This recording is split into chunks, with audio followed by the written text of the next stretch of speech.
not be as big a loss, it's probably around now, because his form is not there. He's played poorly in the IPL. He missed a couple of games in their summer. We saw at Lords a Kane Williamson that was really struggling for form and rhythm. So yes, they'll miss him. But I don't think they'll miss him quite as much as they used to when he was in such fine form. I didn't think he captained brilliantly at Lords. There was something not quite right about his captaincy, not bowling the left-arm spinner to Joe Root or Ben Foakes in that partnership, and the winning partnership was rather strange. But he misses out. With New Zealand, they'll find a way. They always do. They're always competitive. The players that come in will adapt, will play the Test match way, which has been embedded in their system for the last 3 or 4 years. They've played such good Test match cricket, whoever the 11 has been for New Zealand. And I'd be amazed if they don't put a better fight than... They fought at Lords, but... it was a scratchy performance on both sides, really. But you could see that New Zealand were rusty last week. I think they'll be better this week for the run out last week. Yeah. If you're just joining us, the news is that England have won the toss. They put New Zealand into bat. There's some cloud around. There is this quite blustery breeze that's blowing from right to left across the ground. There is some grass on the pitch. And as you heard the New Zealand acting captain say there, they would also have put England into bat if they had won the toss. There is this question of COVID, I'm afraid, that Kane Williamson tested positive last night. So he's the captain, he's ruled out, he's got to do 5 days locked away in his room. And there's just that fear that others in the New Zealand camp might have it. It's a really sinking feeling this morning when I woke up and there's the message on the phone. Yeah. You just think, oh no, because Lords was just so different. And in the interview yesterday I did with Ben Stokes, he was talking about just that completely different feel. It's like it was back to normal, and therefore you reflected on what it was like with the bubbles and how difficult all that was, and just how nice it was just to be playing cricket under normal circumstances again. We just had a nice conversation with Neil Wagner, who's not selected this week, and that's a big call by New Zealand. He's such a good bowler, but I just whispered in his ear, you just never know. In these times you just don't know what's going to happen, so you've got to stay ready, because it could be quite possible that one of those New Zealand bowlers that have been picked could get COVID in the next day or so, and they may need a replacement. So I'm amazed they haven't gone with Wagner. I have to be honest. They've got an off-spinner playing. You'd think Bolt and Wagner, 2 left-arm overs, to create a bit more rough for the off-spinner would have been the way to go. But he does make things happen. Yeah, he does, and he's the difference bowler. So when the ball's not doing anything, he's that bowler that you turn to, bowls the bounces with those kind of funky fields that have worked so well for him. So I am surprised by that. But they're very confident about Matt Henry bowling on this kind of wicket. I've heard 3 or 4 of the New Zealanders already this morning come up to me and say, watch out for Henry this week. So he's clearly bowling well in practice. They've seen something in the way that he's bowling. They're probably looking at this surface and the length that you have to bowl here at Trent Bridge, which is that full of length, bring the batsman forward, try and offer the drive, and Henry's that style of bowler. Yeah, and they're going to be bowling first, of course, but when England's turn comes, Lees, Crawley, Pope, they could redo with some runs here. Well, it was a great week for Test cricket last week. It was a great spectacle, but there was some real poor stuff at times, with the batting hand on both sides, and that top 3, it's an inexperienced top 3 for England, but the win will have bought them a bit of time. If England had have lost last week, we'd have been talking so much more about that top 3. The fact that they got the win, we're arriving here in a positive sense. England are 1-0 up, so winning gives you that little bit more time, but it won't take too many more weeks like they had last week, where the top 3 don't fire once again, where they'll be putting themselves under a huge amount of pressure.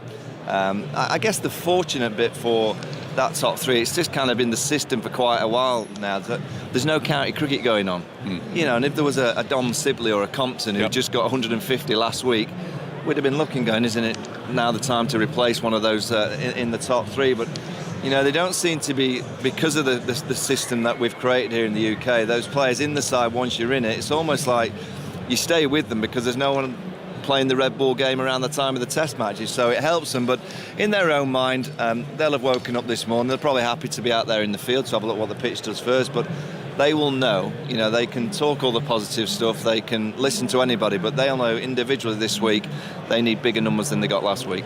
And you can turn that argument around, Michael, to when, backdated to when I was playing and so on, that actually it was a great incentive for those playing county cricket. Yeah. Because you knew, hey, if I get some runs this week, or if I get some wickets this week, England struggling a bit, or that batsman there, I could be playing for England next week. And it was simple as that. Let's just get the weather forecast, shall we? And I think it's pretty set fair. Simon King is with us. Morning, Simon. Morning, Agus. Nice to speak to you again. You too, and it's all set fair, isn't it? Here for the whole match, I think. It is pretty much, sunny spells in the forecast for, up until Tuesday, really. So it's going to be pretty warm with that as well. The only thing that I will mention, really, the only interesting part of the forecast, really, is the wind. Now, it might be quite gusty today and tomorrow. Unusually gusty, actually, for early June. So we could see those southwesterly winds picking up, more so during this afternoon and through tomorrow, potentially gusting of 35, 40 miles an hour. So that might have a little bit of an impact for the bowlers over the next couple of days. But other than that, it's just sunny spells. The cloud will come and go. It's cumulus cloud that you'll see in the skies. It's the typical Simpsons fluffy cloud. And temperatures 21, 22 degrees Celsius. And if anyone suffers from hay fever, well, you may notice already the pollen levels are pretty high. Well, in fact, very high today at Trent Bridge. So those suffering need to take precautions. Excellent, thank you. So it is gusty. I think so. It might get up even stronger than this at the moment, won't it? Yes, it will. Yeah, it will pick up. So at the moment, it's not too bad. We're gusting about 25 miles an hour. So a good 10, 15 miles an hour more than that this afternoon. OK, lovely. Good job it's coming across the ground rather than straight up and down. Thank you, Simon, very much indeed. So the news here is that England have won the toss. They put New Zealand into bat. As we know, New Zealand are without their captain, Kane Williamson, who has COVID. That means that England's bowlers will be back in action shortly. Stuart Broad and Jimmy Anderson taking the new ball again off that impressive showing at Lord's. Now, there's some very interesting observations from Anderson about the mood in the England camp under the new captain and coach on the Tailenders podcast that he co-hosts on BBC Sounds. There's just been a good vibe about the group this week. So as an example, like even that first day when we lost those wickets towards the end of the day, in years gone by we might have been too down about that and got worried about it, stressed about it. But the message from the coach and captain was we've bowled brilliantly, fielded brilliantly, started great with the bat, but in Test cricket you do have ups and downs. You have times where the opposition do fight back and get back in the game. So let's just park it and come back tomorrow and try as best we can. And even when they were 230 for 4 or something on the start of day 3, again we could be like, well, they've got a big partnership, 2 guys nearing 100. You could look at you could feel down about it, but when the coach is like sending you home, he's like, I'm so excited. We've got a new ball in an over.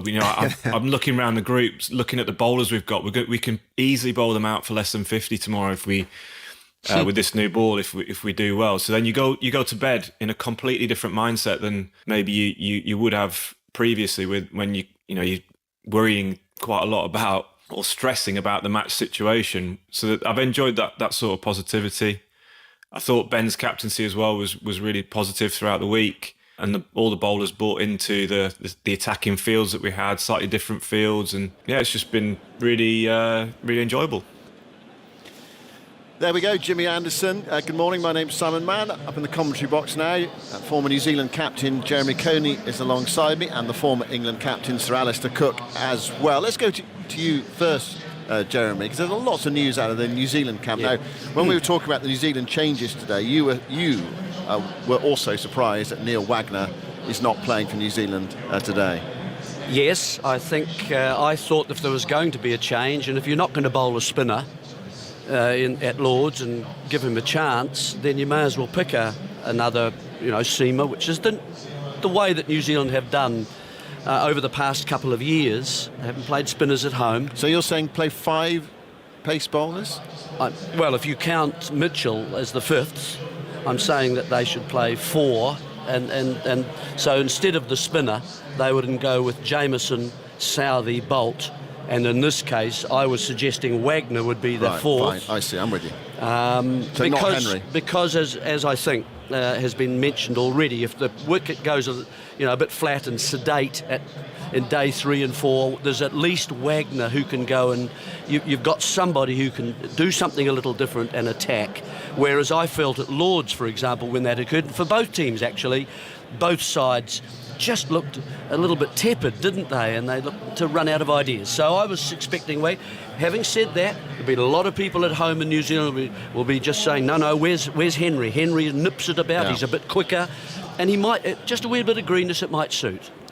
No de Grandhomme and no Kane Williamson, but I note the last time that New Zealand won a test match against England at Edgbaston last year, there was no de Grandhomme and no Williamson. So it doesn't, I mean, they look weakened, but there are players to come in, and it's, there's a sort of all-round strength, solidity about this New Zealand squad, really. Yeah, it's not ideal. I don't think it's the first option. I think if you lose players the calibre of Williamson, but let's not forget he's missed 7 of the last 11 tests.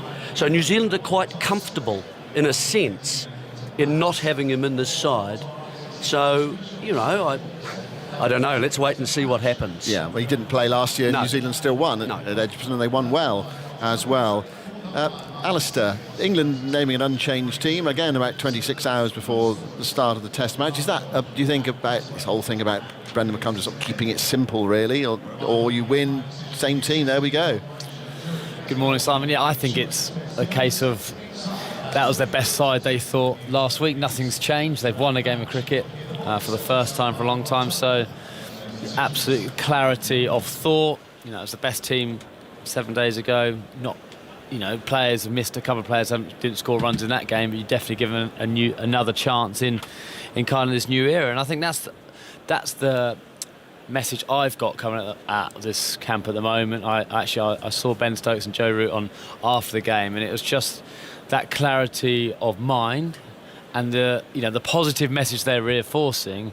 Whether people believe it's the right message, everyone's just bought into it. And sometimes it doesn't matter what the message is, it's just as long as everyone is on the same sheet of paper, is the most important thing. And they seemed a very relaxed group of players.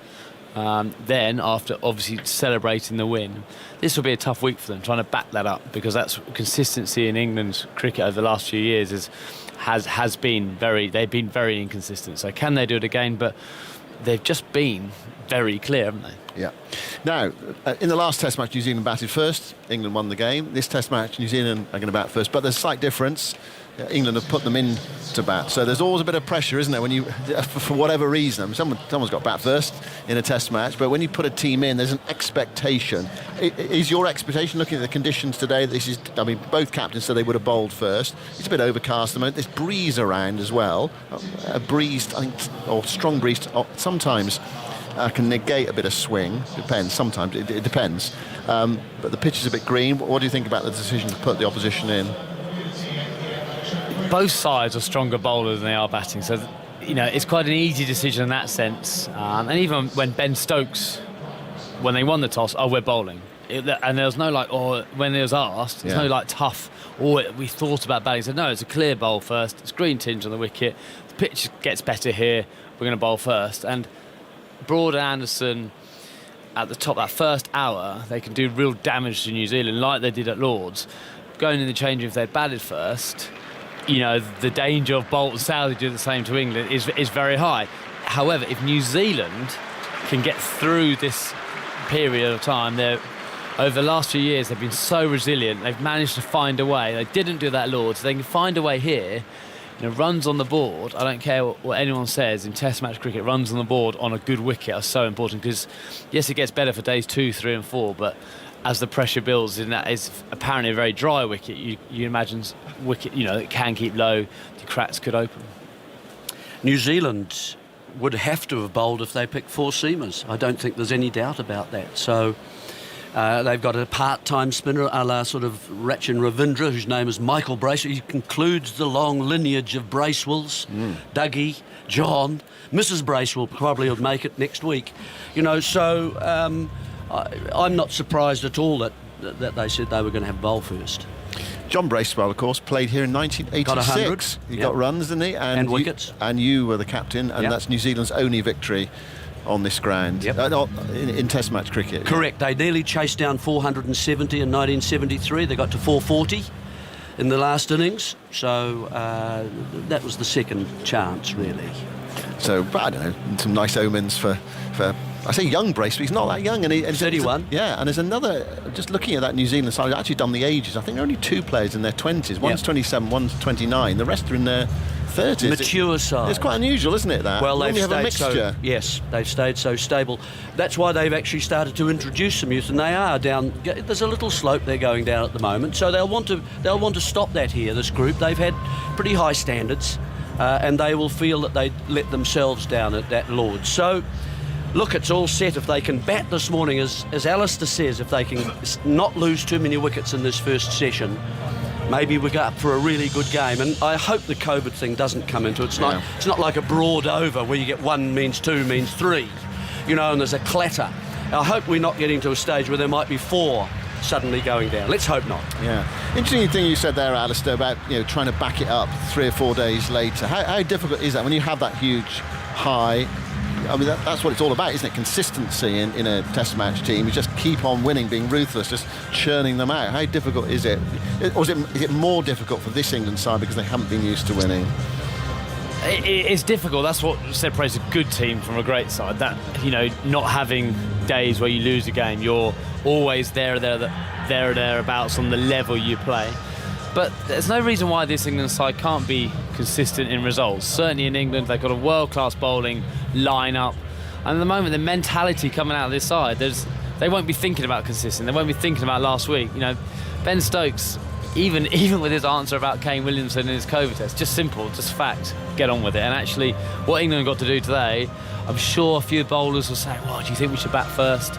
It'll get flatter, let's not put ourselves under pressure. And it was just so clear from Ben Stokes. And I think that's what I've just suddenly sensed from this side. They're very clear. So they won't be talking like we are, not filling time about consistency and we're going to win today. We're going to do our job today, and if we don't, we'll do it tomorrow. And I think actually really refreshing message coming out of the England side, not worrying about the future. And Ben Stokes is absolutely at the forefront of that. I don't think I've seen this before. I'm just trying to remember, but Broad and Anderson are actually bowling in the middle at the moment, 6 minutes before the start of the game. Broad's bowling from the Pavilion end, and Anderson's bowling from the Ratcliffe Road end. And the England team and everyone's coming down the steps at the far end, presumably to line up for the national anthem. So Anderson's about to, I think, bowl another ball. Here he goes now, and the teams are lining up. Broady definitely does it. Broady definitely goes out there. Jimmy doesn't normally do it once he gets going, but I don't know how many balls he would have bowled from the last Test match to this one. He certainly wouldn't have bowled 2 days out, so he might have had a light bowl yesterday. Lizzie Jones is going to perform the anthem. She's a best-selling singer and also an inspirational campaigner. Since her husband, the Welsh Rugby League player Danny Jones, died in 2015 from a cardiac arrest, Lizzie has campaigned for all athletes to be screened. Well, we're going to hear from her in just a moment. The two teams have lined up actually halfway between the pavilion and the stumps. Normally they line up right in front of the pavilion, but they're much deeper onto the ground. The officials are coming out as well. Umpires Rifle and Michael Goff for this game. Richie Richardson is the match referee, and Rod Tucker is the third umpire, the TV umpire. So the teams have lined up on the outfield, and we're going to get the anthems now.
And just looking around, there are lots of New Zealand supporters here, in fact, waving their flags.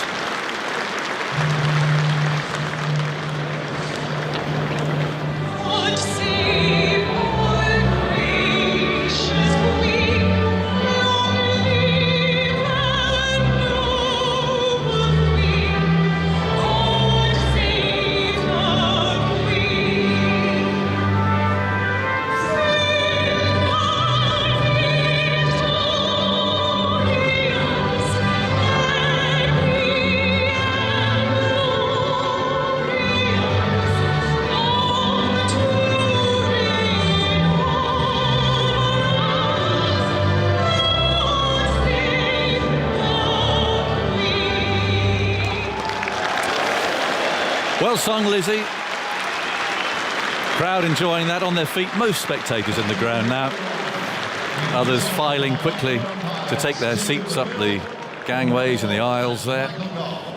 And the England players will stay in the middle because they've won the toss. Of course, they're going to bowl first on a pitch that, wherever you look at it, certainly has more than just a tinge of green. Quite a lot of grass on there. And both captains would have been keen to have bowled first. Ben Stokes was the one who won the toss. Morning, Phil Tufnell. Lovely to have you here. I know how much you love it in the Beaver, so welcome back. Yes, love it. Love it. Morning, everyone. Morning, Aggers. Yes.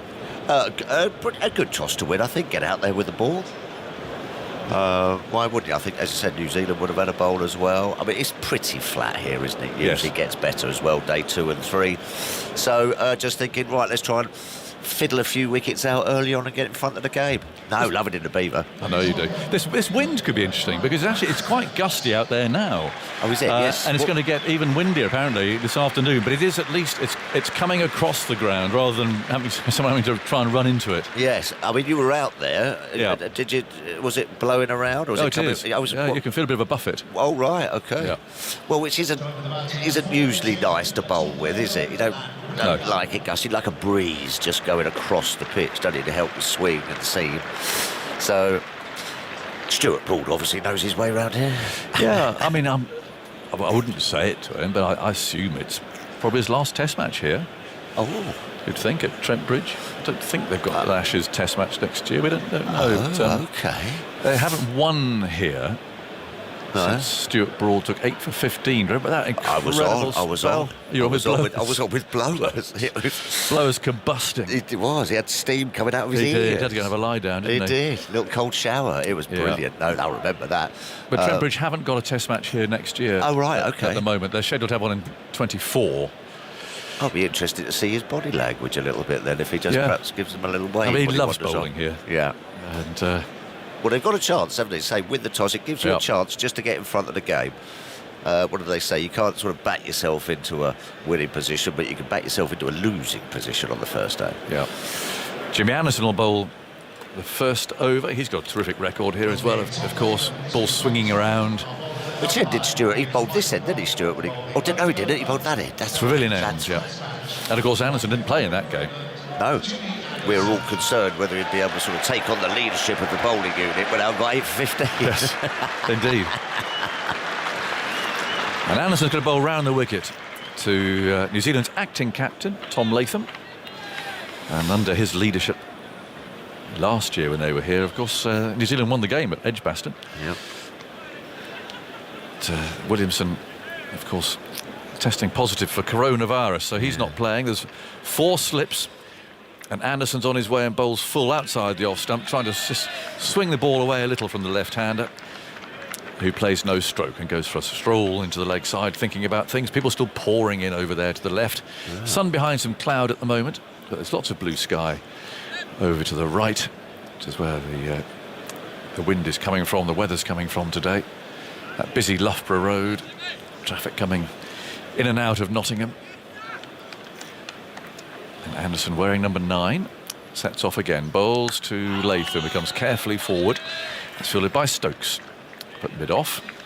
Broad busily loosening up. He's got his lucky bandana on.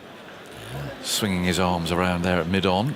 I was listening to your chap, Bad Day for Hay Fever, and I've copped it a bit this morning, is it? Is You that were because a of the sufferer? breeze? Yes. I think it's tree pollen and grass pollen are not great, which is a good if I was a cricketer, which I was. Yeah. Well, I'll just say, I mean, I don't know if you're a dog person or not. Have you got doggies? I haven't got them, but I like them. You like doggies? Well, be careful at the moment. Why? Anderson round the wicket, runs in, bowls outside the off stump. Bowl. Latham again allows that to go through. A little bit of bounce and carry there. Well, our little Bumble, Oh, yes. Cocker, Yeah? Is he all right? beautiful golden. Lovely boy. Well, he got a seed in his ear, Right. perforated his eardrum, Oh, gosh. and he had a general anaesthetic and everything else a couple Oh, of days dear, to ago. have it removed. Take it out. Yeah. I mean, he's all right. He's doing well now. Well, how But, did it get into his ears? Because they're very Well, I sort of know. fluffy ears, He must aren't have been. It's the grass seed. they? Yeah. Anderson round the wicket, bowls, and that hits him on the pad. Fairly high, around about the thigh pad, or the flap of the pad maybe. And past the inside edge. So, yeah, Bumble's a bit under the weather. Yeah, OK. I bet that was cheap. Well, I will say about the vets, though. Yes. It was 6:15 when I phoned up in the evening. Yeah. Said Bumble's he's struggling. Was You it? could- you Oh, could was it? see What, he was sort of, oh, shaking his head and, yeah. Bring him in, and they did it there and then. Oh, well, I good thought, on you know, isn't that a good effort? Yeah. Fair play. So he's He's up and relaxing. about. He's relaxing. He's taking in his it smoking easy. jacket. He's relaxing. A bit like Kane Williamson. Now what happened there? Latham was going to ready to face, and then he pulled away as Anderson was running in. So umpire Goff there sends Anderson back to his mark. We've got Paul Rifle with about that very familiar loping, easy gait that he has. He's at square leg. He was third umpire last time. Pistol, of course. Pistol, yes. Very lugubrious Yeah. man he is. As Anderson bowls and Latham just wafts the bat a little bit there outside the off stump. He was always withdrawing it. Now, I think if you have your archetypal fast bowler as being an angry man, Yes. you sort of picture Merv Hughes. Oh, yes. Paul Rifles is completely No. the opposite. Just sort of Oh, loped in. such Good a bowler, though, wasn't he? Docile, friendly man. Oh, yes, he was a good bowler. Yeah, very good. Did he play county cricket, did he? I'm not sure that he did, actually. I'm sure. Rod Tucker will be number 3. We'll hear him at some stage, I'm sure. Down go the slips. Anderson bowls outside the off stump to complete the first over. I think Latham played at one of those, that was Yeah, all, and yeah. one hit him up on the thigh pad, so there were 4 that he was able to allow to go by outside the off stump. So Anderson will be thinking, make him play, make him play. Wasn't that much movement there, if I'm honest. No, round the wicket, the odd it's just shape, wasn't it? You know, angle, and then just being able to leave it. Yeah. What there was a bit of carry and a bit of bounce. Yeah. Good morning, Andy Zoltzman. Morning, Aggers. You mentioned the outstanding record of these two bowlers on this ground. Anderson in all 68 wickets at 19 and 11 previous tests on this ground, and Stuart Broad 41 wickets, average 23.8. Yeah. There was a Pakistan test, I remember, where Anderson just ran riot through the... It was a perfect day, or a few days to bowl. It was really humid, sultry. Yeah. And he had this dark red Duke's ball. It went all over the place. Will Young will be on strike for Broad, who'll bowl from the pavilion end. He didn't get too many at Lord's, did he? He could do with a little knock, couldn't he? Right-handed as opposed to Latham's left. 4 slips. Gully's quite deep. And in comes Broad past the umpire. He bowls a bit short of a length. And Young wants to run close. there, and Stokes comes rushing in. We saw this at Yeah. Lord's. We saw some quite startling running. Yeah. And Stokes was there very quickly, coming in from mid-off. I'll tell you why that is, Aggers, because they've got the point Yeah. quite sort of almost at a deep gully, haven't they? And so if you just get a bat on it there, you feel that there's a run, but you've got to remember Ben Stokes is at mid-off, Yep. who's like a whippet, lures you in to make a mistake, and that would have been close. And he went wide on his run and his turn, and if he'd have slipped on that lush green stuff, he could have been in trouble. There's a big gap there in the offside. Yeah. In comes Broad running towards us, and bowls, and Young allows that to go by. Yeah, 1-0 Yeah. at Lord's for Will Young. Oh, 1-1 was it? Oh, I've got 1-1. You my missed that notes are one. wrong. Oh, wow. That's not It's off. a good job I could just get a bit of Tipex on that. Yeah. Because he wouldn't be pleased with that. So he got 1-1. Ah. There we go. No one will ever know. He made a fine 82 at Edgbaston in that second test last year, when again he came in to replace Williamson in that game. Broad again. Arms pumping. His got his knees high, he runs in and bowls, and Young defends it. The ball rolls away into the offside, and there's 3 there rushing in to field it, and Pope won the battle. Do you think it's a big loss? Well, obviously it's a big loss not losing your captain and Williamson, but he looked a bit out of nick in Lords, He didn't did, he? yes. And he has been out of nick fairly consistently, hasn't he? And I know that great players get back in nick and everything like that, but I don't think it's quite as huge a sort of a loss. Tell you what it did feel though. It was a real shoulder slumper, because it was. I mean, Lords was so much more relaxed. It felt like it's like playing before COVID struck. It comes Broad again, bowls, and there's a nice shot from Young. He's put him away behind square in the offside. Long chase for Lees, who won't get there, and New Zealand are off and running with a boundary through square third man. So 4 for no wicket, and Young is away with that boundary. It just felt like it had all gone. It just felt like everything was kind of all right again, and all the perspex have been dismantled. You could do the toss out in the middle. The players, I mean, Stokes said yesterday in his interview, they could actually go and have a beer with each other in the evening, and the families could come into the dressing rooms to celebrate the win. He said it was just like the old days. But has that changed now? I don't think it has changed, but it felt the first thing this morning. I thought, what's going to happen here? Fortunately, nothing has changed. No. Broad from the pavilion end runs in, bowls, Young forward, plays the deadest of dead bats. But you just feel that in the New Zealand dressing room there will be worries there. They're going to have to, because I saw Macca come in with a mask. He's got a mask on. But they were all at a barbecue apparently. So the players were all there together. And where they suspect that Kane Williamson picked this up. So they'll test every day, and who knows? But they've called in Hamish Rutherford, who's playing at Leicestershire at the moment. When did he last play a test match? He's been around a while. 4 for no wicket.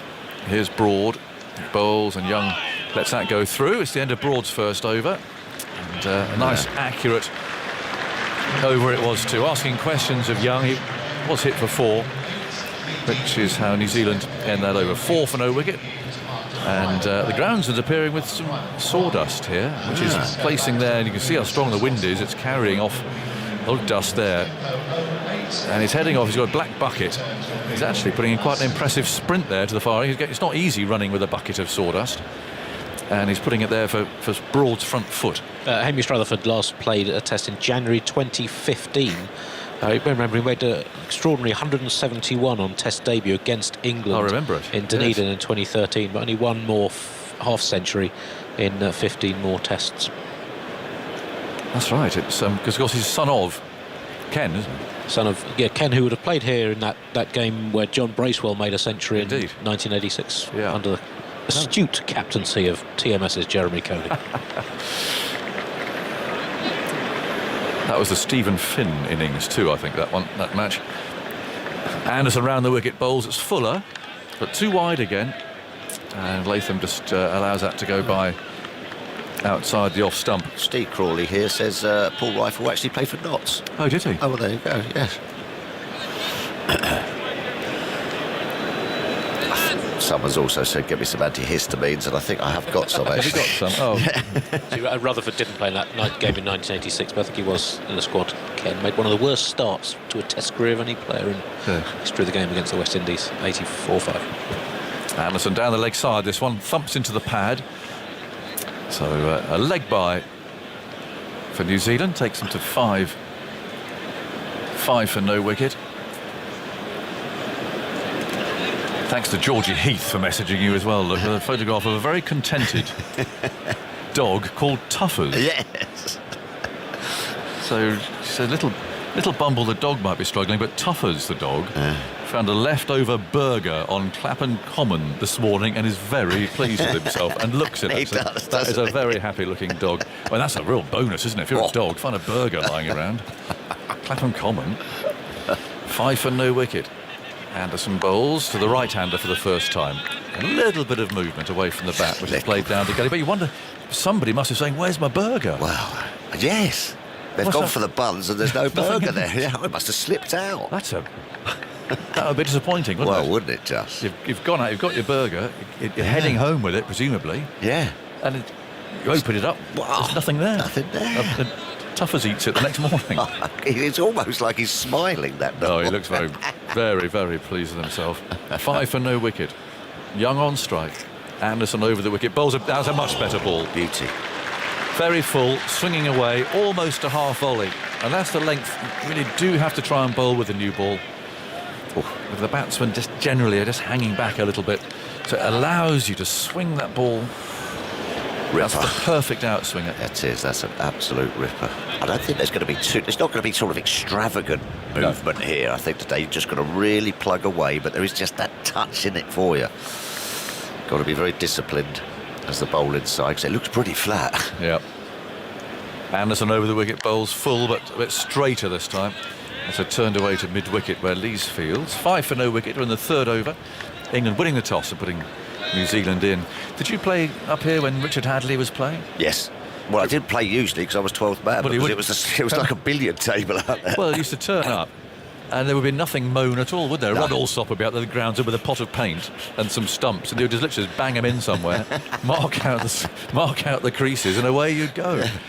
And Hadley would take 6, 7 or 8 wickets or something. Clive Rice. Yes, Mike Hendrick. Anderson bowls another good outswinger. Well played by Young, though. Again, watching that carefully onto the bat. Stokes fields, tidy over from Anderson. It's 5 for no wicket. Kevin Cooper, here's all the unsung hero. On the other end. Absolutely. Used to do us for a pastime. Yeah, pitch the ball up and swing it. And then a little bit after that, of course, it's the first time I've ever seen. They sort of shaved one head, didn't they, for Eddie? Eddie Hemming. So when me and Embers played, we always had to fight for that end, and I always lost. Embers always got it. It was very green here then, and they used to bowl beautifully on it because they were so used to bowling at full length. Kevin Cooper was just, you couldn't. No. One of the years that Nottingham won the championship, I think it was the first time in that time they'd done it. Clive Rice only lost the toss once at home. Handy. So he put the opposition into bat every time, that bowled them out to win the championship. The only time that he didn't win the toss was against Leicestershire. Yeah. Roger Tolchard won the toss and batted anyway. No. I think I was in before lunch. No. Yeah, he thought he'd take him on. Crazy. Yeah. Take him on. Broad round the wicket, moves in and bowls, and Latham, not yet off the mark, steers the first ball from off stump into the gully, where Pope is the fielder, and there's no run. It's 5 for no wicket. Yes, there was an element of surprise when he announced his decision in the dressing room, because he sort of put it, I've won the toss, lads. Oh, get your bowling boots out and strap them on.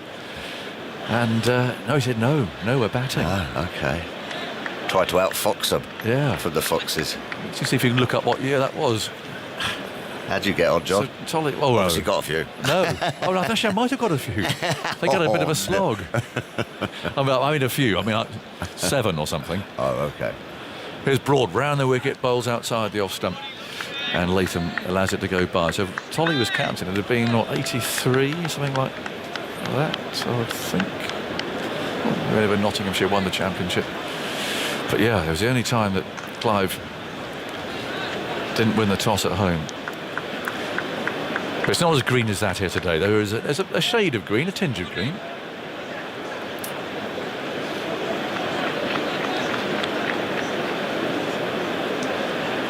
Five for no wicket. I think you're a year ahead. 84 you're looking at there. We did before then. Here's Broad round the wicket. Bowls with a grunt, and Latham's off the mark, pushing into the offside, running quickly. The throw at the far end challenges Latham. He has to dive for his ground. Again, it's Stokes. He's very, very quick. Rushing in, picking the ball up, and then really hurling it at the stumps. I think Latham was just in, but just desperate to get off the mark. Stokes there had to turn, throw. Yeah, he was in by a couple of feet, but that was about all.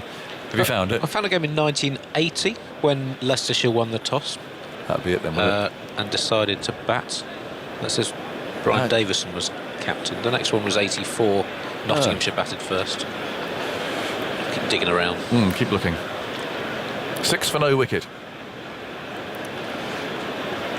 In the fourth over, here's Broad. Pavilion behind him, and he bowls to Young as an edge. And Pope can't take that cleanly at slip. It went along the ground as a thick edge. So he didn't carry to Pope, who fielded brilliantly. that run out to see off de Grandon. Slightly dozy de Grandon, let's be honest. But actually, to think like that, I mean, everyone would be looking at the bowler and the umpire to see if he's going to give him out or not. So actually, to have that presence of mind to pick the ball up and throw the stumps down, by the way, is what? 15 yards away, 10, 15 yards away to hit the stumps. Cheeky. Direct. Yeah. That's a decent piece of cricket. How many times do you see run-outs, though, with LBW appeals? You do see them sometimes, don't you? Because it sort of all gets a bit confused out there, doesn't it? Everyone's 7 for shouting. no wicket. Here's Broad again, coming round the wicket. And he bowls short, and Latham's... Well, he pokes it into the offside. I think he got there a bit early, actually. But look at that, the ball running away for 4. That was not timed. It was not a perfectly played shot, but good bat. And a fast outfield. And away it goes. What have you found? Found a game in 1987. Leicestershire won the toss, decided to bat all out 174 after being 57 for 5. That might have been it. Agnew, oh no, you got one there. I thought I got more than that. Caught French bowled Hemmings.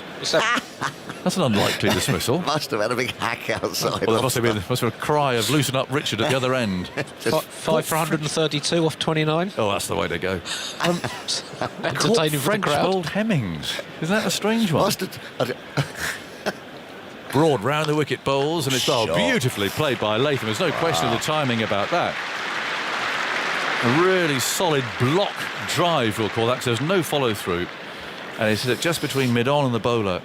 Now, that's a really excellent shot. New Zealand 15 for no wicket.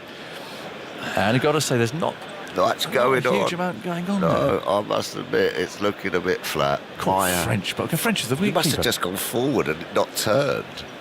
Little outside edge, caught keeper. What are you doing blocking Eddie to keeper? I think it would have been a swipe and up in the air. It might have been. Oh, it might have been a big Yahoo, yeah, Maybe top edge. Clive Rice is coming on or something. Yes, warm-ups to Richard. Whoa, top edge. That was usually the way. It's not done very much yet, you know, has it, out here? No, it hasn't. No, it looks flat to me. Yeah. But I am a bit of a pessimist, sort of, by winning the toss and bowl, being a spinner. But it looks pretty gun barrel at the moment. It does. Well, the thing is, when you do see some grass on the pitch, there's a quick bowler, it encourages you to keep going. It's not like running in on a really brown shirt front of a pitch, or even almost white. Anderson over the wicket, bowls an outswing. There is that little bit of swing with the breeze.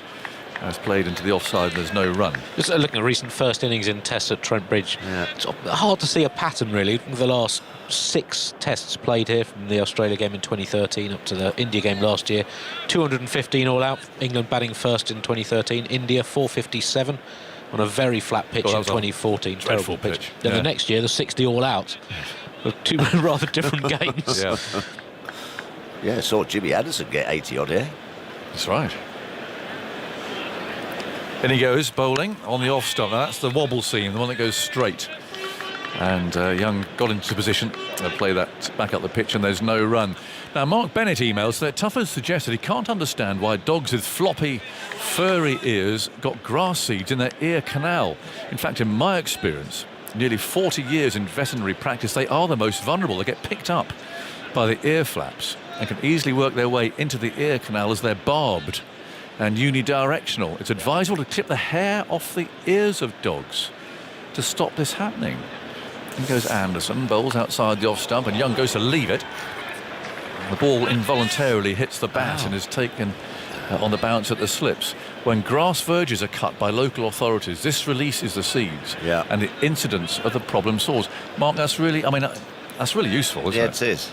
So we'll cut poor old Bumble's hair. Yes. So we'll go to the barbers and sort of just take a bit off round the ears. Spaniels' ears always look rather sad when they're just hanging flat, though, don't they? Yeah. Oh, well. Barbed.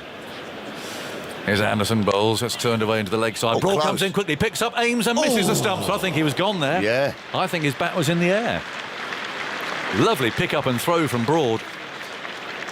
And I'd like to see the replay of that, but I think I think he might have been out of his ground there, you know. So look at it now. It's a lovely pick-up from Broad, who's sideways onto the stump. So he only really had one stump to aim at. He had to hit. Timed it, though, didn't he? Hit it quite hard to Broad. Very close. Close. Just got in his ground. Oh, OK, so I hope Well, I've learnt Humble's about- not listening then, because you might go home and have to shave his ears. They always look a bit sad, don't they? With Oh, them? that's the whole Spaniel look, isn't it? Well, Spaniel's ears they can go really flat, can't they? Well, they like that. Or aren't they? hang. They like that so they can sniff out the game, isn't it? Anderson bowling, and that's played away down to mid-on. No, I don't know if well, anyway, Well, no, that that's why that they was have them. veterinary advice. Because they're worker dogs, aren't they? They Yes. go and sniff out the old pheasants and everything. They do, Yes, and so the ears, I think, sort of like hoover up the smell so they can go and find it. So without the hairs, it's not going to be so effective. Dolph. Ears hoover up the smell. Yes, they do. Ooh, sort of, suck it up. 16 for no wicket. In goes Anderson round the wicket. A little bit of swing there. Ali's nodding And in the back. It's collected by the keeper, and there's no run. Well, there you go. You've learnt something about Spaniel's ears this morning, Tuffers. 16 for no wicket. 5 overs gone, and after thoughts from you, it's Allison. Looks flat to me. Looks flat to me. England decided to win the toss. And there was a bit of green out there, wasn't there? There's a bit of cloud cover, but it hasn't done much. Jimmy Anderson's got the odd one, just a small bit of swing, but Stuart Broad's pretty gun-barrel. Ali. Hello, Tuffers. I'll come to you in a moment. Yes. Andy's finishing a stat. Yes, on Hello, recent everybody. first innings at Trent Bridge, I mentioned from 2013 onwards, 215, 457, 60 all out. Then a couple of scores in the 300s by South Africa and India, 335 and 329. Last year, England bowled out 183 by India on day one here. So no real pattern. Sometimes it's good, sometimes it isn't. No. Like most things. Cricket is just like life. Here is Stuart Broad then, sun poking out behind clouds, and forward comes Young, defends into the offside, and the ball is picked up. There is no run. I think this is a good toss for New Zealand to have lost at this stage. Not Absolutely. really doing anything, is it? No, not really. I know it takes a bit of time for the roller and everything and the lacquer to come off the ball, but it just looks nice and even paced, nice even bounce, just with a little bit of shape, but nothing extravagant. Trent Bridge is looking a picture today, though, as always, with the stands packed.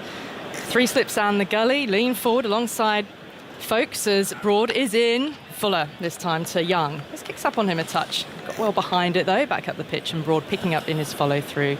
Stuart Broad got well applauded onto the ground. I don't know whether you saw Tuffers before the start. Came out to do a few warm-up deliveries. Roundly applauded, and then Anderson was when he came out afterwards as well, but it was just like Broad's little moment on his own with his home crowd. On his own turf. Yes. He's taking a moment here because I think the wind is gusting as he's at the end of his run-up, but he's ready now with his white sweatband around his head. Up past the umpire, and they're now bowling to Young, just smidgen outside that off-stump, drew him forward defensively when he was in there solidly. Solid. That looks solid, as you said, full outside that off stump, and just all the time in the world just to rock forward and get behind the ball and stop it. To continue, or just to pick up on your spaniel conversation, Yes. you are exactly right about the hound. Well, it's spaniels, but dogs which are traditionally used for hunting and scenting. So most commonly with hounds, you'd notice, have got long ears, so it sort of funnels the scent up into their ear canals. You're exactly right. Thank you. As I commentated at Crufts earlier in the year. Oh, you Broad did? has just pulled out of his run-up at the stump. So we got almost into his delivery stride and then pulled away. Whether that was a gust of wind or was the batsman not quite ready. Well, there has been a little bit of sawdust out there, hasn't there? Might just be a little bit of greenness on there. No, don't tell me. Don't tell me, Ali. Look that way. Tell me. Andy's looking at me with curiosity. You commentated at Crufts. I did. I did one factoid which I took away from Crufts because I did have to research about 220 breeds of dog. Wow. In order to do the job. Yes, of As course. Broad is at the end of his mark again, and the flags on top of the pavilion are really stiffening in the breeze as Broad is in. Oh, that's kicked up and it's come away off the glove into the ground, but he had to fend at that very quickly. Yeah, good ball. That has up, hadn't yes, it did. That's come out of nowhere, actually, because that was just short of a length. Wobble seam, And, oh, yes, no, got him on the bottom hand. That did bounce. Wasn't a misjudgment at length, it's just reared a bit on him. Oh, that's interesting. It's the first little bit of interest that England have had, really. I mean, there was the edge which flew low, though, and straight into the ground harmlessly. I mean, that could have gone anywhere. Yeah. That really could have done. Maybe that's I mean, England have turned very quickly to a scrambled scene, which is never a great sign within the first half hour when you've opted to bowl. No. But Broad, slight angle to his run-up. In again now, outside the off stump to Young, and a shouldering of arms as that one carries through to Folkestone, left well alone. So I'll tell you about poodles. Oh, yes. Do you know why poodles have the cut of the coat that they do? Why they have the coat cut, or why they're all sort of springy and curly? Yeah, well, in the obviously first place? the traditional poodle cut is some shaved, some pom-poms, isn't it, around Is it the something to do with neck of French? Well, they were bred traditionally to hunt ducks, so they swam in water. Correct. So, of course, if part of their body is shaved, that helps them to swim quicker. Yeah. But then the parts of the body which are left fluffy, probably not the correct terminology, kept them warm in the water. Oh. Broad in, tucked off the hip into the ground out towards mid-wicket. There you go. And there's no run to end the over, so Young on 6, Latham on 9, 16 without loss, New Zealand. I don't know what the dog viz stats say on the optimum ear length and fluffiness, but I'm sure these days there's something that There would be tracks some these things. stat. I'm not playing doggy top trumps against you, Ellie. There's actually a game of doggy bingo that my niece, who's 8 years old, owns, and it actually was very, very helpful when it came to There you go. remembering dog breeds. Good. Because there were some very unusual ones that I've never heard of before. No. Right, here's a new over then. Anderson with the breezes rippling his trousers as he's standing waiting to bowl. It can be awkward. So it's Latham on strike, he's on 9. And Anderson is around the wicket to the left-hander. Well, there is some movement, but late in swing after it passes the bat and taken by Folkes round about his right hip height. But it doesn't feel like the kind of day where Anderson's going to rip in with 7 for 40 odd as he did in it's a 2008 Test match here, wasn't it? When swing really dominated and Anderson had the time of his life. Yeah, it's a day for getting stuck in, I think, with a bowler. There is just something there for you, but you've got to wait till you find it. Discipline, I think, today for England bowlers. Anderson around the wicket again, a little tighter on the off stump, forces a defensive shot from Latham, angles it into the ground, out to point, and it's picked up, and there is no run. So Andy's got something. Yeah, that 2008 Test that you mentioned, both Anderson and Broad played in it 14 years ago. England batted first, made 364 with a century from Kevin Peterson. Then in the first innings, Anderson 7 for 43 from 21.3 overs, which were for a long time his best Test figures. Till he, I think, had 7 for 42 against West Indies at Lord's in 2017. Anderson in again. Defence from Latham, just coming forward, angling it into the onside. It's picked up by Broad at mid-on, and there's no run. And Brendan McCullum played in that match, didn't he? He did. In fact, Anderson bowled him out for 9. I don't know if there's been much chat about that in the dressing room. Stuart Broad bowling second change. Paul Collingwood, England's first change bowler, bowled a couple of those. Stuart Broad 2 for 10 in the first innings, and also made a fine 64 off 132 balls in the days when he used to construct his innings with a little more care than he does now, I think it's fair to say. Then in the second innings, Ryan Sidebottom had an outstanding year for England that summer, 6 for 67. Anderson runs away from us, bowls around the wicket again, angling it into Latham. He defends towards Stokes, moves forward at cover, and there's no run. It's quite something, isn't it, when, well, Anderson's senior player in the team, but there can't be too many international teams where the coach is younger than some of the players in the dressing room. I haven't thought of it like that. In fact, he bowled McCullum out in both innings of that game. So Yeah. Picked up both Broad and Anderson picked up 2 wickets in the second innings as well. Well, policemen are getting younger nowadays as well, aren't they? Anderson and Jimmy made his debut before McCullum. Oh, and that's lifted, and it's gone just by the outside edge through to Folkes. A really lovely carry through. That's 2 now, where Anderson has found some shape, and he has squeezed it past the outside edge. Yet to find the nick, though. That is an absolute jaffer from Jimmy Anderson. Oh, just misses the outside edge there from round the wicket, angled in and then bounced to the left Latham. It is there, it just takes a bit of time to find it for the England bowlers. I feel like it's going to take a bowlers of real skill, like Jimmy Anderson, to find a way through. Left alone that time, again the shape. And Anderson has his hands on his head because it wasn't too far away from the off stump that time. That's the in-swing. A beautiful bit of bowling, well appreciated by this Test match crowd at Trent Bridge. Beautiful couple of just away shapers to Latham, and that last one he decided to leave it, but it was the in-swinger just going over the top of the off stump. You're right, I think it's going to take some real skill, but it is there for the England bowlers. That's what they've got to stay. We've got to stay patient, and just not get frustrated, because there's a touch there. Yep, a maiden from Anderson, but Broad now in conversation with Ben Stokes at the end of his mark, ready for another over. That's characteristic Anderson start, 4 overs, 3 maidens, 0 for 1. Latham has struggled against Broad through his career. Anderson got him out for the first time in tests in the Lord's Test. Broad's got Latham out 8 times for just 124 runs. Latham at the non-striker's end as Broad is in now, and Young shoulders, arms, lets it go through. Didn't I remember seeing Ben Stokes hooping it round here, getting 6 for or something? Was that a couple of years ago, 3 or 4 years ago? Was it against Aussie? Did he get 6 well, the for 2015.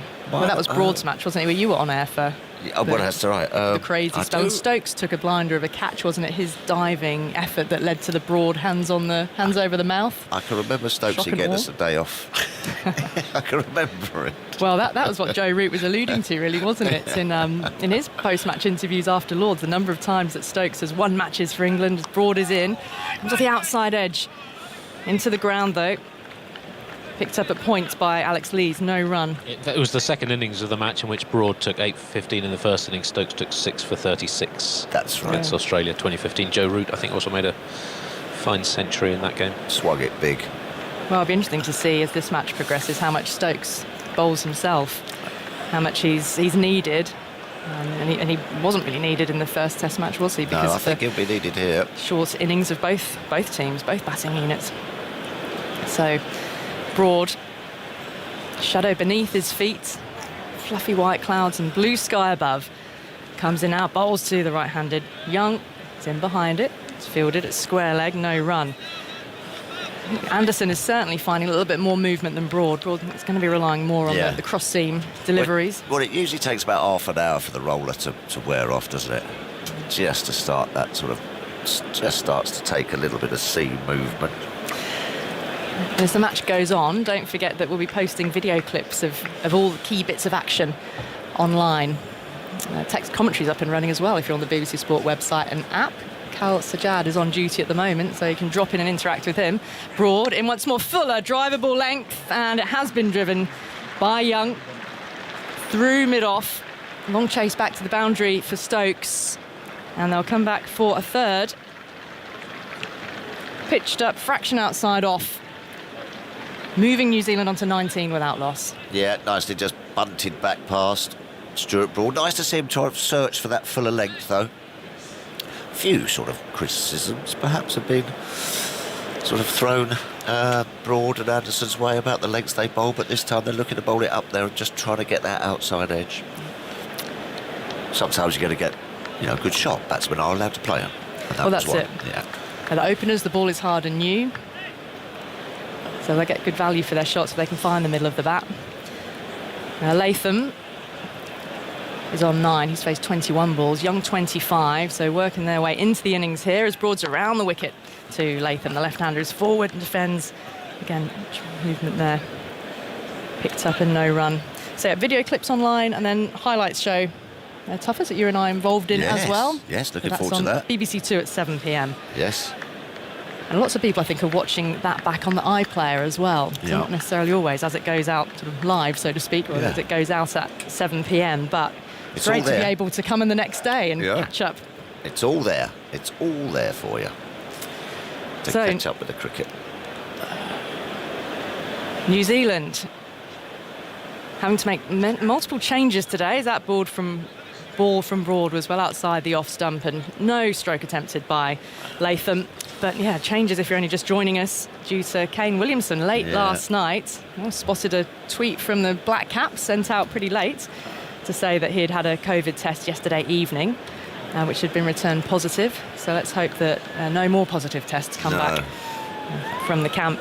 But Henry Nicholls in. Michael Bracewell, a test debut for him because Colin de Gronholm is out for the rest of the series with the heel injury.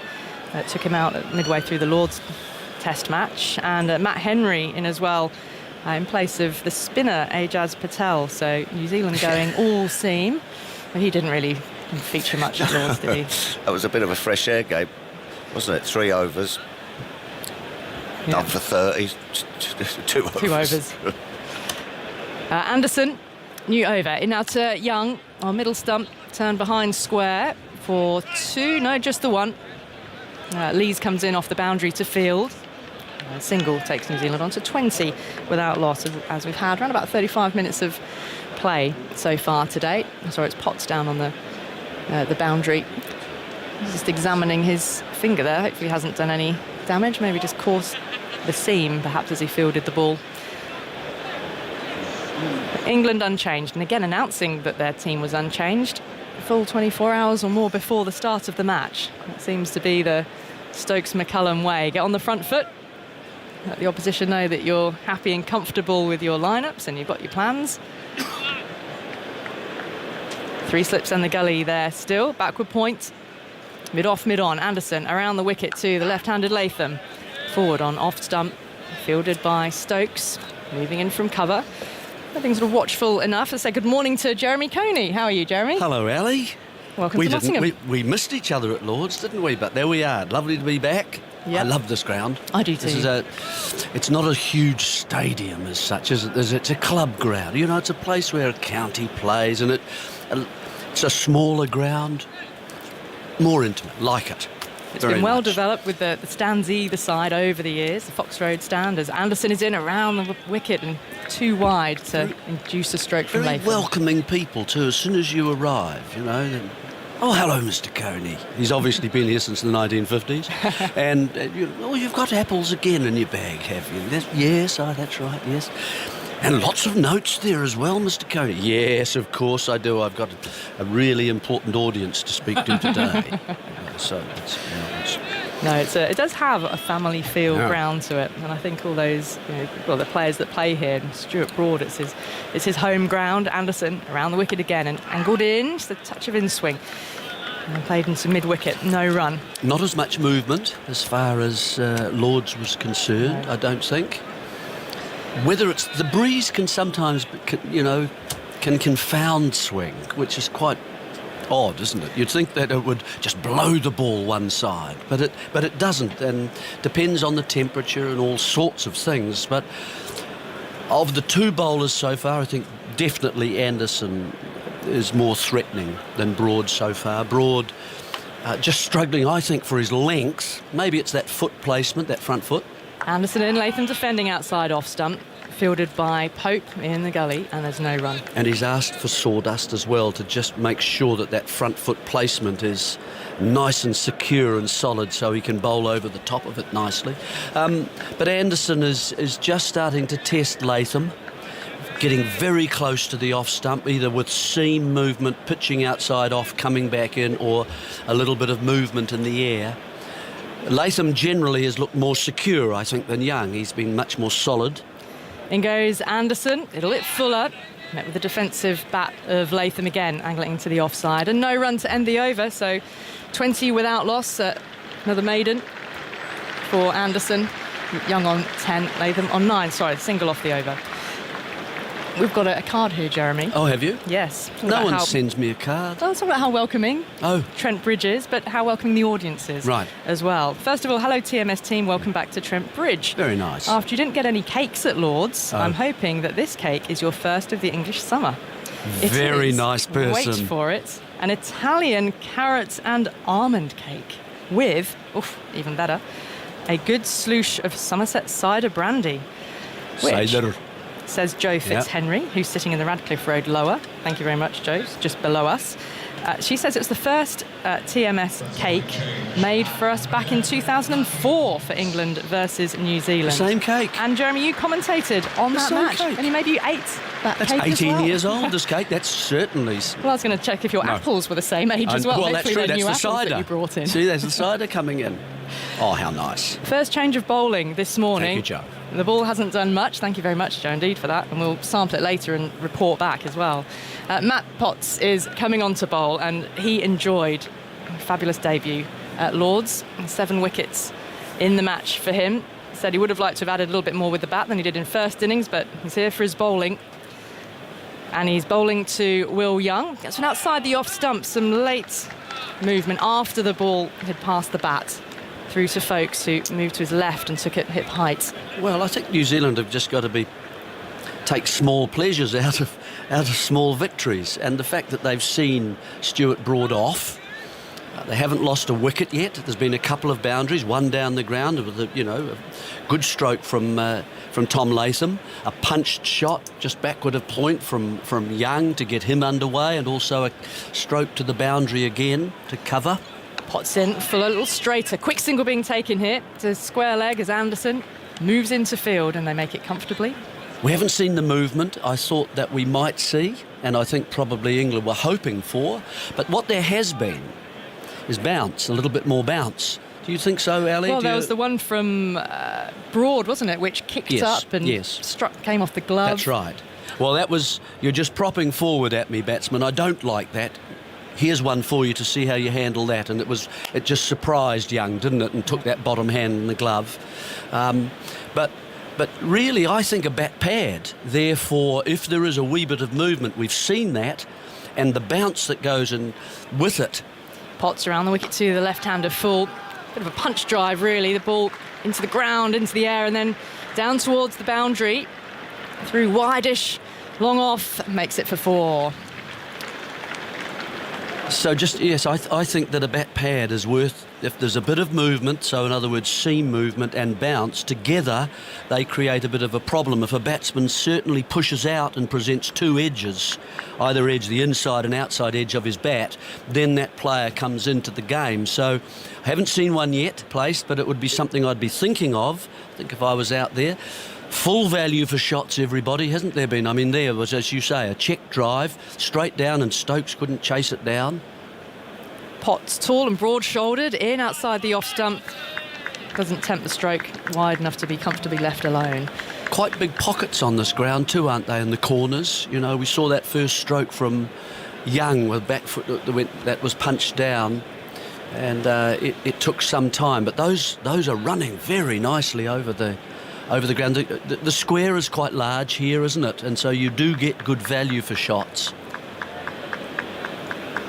Yeah, wonderful, lush green-looking outfield, but it has got decent pace in it. Potts has got the white pavilion behind him. Bowls from a little wider on the crease, and forward comes Latham to defend. Comes off the outer half of the bat into the offside, where it's picked up by Ben Stokes. But talking about the development of the ground, Jeremy, as you were noting earlier, I mean, the pavilion just doesn't change from the outside, that's fantastic.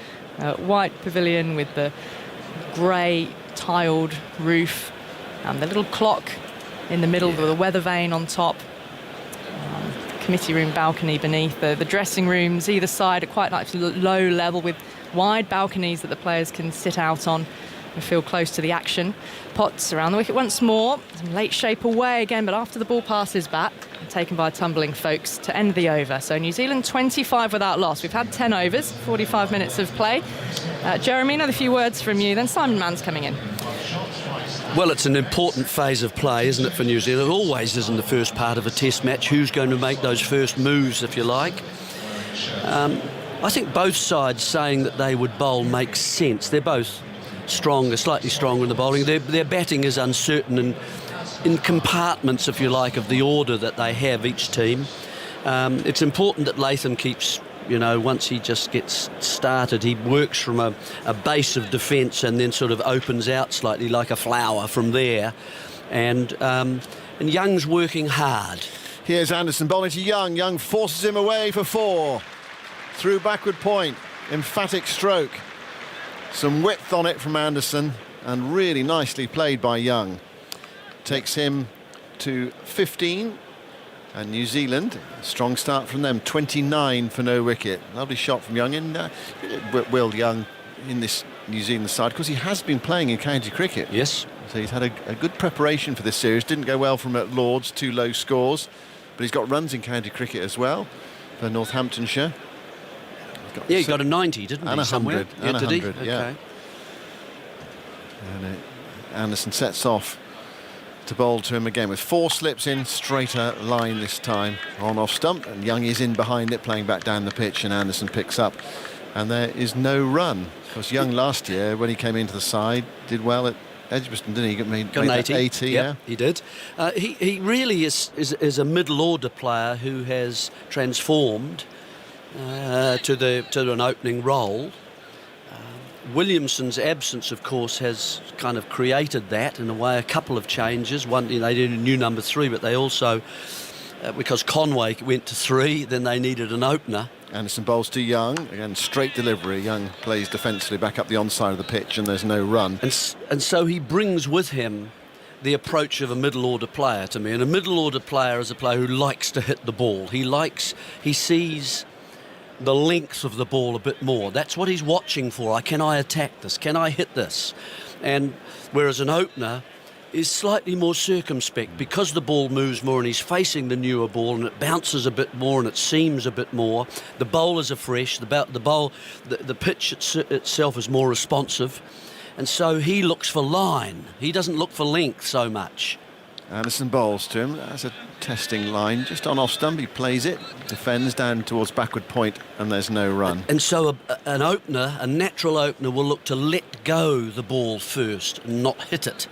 Whereas you always feel Young's looking to play the ball to me. And so his defensive game is the one that's being attacked here early on. Sorry, so you were going to say something much more important. I was going to give you his county stats over the last couple of seasons. This year for Northants, 331 runs in 6 innings, average 55. Which is good preparation for a test series. Anderson bowls to him. Good delivery from Anderson. Well played by Young, just in the channel. Just a fraction of away movement. Young not electing to play it. Comes down the pitch to do some gardening. 29 for no wicket, the score. A century and 2 other half centuries in those 6 innings. Last year played 4 games for Durham. A couple of centuries, averaged just under 40, then came in and played well in that Edgbaston test, as we mentioned. Yeah, he missed out against South Africa and New Zealand. There were a couple of low scores there. Maybe 3 or 4 of them, in fact, against South African are a side. You'll enjoy watching them, their bowling in particular. Anderson goes into bowl to Young on Midland leg, turned away, straight to forward square leg. And there is no run. Alex Lees lurking there by the umpire rifle. End of Anderson's over, so he's no wicket for 6. James Anderson from 6 overs on target, but yet to get that breakthrough that Ben Stokes was hoping for when he won the toss and put New Zealand into bat. Yeah, Young's played, this is his 11th test match, yet to score 100, averaging in the low 30s. Sounds like an England opener. Actually, they don't average as much as that, the England openers. They tend to be in the high 20s. That 82 at Edgbaston was in his 2nd test. He then made a fine 89 in Kanpur against India. 3 half centuries against Bangladesh, but then against South Africa, scores of 8, 3 and 0. Then 2 ones in the first test. Yeah, and all caught in the cordon. Yeah, so this is his first double-figure score in 6 innings in tests. Potts sets off, starts off behind the umpire and then emerges, bowls the left-handed Latham, who's forward to a straight ball, turning it to Broad, wearing his headband, the white headband at mid-on, and there's no run. It's a breezy day. The wind is howling across the ground, so we're looking from the Radcliffe Road end. It's going from, those who know Trent Bridge, from right to left. What is that? We're the northern end here, are we? See, there's a tester for you. Yeah, but yeah, I'd say we are, aren't we? I think we are. So that would make it a something westerly, would it? Like a southwest? Here's Potts again emerging from behind the umpire, bowls outside of Latham's off stump. There's nothing from Latham. How do you describe wind? Is it where it comes we're from? We're like an opening batsman who's uncertain outside his off stump. So is it where it comes from or where it's going? So if you say northwesterly, is it coming from the northwest or going to the northwest? I always get confused. I think it's coming from the northwest. Yes. Okay, fine. So it's a sort of a... It's just dropped for a moment, actually, but it's a northwesterly, westerly, something like that. Probably not. It actually feels a bit northwesterly, doesn't it? It's quite chilly. Potts turns. Pavilion behind him, bowls to Latham, and Latham tries to turn into the onside, struck on the thigh pad, drops at his feet, and there's no run. Pope comes from slip to pick up. We can't add to that, can we? There's our uncertainty. Well, I think Zoltz has cleared it up, hasn't he? Yeah. is where it comes from. As he normally does. That's his job. Yeah, I didn't really clear it up. I just said it confidently, and that counts as clearing it Well, up. in the modern world, that works, doesn't it? That does. Yeah, just say something confidently. It becomes a fact. 29 for no wicket. We're in the 12th over, and there have been no nicks, or there haven't been that many plays and misses really so far. Potts spins round. He's bounding in to bowl to Latham, wide of off stump. Latham leaves it. This is Broad's ground. Yeah. Does he have a favoured end? Does he prefer to come, or is it doesn't matter? Because I'm just thinking, Anderson, how many overs has he had now? Nearly sort of 6 or 7? Six. Yeah, he might go for another 1, perhaps 2, because it's a new ball. But then you would think Broad would come around, wouldn't he, and replace him. So whether he likes to come from this Radcliffe end, I don't know. They're watching these opening overs, they might have to try it from all sorts of different ends. And here's Potts bowling and forced away by Latham, square of the wicket, 4 runs. Beats the dive at backward point. Doesn't try to hit it too hard. It's about timing there and placement. Once he got it past the fielder at backward point, it was running out towards the aeroplane wing stand away to our left-hand side. 33 for no wicket. Latham to 17. Nothing more there than a back foot. Well, it wasn't even really a punch or force, really. It was a... No, they're all checked shots, aren't they? Nice They're not going to be flowing at the ball so much. You can understand that. 33 for no wicket. Last ball of the 12th. Here is another drive, this time from Latham, square of the wicket. That's 4 more. That was far more fluent, and he meant that one. That was a punch drive, square with the wicket on the offside. And New Zealand racing along here, 37 for no wicket now, with Latham to 21 and Young on 15. I'd say I wondered who that fielder was. I didn't recognise him either. No. I didn't want to ask you, because I sensed your... I had no idea who that sub-fielder was, because the 3 fielders, the 3 squad members, Brooke, Overton and Parkinson, have all been sent off for county duty, T20, and then they get allowed to play in the championship match, which starts at the weekend. So we've got 3 sub-fielders who are, well, Joey Everson, James Hayes and Sammy King. And just looking at a picture of them, and I reckon that might have been Sammy King, because he looks like the tallest of the 3 on the picture that we've been sent. Well, Sammy goes off with a slightly dirty jersey, doesn't he? Because he had to dive on the square and was in the footmarks of previous matches. Gosh, they're pretty close. If those are county matches, we're looking at some of those areas that have games have been played on the square. They're very close to the boundary, aren't they? Yeah, they are. Some of them might be practice pitches. Yeah, it can be. Stuart Broad is coming round to the Radcliffe Road end. He took his wickets when he took those 8 for 15 against Australia. He was bowling at the far end when Jimmy Anderson bowled that marathon spell here in 2013 when he finally got Brad Haddin out. I think he bowled something like 14 overs in a row. He bowled from this end, from the Radcliffe Road end. But they're changing it around now. Broad's going to have a go at the Radcliffe Road end. This is a 5th over, bowls to Young. He seems to have plenty of time just to get on the front foot there and defend that into the onside. And Lees comes from forward square leg to pick up, and there is no run. So far so good for New Zealand, who've changed their team around largely through force of circumstance, with no Williamson and no de Grandhomme, and Patel out as well. What can we expect from Bracewell in terms of his off breaks? Very much occasional off breaks, or is it more of a threat than that? No, I don't think so. Well, I haven't seen a lot of him bowling. Broad bowls to Young, who plays that defensively away towards Stokes, coming in from that half extra cover, half mid-off position. And there is no run again. Young stays on 15, 37 for no wicket. Michael Bracewell's, he's a top-order player for the... he plays for in the Wellington areas, in the Plunket Shield, which is our county level of game. And he's had about, I would guess, something near 100 of those in his history, because he's actually 31 and quite an older fella. But he bowls part-time off-spin. Broad to Young, and Young swings that away for 4 through mid-wicket. It was outside the off-stump, thrashed away. Well, that was that middle-order shot that Jeremy was talking about 5 minutes ago. He really latched onto that one. Yeah, That was a good stroke, wasn't it? He was into position very quickly. Yes, he's much happier playing shots than defending. There's a lack of foot movement about the defence. It's not what I would call a positive, organised defence. The bat tend to go towards the line of the ball, but it's not with a forward press or a backward press. It's more round the lateral crease line, really, and that gives the bowler a chance, of course, to do, when you're not getting close enough to the ball. 41 for no wicket. Broad bowls, straight delivery.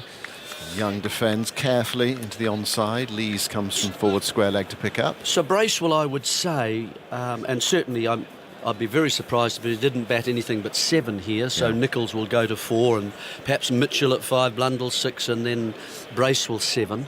And that would be, I think, pretty much what the order will be for New Zealand.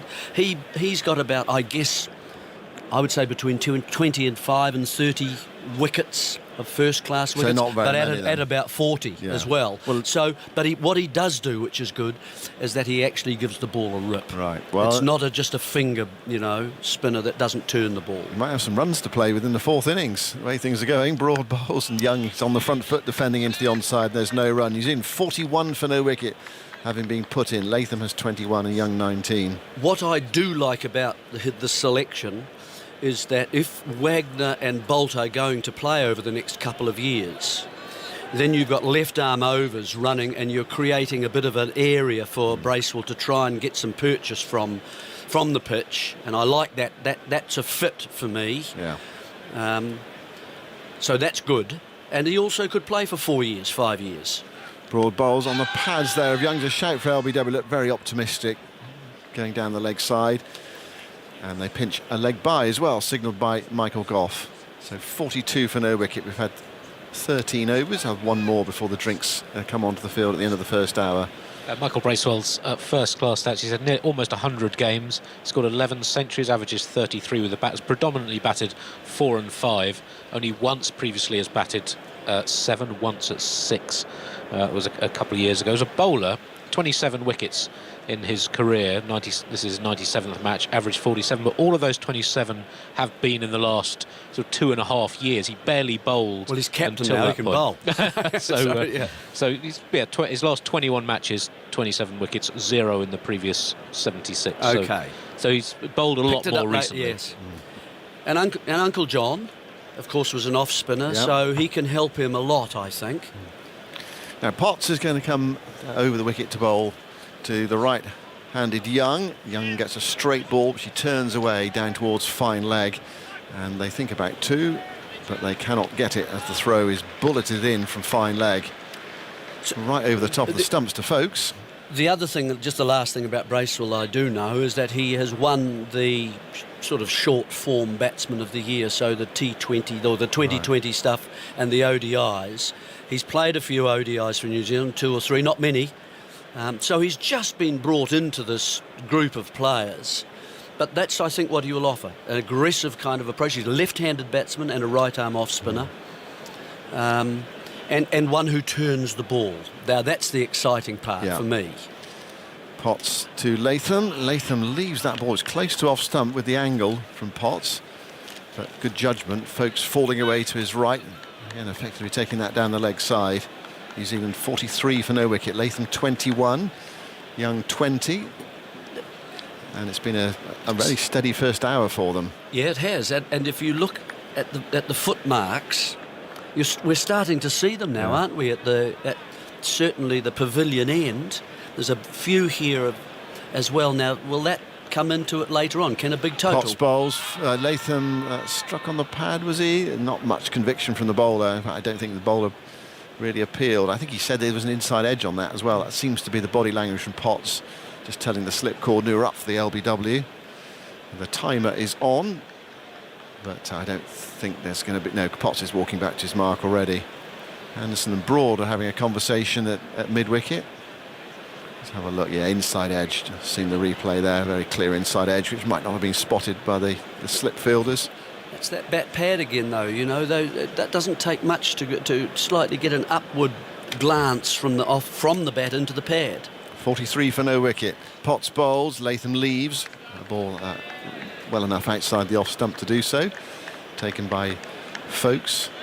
82 miles an hour, that delivery from Potts. Interesting for him, actually, to come, have the high of Lords and wickets and great debut and a win. And then you're back on it again 3 or 4 days later. I know in county cricket you're churning it out a bit, and he has been for Durham this year. You're playing, break, 3 days, playing again, as it's been at the start of this summer. But you have the high, and you've got to stay up, haven't you, for the next game just a few days later. He goes bounding in now and bowls outside the off stump.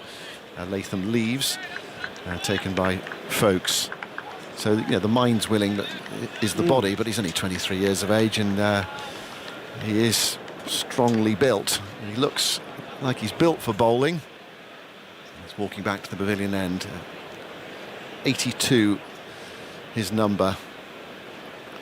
We're off for the shipping forecast after this delivery, and the drinks will come onto the field to signal the end of the first hour. Potts bowls, and Latham drives for extra cover, runs from here, possibly 4. The chase is on. Stokes is after it. Will he get there? No, he doesn't. Quick outfield. It really just raced away from him there. And so 4 more to Latham. Moves him to 25. Young has 20. Excellent first hour from New Zealand put into bat. 47 for no wicket. So we'll continue on 5 Live Sports Extra and then BBC Sounds. But Radio 4 listeners are off to the shipping forecast. And so drinks coming onto the field. Time for a change. Isha Goes coming in for the first time today, along with Jeremy Coney and Andy Zaltzman, if he's got anything to add. Yes, well, I mean, it's been a good first hour for New Zealand, hasn't it, after being asked to bat on a pitch that was green. It's been blustery. There hasn't been much swing, I don't think, and there hasn't been as much movement as we saw in the first test, Isha. I don't know whether you agree with that, but there's been a little bit of bounce, I think, that's carried through quite nicely to Folkes. But New Zealand have been able to negotiate it. They've watched the ball carefully, cautiously played, letting the ball go, particularly Latham. I think he's looked quite solid. He always does that. He tries to start from that good, strong base that keeps him batting for time at the crease, and he can bat for a long time if he does get in. There haven't been too many demons, I don't think. Broad didn't quite find the length from the pavilion end that suited him. Whether he can do that from the Radcliffe end, we'll wait and see. I thought of the two, Anderson looked a bit more dangerous and threatening. Just moved it around a wee bit more as he does, whether it's prior to pitching or from the surface of the pitch. Really, there's been one perhaps that was edged by Young, went to full slip just wide of, was always along the ground, just a wide of Pope there for a single. But apart from that, we've seen some good strokes off the back foot and front foot, and full value for the shots. I mean, that's run very quickly over this Trent Bridge outfield. Good morning to you, Jeremy. Good morning. Good morning. Sorry, to that was a long sentence to say good morning, wasn't it? But how nice to see you, and I'm off now because Alice is poised. It was a lovely summary, but we've got the best of you, so go and enjoy your break, and then will come Sir Alistair Cook. But I absolutely tend to agree with you. Slightly blustery conditions this morning, so I don't know whether that may affect swing. Michael Vaughan said that off air as well, potentially affecting the swing bowlers of Stuart Broad and Anderson with that new ball. I actually think Potts has looked the most threatening, even though we've only seen a couple of overs from him, because he bowls that heavy ball. He's quite a strongly built individual, and he jams down on that line and length slightly fuller than James Anderson and Stuart Broad. And I think he's looked the most capable of extracting a wicket on this surface. There is a green tinge on this pitch here at Trent Bridge. There's good carry.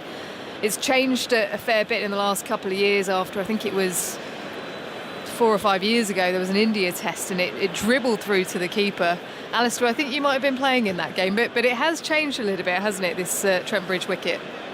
Good afternoon, Isha. Yep, it has changed. They've relayed a bit of the square, certain wickets, but after that game they have consciously tried to keep the carry in it. Historically, it was all about nicks at Trent Bridge before that game, and actually I think the first one bounced 2 or 3 times the keeper. I think there were 12 without loss in the first over, and all 3 had gone to third man on the floor. We kind of felt we're in for a long day. And I can't remember whether England we won the toss and bowled, maybe. I can't remember. I think you might have done, but it was the test that Jimmy got runs. And I got a wicket as well. You got a wicket. It was about the only good thing. Thankfully, normal service is resumed here at Trent Bridge. It's about the only good thing I've ever done at this ground, getting a wicket.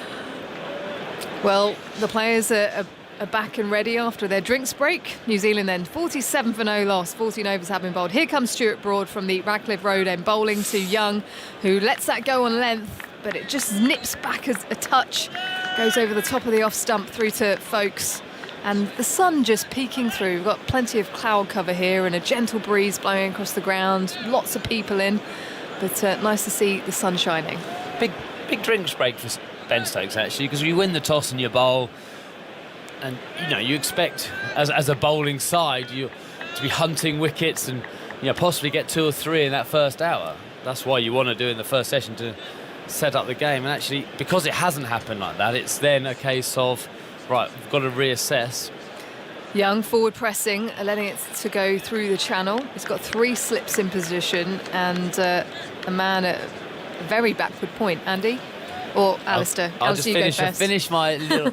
Got to reassess as a team, Yes. change your expectations, because it's not a blast-out wicket here today. It's not going to be 130 all out like it was at Lords. It hasn't done as much. England haven't bowled quite as full as they did at Lords, but then you've got to hatch a plan of being a bit more defensive in terms of the mindset, go for less runs and try and build pressure, get wickets that way with pressure rather than blasting sides out. Broad on an angle, bowls onto the pads of Young, clips it down to fine leg. Potts charging around the boundary to collect the ball and send the throw in. Pick up a couple and it's leg byes, 49 for no loss New Zealand. Well, I was just looking at the CricViz data on swing in the first 15 overs of tests at this ground. Only goes back a few years. So far, an average of 7 centimetres of swing. By comparison, in the first 15 overs of last year's test match against India, 18 centimetres. In the previous test here, which was back in 2018, also against India, 20. And in the couple before that, 11 centimetres, 19 centimetres. Young forward and defending to the leg side, no run. Yeah, so I mean these So you're just telling us he's done less. Well, yes. So the exact distance, I guess, you as a batsman would be able to say what's the optimum, or I don't know if you can say the optimum, but I guess what it shows is that it has swung a lot less. Similar amount of seam movement that they've detected in the ball tracking, but the swing considerably less than the last few matches here. Broad delicately placing the ball into his hand, fingers on the seam as he's pushing in now to Young, who's forward, covering the ball to the offside, playing it in front of him. Just gets his head right over it and collected and thrown in by Ollie Pope. No run taken. Have you had a good few days off, Alistair? I have. I've had a very interesting few days. I was lucky enough to be invited to Wormsley Cricket for Yes, Andrew Strauss, Ruth that's Strauss right. Foundation charity cricket day. As a no ball has been signalled for that last ball, so 50 for New Zealand as Young drives in front of that backward point out to the boundary, playing at it, sort of pushing at the ball, opens the face and it hits the outer part of the bat. He's picked up 4 and Stuart Broad standing hands on hips as Young moves to 24, 54 for no loss. Players talk, and the Notts players talk almost like a vacuum here. Like, he just beats the square, and then the the boundary rope like sucks the ball to him. There, it was just a thick outside edge, as you said, and you instantly say 2 because he got nowhere near it, and they just kept on going past Jack Leach. I mean, not the quickest person in the field, but I don't think anyone was stopping it. And now Broad's just asking Jack Leach to just take a few paces back so he can retrieve the ball if it goes past him. Here comes Broad again to Young, who's on the back foot playing it to the offside. Slightly more back of a length from Broad. As that is the end of the over. 54 for no loss. Latham 25, Young on 24. So the charity match in aid of the Ruth Strauss Foundation, which is a wonderful cause. They've been able to raise plenty of money in the last 2 or 3 years for families that are grieving the loss of parents. and I believe a lot of money was raised that day.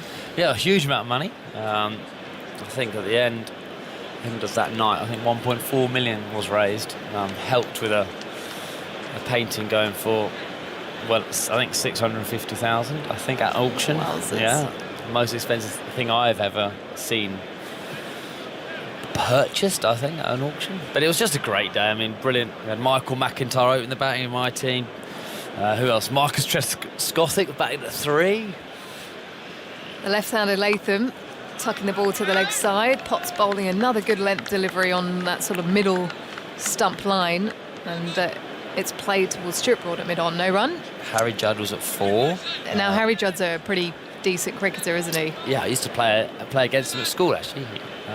He went to Uppingham, so had a few clashes at school, but they're very keen. He was actually wetting his chamois before as he was wicket Wetting keeping. his chamois. I think so. That's what you do. That's what they was doing, and I was like, I don't know why you're doing that. Have you seen our bowling attack? Ian Ward opened the bowling, followed by myself, and then Trez bowled the third over. So we didn't have too much bowling. What kind of style were you bowling? What were you going with? I bowled a bit of swing, actually. Okay, A bit of swing. very nice. Pink ball swung. Still got dealt with. And Michael McIntyre, what is he like as a batsman? As Latham tucks the ball this time to square leg, James Anderson waiting to collect it, no run. Solid opening batsman he was. Solid as in solid in defence. Not the quickest between the wickets. Played a lovely cover drive, I think. And I then can just hear him giggling away as he runs to the other end. it was very entertaining. In the evening, it was very funny. Yeah, it was just a great day. Very good day, actually. Raised a huge amount of money for a great cause. And then we're lucky enough that Ed Sheeran popped in and did a set as well. I mean, it was, yes, Zoltz just looked at me, raising his eyebrows. It was just one of those days. Potts round the wicket again to Latham forward and covering the ball, blocking it to the offside, no run. Yeah, lucky enough to be that. We lost the game of cricket, but I think cricket was... The result of the cricket wasn't that important. And I thought, as it was Strauss's day, we better let him win. So very generous of you. Ed Sheeran play all the classics? Yeah, he did. He got it. It was great. And then Scouting for Girls played as well. And then actually Michael McIntyre sang with Ed Sheeran. So at some stage we were kind of had to pinch yourself and think, what are we witnessing? Did you fancy getting up on stage, join them? No? Not your dulcet tones. As Latham chips the ball in the air off his pad, and Potts set off to kind of sprint forwards and try and catch it, but he realised halfway through that he was never going to get there. I suppose the only couple of alarms from New Zealand this morning is when Young got hit off that kind of back of a length from Stuart Broad of the glove and out of nowhere, and that one there must have just bounced a little bit to Tom Latham's leading edge, but apart from that, it's been very plain sailing. It feels like Potts might be the person to get the breakthrough because of that hard length that he bowls and that extra bounce that he gets. As he's struck on the pad, they go up in unison, Given not out. Paul Rifle standing unmoved, hands on heads for England. Potts turning around to have a chat to Joe Root. Ben Stokes is just signalling, was it height? And the players have decided not to review.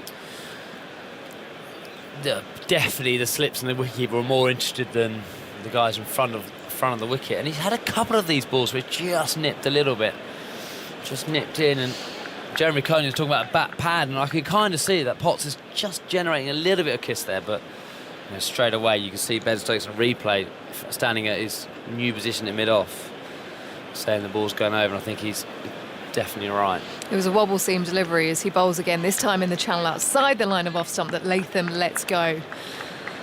So another probing over from Potts, and at the end of the over, 54 for no loss New Zealand.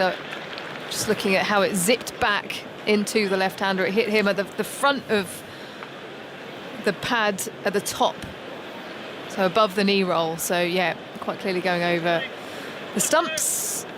You can hear much more about that Red for Ruth event on the No Balls podcast this week on BBC Sounds with Alex Hartley and Kate Cross, who were also there on the day they both played. How do they go? Well, Hartley was on my side. I thought we literally had no bowling. So I thought she'll be our thing. She didn't pitch any of her first 5. We're playing 100. She didn't pitch any of her first 5 and got dealt with. Damien Lewis smashed her everywhere. Oh, not ideal. Young. Ooh. Just getting his bat down in time. That ball zipping towards the pads as he plays it down to fine leg. It was very late on that ball from Broad. So he comes through for 1. Young to 25, 55 for no loss. Did they just keep low? Or was that there? It just, because you're right, it scurried onto it. Whether he just didn't pick the length right, and he thought it was a bit shorter, it was. It was a full ball, which he didn't go forward to, but it definitely looked like it might have kept a little bit low from here. But we are quite a long way up, aren't we, in this commentary position? And we have the benefit of replays, so maybe we can have a look on there. Andy?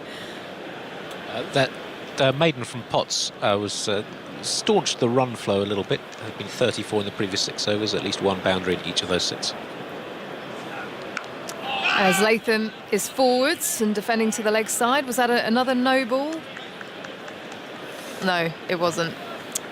I just had someone coming through on the I also had speakers. a stinker this morning, talking about stuff my last 3 days. So I was driving up here on the M1, and as you do, I'm going on to Nottingham from Bedfordshire, and I drove past a car, and as I drove past it, it's Monty Panesar. Latham forward, driving to mid-off. He pushes for a single. The throw comes in from Stokes to Ben Folkes, and they get through, scurry through for 1. Latham's 26, 56 for no loss. So I thought, oh, it's Monty. So I slowed down, let him carry on and catch up with me, and he just carried on going. So you didn't see it. So I then sped up again and horned it and started waving furiously with the thumbs up, thinking it was Monty. And this guy looked at me, and by the way, he was absolutely spitting image on Monty. I thought I was absolutely crazy. He gave me a thumbs up. I was, oh, right. So then I rang Monty to say, oh, you must have come to the Trent Bridge to see it. And when he answered the phone, you just knew he wasn't in the car. Young, still in his crease. Lets it go in the channel. And he was still at home. And I was like, Monty, are you on the M1? He was like, no, mate, I'm just having breakfast at home. So I was like, oh, gosh, I've just waved and horned at a guy who looked an absolutely spitting image at Monty. And he must have thought I was an absolute raving lunatic. I think you failed your driving test on about 6 different counts in one anecdote then. Were you wearing your glasses? Not there, but actually had a lovely photo. A lovely chat with Monty, who's playing for the PCA Masters Day in Stockport. Okay. But he wasn't on the M1 at 9 o'clock. Young crouches, works the ball round the corner to a diving Ben Folkes who can't get there. It's going down to the fine leg boundary, and they'll pick up 4. Leg by signalled from Michael Goff. Just looking to zone in on those pads at the moment, Stuart Broad. That's his line of attack, but that time is just straying a bit too much. New Zealand then 60 for no loss. England just can't quite keep these runs under control. I mean, New Zealand aren't flying away, but 3.5 runs and over on the first hour and a half of a test match. It's quick going. Trent Bridge can be a very quick scoring ground, but England would like to keep that run rate under 3. This time Young clips, and it's beautifully played. That's flown across the turf here at Trent Bridge, out to the deep mid-wicket boundary in front of mid-wicket. And Young moves to 29 at the end of the over, 64 for no loss. Ominous signs here for England. Ben Stokes winning the toss, electing to bowl first. He talked about a bit of grass on the surface. It was overcast conditions. But New Zealand have played it pretty well. Yeah, they played beautifully. And after all that talk, I suppose, at Lords of New Zealand's top order not being in any form, and England, being all over them, they were 4 down pretty cheaply and both innings, but they played beautifully. Really compact batting. Actually, every time England have missed, both on the front foot and on the back foot, both Latham and Young have put England away, and England have got to regroup a little bit here. Potts incoming now, and I'll hand over to Aggers. Thanks, Isha. Here he comes for the far end, and Latham, who's played some beautiful drives today, allows that to go through outside the off stump. 64 for no wicket. Really good start for New Zealand. And both these two looking good touch, actually. it's a question of them having hung in there and survived or anything like that. But they really, there's some good shots along the way too. Can't really, apart from one or two instances, remember the ball beating the bat. No, I was just saying, but it's just a little bit of that inconsistent bounce, certainly from Potts' end, is about the only thing which caused New Zealand any trouble. Here it comes, and there's that drive again from Latham, this time only as far as Stokes at mid-off. And there's no run. Blue sky around, cloud on the way, and still that blustery breeze blowing, more or less from right to left across the ground as we look down at it. But they're expecting stronger gusts this afternoon, which might make it a bit of a battle. It sort of buffets you when you're coming into bowl. But at least it's not coming straight down the ground. Potts again. Bowls a bouncer this time. Don't see too many of those. At Latham's easily underneath it. Collected by Folkes. Jack Leach, I can see loosening up there at point. Stokes has an early look at the spinner. You'd say he'd want to bowl Potts' end, though, wouldn't he? Because you don't think there's going to be a huge amount of turn on that first session at Trent Bridge, and there is a big, the wind is coming there with aid his drift. Potts again. Latham leans forward, and Potts fields in the follow through. This is the highest opening stand for the team batting first in the first innings of a Nottingham Test since 2005. This is the 13th match since then, in which time the team batting first only had one opening stand over 50, and the average opening stand batting first here had been 18. So you've got to go back to Strauss and Trescothick in the 2005 Ashes. They put on 105. What a great game that was too. Potts round the wicket bowls, but fuller. And Latham can allow that to go through. It just swung a bit after it bounced, really, that, or just perhaps moved slightly off the seam. It's a little bit of movement, but Latham walks off thoughtfully. Will Young's coming down for a conversation with him from medium range, really, halfway down the pitch. 64 for no wicket in the 18th over. New Zealand put into bat without their captain, who tested positive for COVID last night. So there's been a fair amount of reshuffling in the New Zealand ranks. Potts again, past umpire rifle, bowls another bouncer, and Folkes gathers that, tumbling to his right down the leg side. It's the end of the over. 64 for no wicket, 18 overs having been bowled. You didn't steal my car parking space this morning, I noted. Well, Alistair, I got warned at about 7:20 this morning from a very friendly text message from Aggers. Please don't park there. Well, but you did leave us enough space. I left, I hope, enough space for you. I managed it. After last time. He's a lovely old fellow on there, isn't he? He's been doing that for years. No, he had. I don't know if that's now my spot next to you. He was very keen for me to park there. So. Ben Stokes is coming on, and it's been a bit of an injury worry for him. He got that nasty blow in the ribs from Trent Boult at Lords, right on the point of the rib, and so he's had some problems with that. He just about worked up to full speed yesterday. It's his right side, of course, so it's not the sort of the side that you strain as a right arm bowler, so not quite sure how much that would affect, but so bringing the arm over did seem to be rather painful. It was a horrible blow, absolutely. There was no padding there or anything, right on the rib, a rock hard ball. Anyway, he's going to try and break through here. 64 for no wicket, and he runs away from us. Bowls outside the off stump, and his first ball's put away for 4. No messing there from Will Young. Short, bit of a loosener, really, that. A bit wide as well, and hit hard. 4 more runs. 68 for no wicket, and it's a no ball as well. Why how many times Ben Stokes' first ball of a spell goes for 4? I'm looking at results here because actually he does owe me some stats. It's quite a cruel question. He does owe me stats because after all this last week of telling me that Joe Root had got to 10,000 runs on exactly the same day. There's Stokes in the sunshine, bowls fuller and straighter, and that's turned to mid-wicket. That went on for quite a long time, was it? Did Andrew Sampson finally seal that? Because he even got a leap year into it, didn't he? I mean, for goodness sake. Well, a proper stats man, got the accent. So I think I'm now was one day younger. So I had to get my lawyers involved as Olds, because he was the one pushing it, and the podcast and. Why can't you just... You're so competitive, all of you people. Why can't you just agree it's a draw? I'm not competitive, but when he's throwing it in my face, like he was at the end of that last game, all the time bringing it up. Stokes again, bowls on off stump, better ball that, and it's defended by Young, picked up by Pope coming in from the gully. It was so much easier, wouldn't it, Andy? It's the same day, was it 159 or something? Yes, something like that. One day here or there doesn't make any difference, does it? Who cares? Another no ball, by the way, out there. I generally don't care, but I just thought, do you know what? When I got it through, I sent it to you, and you laughed, and I sent it to Zols, and saying my lawyers will be in touch, and I was hoping for a full-on apology. But when it comes down to leap years and stuff, I mean, really, for goodness sake. 70 for no wicket. In goes Stokes, over the wicket. Bowls very full, is driven, not really timed, though, and Stokes can field that with his left hand as he follows through. 70 for no wicket.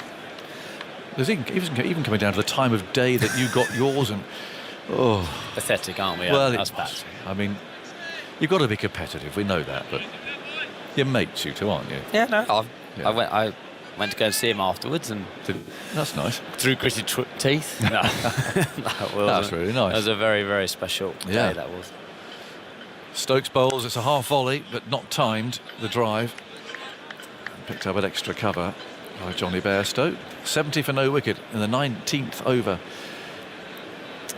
of New Zealand's innings. Stokes sweeps back his hair, walks busily back to his mark again. Got that substitute back on at mid-off again. He's got his glass on properly this time. He's got some very smart sunglasses. 70 for no wicket. Stokes over the wicket, bowls on the leg stump, very full, flicked away down towards fine legs. Quite a short boundary down there.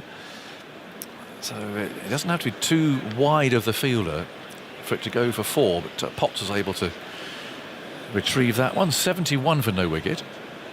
Latham 26, and Young has 34 on a bright, breezy day here at Trent Bridge. A good crowd. Just a few seats, vacant seats I can see dotted about, but not very many. There's a batch over on the right-hand side there in that new stand that suggests maybe a broken down bus or something, because there's a group that hasn't turned up, maybe. Or having booked seats together, but maybe something's happened there. But otherwise, looking around, pretty much full. It's a lovely ground. There's very informal atmosphere. Just on, quite in the city centre here of Nottingham. Very accessible. The train station just down the road. And Stokes, from over the wicket, moves in bowls. The ball does swing a little. But Latham's in a beautiful position there. And plays the ball defensively up to mid-off. Having a few issues with his shoes, isn't he, Ben? He keeps... Yep. He just took it off and changed the insole of it, and then now he's trying to... You know, when you kick the ground, don't you, to stub your toe to try and get it all down. He's taking it off again here. And actually, I've just seen his boots got like lions on him, isn't it? Actually, similar to his... I think on the heel. Is that a lion on his heel? It is, I think, yes. They're almost sort of wear and throw away these days, bowling boots, aren't they? They're so light. Do you have the Masons, or you're a Mason? Yes. We didn't mean break these ones in, I don't think. Just slip them on, they're like slippers. Sammy King is the substitute at mid-on with the sunglasses on. 71 for no wicket. And Stokes moves in, bowls again, a ball that just shapes into the left-handed Latham. And again, Stokes isn't happy with his boots. He's waving to the dressing room. People coming and going. That is the last ball of the over, so maybe he'll sort of go off and put another boot on or something. It's his left boot. That's the problem. Someone somewhere will be foraging through his bag, looking for another one. And there's some protective equipment being strapped on now as well, because clearly Jack Leach has been summoned to bowl. So 71 these two openers have put on, with very few alarms. No chances like that. Just an occasional player miss that you'd expect early in an innings on the first morning of a test match, but the ball has done very little, and England are going to have to keep chipping away. Yeah, it's a change in mindset for England, isn't it? When you win the toss and bowl, you expect to do some damage, don't you? You expect to take wickets, and early on that hasn't happened, and the wickets played a lot better, or the pitch has played a lot better than we all thought. There'll be a bit nip, and it hasn't been hardly any nip or swing, so England have to regroup, try and control the run rate, try and drag themselves back into the game, and then suddenly if you pick up a couple of wickets, it all looks a bit better. But if this run rate at 3.7 at the moment continues, at the end of the day, New Zealand will have a good score. So that's kind of you can break it back down to try and take the wickets out of it and just start to control the rate. We wondered who would be vice-captain when Ben Stokes left the field, which he's done. So we have another substitute, 2 subs on now. Joey Evison is at backward square leg. And guess who the vice-captain is, Cookie, as you get up and go? Jimmy. It's Joe Root, who's fielding at slip. So in comes Leach. His first ball is defended by Young and picked up by the bowler. Michael? Do you think Jimmy? Root was moving the field around there. In comes Leach, and this is again played off the front foot by Young. I'm pretty sure Ben Stokes he's is on over mid-wicket. there. He's over there. Root was moving the field anyway. Yeah. Well, who's the second substitute then? Not too sure. I thought Ben had gone off to do his boots. There's Young down the ground, and he's hit Leach for 4. No nonsense shot that as well too. Down the pitch, couple of paces, and bang, hit it over towards deep mid-wicket. This has been tremendous from New Zealand. 75 they've moved to. Foot movement straight away from Young. The wind's blowing across down that direction, and it's not easy bowling in blustery conditions, but England have been nowhere near as good as they were at Lord's. Bit short, bit full, bit wide, bit straight at times. Leach again, and it's played off the front foot by Young. Is it Stuart Broad who's off the field? Yeah. He's one. And there's another one. Leach round the wicket. And that's played away down to backward point where Lees fields. Anderson's at mid-off. Stokes at mid-wicket. Potts. Is Potts off? Is he? Perhaps it is Potts. Yeah. Yeah, I think it probably is. Leach bowls short, and it's steered away into the offside, brings Bairstow into play on the point boundary. I have to say, I've really enjoyed watching Will Young play. We saw him get 2 low ones at Lord's, got out to Jimmy Anderson twice, and he's facing Jimmy again a few days later. I always talk about Test cricket. That's why it's so hard, because you fail one week, and the week after, guess what? You're facing the same bowler with the same field, and you've got to somehow stay in the present moment and forget about the previous week's failures. And he's done that. Well, there was one ball earlier that he played and missed out, a real peach from Jimmy Anderson. After that, he's played some lovely strokes, a couple of back foot punches, a few nice drives, just used his feet to the spinner. It's not a day that you'd want to be a spinner, I don't think. There's not a great deal there for Jack, is there? No, there's not. It's an interesting point you make, though, and I think that was a part of England's problem in the winter, wasn't it, with the Ashes? It was just relentless. Same bowlers coming in at you, knocking you over. It's like the same movie every week, isn't it? A bad one. No chance to go away and slog some farmers around in North Victoria or something and try and have a bit of a break. That's what they used to do. They got up country. They were great games of cricket. What's our first game that the Ashes tour always used to start? Oh, that's at Lilac Hill. Yeah, Lilac Hill. It was a bum fight, wasn't it? In goes Stokes then. He's got a new boot on. His first ball's played to gully. Yes, that was always very lively. Yeah, that was where they built those little stands around there. Yeah. They're trying to bill it as Australia's Arundel, which you'd have played at Arundel, I'm sure, for the Duke or Duchess of Norfolk, and it's very genteel and very relaxed, and the players wander around, it's very polite, and there's cups of tea and stuff. They go Lilac Hill, and the abuse and the yelling and the swearing. It wasn't quite Arundel. Stokes bowls a bit of width and is driven through the covers for 4 more. It invited it. It was full and wide. Well, I reckon, I don't know if you spotted it, Aggers, but a few overs ago, it looked to me like Ben Stokes and Stuart Broad were having a bit of a set too, with the captain having a go at Stuart Broad, and they were having a little bit of a debate. And I reckon Ben Stokes, you know what, I'll bowl. Give me the ball, I'll show you how to do it. Well, so far, he's bowled that first ball that was a long hop. He's now just been dispatched, and it's just width, and that's what England have done. They've just allowed New Zealand too many easy square of the wicket option shots. Here's Stokes, full again, but straighter. And so Young is forward, and Stokes fields that, tosses the ball back to the keeper, and now dispatches Lees to the deep square leg boundary. So we might see a bouncer here, or at least the batsman might be anticipating a bouncer. Well, it's not taken us too long into the English summer to realise that this England attack is very, very good when the ball's moving, seaming, and as soon as it doesn't do quite as much as it was last week, it's just an attack that's crying out for pace. It is. And they're just not fit. They're all, unfortunately, injured. Stokes bowls the in-swinger, well bowled, and he just played that in time.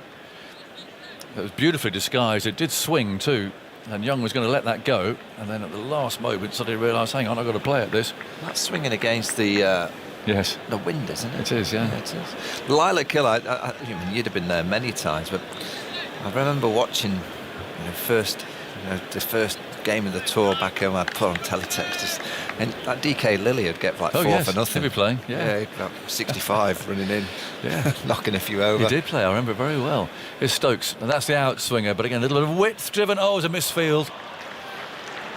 And that's going to be another boundary, and Stokes doesn't look best pleased with that. There's Leach diving to his right at point, and it's gone for another 4. It just has to pierce the infield, and it's 4 runs. It's always a fast scoring ground here at Trent Bridge. Yeah. I mean, I've been reading all the quotes and the comments about how much Lords was great fun. How long is it going to take to realise that it's not always that? No. that jovial. Like today is going to be hard work. Well, look at this. 84 for no wicket. Stokes with long strides, moves in over the wicket and bowls it edged and caught. Beautifully taken at second slip. What a terrific catch. And Will stood for a moment, Will Young there waiting, as if he wasn't going to go. It was so low. A little bit of swing, and I think you have to put that down to the in-swinger from earlier in the over. Made Young realise that he could swing it both ways. Yes. And Crawley, he's a tall man, he's taking that right down by his boots.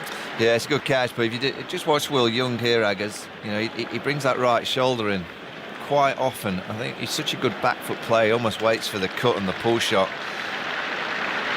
And that right shoulder just come in so early.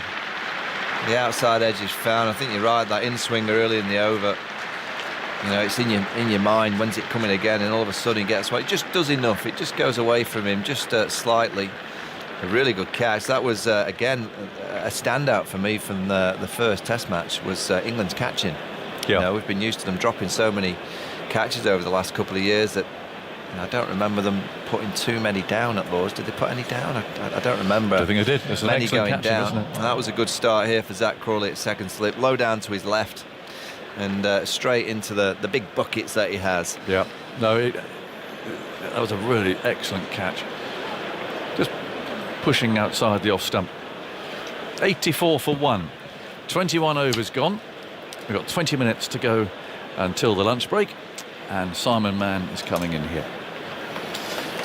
Well, a wicket just in time for England after a chastening morning for them. Well, I reckon if they can get another one now, if they get New Zealand 2 down before lunch, just look at the dismissal there. That front foot gets planted by Will Young, and then with the ball moving away, he kind of has to bring his right shoulder around to play the line that Ben Stokes bowled, and it just squares him up slightly. Brilliant catch again. Really good, wasn't it? Low down from Crawley. Yeah, fantastic catch. And if they can get a second, I think they'll have just grabbed back what's been a disappointing morning, winning the toss, bowling, and he didn't hesitate, did he? He just went, no, I'm bowling, it's perfect to bowl first.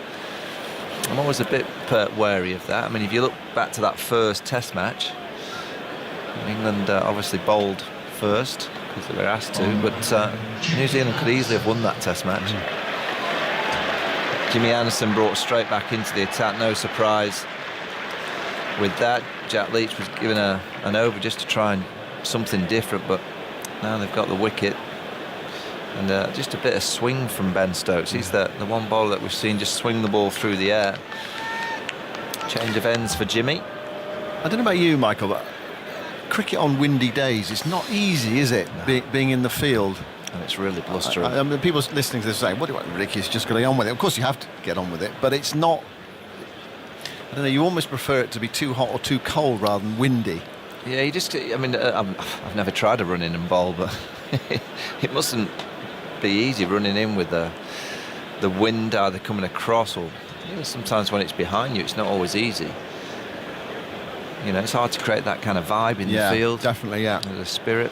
You find yourself quite hoarse in the evening, sort of shouting to try and make contact with your colleagues and or chivvy everyone along. Here's Anderson then, right arm round the wicket, bowls, and that's caught at mid-wicket. Short ball pulled away. Tom Latham can probably not believe what he's done there. He was looking at 4. Another wicket from nothing, really. Anderson getting a wicket almost from a long hop. Well, when you get out like that as a batter, so frustrating. Well, the first wicket was a decent ball. That is, well, that's just a bit of fortune. It's not a bad catch from Matthew Potts, diving to his right. It just sat up for Latham to whack it. It's a funny game, cricket, isn't it? You get one, you get a second. England now get a third before lunch, and you'd say they'd probably had the best of the session. It's well, madness, really, ridiculous. And the first one was a genuine dismissal. Young caught in 2 minds just around off stump, or just outside off stump, in swinger, ball going away, and he was a bit vulnerable there at Lords, wasn't he? Actually left the ball quite well this morning, but he probably didn't quite know what to do, whether to leave or play. Played at it. Nick, good catch low down, and that was a good catch as well by Potts, away to his right hand side. But really, and Henry Nicholls now, and he didn't play at Lords, so you're bowling now to a player that's not really had much middle practice. 2 left-handers. Oh, what a stupid game, cricket. It's just ridiculous, isn't it? 2 wickets in 2 balls. Stokes had just been hit for 2 fours, and the over was looking like a paw, and he gets one in the right zone, gets the wicket in there. Latham facing his first ball after the wicket, and he just plopped one straight to mid-wicket. Right, England on a team hat-trick again after the one at Lords. And the crowd, roused by that after a morning of chasing leather for England. Lots of 4s. New Zealand looking strong and confident. That opening partnership now both out within 2 balls. So here's Nicholls. Anderson goes into bowl to him, and he lets that one go by outside the off stump. An extra zip in that delivery, it seemed to me. Bounce anyway. And Nicholls comes down the pitch to do some gardening. Nicholls missing the Lord's Test match. Well, first he had COVID, and then he had a calf problem. So he's out there, but he's got a very solid Test record. He averages in the low 40s. What have you got, Zoltz? Just the opening stand and the opening batsman. Young 47 from 70 balls with 9 fours. Latham 26 from 60 with 6 fours. The partnership 84 in 21 overs. And there have been 12 fours in 12 overs before that wicket fell. Yeah. England experimenting here. We've got 3 slips in the gully and a short mid-off. Anderson bowls to Nicholls, and Nicholls gets the ball on off stump, angling into him from round the wicket, and he plays it straight to that fielder. Short mid-off. It's Jack Leach. I wonder if he's ever fielded in that position, whatever, let alone in a Test match. Leach earlier bowled that one over, and there's some Stefan Schemmelt on the BBC Sport website. That was his first, when he bowled, his first ball since he got rid of, in England in a Test match, since he got rid of Josh Hazlewood right at the end of the 2019 Ashes series. Anderson Bowls to left-handed Nichols, who flashes that away for 4. The runs keep coming. Short and wide outside the off stump. Nichols almost in one-day mode there. Uppercut it over 4 slip. Yeah, I always love Test cricket at Trent Bridge, because you get periods where you feel that there's going to be a wicket fall any ball, and then a couple of batters will get in and there'll just be boundaries flying everywhere. The rate gets to 5 and 6. Fast scoring ground, the outfield's always quick, and it can change just like that. Get one wicket and you say, oh, there'll be a wicket any ball. But that was a poor ball really from Jimmy Anderson, for Nichols to get a gift with this field, short and wide. Amazed how many short balls England have bowled today. Anderson into bowl to Nichols. That's a much better delivery on the stumps. Nichols rather tentatively forward to it, thickish outside edge, picked up by Leach away to his right hand side. So Anderson has gone 1 for 10. Is that the first 4 off him? His second 4 he's conceded. Coming to the end of his 7th over. It's unusual to see Anderson being knocked around as he was at times at Lords. The lower order thought they would have a bit of him, smacking him down the ground a bit. Southey got after him. There's a man back now at deep square leg. Potts is being sent out there. So 2 men back on the leg side boundary. 3 slips of gully and silly mid-off. Anderson bowls outside the off stump, testing Nichols around about his off stump, but that's very well left. Anderson can't believe it though. He thought he should at least have played at it, but Nichols let it go by. Very close to the off stump. The end of a successful over for Anderson. So what is he on now, Jimmy Anderson? And he's closing in on 650. He's 3 away, 6-4-7. And New Zealand, after a morning of all sorts of incident, 88 for 2. With Conway, well, he's yet to face, and Nichols on 4. Yeah, I think the game's going to move forward today. Just get a sense that both teams I think England will continue to try and Ben Stokes said it after the first test. He's going to put fielders in positions where he thinks the ball's going to go in the air, so I think he'll continue to go on the attack. And I get a sense that New Zealand might play a few shots. So, as usual here at Trent Bridge, I think we're in for an entertaining day. Well, it's normally such a high-scoring, quick-scoring ground in white ball cricket. It's very difficult to hold teams here, as long as the surface is reasonably decent. This one seems to be. Stokes round the wicket to bowl to Conway with 3 slips in. It's full outside the off stump. It really was full there, tempting Conway to drive.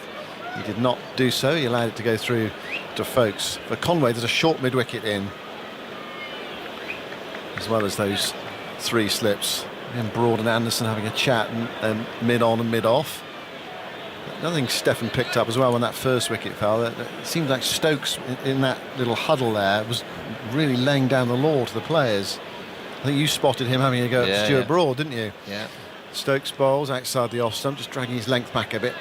That time Stokes, no stroke from Conway.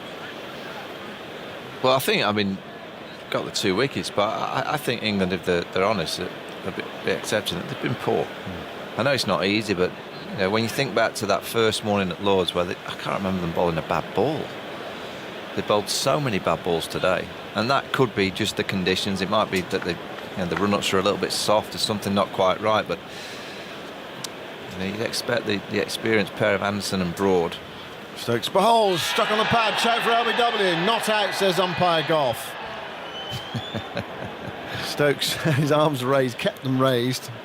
They're not going to have a look at this. They're not going to send this upstairs. Timer ticking down, but Stokes is already marching back to the top of his mark. Well, the big thing that Ben Stokes is managing to do that we've not seen from many of the other seamers is getting shape through the air. It's too high. It's a straight ball that Conway misses, plays around, but it's just too high. But he's getting some swing. Stokes tries again, bowls to Conway, a wobbling delivery. You see it wobble as it went down there. It was wide of off stump, so Conway didn't have to play at it. That previous one, was it missing or was it umpire's call? It probably was too high. It was not a bad shout though, was it? It was... I won't want you umpiring against have a look. me. Have a look again. It's just above the knee roll.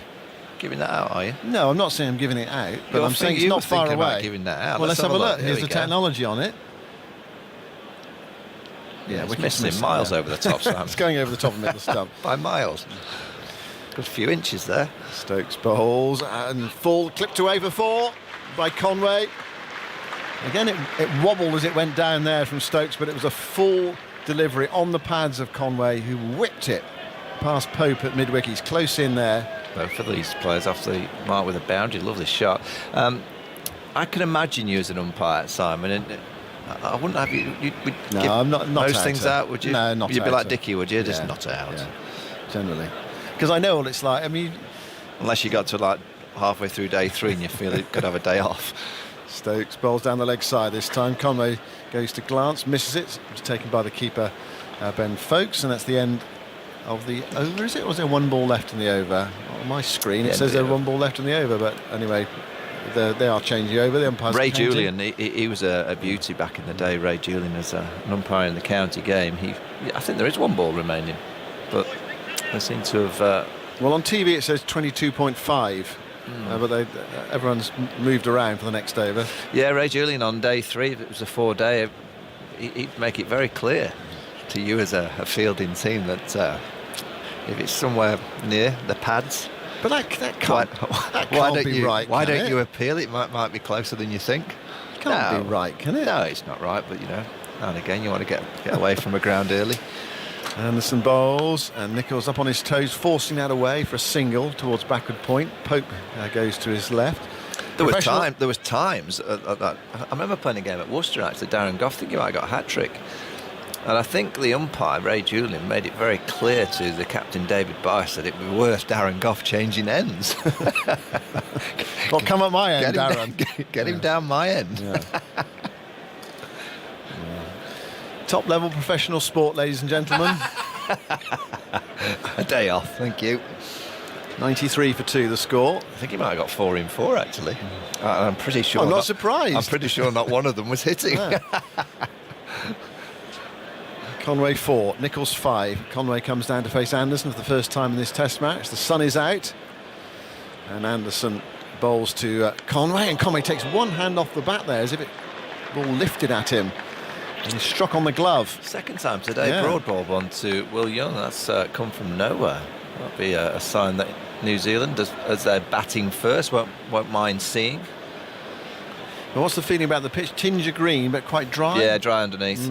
Yeah, it's from here. I think you'd look at it and think, oh, there's plenty of green grass. When you get down there, it just looks a nice surface. It looks one that I always take my guard, just say, oh yeah, wouldn't mind having a go. Wouldn't on mind this batting today, as long as Ray Julian's not umpiring. Well, yeah. Or me. No, you're not out. No, I'm not out. Mainly because I have sympathy with all those club batsmen that have been sawn off over the years. Probably got away with a few as well, mind you. Here's Anderson bowling, nudged away by Conway. It's coming down fine. That's gone for 4. It's another boundary. Well, wide of the fielder, it's very difficult to stop it on that fast outfield. Lord's normally is very quick. It wasn't quite as quick because of the rain that was in London in the lead up to the game, but this one is. Yeah, scoring at 4.13, 23.3 overs, gone 97 to New Zealand. Yeah, really. I reckon it's the worst feeling in the world when you get given out and you're not out, and you know you've not hit it. Oh.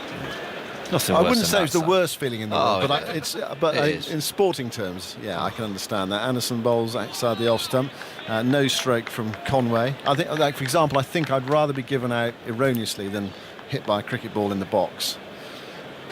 No, the boxes are pretty good these days. Well, I okay. think the old boxes, you know those pink ones that they used to have with holes in? Yeah, exactly. No, you won't want to take one from that. Well, being hit in the box and given erroneously out in the same ball. Yeah, that would be hard to take, wouldn't it? Definitely.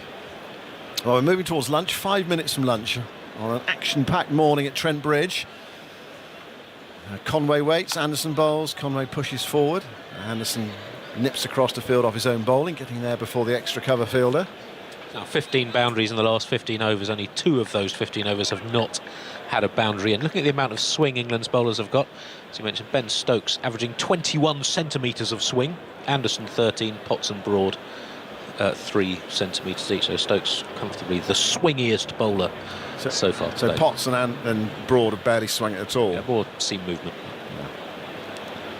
Anderson bowling from the pavilion end, past umpire rifle, bowls to Conway, and Conway plays a fiddly leave at that. It looks as if he's going to play at it, and then lifts the bat out of the way at the last moment. Anderson stands in the middle of the pitch with his hands in the air, but I think that's sort of deliberate from Conway, playing very late. End of Anderson's over, 97 for 2. We've had 24 overs only in this morning session. And New Zealand closing in on 100 runs. Being put into bat, 100 runs in a morning session is a pretty good effort, but they did lose 2 wickets in 2 balls. Will Young caught low down by Crawley at second slip off Stokes for 47, and then Latham pulling an Anderson long hop to Potts at mid-wicket out for 26. Both good catches. Well, I reckon at Lord's last week, I thought the first innings, it was doing quite a bit at times. 250 would have been around par.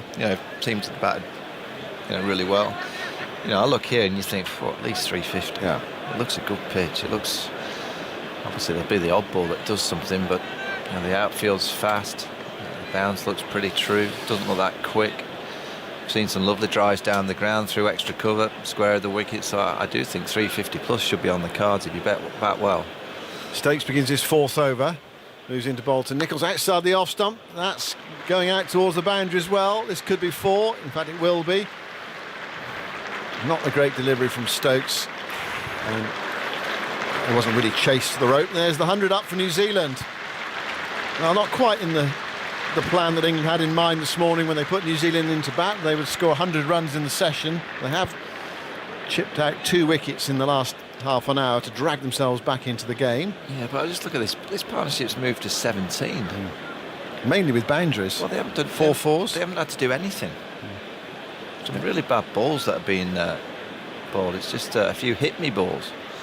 Stokes tries again, bowls to Nicholls, who turns that away for more runs. Backward a square, just a single in actual fact.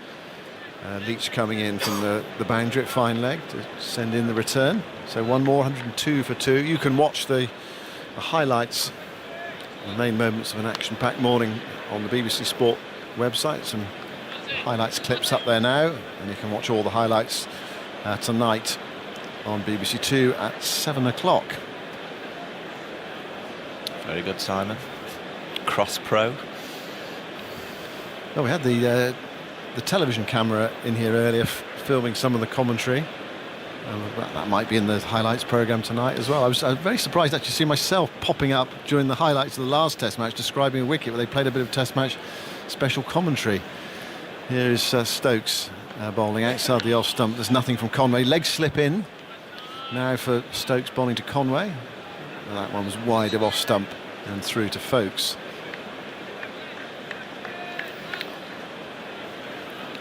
I was very lucky yesterday. I played in a golf day. Some old footballers were there. Arthur Albiston, you remember Arthur? Yeah.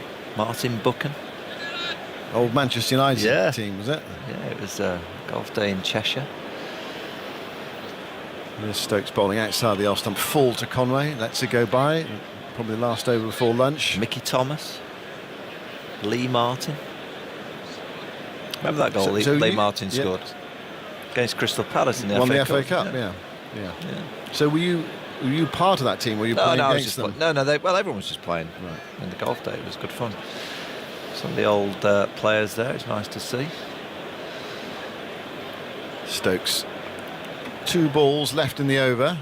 Balls to Conway, full, guided away through extra cover, more runs here. Chase is on, it won't be 4 this time. That's out to the biggest part of the ground. Potts is after it, and they settle for 2.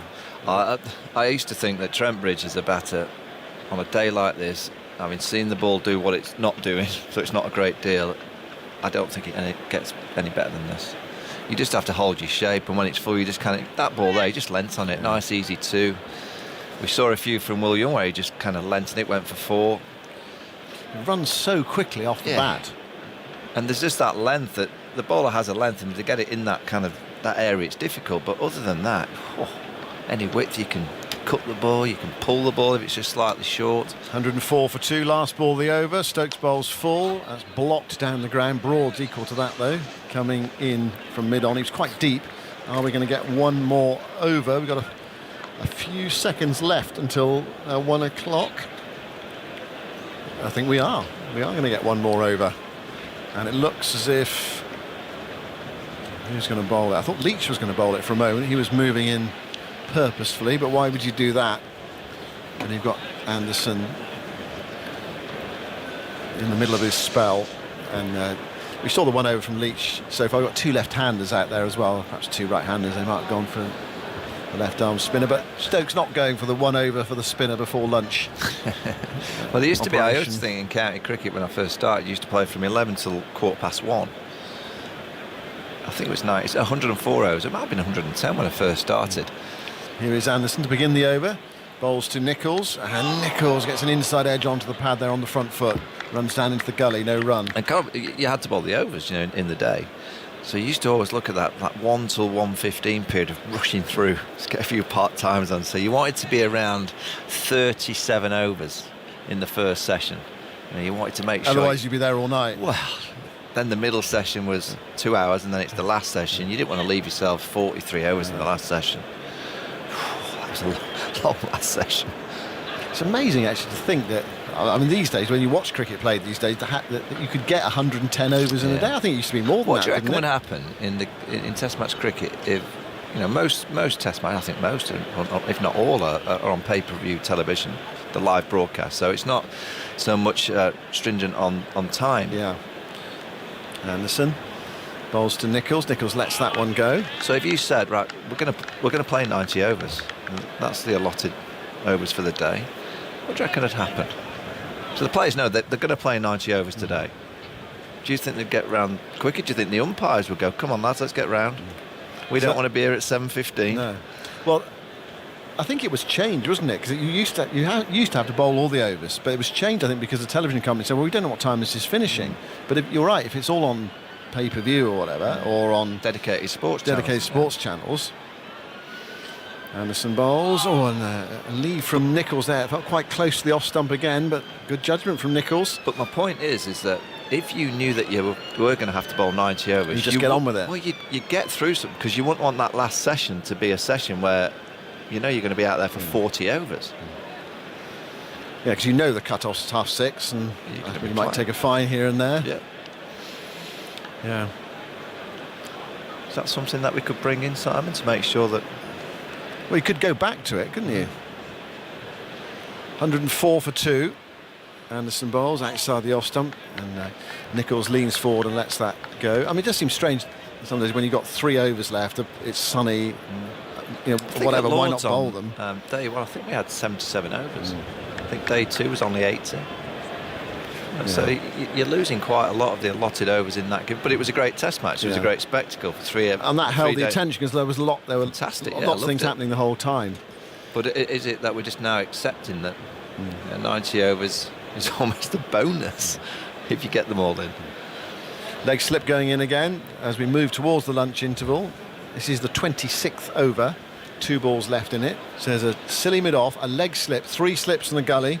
Nichols there on 10. And just moving Leach a bit square at silly mid-off, almost silly extra cover. Anderson bowls, defended by Nichols into the offside, and Leach comes forward to pick up. And there is no run. The 100 came up from the first ball of the 25th over. It's the fastest a team has brought up their first 100 runs against England since India in the second innings on this ground in 2018, and the quickest in the first innings of a Test match since Bangladesh in October 2016. Yeah, generally rare to see 100 runs in the first session of a Test match. When you think the first Test, was it 39 for 6? It's like contrast. Anderson bowls the last ball of the session, and right in keeping with the session, it's driven for 4. Out through extra cover. It's a nice shot, full from Anderson, and Nichols powered it through the offside. So first ball, last ball, makes no difference. If it's there to hit, it's dismissed, and it raced away across the big square here at Trent Bridge on this fast outfield. You have to say Henry Nichols has looked very, very good. I mean, he missed last week, but had a few nice ones to hit. But I think it's one of those pitches and days where your margin for error is slight. If you get it in the right zone, I think it's still a pitch that you could knock over a few, but I don't think that kind of area or zone is that large. I think it's quite a small area, and if you just miss that slightly, I think you can cash in as a batter. You almost feel as though England are a bit lucky. There's 108 for 2. It could easily be none. Yeah, easily. Although it was a good ball to get rid of Will Young. Not a great delivery to get the wicket of Tom Latham. Young was caught by Crawley low down at second slip off Stokes for 47 after an opening stand of 84. It was the last ball of the 21st over, first ball of the 22nd over. Anderson bowled a long hop to Latham, who thought, here's 4 more, and he powered it straight to Potts at mid-wicket. I say straight to Potts, slightly to his right-hand side. He took a good catch.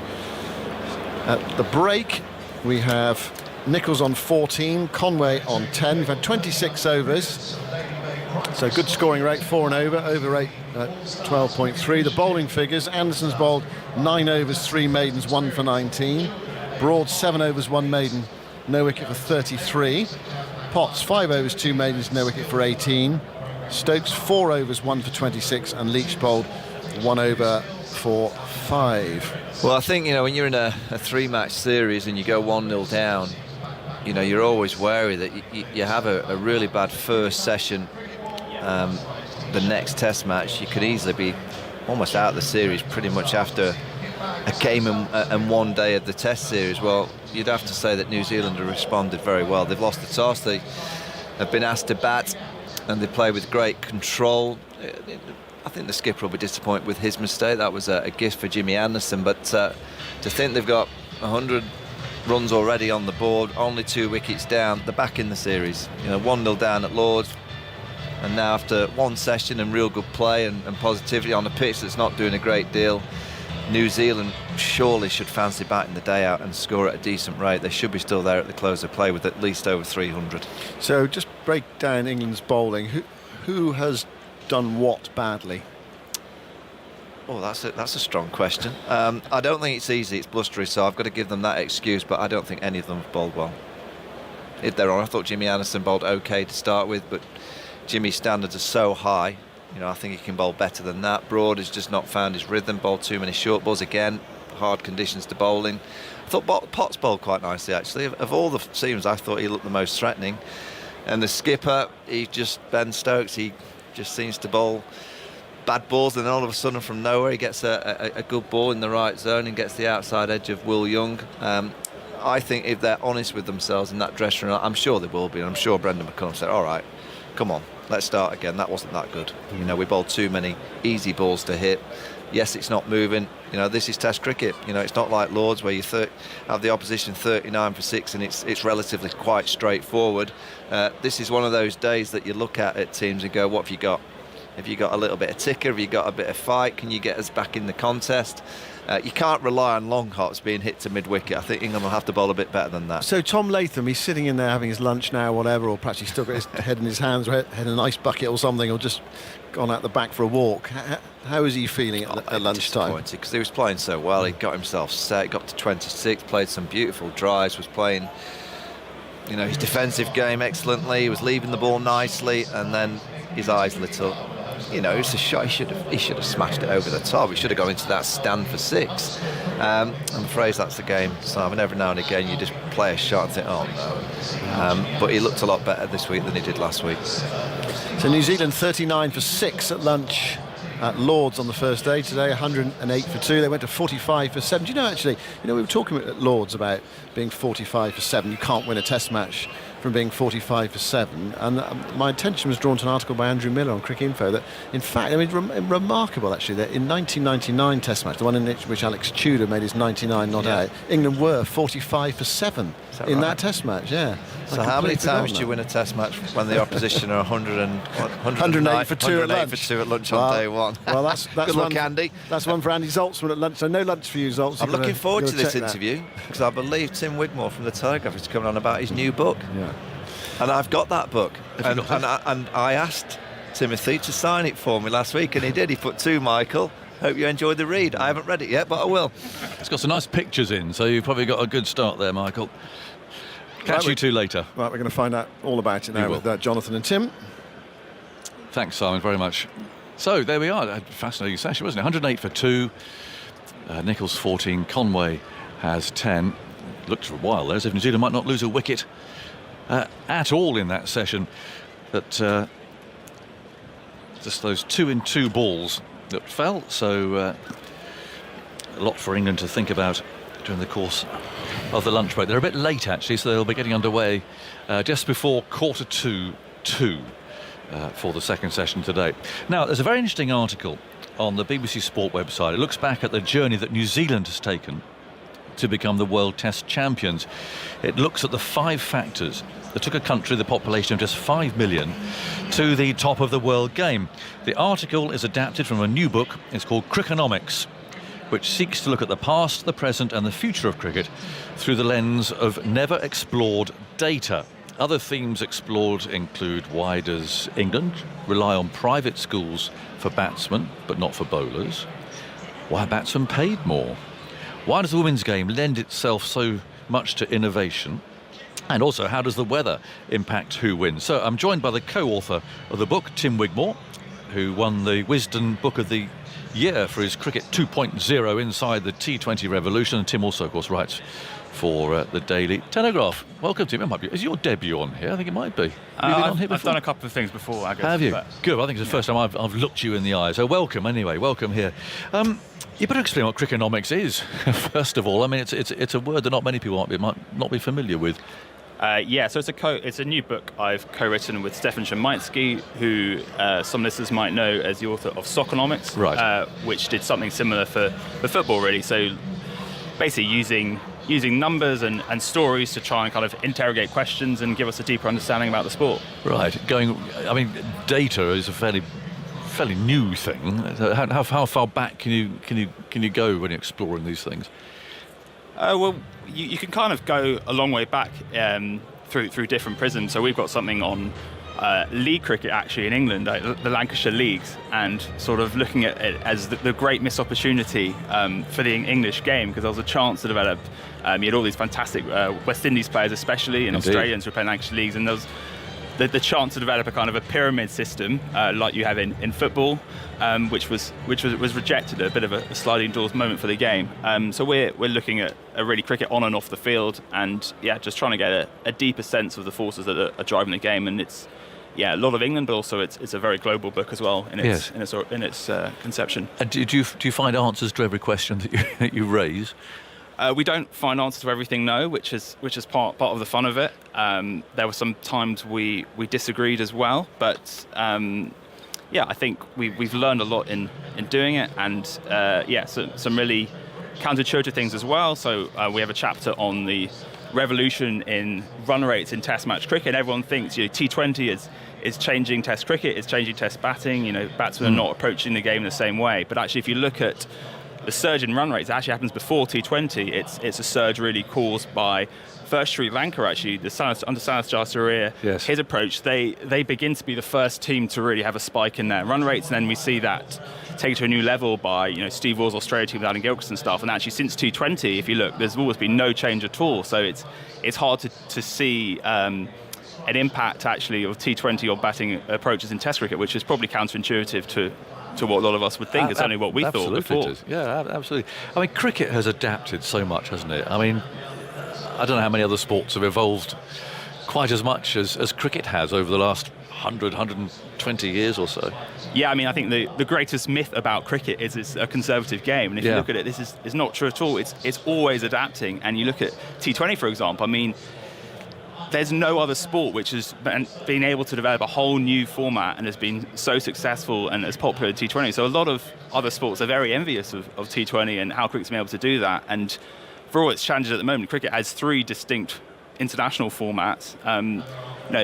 At its best, that should be a real strength for the game. And I know we love to have these sort of culturals in cricket and presenting these formats in opposition to each other, but actually the game has adapted and it continues to because adapt. those formats all work, and there's a bit of artificiality, isn't there, about the one-day games, the 50 overs or the T20, because it has to be, but nothing like when you try and look at cut-down versions of other sports, rugby sevens or whatever. Rugby sevens, and what they have to actually do to try and get a shortened form of the game. I think we're really. I've always argued, I think we're really lucky in cricket that we do have 3 really solid, very different formats that all work. Yeah, and you can, as I do, you can like them all, or you can just prefer Test or T20, and that's fine. There's not the need to have these formats so much in opposition with each other, although of course T20 has undeniably changed the dynamics for Test cricket, and one of the big shifts we're seeing at the moment is almost a kind of football-style rise of club cricket compared to international cricket. So if you look throughout history... So do you mean franchise cricket? Do you mean Mumbai Indians and so on, well, that sort of club cricket? T20 competitions around the world fought by clubs or franchises or whatever you call them. So if you look at the history of cricket, actually cricket is very unusual in historically generating so much of its money from international cricket and so little from domestic matches. Yes. And so until T20 comes in 2003, about 90% of cricket's cash actually comes from international matches, which is very unusual. Football was more like 80% comes from domestic club matches. Yes. And cricket's been on this journey. It's now got to the stage of about half its income coming from domestic and half from international matches. And we think that's an unfinished revolution, if you like, and we're seeing more and more leagues come up. There's a new very lucrative new league in the UAE, which I think will have a huge impact on the game. And so we're seeing this shift more and more, and the club cricket is on the ascendancy. And there's a question for international cricket about how it adapts to this landscape. So you have global events which are doing really, really well. So the World Cups and stuff, they're hugely popular. Nothing to worry about there at all. But one of the big worries is for normal bilateral cricket, normal nation v nation outside World Cups, especially beyond Australia, England and India, which is how we have a very bizarre and quite worrying situation for Test cricket fans, where New Zealand, the World Test champions, but from a very small market, they lose about $500,000 per Test match that they stage at home. Well, that's a remarkable statistic. That really is. And how do they lose that money? Well, so New Zealand obviously is very far away from everywhere apart from Australia. So the costs of bringing their opponents there are huge. You have the staging costs, the hotels, the security costs. You've obviously got to assume that matches will go 5 days, even if they don't. So you have those sort of sunk costs. And because of New Zealand's time zone, basically, it's not a great time zone for either England or for the subcontinent. So it's broadcast rights. So it's broadcast rights are not worth a huge amount, basically. Yeah. And so, Test cricket there relies on subsidy. It's a loss leader, which is a real concern for the game, that you only have Test cricket really in 3 countries is making money. And even in Australia, if they host a lower ranked side, that's not necessarily a particularly commercially attractive series either. Yeah, I was pretty depressed at Lords by what Greg Barclay had to say. He's the chairman of ICC, and it's almost as if he kind of surrendered. That I wanted to hear the ICC stand. No, of course, we still have great faith in Test cricket. We want it to be very much part of the future. But it was almost ran up the white flag, it seemed. Yeah, it had an air of kind of managing decline being the kind of limit of his ambition. So the interesting thing about the ICC is its powers are very limited, and they're limited deliberately by the members who really kind of wield all the power. So Greg Barclay, the chairman, is in a pretty compromised position in many ways. But of course, he was predicting less Test cricket in the future, and in Crickonomics, our book, we actually show this is already happening. So at the start of the 2000s, there were an average of 51 Test matches a year. In the last 4 years before COVID happened, so 2016 to 19, there were only 45 Test matches a year. So that's already a decline, and we're seeing basically 2 Test series have become the norm when you don't have one of England, Australia or India playing. Yes. So New Zealand, for example, they only really play 2-match series at home now. Test cricket's already in this position where it's scheduling fewer matches, and I suppose that is the hope of the World Test Championship, that it brings new relevance, and it means fans have a stake in matches not involving their own countries. I actually think the first cycle worked pretty well considering the difficulties of COVID, but it kind of speaks to the kind of compromises inherent in world cricket, that you have this league where it's not really a league because some teams play twice as many as others, and you have a very weird, confusing point system to determine it. It's not. You want something you can explain on the back of a fact packet, and that's not it, unfortunately. No, it's not. So let's start with New Zealand then, and the rise of New Zealand, who a few years ago was always one of those examples. There'd be New Zealand, there'd be West Indies, where everyone said, well, look, Test cricket's going to be finished there, for the reasons actually that you mentioned, losing all that money for every match. But then 2013 to 2021, they won 35 tests and lost 17 in that time. And I'm really interested in how you charted that progress, if you like, up to the top. The things that they had to do, that the administrators had to work out, and how they've kind of embraced the whole cricketing structure, really, haven't they? Yeah, I think it's a very important story because we're in an age where the big three seem to have so much dominance off field and often on it as well, that the rise of New Zealand, basically, who have, remember, the smallest population of any of the 12 test nations, obviously cricket very much in the shadow of rugby there. Yes. So what they've been able to do is really remarkable, and I think there are important lessons for other countries. So clearly you have a number of very fine players who have come up at a similar time. You had Brendan McCullum, and then the generation now with Kane Williamson, Trent Boult and Tim Southee and so on. But actually, I think what we do, we say, yeah, sure, they've had these great players, but what are the deeper reasons? And a few that I would point as being particularly important.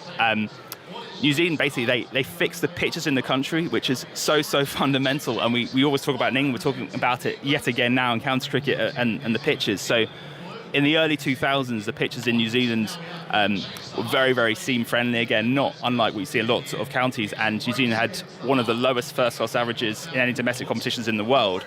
And since 2010, actually, they've had the highest average of any domestic competition in the world. So their wickets at home have come a lot closer to replicating those you get in Test cricket, which I think is good both for batsmen to develop the sort of skill, how to develop long innings, and also for bowlers to work out how to get wickets on these pitches. So what New Zealand did, they had a real focus on their domestic infrastructure. They had a warrant of fitness, which was basically a minimum standards for grounds, was introduced in 2005, because before they would play on sort of 25 different grounds a season in their domestic matches, which would be very charming going to a local small town. New Plymouth and places like that. Yeah, but not necessarily fit for purpose to develop international players. So that's been a really important thing that they've done.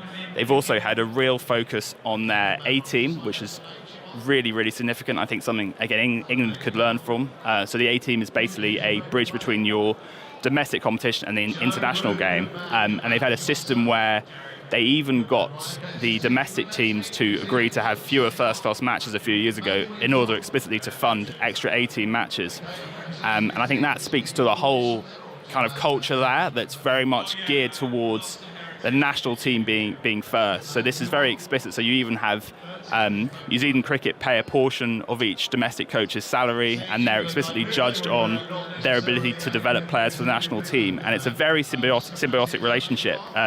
So we talked with Mike Hetton, who was New Zealand's coach for a long time, and he said that when he was coach, he actually, on several occasions, he would call up the domestic coaches and ask for a player to be moved around. So this happened with BJ Watling. So he was an opener for Northern Districts, and Heston wanted him to be wicketkeeper for the Test team. So obviously he needs to get his position changed for his domestic team, and he calls up the coach, and he gets him moved from opener to number 5 in keeper, and he becomes arguably New Zealand's best ever wicketkeeper in Test cricket. And we saw something interesting happen with England in the first Test at Lords. So Ollie Pope came out to bat at number 3, and he's never batted in the top 3 for Surrey. And I know Surrey did not have any contact from the ECB saying, could you move Ollie Pope up to 3? I'm sure had Surrey been asked, they'd have been very open to that. I wonder if they would have done it. Well, that's a question. I think it's not nearly so cut and dried here, is it? We don't have that relationship. I don't think counties do have that sort of relationship. I suppose we've seen this again and again, often before an Ashes series where you get Australian players come and play for a county for a few months. No, so that relationship it's always had that sort of element of tension to it between domestic teams and the national team. And I suppose one of the reasons, a positive reason actually, is that English first-class cricket is better supported than first-class cricket anywhere else in the world. So you have the kind of pressures of the county members wanting their team to win, and someone like New Zealand doesn't really have that, which means everything can be quite ruthlessly really geared towards what's best for the national team. And you kind of cut away all the other competing interests and just have a very clear, what's going to help New Zealand. And does that include promotion and relegation? Because that clearly drives a lot of the counties' self-interest. Yeah, I mean, there's a lot going on there. I suppose simple as England has 18 teams, New Zealand and Australia both have 6. Obviously, England's population is much bigger, but you clearly have at times you have short-termism, both in terms of overseas players and also in terms of producing pitches that suit your seamers or whatever to help you win a couple of games, but they won't replicate what you get in Test cricket at all. No. So do you argue that actually, there's a whole new structure going on, isn't there? Andrew Strauss is as we know, fronting this, or at least running this inquiry, restructuring inquiry into cricket. I mean, do you argue that county cricket perhaps shouldn't be so competitive amongst itself? It should be more of a New Zealand model. I mean, would you think that's a way to go or not?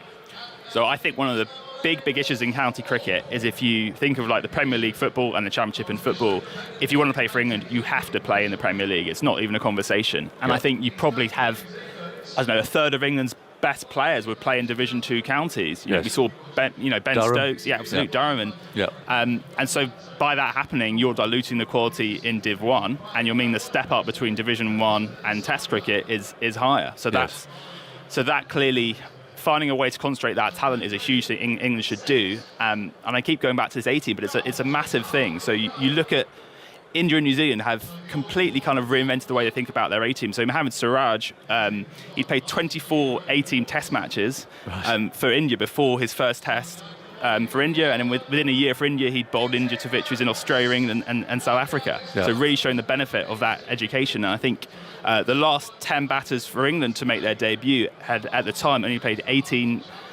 matches for England in first class cricket. So that's under two each. And that's meaning that they're not really being given the best chance to succeed when they make that big step up to Test cricket. So I think England should be playing more A-team series at home as well as away, because you need to be able to play A-team series at home to get the good tools to India and so on.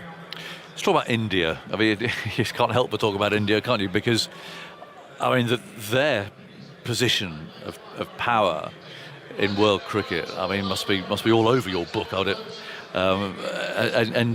you know, that's been so dramatic, hasn't it? And I was intrigued by your charting of Natarajan in there, and how a cricketer like that these days can come through from almost a backwater, if you like, which I don't think would have happened 20 years ago in India. I mean, I doubt very much. I mean, MS Dhoni, of course, would be one who didn't come from one of the Mumbai, Calcutta, the real big 5 or 6 cities in cricketing cities. But Natarajan's a really interesting case, isn't he? It demonstrates the modern India, if you like. Yeah, so one of the things we wanted to ask in our book is, how has India got so much better? We all know that's happened. And then we looked at where India's players were coming from. And historically, India are almost completely reliant on 6 states or so and the big cities within those to produce all their players. If you don't come from there, you've got almost no chance of playing for India. And there's been a real shift in recent years. So there's been basically an opening up of the Indian talent pool. So India are now accessing players who aren't growing up in Mumbai, Kolkata and so on. And that's obviously having a knock-on effect on the national team, because the national team has more players to access. And we saw that in that incredible victory at the Gabba, actually, a year ago, which was basically in India's second team. They were missing so many players, about 10 first-choice players were missing, and they still found a way to win. Depth of resources, isn't it? Yeah, yes. And so India's become better at sort of making good on the whole nation's talents, and it's done that. The IPL's been a big part of that, and the sort of scouting that's done. There's also been these state T20 leagues in Tamil Nadu and so on, which are actually very popular as well, and also do their own scouting. We've seen a rise of private academies. There's a PACE Academy, which has been very important for Indian cricket as well. So Dennis Lilly one? MRF PACE Foundation. So basically, before in India, you had to attract the attention of your domestic selector in your state, otherwise your path was blocked. Now there's a series of different pathways to get into. So India's become more open to talents, and of course also India are paying domestic players so much more money. So actually you can have a great living now in India as just a very solid player in the Ranji Trophy and potentially the IPL as well, even if you don't get to the Indian team, which in turn is driving up those stands as well. So yeah, India's been very good at accessing a broader talent pool, and England in a small way has done the same. We've seen an incredible amount of players who've come from Durham. Yes. And actually we show in Crickonomics, our book, that before Durham gained first class status in 1992, Durham and Northumberland had barely produced any England players at all, and I think we've seen about a dozen from Durham since. So actually what that's happened, that's given England access to a new talent pool. So that's been a really positive story for English cricket. I mean, England's last 25 years without Durham as a first-class county would have been a lot tougher, certainly. They were always the county we dreaded playing, though, the minor county we dreaded playing in the knockouts, I can tell you. But I mean, India, with its population, and now with this structure that you mentioned, and Natarajan being one of those who's recognised in one of those league T20s, wasn't he? Basically Tamil Nadu. Found his way through. They should be the best team in the world by miles at everything, shouldn't they? I mean, Test cricket, T20 cricket, you name it. They seem to have got this structure now in this vast country of 1 billion people, and there were so many. Well, I first started going to India. You might go out into a country town to play one game, but there felt like a kind of a disconnect, really. You did have to be in one of those big ones. That has all changed, and so we should all be very fearful, shouldn't we, of India just taking over. They've got access to all of these vast numbers of cricketers now. Yeah. So, and this revolution hasn't finished yet. So the kind of opportunities you're getting from smaller cities, especially, there's not been that. That's Rangers one. There's not been that many players from villages, but the smaller cities, especially, the opportunities there are getting better and better. So India's talent pool should only increase. And I don't think we're necessarily that far away from India A. You talk about India being the best team. I don't think we're that far away from India A being the second best team in the world, really. That's fearful. Because actually, remember when MS Dhoni started, everyone think, he's come from Ranchi. Hang on a minute, where is this place? Like it's some sort of little village. It's 1 million somewhere. people. There's 1 million people live in it. So there does need to be some sort of scale of all this, isn't there? Well, that's India. What about women's cricket then? Because again, going back and looking at the way that the game has evolved and progressed and so on, actually, I suppose you could argue that women's cricket has evolved more than men's over that sort of time. Yeah. So one of the things that's remarkable, really, is the amount of innovations that have been pioneered in the women's game and then been replicated in the men's game. So, of course, the World Cup, the first World Cup was in the women's game in 1973. We saw the first T20 International was in 2004. We've seen the first sort of structured league, the Women's ODI Championship, which has now been basically men have tried to copy in the Test Championship, and women's game has moved much more decisively towards embracing T20 as its main format. So yeah, women's game, the history of it, and I think in many ways because of its challenges, it's been a lot more nimble. It's been easier to sort of change stuff than in the men's game, and that's led to a lot of. It's been very, very dynamic. The administration has been very, very dynamic, whereas in the men's game it can be a bit more cumbersome and difficult to get stuff through. Is that just because of tradition, or do you think? I think tradition is seen as more of a factor in the men's game. I also think there's often been kind of more stakeholders and more committees to get stuff through, whereas I think the women's administrators have been a bit more empowered to kind of go with where things are, so they can be a bit more nimble. For example, you haven't had the sort of historically the men's Future Tours program has been knocked out 8 years in advance. Actually, the world changed a lot in 8 years. The women's game had been a bit freer to adjust to where the wind's blowing, which has been a positive. I remember Rachel Hayhoe Flint saying that she had to go out and literally sell tickets herself for that first World and Cup. she was writing the match reports. I know. I mean, that seems incredible.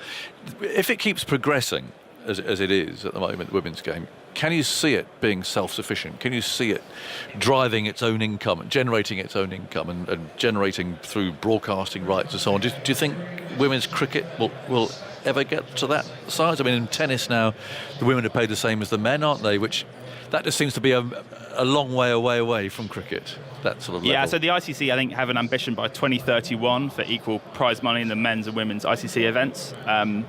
The women's game is progressing fast, and I think one of the really interesting questions which we discuss is whether the women's game will have a different hierarchy of countries. And I think there's a really exciting chance if there's enough targeted investment to have a different hierarchy. So we saw Thailand qualify for the Women's T20 World Cup in 2020. So a bit like you have in football, you have USA and China being very good historically in women's football, not so much in men's football. So with the right investment, you have a chance for that happening in the women's game as well. And of course, lower down associates who are being smart, they're actually recognising now that your investment at this stage tends to go further in the women's game, and therefore it can be a shrewd move to kind of get behind it. So we saw in Brazil, they became I think, the first country to introduce professional contracts for women's cricketers before men's cricketers a few years ago. So there's a real kind of exciting moment potentially for women's cricket to be a real tool to globalise the sport. And is that because, without being harsh, but the sort of the standard of the game down at that level actually, it's quite easy to perform well in there if you do spend a bit of money on coaching and so on. I mean, the standard is quite low at that level, so you can rise the ladder, you can climb the ladder pretty quickly. So I think what I would point to is basically, if you think of you're kind of trying to catch up with England and Australia in men's cricket, they've got basically 150 years on you. Yes. And the women's game, that is not nearly as true. So you do have a chance to rise quicker, and the game it changes so quickly. Of course, as this is through T20 largely. So again, that's often a format where I suppose emerging teams have more chance, and also you need less infrastructure to develop a top T20 side than to develop a top Test team. I'm chatting to Tim Wigmore here. We've got another 5 or so minutes to go. He's got a book out called Crickonomics, which we're chatting away through. It's charting cricket and its development and all the various issues that there are around that. New Zealand will put into bat. They're 108 for 2. And they'll be underway again here in about 6 or 7 minutes or so. What about schools? And it just feels at the moment in cricket in this country that it's becoming more and more and more of a private school game. It feels that way because of facilities and the lack of playing fields and so on that there is, particularly in inner cities. I mean, A, is that right? And B, how does that reflect, do you think, with the rest of the world? I'm thinking particularly, I guess, of Australia, who are still our greatest rivals and have an education system, I suppose, similar to ours. How does that all stack up? Yeah, so this became a big talking point really after England's Ashes defeat. It became one of the things people were really scrutinising, and rightly so. So the share of England cricketers who predominantly go to independent schools, that has risen substantially since kind of post the Second World War. So There's been a real shift, and one of the really interesting parts is that shift has been unequal between different types of players. So an England batter who plays Test cricket is about twice as likely as an England bowler to have gone to a private school before. How does that work out then? So nice surfaces to bat on. So we think that basically, if you look at batsmen and bowlers, nature and nurture. So for bowlers, nurture is a bit more important. So if you have the athleticism and height to be 6'5", very athletic and so on, that is, you can't buy that advantage. Whereas with batters, access to coaching, access to facilities, good wickets, and actually just enough practice time is more important. So it's kind of easier to make a batter. Probably more people, I think, in theory, if they're given the opportunity, have the capacity to bat for England than they do to bowl for England.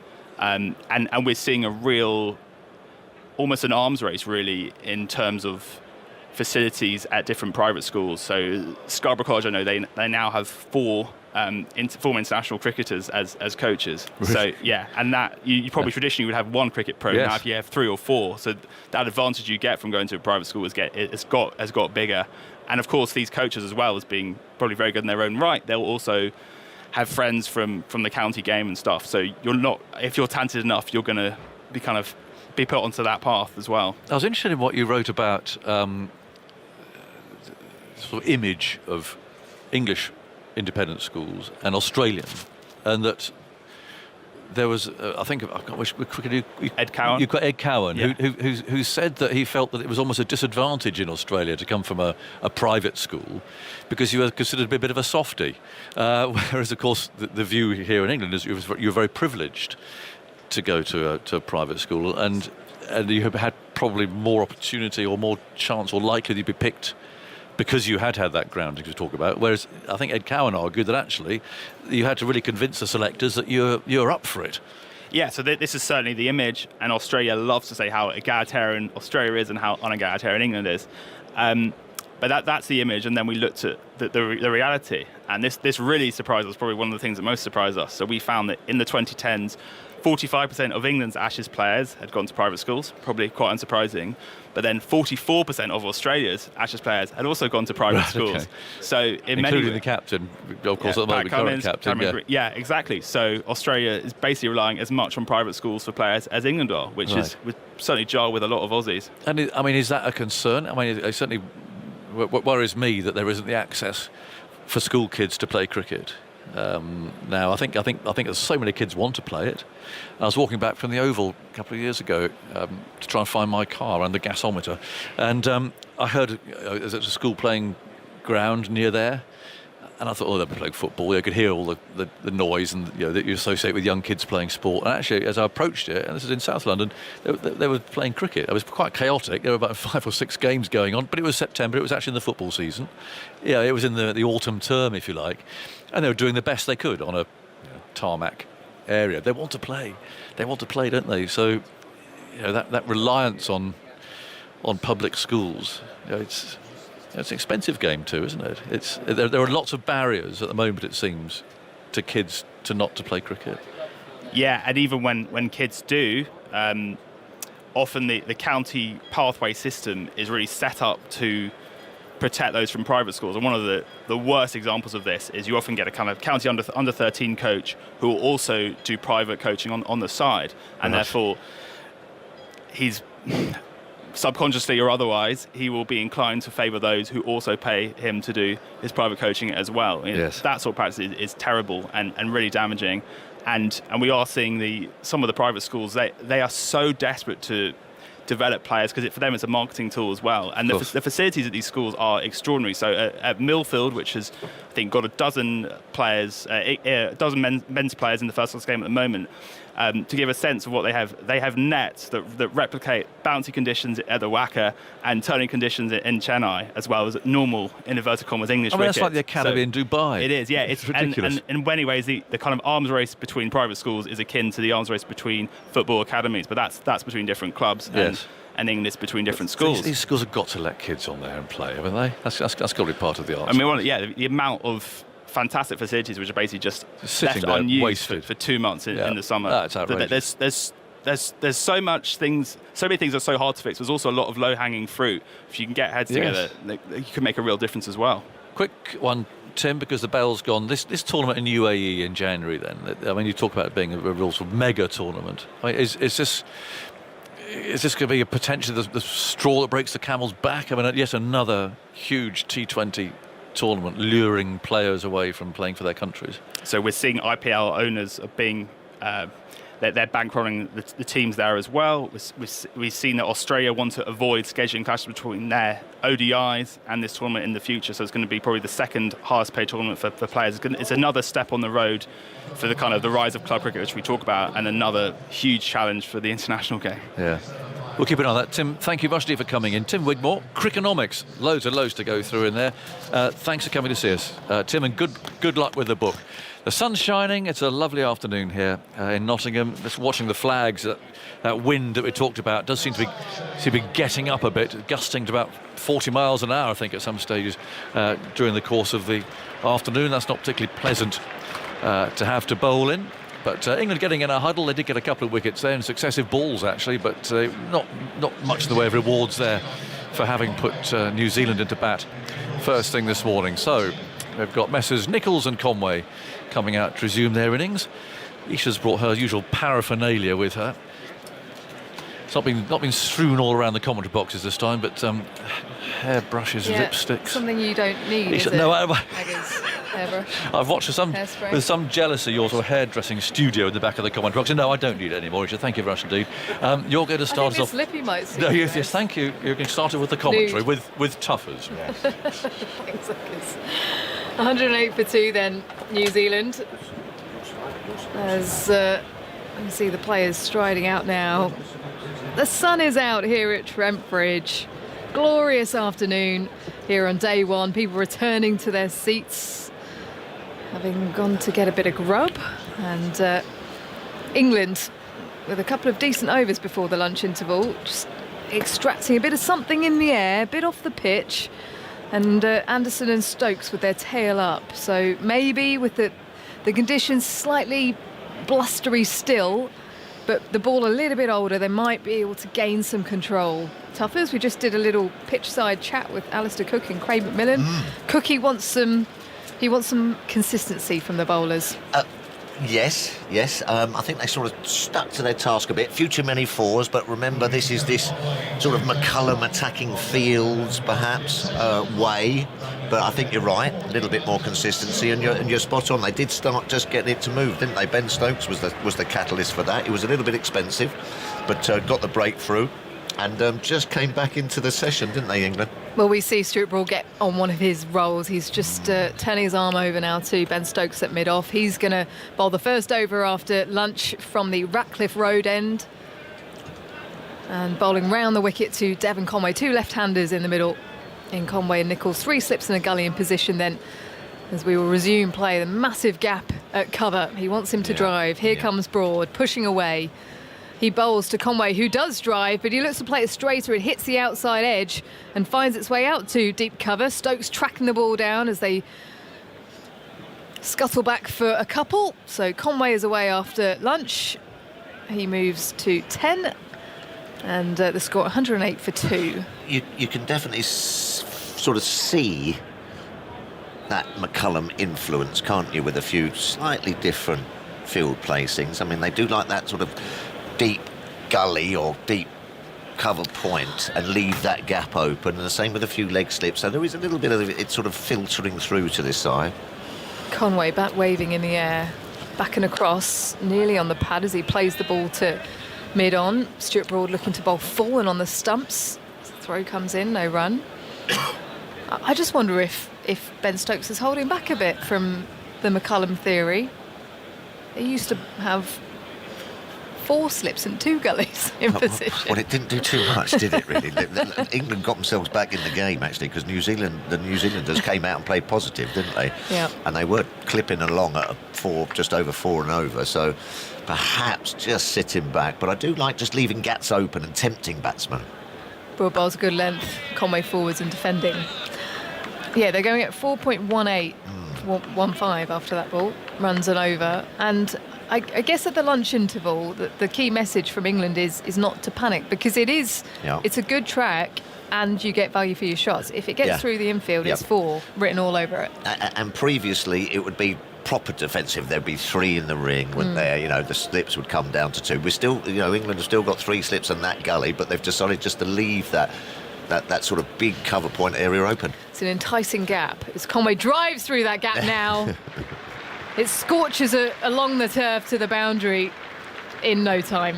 He picks up 4, moves to 16, 114 for 2. And this is now when you think, right, OK, because what they're trying to do there is to, bowl it slightly wider of the off stump, full of length, to try and get that delivery sliding off the batter's face, isn't it, and go to the slips. So when do you then go, right, enough's enough? They're nailing them through there a bit, and perhaps it is time for a change. So that is the balancing act that Ben Stokes has got to weigh up. Stokes and Anderson definitely got the ball talking prior to the lunch interval, and just the first few deliveries we've seen from Broad here, it doesn't look like it's moving a lot as he's round the wicket again to Conway, who's leaning on this one. Classical drive through the covers. A shot of real authority, and that will maybe concern Stokes a little bit. Conway to 20, 118 for 2. Well, long half volley, wasn't it? Long half volley, and you're right, Stuart Broad hasn't particularly got a lot of swing or seam from this pitch when those 2 other guys did just before lunch. And he usually does. He usually does round the wicket to the left-hander. Yeah. And that's what he's aiming to do, is pitch it up to get the ball shaping away from Conway. He's tucked into a couple of nice drives. Here comes Conway, who leaves that one this time in the channel again from Broad, just bringing that length back slightly into the over. 118 for 2. Andy? Yes, Stuart Broad has now bowled 8 overs and conceded 8 fours. And, 43 runs in total. It was interesting because Stokes was going at just over 6s and over, but he looked threatening, didn't he? Yeah, but they've managed to get a couple of wickets from that sort of, let's be prepared to pitch it up and go for a few runs. But as I said earlier, it's just hold on a minute, when do you start sort of like going, hold on, we're giving away too many runs here. We looked at the swing data from the CricViz ball tracking, and Stokes was averaging 21 centimetres, Anderson 12 or 13, and Potts and Broad just 3 or 4 centimetres each. So it's got a big difference between them. Strange, isn't it? I mean, you used to sort of like, bowl swing and seam, why were they not getting it? And the other boys, they were swing and seam bowlers, so why do they not? The ball's the same. Is it your action? Is it the way you're bowling? It sometimes is your action, I think, anyway. For me, it definitely did depend on the conditions and whether there were overcast skies, as Potts is on from the pavilion end, bowling full onto the pads of Nichols, who gets it away to the leg side. Folks trundling after it, and will throw the ball back in. It is a leg bye, so no bat involved. Moves to 119 for 2, the score. But that's a huge difference, isn't it, between Stokes and, let's say, Potts, who's a genuine pitch-up swing bowler. But Potts seems to bowl a heavy ball and generally gets good nip off the pitch.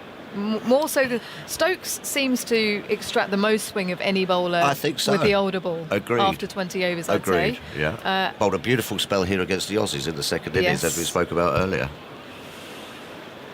Potts past the stumps to Conway's forwards and guiding the ball through mid-wicket to Stuart Broad, who gets down onto the ground to dive and pick it up. And in it comes, 120 for 2 New Zealand. Conway to 21. What's that, a bit of coral? What is it? Jamaican sunrise or something, or sunset? What is it? Super fabulous. Super fabulous. Sorry, we're talking. This is the makeup that I have to bring along with me for TV purposes, not fabulous. not radio, okay. Because we were just down on ground and I had to top up. Well, obviously. Highlights tonight at 7 o'clock. We just had a little chat about the New Zealand batting, but also Ben Stokes as a captain. Yeah. Getting some good insight there from Cook and how he thought Stokes handled things in the morning session, but also bringing himself on. And the way he bowls as well. I mean, many times over the last couple of years, he's felt like he's needed to be the enforcer, like he was at Lord's. Yeah, I don't know whether I agree with that. As Potts round the wicket to Nicholls, who's this time squeezing the ball out full, out to the deep point boundary, no point in position, cover chasing. Careful. It might be Pope into the boards out on the boundary as he pulls it back in, and I think he's stopped the 4, but just watch out for that shoulder. He's had a couple of shoulder injuries already in his time, Ollie Pope. Doing exactly that. As we're just looking at the replay, I think he has stopped the 4. Careful, man. As how many runs do they pick up there? 3. 123 for 2 New Zealand. I've, for the sake of a run, he really did launch himself full, didn't he? And then you obviously turn and do a roll. And if I can remember him doing that at Old Trafford, didn't he do that? And crunched his shoulder and his collarbone and everything. For the sake of a run sometimes, I'm not sure. Massive gap at point for Conway, who edges the ball past third slip down to third. This time Bairstow on the charge to pick it up as Nicholls is sprinting back through for a third. So Conway to 24, 126 for 2. Thoughts on this field, Toffee? Well, they're sort of searching for a wicket here, aren't they? They're searching for a wicket, but I don't know. I'm not sure about it. Just seems to be, well, as you were touching on with Cookie there at lunchtime in the highlight show, 7 o'clock tonight. Which you are part of. Yes. They're searching for the wickets, but they're just giving away too many 4 balls. Potts bowls a nice line outside off stump. Nicholls leaves. When you say pitch up the delivery to a fast bowler, it doesn't mean just to sort of like float one up as a long half volley, which I think sometimes people get confused with, don't they? When pitch it up on that full length, which drags them forward, which when if it does just have a little bit of movement, it sort of skips at them and takes the outside edge. It's not just sort of going, there's a full one, is it? And I think that's what England have done a little bit.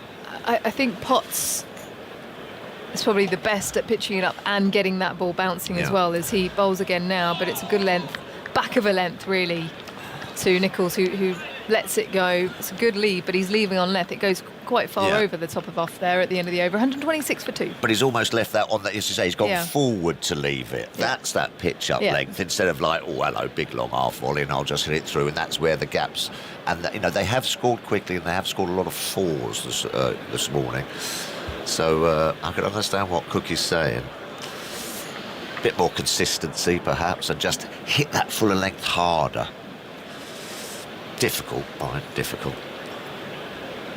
These two look pretty good, and Nicholls has come out and looked to be positive, hasn't he? Meant to play at Lord's, didn't he? But he didn't make it. Calf injury and then COVID, which seems to be going through this New Zealand team. They all tested this morning, apparently, or last night, and they're all fine. But there'd be a few concerns. But just follow the Stokes method. Don't test. Just don't know whether that was. Conway forwards, guiding the ball to point, no run. And then now they've taken the slip out, and they have got a cover point now. So that's a tick in the New Zealanders' box, isn't it? They've taken the catcher out and slightly gone defensive. Broad walking back with purpose, but it's against the wind, and it looks like he's struggling to get through it. Bit of a stagger, wasn't it? There's Big test for Stokes, actually, here. First real test, perhaps. I mean, there was that big partnership at Lords, wasn't it, which I think he sort of handled quite well, but, you know, having won the toss and inserted.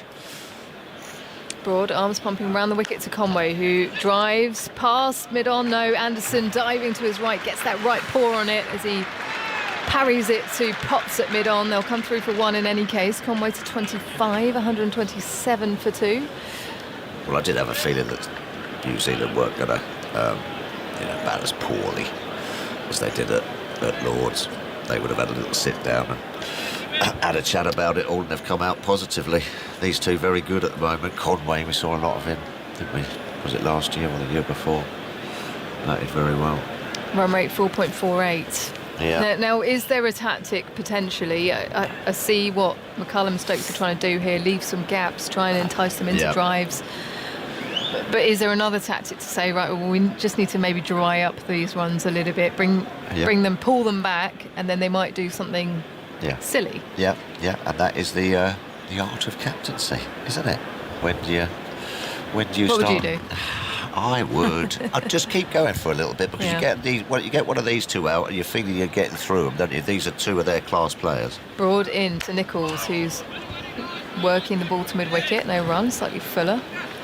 Well, what I'd do, to be totally honest with you, is put myself back on as captain, because I felt I would. I mean, I don't know how he's. I mean, we always say this with Ben Stokes, don't we? How his body's feeling and his fitness and everything. But to my mind, he's the one who was looking the more threatening before lunch. So I'd probably be giving myself a go with some attacking fields. Do that and then look to dry up, perhaps in half an hour. He's positioned close in and extra at the moment with 2 slips and a gully. Is Broad round the wicket to Nicholls on the front foot defending. Catches the inner part of the bat and trickles its way to mid-wicket. No run. What would you do? I like the attacking approach, if I'm honest. Yeah. I always, when I was growing up watching cricket and watching the Australians play, there was a hint of arrogance about the way they played, but I did like the kind of tactical side of drawing someone into a stroke. Yes.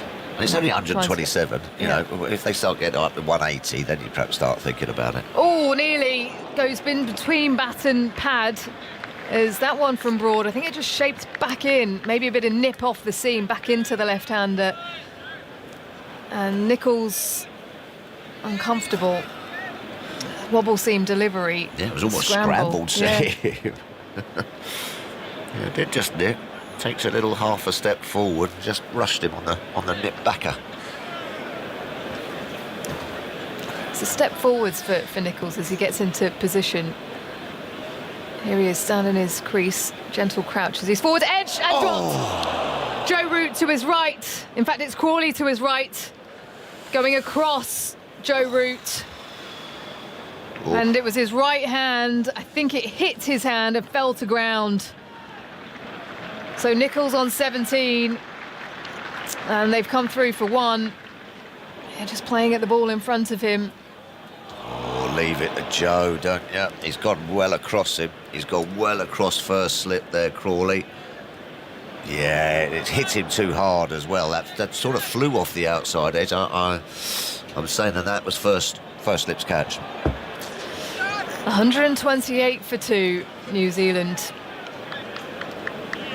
That will anger Stuart Broad. And that's exactly what we were talking about, isn't it? That was a good ball, though. Good length delivery. Sort of angled in, round the wicket to the off stump. Here comes Potts then, bowling from the pavilion end as Nicholls this time covering the ball, slightly straighter in line, coming forwards and solid in defence. He's moved to 18. It's almost hit him. It's almost hit him before he could react, really, at second slip, wasn't he? He's just sort of lunged across the front of Joe Root and it threw a hand at it, and it's hit him hard when it would have just given Joe Root was in a lovely position there at first slip just to take it, sort of turn the body and get down on one knee and just catch it about knee height. Yeah. Teapot for Stuart Broad at mid-on. Double teapot, I think it is. His home ground. Yeah, disappointed. So Potts pushes forwards, running towards us here in the commentary box as he bowls now to Nicholls, driving to mid-off. Extra cover cuts it off. Ben Stokes with a turn and throw. No run. 2 slips and a gully in position for Potts as there's still a vacant point. But a cover and an extra mid-off, mid-on, deep backwards square. About 20 metres off the rope. James Anderson positioned down there and a fine leg as Nicholls pats the wicket. Still a green tinge as Potts bounces in past the stumps. Down the leg side, nearly catches something on the way through to Ben Foakes, but back of a length delivery angled across. Nicholls nearly with a fine feather, just trying to work it off his hips.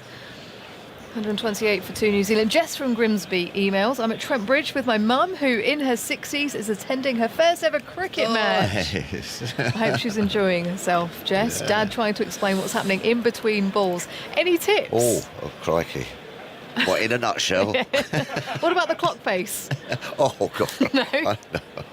The fielding positions, Potts past the stumps, bowling to Nicholls, turning it around the corner out to deep backward square. That's Jimmy Anderson down there.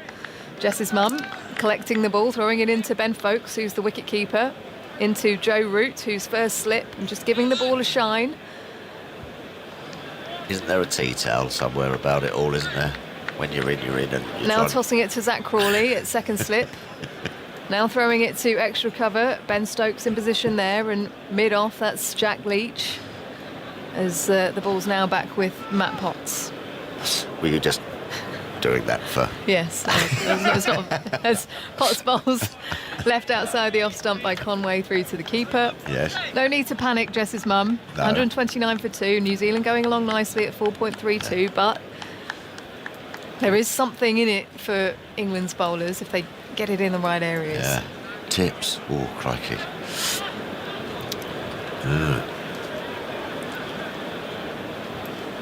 You're having a long, hard think about those tips, aren't you?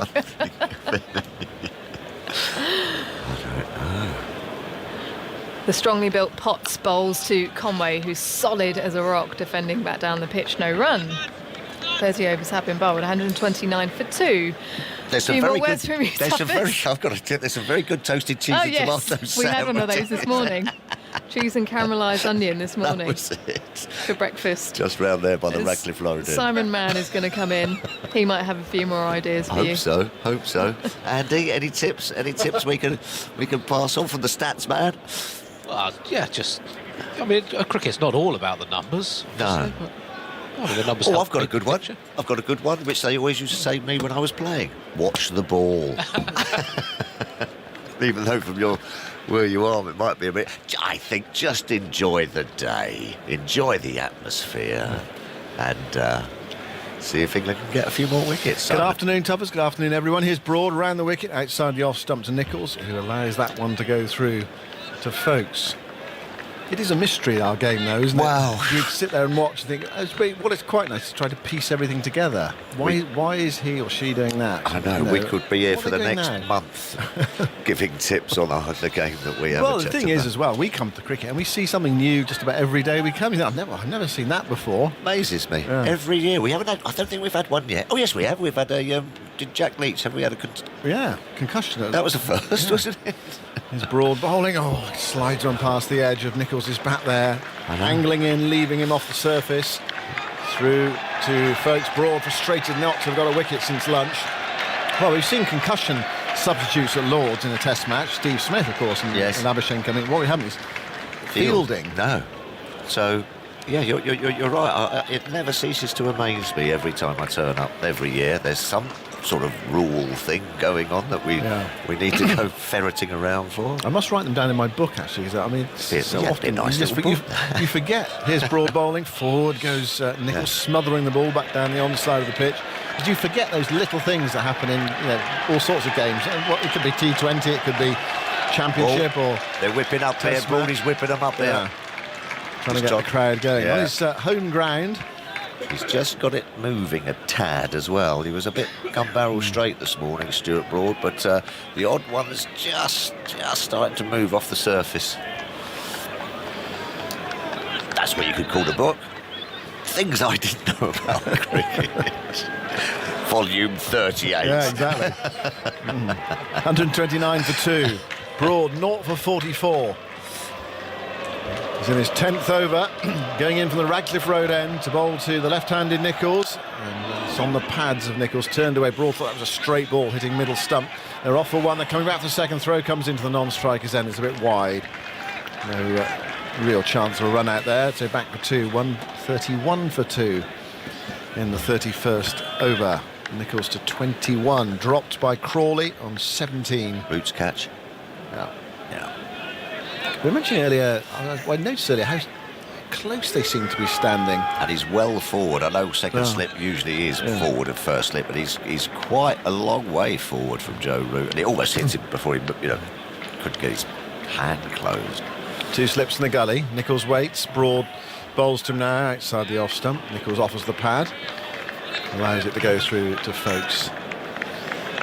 It's been a pleasant day above. I mean, in terms of the wind, it's probably not ideal for spectators and players, but at least it's dry and the forecast is set fair for a few days. It's unusual to get that in England, that sort of unequivocal forecast. Oh, nice. What for 2 days after today?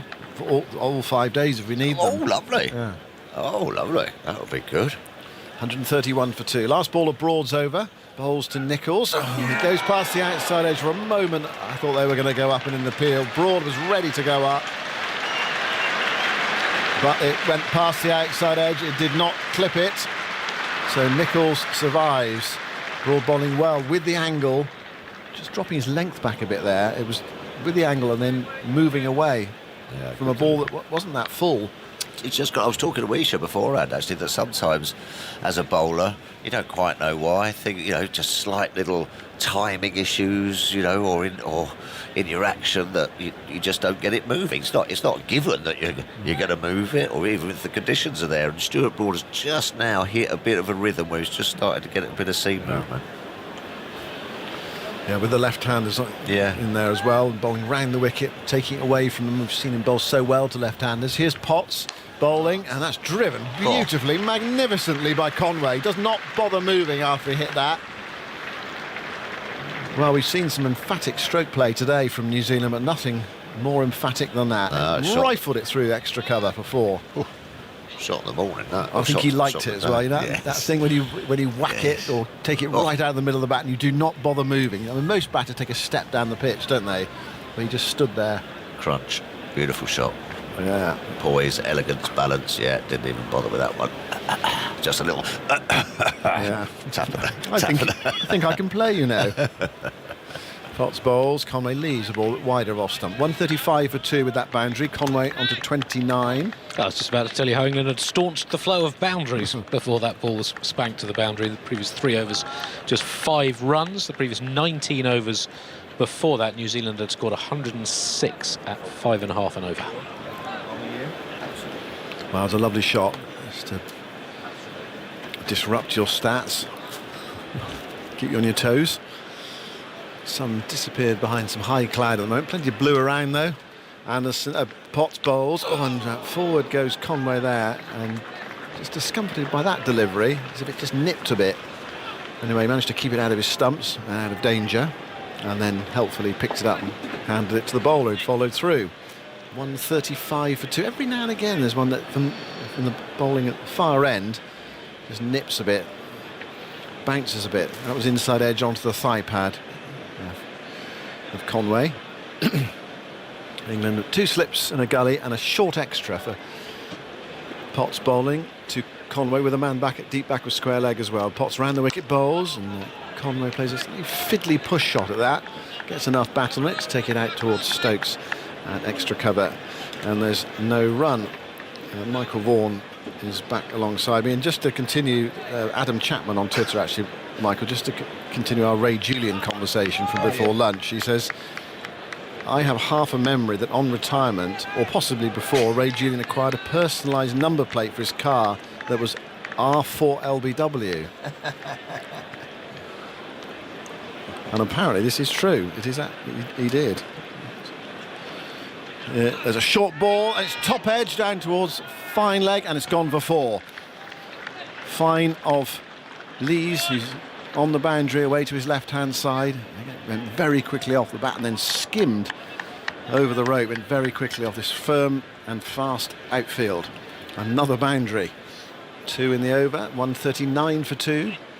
Conway moves to 33. The first of the 2 boundaries in this over brought up the 50 partnership in just 10 overs. Back with Potts. Rushing in from the pavilion end. Bowls another short ball. Guided pull this time.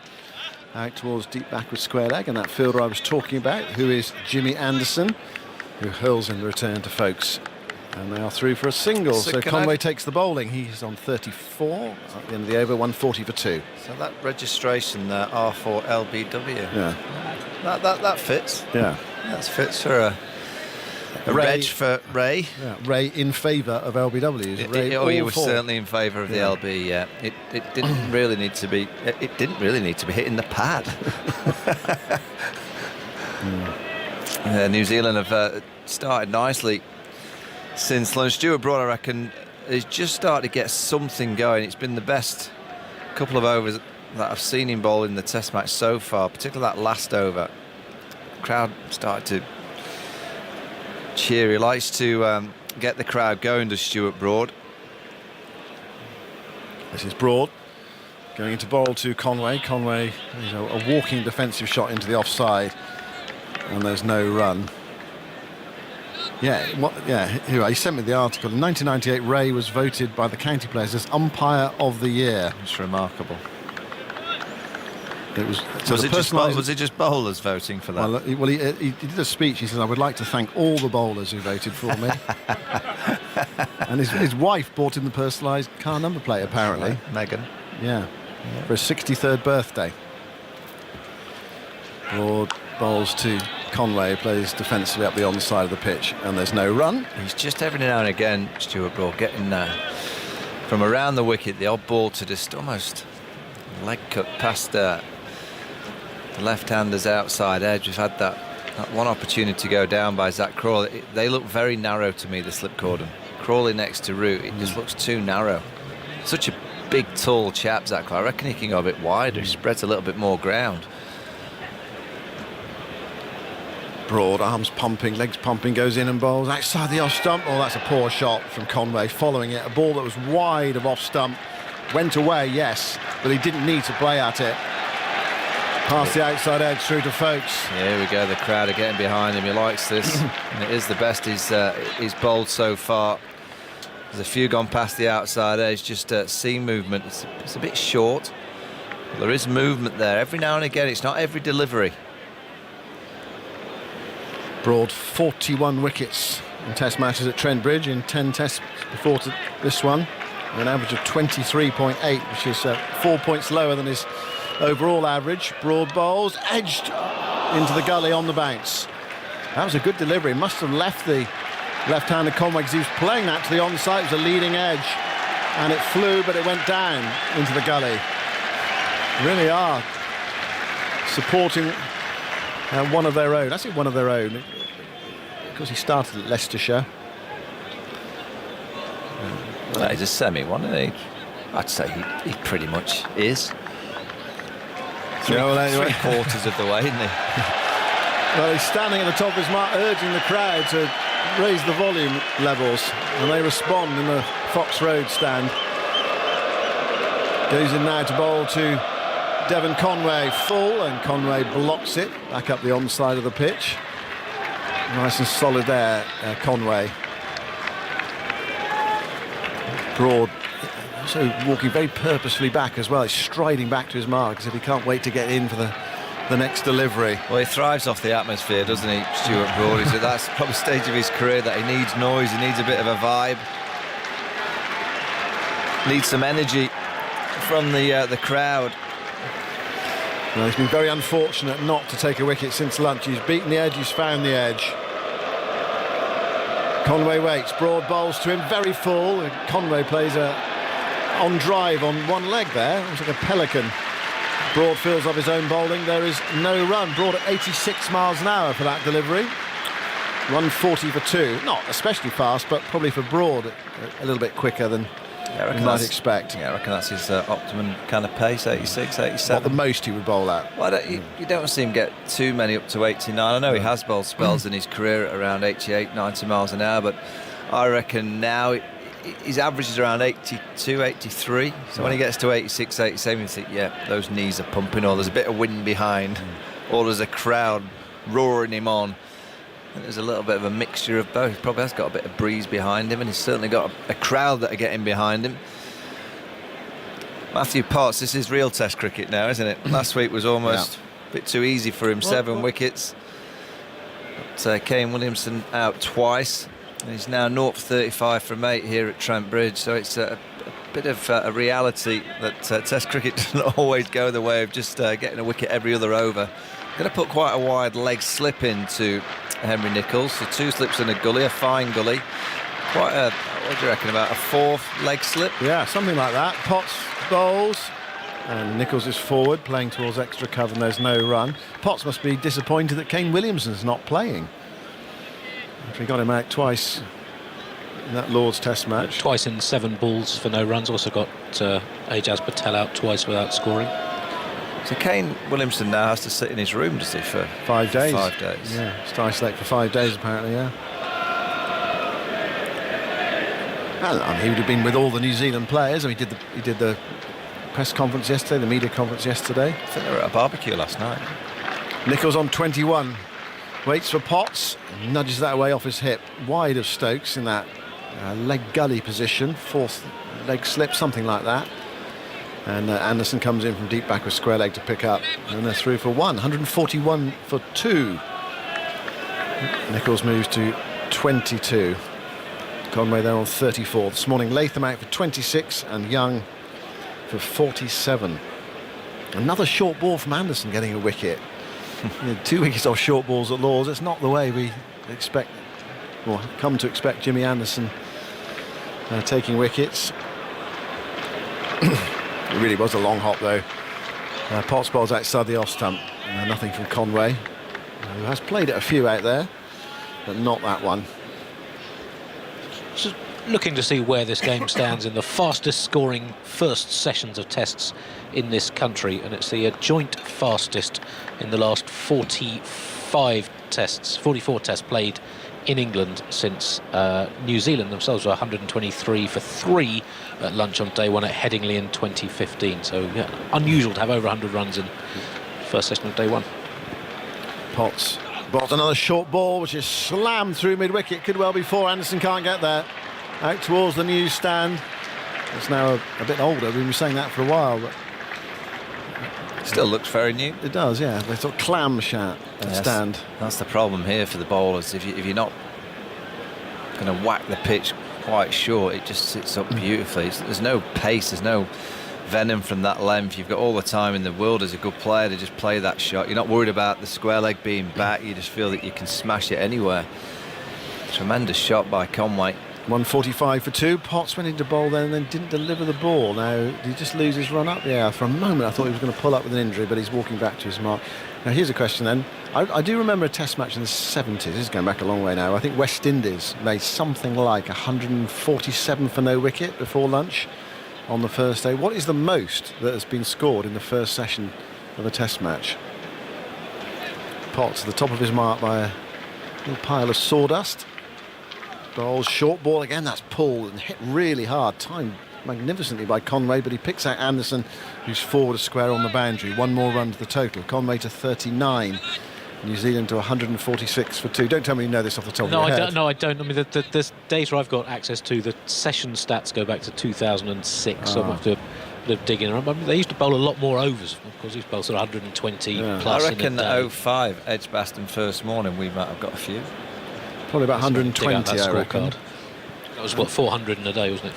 407. 128 for 2 at lunch, possibly, something like that. Potts bowls another short ball. This time Nicholls ducks underneath it, and it's through to Ben Foakes. It's the end of the over. 146 for 2. We've had 34 overs. Andy Zaltzman dives for his past scorecards. Have a look at West Indies. I think 76, possibly at Headingley. Something like 140 for no wicket at lunch. More from you, Michael, and then it will be Alison Mitchell.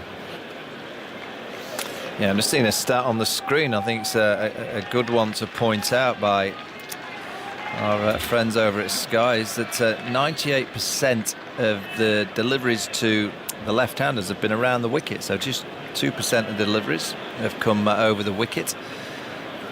And it's a modern trend, isn't it, to bowl around the wicket, make the batter play a little bit more. You say that the ball doesn't need to do quite as much to get the LBW, but when you're 146 for 2, it's probably worth having 1 or 2 more over the wicket just to change, even if it's just 1 or 2 every over, just to get into the batsman's head, just to change angles. Afternoon, Michael.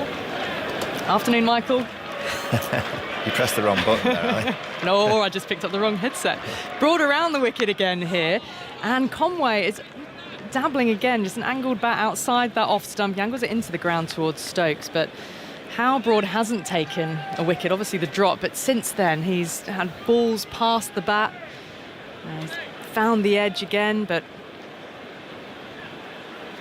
he loves the theatre, doesn't he? And it was wonderful theatre, his last over, whipping the crowd up. I mean, before he didn't really even need to ask them. Doesn't feel it, does it? Yeah, it's probably his last over as well. Yeah, he's bowled a decent spell. He might drag out 1 more, but you feel he's not far away from an edge again. Here's the crowd behind him once more, around the wicket, into Conway, knocks into the onside. Not played really cleanly with great control. Broad picking up in his follow-through. Ben Foakes has moved forward from behind the stumps as well, and they've crossed for a single. Conway on to 39. I fancy him more to Nicholls. I mean, Conway's lining him up just that little bit better. Nicholls is just a bit unsure of what to play, what not to play. There's a leg by, 1 for the New Zealand total, 147 for 2. But yeah, it's Nicholls who offered the chance when he was on 17. Now on 22. There's a pat on the back from Stuart Broad to Zach Crawley at the end of that over after he'd been dropped. And then there was a chat with Joe Root as well, as Broad's in once more, left alone that time by Nicholls, through to Foakes. Would have loved to have known what the chat was between Broad and Root, whether it was Root saying, do you know what, I thought it was mine. Do you know what, I'm amazed with bowlers, and maybe they do, but I look and see Zach Crawley still in the same position. It's just too narrow. Just look at the size of Zach Crawley. Look how close he is to Joe Root. And now I'm no slip cordon expert, but I can generally see when a cordon looks more spread out. And he just looks, if you look at the drop cat, he hardly moves to his right, and it would have gone straight to Joe without moving straight into his left hand. Broad in again outside the off stump, watched through by Nicholls as it goes to Foakes. I just think Zach Crawley can just be a bit wider. That would be covering more ground. It's got and a that wide snick, reach, which was just a genuine snick, that Joe Root would have just gone half a yard to his left. Lovely height, probably got to Joe at about knee height. And Crawley was diving across him. So when I see that, I go, wait, he's clearly they're a bit too narrow, and they haven't moved. Look how narrow that right. Look at Zach Crawley's right foot. It almost is overlapping Joe Root. By the time Joe gets in his position, it's not far off. It pretty much is overlapping. Broad in fuller, in on the toes of Nicholls, gets his bat down just in time, and the ball is fielded by Stokes, who's at cover. He moves across to his left-hand side. I have enjoyed Stuart Broad's sort of sense of purpose, though, since the dropped catch. He hasn't let his shoulders drop. He's arguably picked up his pace a little bit. Yeah. It's fired him up. He's walked back to his mark purposefully. No sense of allowing his what would be, of course, natural dismay to show through. He's got the ball in his hand here. 2 slips, the gully. The sun on his back, the crowd behind him. Into the left-handed Nicholls, who shoulders arms once again, let the ball go through to Foakes. End of the over. That one at 82 miles an hour, but he got up to 86 miles an hour during the over before. 147 for 2. Yeah, I mean, I'm just looking outside now. There's still that blustery kind of wind. You can see the trees on the left there. Yeah. The branches are getting a fair old rattle. But the sun is shining. It just feels like a beautiful day for batting. Hard day to be in the field. England probably thought, and Ben Stokes, the reason why he bowled, he thought there was going to be a lot more there. Thought the pitch would do a lot more, and potentially tomorrow would be the better day for batting. Well, New Zealand has responded from going 1-0 down in the series with a performance so far that's been very determined. Played some beautiful strokes. Conway's 39 from 44. The partnership has rattled along, hasn't it? Potts running in with the pavilion behind him. Pulled, well kept down. Deep backward squares there. Ben Stokes has retreated into the deep. Well, you look and here. Singles taken. So England into the 36th over, and that field there had 3 fielders on the onside boundary. So someone bowling at 83 miles an hour to bowl bounces. And this is, and it's something that will highlight pretty much, I reckon, throughout the whole summer, that until England get those pace bowlers back, they just don't have that point of difference. They don't have the world-class spin. They don't have any mystery in the spin, and they don't have at the minute any express pace. And it hurts you as a captain because you haven't got that bowler that you can just throw the ball to and say, come on, do something. So he's having to ask someone like Matthew Potts to try that little bit of difference. Around the wicket he comes now to Nicholls. It's very close to his body. It's got in the gap between slip and gully. Catchable height, but couldn't be stopped, and it's a boundary down to the vacant third man region behind the cordon. He did play it was too close to be cutting. He's played it though. There's a gap, and it goes in the air just to the right of, I think it's Ollie Pope at that finest gully. He certainly played it into that space. It's a good shot. A bit of frustration. Ben Stokes has come up to a short fine leg position, or leg gully really, in case there's a miscue at top edge or a catching chance if the ball's dropped short and turned around the corner, and that could be it. Ben Stokes, no, drops just in front of him. That's exactly what he's there for.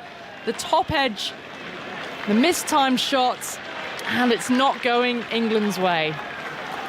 Well, it was onto him a little bit quicker than he expected. Again, it's only 83 miles an hour.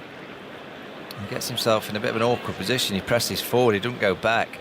Just hits him on the glove. He's very fortunate there, not for that ball to balloon to Ben. So I was just thinking, with the 2 left-handers out there, I wonder if it's worth someone like Joe Root having a ball. Off spin to the 2 lefties, just try and fire it, hit the pad. Root has got sometimes a golden arm, hasn't he? Potts in now, and this is pulled in front of square. It's quick outfield again. Anderson is on the boundary to perform a sliding stop, which he does. Times his slide to perfection.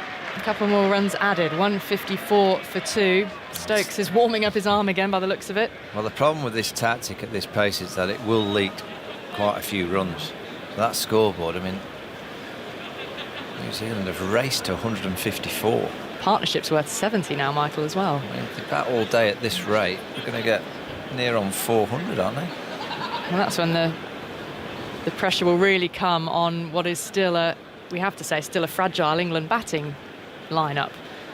I mean, Joe Root aside, still, it was a weakness at Lords. It just happened to be a weakness for both teams, that they were both bowled out cheaply, and it was an enticing game because it was a close match. Over the wicket now to the left-hander, so there is something a little bit different from Potts, but Nicholls is ducking underneath the ball to allow it to pass over his back to Folkes. Yeah, if they do go at this rate, so currently 4.3 and over for the notional 90 overs that we almost certainly won't so get. let's say 86. 86. Yeah, It'll be 86. well, if it's 86, it'll be around about 370 in the day. Mentioned that blazing start at Edgbaston in 2005. That was 132 for 1 at lunch. England from 27 overs, 407 all out in the 80th. At the end of the day, the game Simon mentioned from Headingley in 1976, West Indies were 147 for 0 of 27 overs at lunch, 437 for 9 off 83 overs at the close of day 1. England are going to hope that if they get 1 wicket, they can turn it into 2 or 3. Potts over the wicket again. That's clipped off the legs aerially to begin with, but down to fine leg. Finds Lees, and a single is added. Yeah, at least they've gone over the wicket just to try it, just change the angle. Got to ask some different questions, pose some different questions. It's the end of the over, 154 for 2, with Nicholls on 28 and Conway 40 from 45 balls.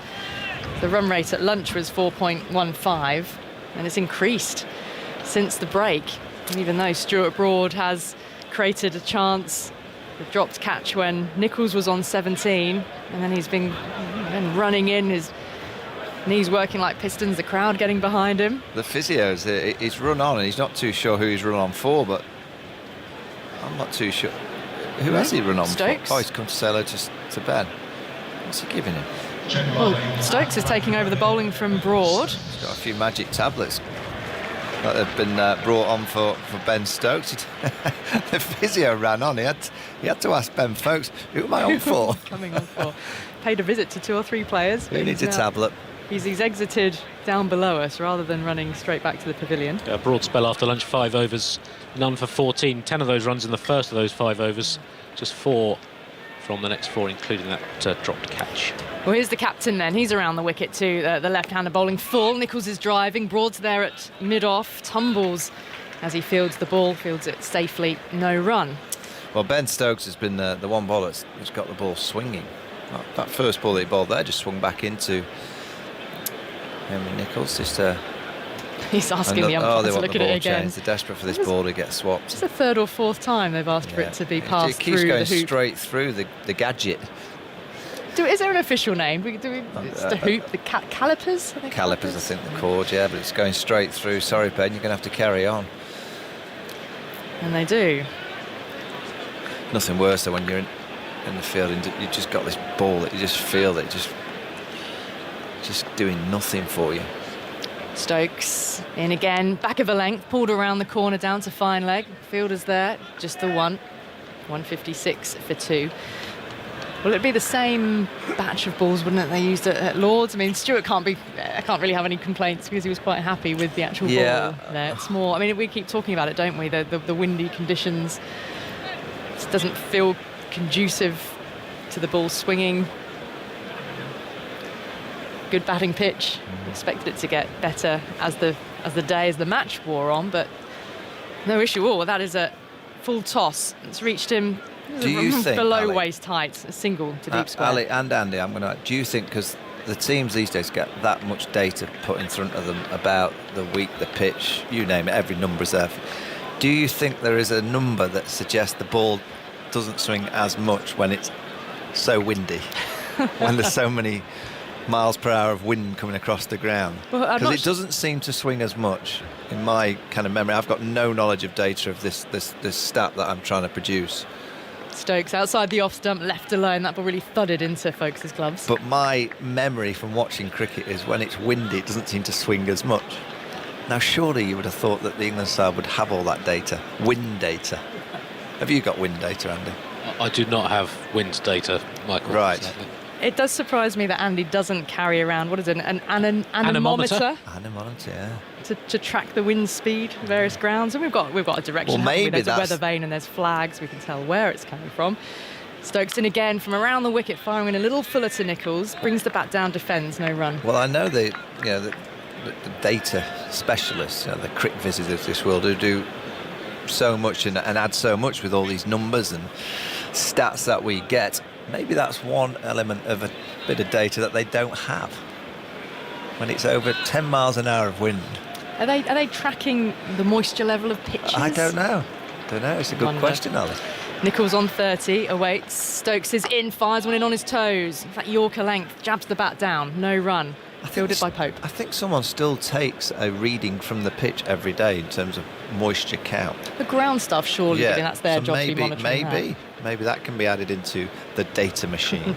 It's the end of the over, by the way. 157 for 2. Little punch of gloves between Nichols on 30 from 49 and Conway 41 from 46. Can you press your computer buttons and suggest of anyone out there that you work with that can find out these kind of things?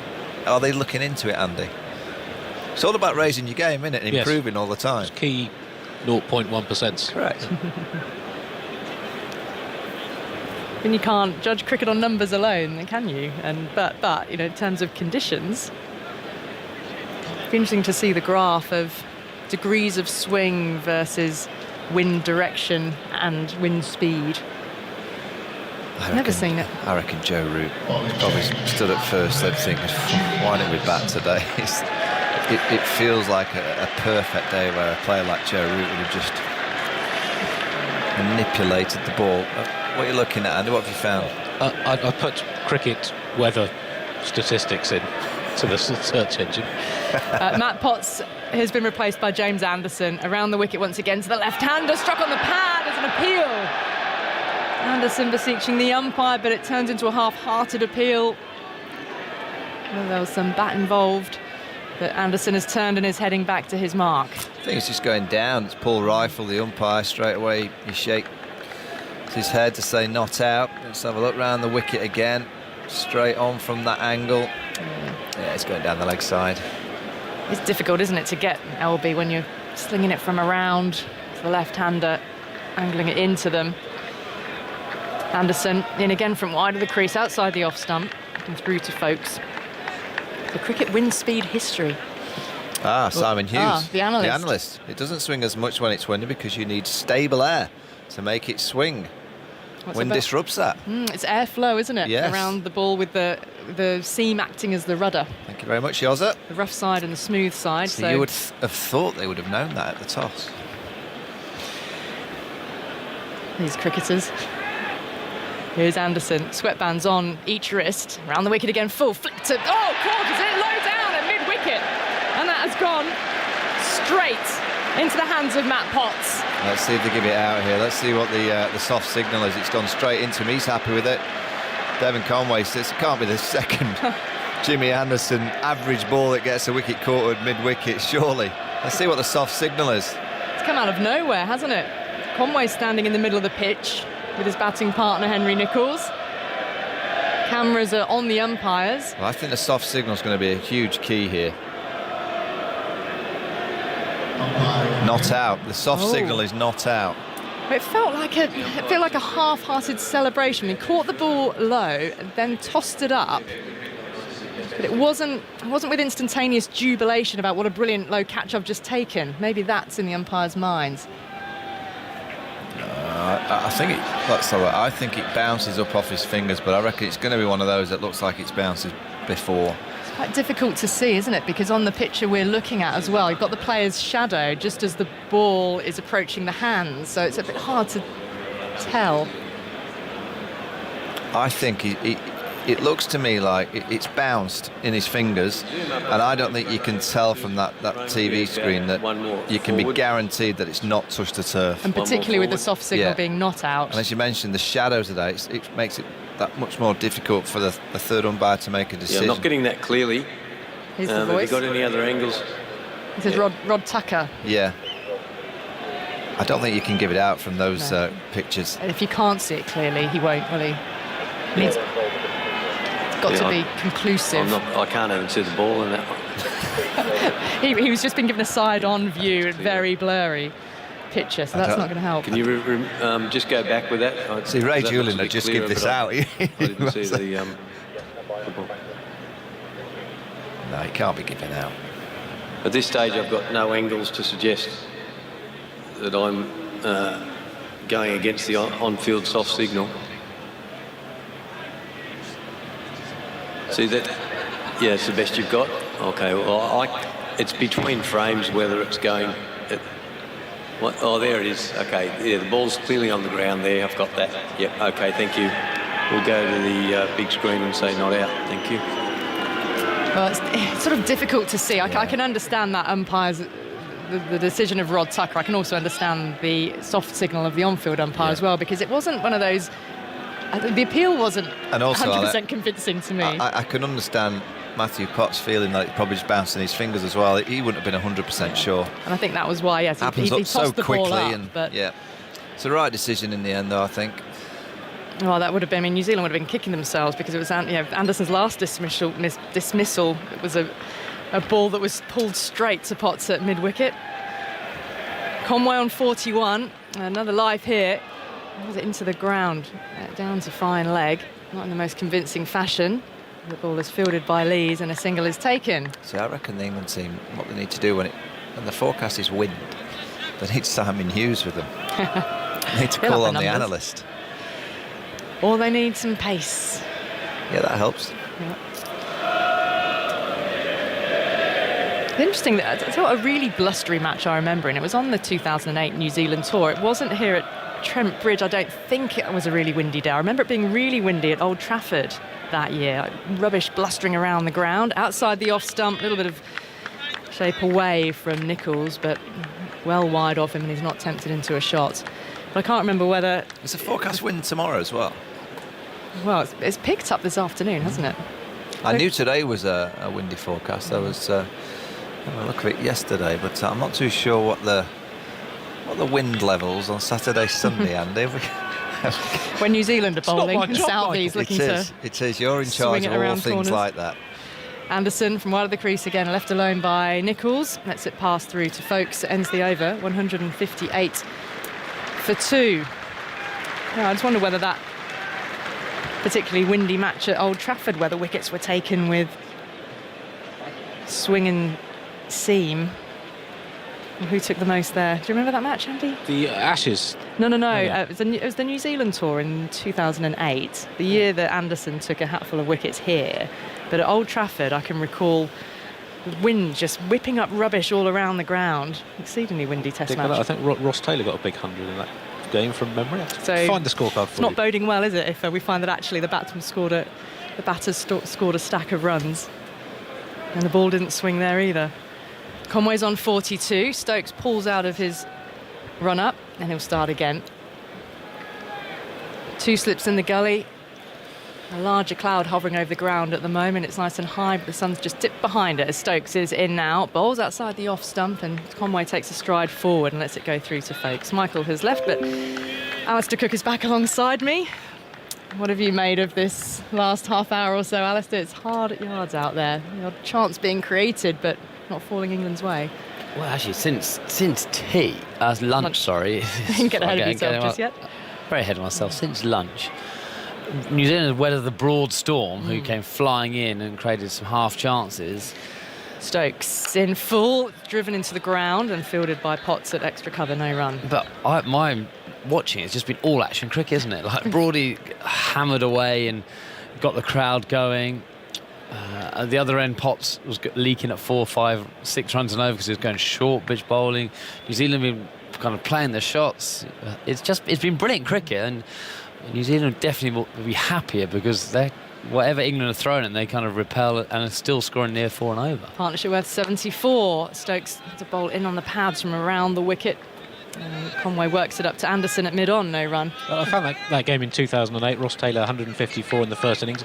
That's as for Jimmy Anderson figures, 20.3 overs, 4 for 118. Oof. At 5.7 and over. The Wisden Almanac report from that game says that Ian O'Brien bowled into really strong wind and helped with that Daniel Vettori bowling left arm swing downwind, skittled England.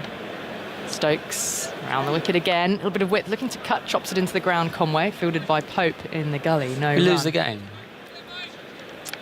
England won by 6 wickets in the end. New Zealand 381, England 202. And Monty Panesar 6 for 37 as New Zealand were bowled out for 114.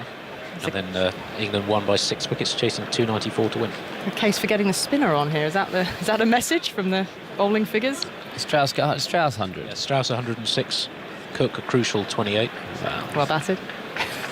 Stokes in Yorker length, and he's lost his balance a little, falling over as he clipped that through the onside, and Conway coming back for a second. The ball is heading towards the boundary. Anderson's after it. They've turned for 3. Anderson's down on his knees, leaving a divot in the turf. Full commitment though, 161 for 2. Conway on to 45. Well, they were talking about how crucial openers' 20s were, weren't they, this week? So that's another example of a 28 crucial runs in a chase. What did we chase? 270? Yeah, got to 60 before the first wicket fell. Don't worry about Strauss's 100, my 20. You held that partnership together. But the first 20 is the most important bit, isn't it? Yeah. Everything else is showing off. Sun's back out again. The wind's still whipping around. Stokes in. Ed's taken. Caught behind. Ben Folkes with the catch. Stokes has 2. It's Henry Nichols who's gone for 30. It has been all-action cricket since lunch. It's been chances created. Finally, Stokes has found more movement of the seam bowlers. Got one to nip away and take the edge. Yeah, swung as well. Very similar to the wickets he got against Australia in 2015 against their left-handers. Remember Mitchell Johnson, that 6 stump it ends up playing at, but because of his angle in, he draws you into playing into that line where you shouldn't really, and it ends up very wide. He's the bowler who's created the most swing by quite a long way today, hasn't he? And that nice full length that everyone's been talking about. It's the wicket. You felt like something was happening all the time so far, and England actually probably get the rewards for that wicket. But again, 161 for 3. New Zealand will be happy. England will be thinking if we can just get a bang again and 180 for 5, they'll feel like they get back in the game. Yeah, wickets in clumps they'll be hoping for. Andy? Nichols 30 or 52 with 4 fours. The partnership 77 in 17.5 overs at 4.3 and over. Yeah, the runs were coming along thick and fast. The next man out should be Daryl Mitchell. He scored the 100 at Lord's, batted really well for that century as well, and got his name on the honours board. Did it in front of his family members there too. Meant an awful lot to him. Drinks have been brought out onto the field, so it's allowing everyone to have a little bit of a breather, and it's meant that Mitchell could take his time in coming down the pavilion steps. Spectators, it's nice and close to you at Trent Bridge, aren't they? You're coming down from you emerge from the dressing room. There's a short walk into the corridor, and then down the steps and onto the outfield. Yeah, I'm trying to remember which dressing room's the home dressing room, away dressing room. The home's at the top, isn't it? So you kind of got 2 flights of stairs, or a flight of stairs at two things, and you kind of go past the away dressing room, kind of have a little sneak in as the doors open, see what they've written about you on the board, and then through a very narrow, dark corridor, past all the members out. Blinking into the light. Well, Mitchell will hope he's not blinking. They can carry on that good form from Lord's. Was that the last ball of Stokes' over? It was, wasn't it? So does Anderson continue from the pavilion end with the new batter out there? Stokes, you'd imagine, will continue. If you want to have a look at that wicket, the video clips of all key moments of all 3 wickets that have fallen so far are on the BBC Sport website and app, and of course the highlights show is on BBC 2 at 7 p.m. tonight. It will be on iPlayer as well, so you can catch up on all the action and those video clips. You can have your second screen up whilst you're listening to us as well and see things as they happen. The one thing England will be thinking about, all New Zealand batsmen have got a start, haven't they? Will Young got 47, Tom Latham 26. These are starts. It shows he's a good, and then obviously Nichols 30. It shows he's a very good wicket. Probably if Ben had his time again, he'd probably say he probably should have batted first. But they were saying good wicket, and if they can keep chipping away, that it can restrict New Zealand to a fair score. New Zealand will be thinking, if this continues, they want one of these batsmen to get a really big 100, don't you? It feels like a pitch you could go big on. Deserves 100. Well, actually they need 100. And Conway's the man who's had the history of doing it. So, just keep chipping away. And you always felt like it was going to take good balls to get deliveries. Or admittedly, Anderson's was not perhaps in that category, but you take the wickets anyway they come. But that was a really good delivery from Stokes when there's been so little movements. It is Anderson to continue. Pavilion behind him. It's Conway who is on strike. There's a leg gully in place, and he's bowling full. Anderson still searching for that movement. Defended up to Broad at mid-on. Moves forward. He's got the white, broad-rimmed sun hat back on his head. And Mitchell will get ready to face up to his first ball of this Test match. 108 in the second innings at Lord's. And what was his 10th Test match? So this Test match number 11 for him. He played positively, didn't he, at Lord's, and kind of the first, even in that first innings, I know he didn't get any runs, but even his first ball was a big drive. So I think that run rate will try and continue with Mitchell. He looks to assert himself from early on. And the new batter means that slip cordon's been bolstered. 3 slips and the gully. Anderson is speaking to Stokes. He's making finer adjustments in the field. Stokes is there at cover. Got mid-off, mid-on, mid-wicket. Root, Crawley, Bairstow, Pope behind the bat as Anderson is in, full and straight. Forward comes Mitchell, defends solidly. Anderson fielding off his own bowling. It's only a thing over the last these 2 games. We'll just start the second game with the old new Stokes era. He doesn't have a point very often. The point has definitely it's gone missing. He'd rather have the gully or a third slip, but still that bit of protection at point, trying to encourage that fuller length. England keeping on the attack here. New batter. Anderson running in. Big dirt mark on his right knee from fielding earlier. Outside the off stump. Move away shape. Left alone by Mitchell. He's going through a warm-up routine, a little bit like a boxer who's just entered the ring. He's on his toes, dancing, jigging up and down. Giving a tap to his left pad and his right pad. walks down the pitch, a little bit of prodding. You don't see boxers do that though, do you? The prodding. Be a bit worried if a boxer took a cricket bat into a ring, wouldn't you? Settles over his bat now. Here's Anderson over the wickets, the right-hander, left alone, came forward, made a decision to leave, and through to the gloves of Ben Foakes. His first few deliveries as a batter. How did you kind of clear your mind or make sure you were fresh and alert and ready when you first go out? Well, I suppose I didn't have the issue ever sitting down and waiting. And waiting. So but you might have been in the field until not knowing when you were going out. But you're always up and about, aren't you? So you never really had that issue. Anderson in, forward, just took a little shimmy out of the pitch before then defending up to Broad at mid-on. I suppose the middle order always, they kind of have a bit more information, don't they? So Mitchell would have been asked, the Latham, Tom, what happened, what's happening out there. And certainly as an opener, you are in the first innings of the first morning of a test match, that kind of unknown is quite unnerving. How much is he going to swing today? What pace? It might look a really hard wicket, but what pace is a wicket going? What shots can or can't you play early on in your innings? Anderson in, Mitchell forward driving, taking a single to get off the mark. The throw at the striker's end comes into the gloves of Foakes. Now, if that had been a direct hit, you just wonder whether Conway would have made that. Running with bat in one hand, gloves in the other. Not looking as if he was particularly ready for a sharp single, but that was Mitchell wanting to get off the mark, and he does so. It's the end of the over. 163 for 3. Alistair, I'll leave you with your thoughts on the batting. And then Aggers is coming in here.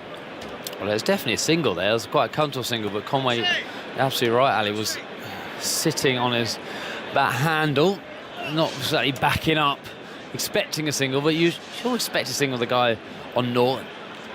Get off them early on, so they made it quite comfortable. I never really understand why batsmen hold their gloves, because you might be sweating, but you can't run as fast with your gloves off. So I always think, why don't you just leave them on and be able to run faster? It always surprises me as well that the mad cat running that people have to get off the mark. It's a horrible feeling being naught, though, isn't it? Just want to get one. I got used to it. It didn't bother me. It happens to you all the time. You go, oh, okay, there's another naught. But some batsmen are just so obsessed with getting off the mark. 163 for 3. Stokes on his way, moves in as an outswinger. It just goes away from Mitchell ever so slightly. He's done well today, Stokes. He has. He's out of... It's not surprising, because he does swing the ball, but he has swung the ball consistently a lot more than the other three. Yeah. So even Jimmy with the new ball didn't get the ball to swing as much. I just think it's a dreaded pair, isn't it? The pair as a batsman is just the worst feeling. So just getting off from the first innings, whatever happens, I can't bag them. No, I suppose so. There goes Stokes, bowls again. That movement away from Mitchell, the right-hander. How many times do you bag a pair? I hate talking about it, because I actually haven't yet. Never in first-class cricket. So I'm trying to hang on to that. As long as so I do mad dash singles just to get off them, and then I'm all right. Yeah, that's a lot of matches. Left hands, you always used to get one off your hip early on, didn't you? Just a little clip, one of your little 74 mile an hour in swinger. Just thank you very much. That's the one. Turn it round the corner. Then take your sweater off, and then you're loose, aren't you? Stokes again over the wicket. Bowls full. It's driven by Mitchell. Quite time that. Anderson with a big dirty mark on the back of his trousers. Fields. Did you ever bowl without a point much? Certainly never. In this game, and at Lords, England bowled a lot without a point. I can't imagine it. No, because so much runs off in that direction. But they're obviously only goes there for a bad ball. It's short and wide. This must be the thing, is they want the catches in. Yeah. But they also want the protection when they bowl full. So they'd rather get protection there to stop the runs. If they bowl short and wide, it's. But then a lot does seem to squirt off there. But Stokes again bowls on the leg stump this time. Flicked away very fine. Chased the fielder down there. It's Jack. Down he goes. Gets a cheer. Slightly scrambling effort, that rushing across at full tilt to his right, but a good piece of fielding. Now, an awful lot, even defensive shots tend to go square there. But yes, you're right. I mean, obviously you're right, but it's setting the field for full bowling. Full bowling. But then I suppose there's not. I know, but Ben is a swinging it today. But there's a lot less swing bowling bowls. So actually, there might be less like scramble off the outside if you bowl your away swing and guys pushing forward, playing straight defences off slides off towards point. Bouncer this time. Mitchell ducks underneath it. Well, I thought particularly with Blundell, who's such a back foot player, and he scored so many runs. Yeah. It'll be really interesting to see, won't it, today when he comes out, whether England have changed their thought process and or field placings to him, because it's very obvious sitting up here, wasn't it? Yeah. And then when the stats came and it's kind of confirmed what we were seeing. I wonder how has that leaked into the England dressing room. You'd hope so. Yeah. Stokes, and that brushes the pad. Now, did he play a shot at that? Probably. Leach is after it again. Downing, he's diving on the boundary again. Jack, for goodness sake. This one's gone for 4, and it was leg byes, so the umpire decided he had played a shot at that, although Stokes, I think, is looking at it a bit quizzically, but your heart's rather in your mouth when Jack's on the boundary at the moment. Well, he went off the 10th over today, didn't he, for a couple of overs? Did he play the shot at that? I don't think he did, He started to, and then I think he took his bat out of the way. It wasn't a very good shot. No. I think I might have been objecting slightly to that. Some way from it. In fact, he takes his bat away. He was deliberately saying, I'm not playing a shot at that. But anyway, they got 4 for it. The point being, if you don't play a shot, then you don't pick up any leg byes, so you can't just kick the ball away to the boundary, basically. 169 for 3. 41 overs gone. Ball started to get a bit soft, and England are trying to get rid of it. But it's swinging. It is for Stokes.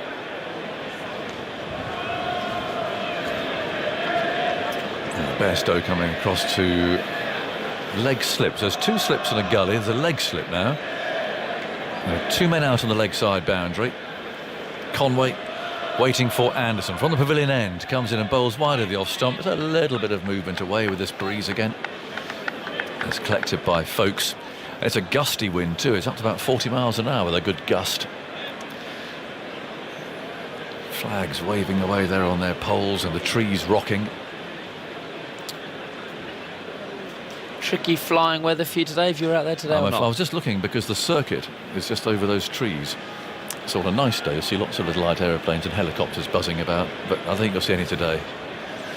Gusting 40, no. Not fun. No. Anderson round the wicket, bowls. Conway defends this. Anderson can trot through and pick it up. He's obviously hit a wet patch there, Anderson, because he's got a big muddy mark on his knee as well. It was that one when he went down over to our left, I think.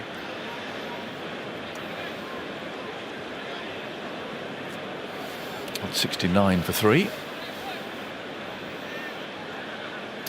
James Foster, still part of the coaching regime here. Actually, they rather like him, don't they? Yeah, was he just flossing his teeth in a test match on the balcony?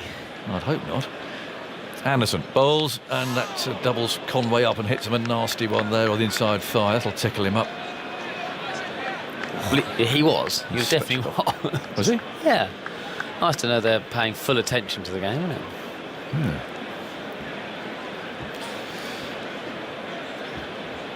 But they do rate him, don't they? I mean, he's in that coaching capacity. Yeah, he's played a huge amount of cricket with him. Stood at first slip. Yeah, lovely keeper. A great keeper. Yeah. A great keeper. Brilliant reflexes to low, sharp catches. Probably the best I've seen standing up to that medium pace to fast medium bowling. Anderson again outside the off stump. No stroke from Conway.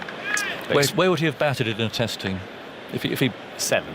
If he could have held it. Yeah, absolutely. Yeah. It's a shame that he got picked so early. Yeah. Because he was a far better player. And certainly batsman towards the end of his, as you are after 10 years of experience. He played when was it 21? He went on that Ashes tour. Yes.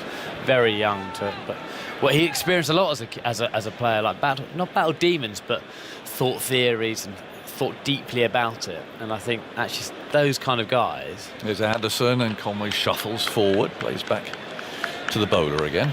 Tend to make very good coaches because.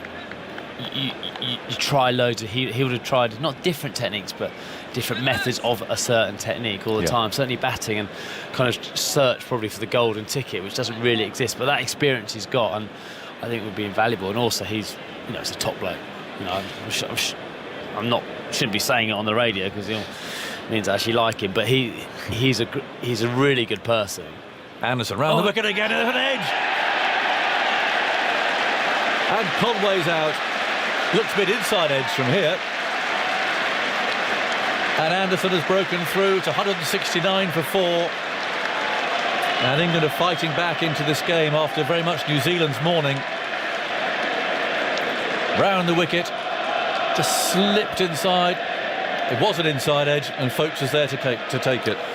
It was the way swinger from James Anderson. So Conway played that line expecting it to swing, and that probably, if anything, just held and nipped back a little bit, and it's taken the inside edge, and good carry through to Ben Folkes, who took it not diving to his right, but certainly on his knees. And another New Zealand batsman who've got in, made it look pretty easy and got out. So England are picking up these crucial wickets. Even 169 for 4. And we're just talking about Tom Blundell and what field places they're in, and in he comes. I'd imagine as a batsman there, you're thinking, well, what happened there? Yeah.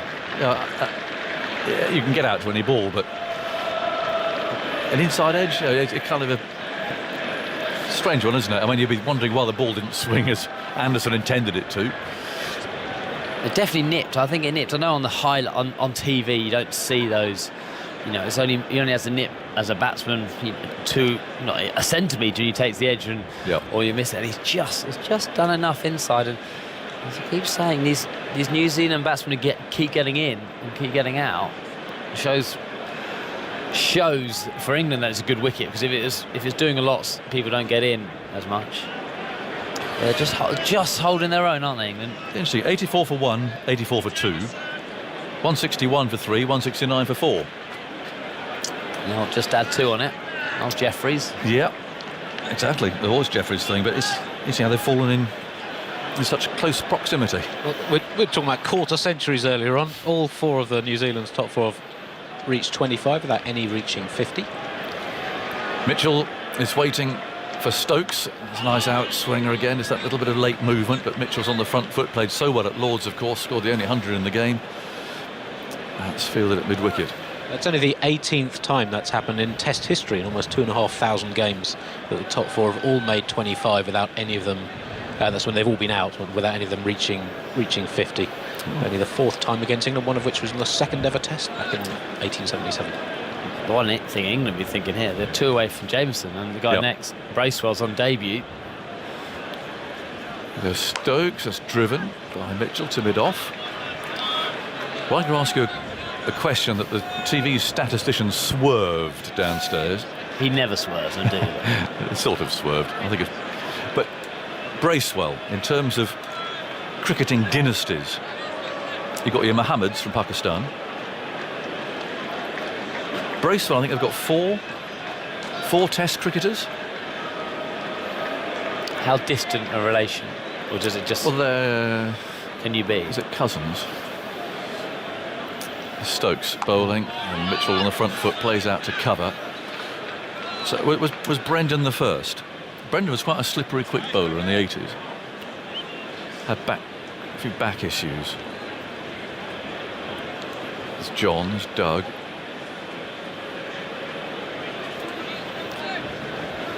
But the Mohammeds' father, I think 3 sons played, didn't they? Mushi, Sadiq, and there was a lesser-known one. Are you typing the lesser-known Mohammed? 169 for 4. And in goes Stokes and bowls. It's played off the front foot out to cover. Well, Mushi, the youngest Test cricketer, I think. Hanif was the father. Well, Hanif was in fact Mushtaq Mohammed's brother, and Sadiq Mohammed, and Wazir Mohammed. He was the one I was thinking of. And his son was Shoaib Mohammed, who played a lot of Tests for Pakistan in the, I think, 80s and early 90s. So the Mohammeds have it. 4 Bracewells for New Zealand. Was Brendan the first? He made his debut in 78. Stokes bowls. It's played the way out towards mid-on. Played 6 Tests. John Bracewell, 41 Tests. scored 100 on this ground, as we were mentioning earlier on, in New Zealand's win here in 1986. Doug Bracewell, fast bowler more recently, who was in the squad here last summer but didn't play neither of the tests, and now Michael Bracewell is the 4th Bracewell. Any others? Let's give it to the Mohammeds. They win. Yeah, why not? Fair enough. Wazir, that was one I couldn't remember. 169 for 4. Stokes bowls over the wicket. That's found a thick edge, well fielded in the gully. And Pope's rather making that position his own now. Also, I've seen him field there before the Lord's Test match. They've got a brilliant run out there, of course. There were 2 other Bracewells played first-class cricket in New Zealand. Oh. So Brendan Bracewell, so just in relation to Michael Bracewell, Doug Bracewell is his cousin. His father, Mark Bracewell, played 1 first-class match, and his 2 uncles, Brendan and John, also played Test cricket. Right. 169 for 4. 3 slips. Pope's quite fine at gully. Blundell on strike. Oh, he's edged and he's dropped at slip. Dropped low down at slip by Root. Oh, Stokes grabs his cap.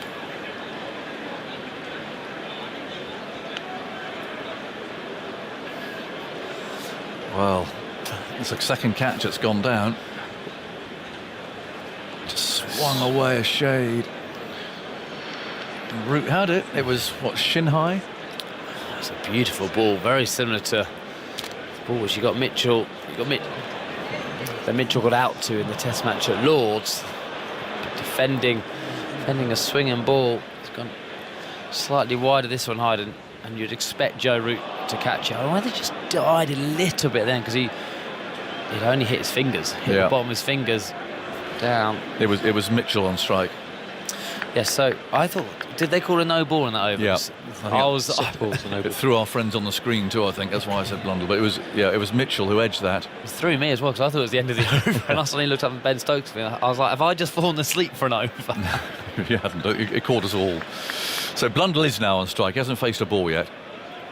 And that's the second chance gone down. At Lords, they were absolutely... I think they were 100% at Lords, weren't they? With some brilliant catching. You'd expect Joe Root to catch it. No slip catches are never an easy one, but that was right at him. I think he must have dipped or miscalculated. He just slammed his fingers rather than you want to catch him in the palm of your hand, don't you? Anderson on his way. Blundell's first ball strikes him on the pad. He's looking to work it into the leg side. So we talked about what the think tank would have for Blundell being square of the wicket. Now there's no gut.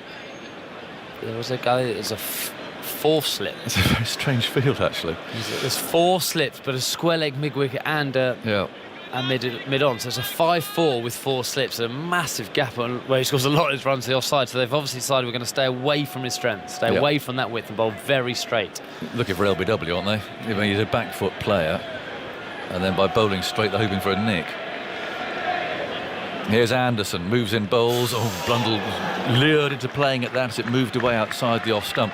It's going to be so tight on the line here because a natural shot for Blundell particularly will go into that huge space. So he can't bowl any wider than full stump at all. No. Going to make him play a lot of balls early on. I don't think he'll leave many. You saw a lot of exaggerated leaves from Blundell, didn't we? At Lords with really positive foot movements. So they're going to make him play a lot of balls early on.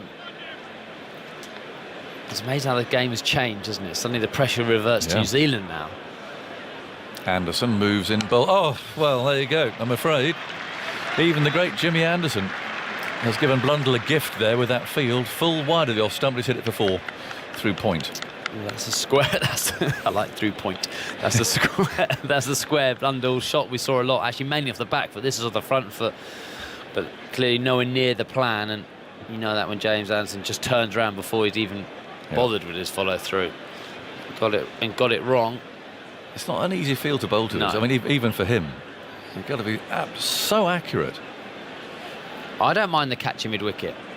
I'm not sure that man at square, that square leg there is doing much. I'd rather fine leg go a lot squarer and just be a bit more simple to him, but try and encourage him to hit straight.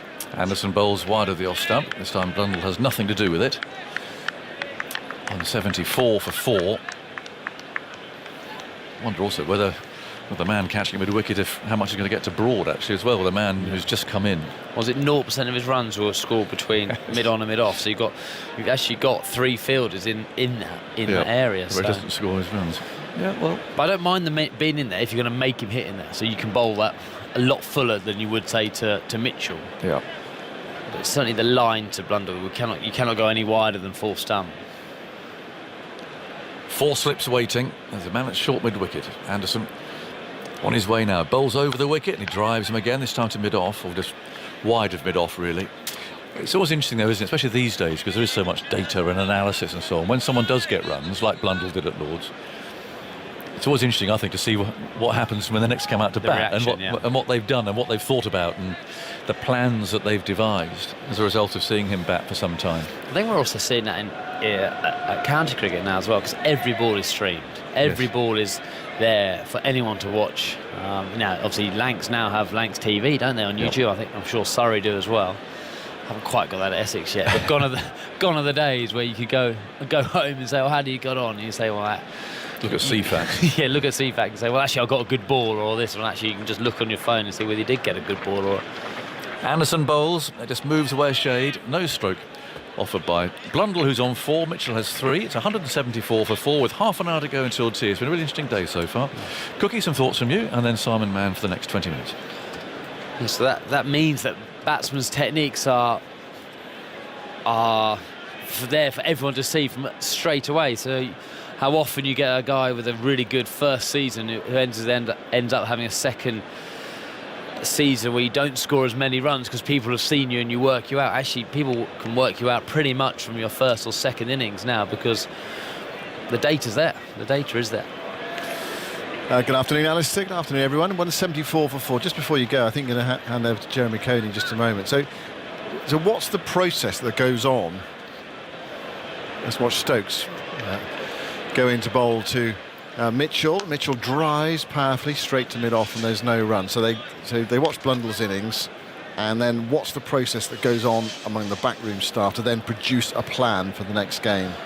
Well, normally you'd have a bat and a bowlers meeting beginning of the series, where you go through their batsmen as a bowling and a fielding side, and then you go through their bowlers and bats, any experience of playing against each other, anything you remember in the past, all that kind of stuff. And then you get your basic plans from there, which obviously you get all the data from the backroom staff before the series. Stokes bowls. Oh, that one flies through and nearly catches the glove on the way through. Mitchell tries to leave it and does, ultimately. Extra bounce then, zip from Stokes, flashed into the gloves of folks around about head height. And then obviously those conversations go on during the game, but then at the beginning of the next game, what we used to do is then just go over it again to reevaluate those plans and see whether we're missing anything, and they'll bring some stats like the fact that Blundell didn't score anything down the ground, and what can we do differently, certainly to players who have scored runs. But someone could score runs and have played and missed 25 times. Stokes bowls full outside the off stump wide. Mitchell leans forward and allows it to go. So then you don't need to change your plan. Your plan's right. It was kind of a bit of luck from him. So that's what kind of happens. It kind of evaluates every time and evolves kind of naturally. But I'll be really interested on this one because it's so glaringly obvious. For us who are sitting up here, what England done. They've obviously decided to bowl a lot straight. That's the initial thing from there. 5-4, we're going to bowl straight and not let him score anything wider this time. Ben Stokes at the Ratcliffe Road end. You can go now, Alistair. Thank you very much. Thank you. Ben Stokes on the Ratcliffe Road end. Into bowl to Mitchell. Mitchell gets the ball on off stump, which he defends. And Stokes allows it to roll through to mid-off. And there's no run, so it's been a cut and thrust cricket today, attacking cricket from New Zealand at times, lots of boundaries. England fighting back. 84 for no wicket has turned into 174 for 4. And we're in the 45th over, so that must mean we're halfway through the day's play, but in fact we're 25 minutes away from tea. Mitchell on 3, Blundell on 4. 3 slips in the gully. Stokes moves away from us to bowl to Mitchell, and Mitchell gets one that comes back in this time. And he brushes it away down towards fine leg. Jack Leach sends in the return to folks. Another run to the total. Mitchell to 4. Stokes has taken 2 for 35. Anderson has taken 2 for 26 from 13 overs. Just a little more on that stat about the New Zealand top 4 all reaching 25 and all getting out before they've reached their half century. It's only the 4th time that the first 4 batsmen in a test match, I think first innings batting first, have reached 25 and all been out before 50 in almost 2,500 tests. What a day to be alive. Isn't it just? 5 slips for Mitchell.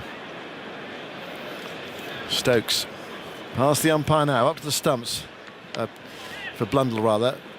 And Blundell turns that away into the onside, and it will be, no, it won't be to Mitchell, because that is the last ball of Stokes is over. Blundell's taken a single, nudging it backward a square on the onside. So yeah, Blundell on strike there, immediately 5 slips for him. He's on 5, Mitchell is on 4. We have reached the halfway point of the day in terms of overs, 45 gone. New Zealand 176 for 4 play. We'll go on to 6:30 tonight. I think we'll be fine with the lights, bright at the moment, and not far away from the longest day. Bags of light around, just not very quick over rate. Jeremy Coney's here, but interesting cricket though. Plenty of things happening out on the field to keep us fascinated. Yeah, well, I mean, as far as New Zealand is concerned, surely they've got to be disappointed to have those totals that Andy's just provided for us. 47, 26, 46, 30, all starts. Anderson bowls, and Blundell leaves a ball outside the off stump, taken by tumbling Folkes to his right hand side. And not one going on to make a difference for his side. Not one, you know, everybody. Again, it's just there's an element of looseness about the New Zealanders. Okay, they've got more runs than they did at Lords, where they were getting out defending.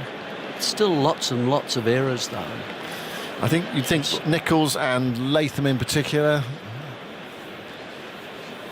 Here's Anderson. Bowls to Blundell outside the off stump. Blundell a long way forward in the leave there. Through to Folkes. Well, Latham certainly a very loose pull stroke, certainly, and immediately after someone has already just gone out. So 2 new batsmen in straight away, just before lunch, not ideal. Nicholls just pushed away from his body, pushing at perhaps a 7th stump. Yeah. Again, that wanting to hit the ball, the old middle order player. Anderson trying again, bowls outside of Blundell's off stump again, and there's no stroke. They've taken that leg slip or deep leg slip or deep backward square, deep square leg fielder away now off the hip of Blundell, and they put a cover in.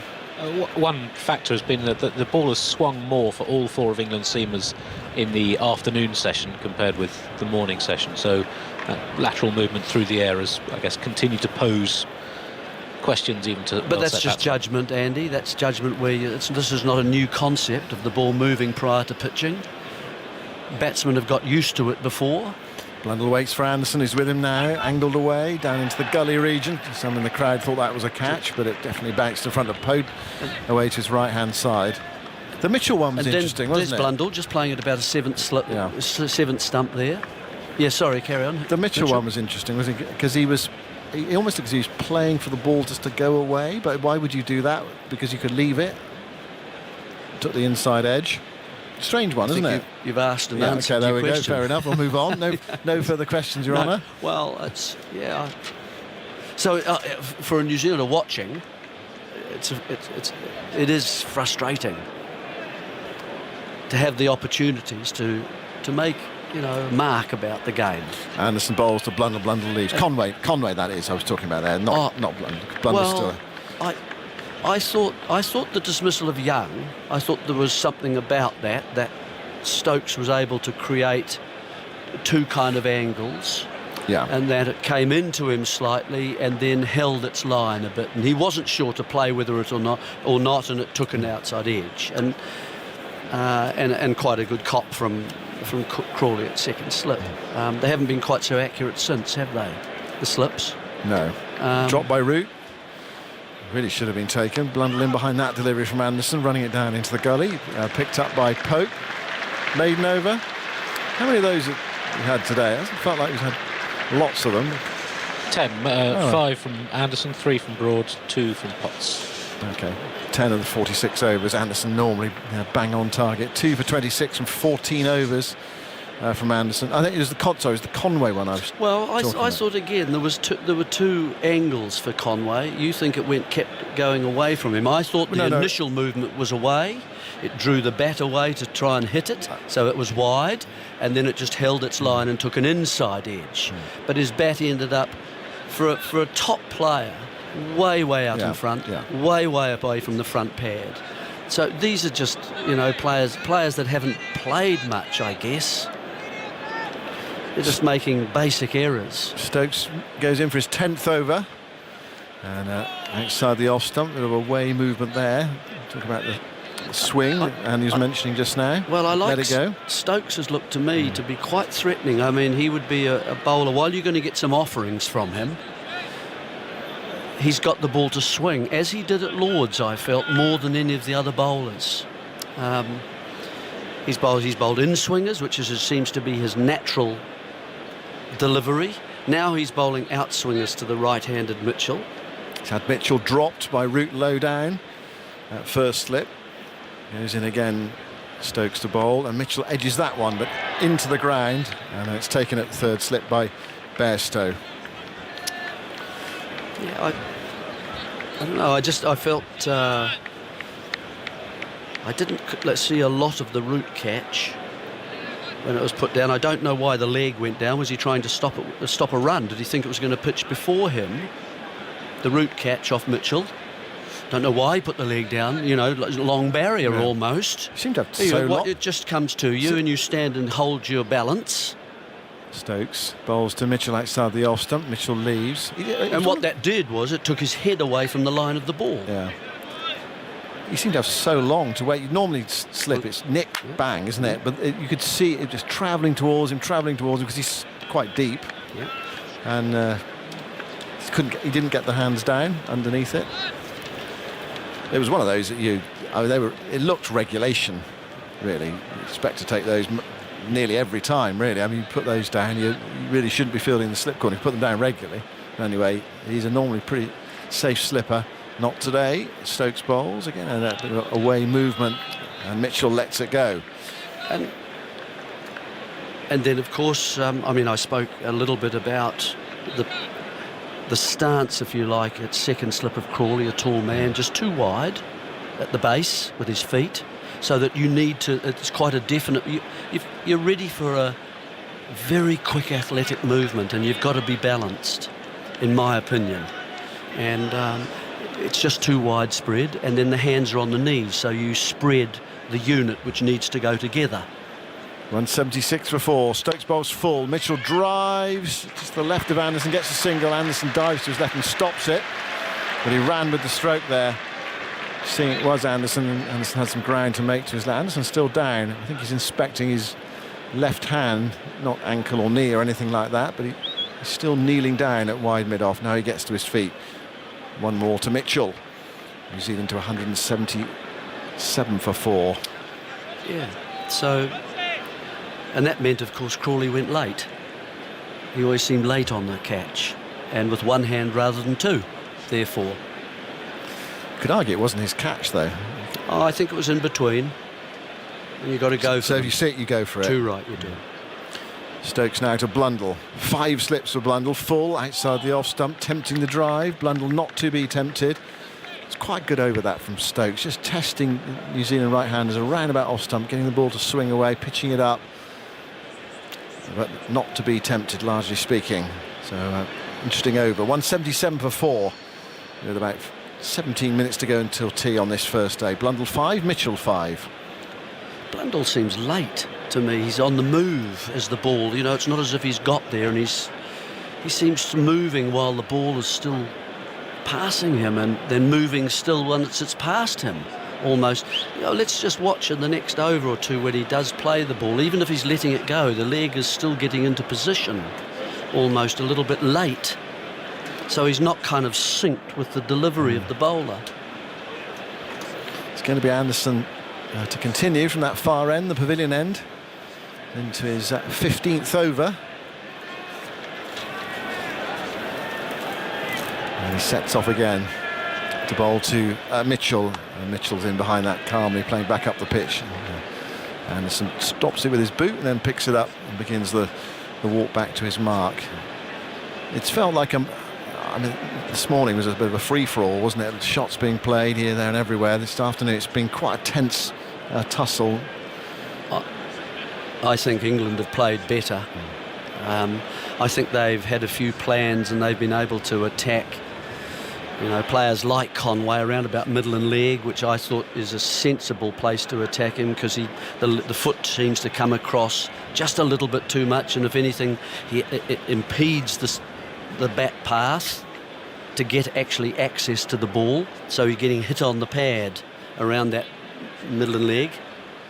Anderson bowls, a thickish edge on the drive there from Mitchell, but into a gap on the offside. Goes out towards deep cover and they canter back for a couple into the leading edge in that stroke. Mitchell goes to 7 and New Zealand to 179 for 4. In that opening partnership this morning, the pitch sort of looked flat. I suppose sometimes there's an onus, isn't there, on the bowling side. Take wickets, win the toss, take wickets, expectation, and it looked quite straightforward. England perhaps not bowling that well, but what do you think of this surface? Is it essentially a good batting pitch, or is there enough there to work with, and will be, for the pace bowlers in this game, experienced as they are as well? Quality bowlers in this game. New Zealand have them as well.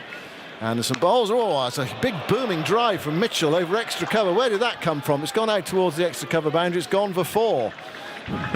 There was sort of hints of Southey at Lords against Anderson in that stroke from Mitchell. Really took it on. Suddenly came from nowhere. Anyway, 4 to the total. Score goes to 183 for 4, and Mitchell moves into double figures. He goes from 7 to 11.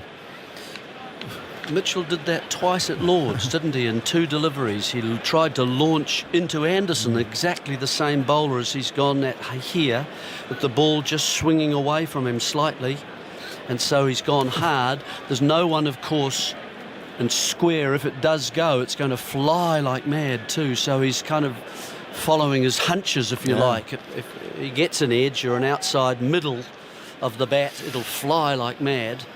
It's the sort of shot you would see in the opening overs of a T20 game, with the field up, a sort of power play shot. Anderson bowls to Mitchell, and Mitchell's normal service resumed, or he gets a single, opening the face, running it away through the gully area. In fact, he'll come back for 2. It's Bairstow has to trot back towards deep third to pick up. Pope died to his right, and it was decent odds to stop it, but he couldn't. I don't know whether he got his feet wrong there on the dive. 2 more to the total.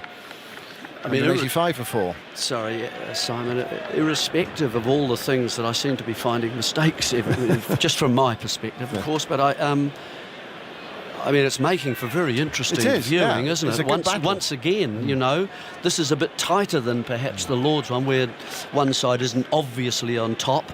More even here, but another wicket now, and you'd say England slightly ahead.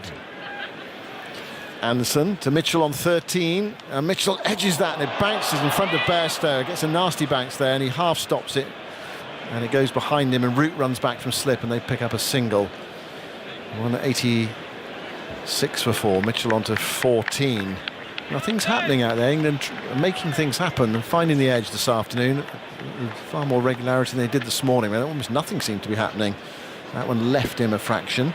Almost playing French cricket, and the ball dropping in front of Bairstow and leaping up to hit something, a divot.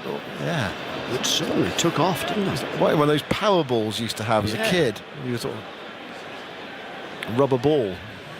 He bouncing up in front of Bairstow. 186 for 4. Anderson to Blundell. Blundell in behind that, playing it away into the offside. And there is no run. So Latham 26, Young 47, Conway 46. And Nicholls 30, the men out, 2 for Stokes and 2 for Anderson. 186 for 4.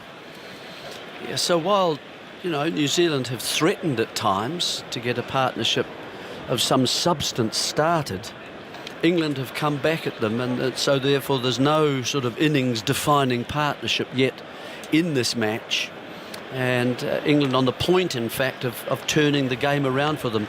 I think Stokes, to me, has looked dangerous, and of course, as we know, Anderson, Broad, well, Anderson particularly, I think today has looked dangerous, and Broad for us that first spell after lunch looked good. Just about 10 minutes to go until tea. Here's Alison Mitchell. Thanks, Simon. Here is Stokes.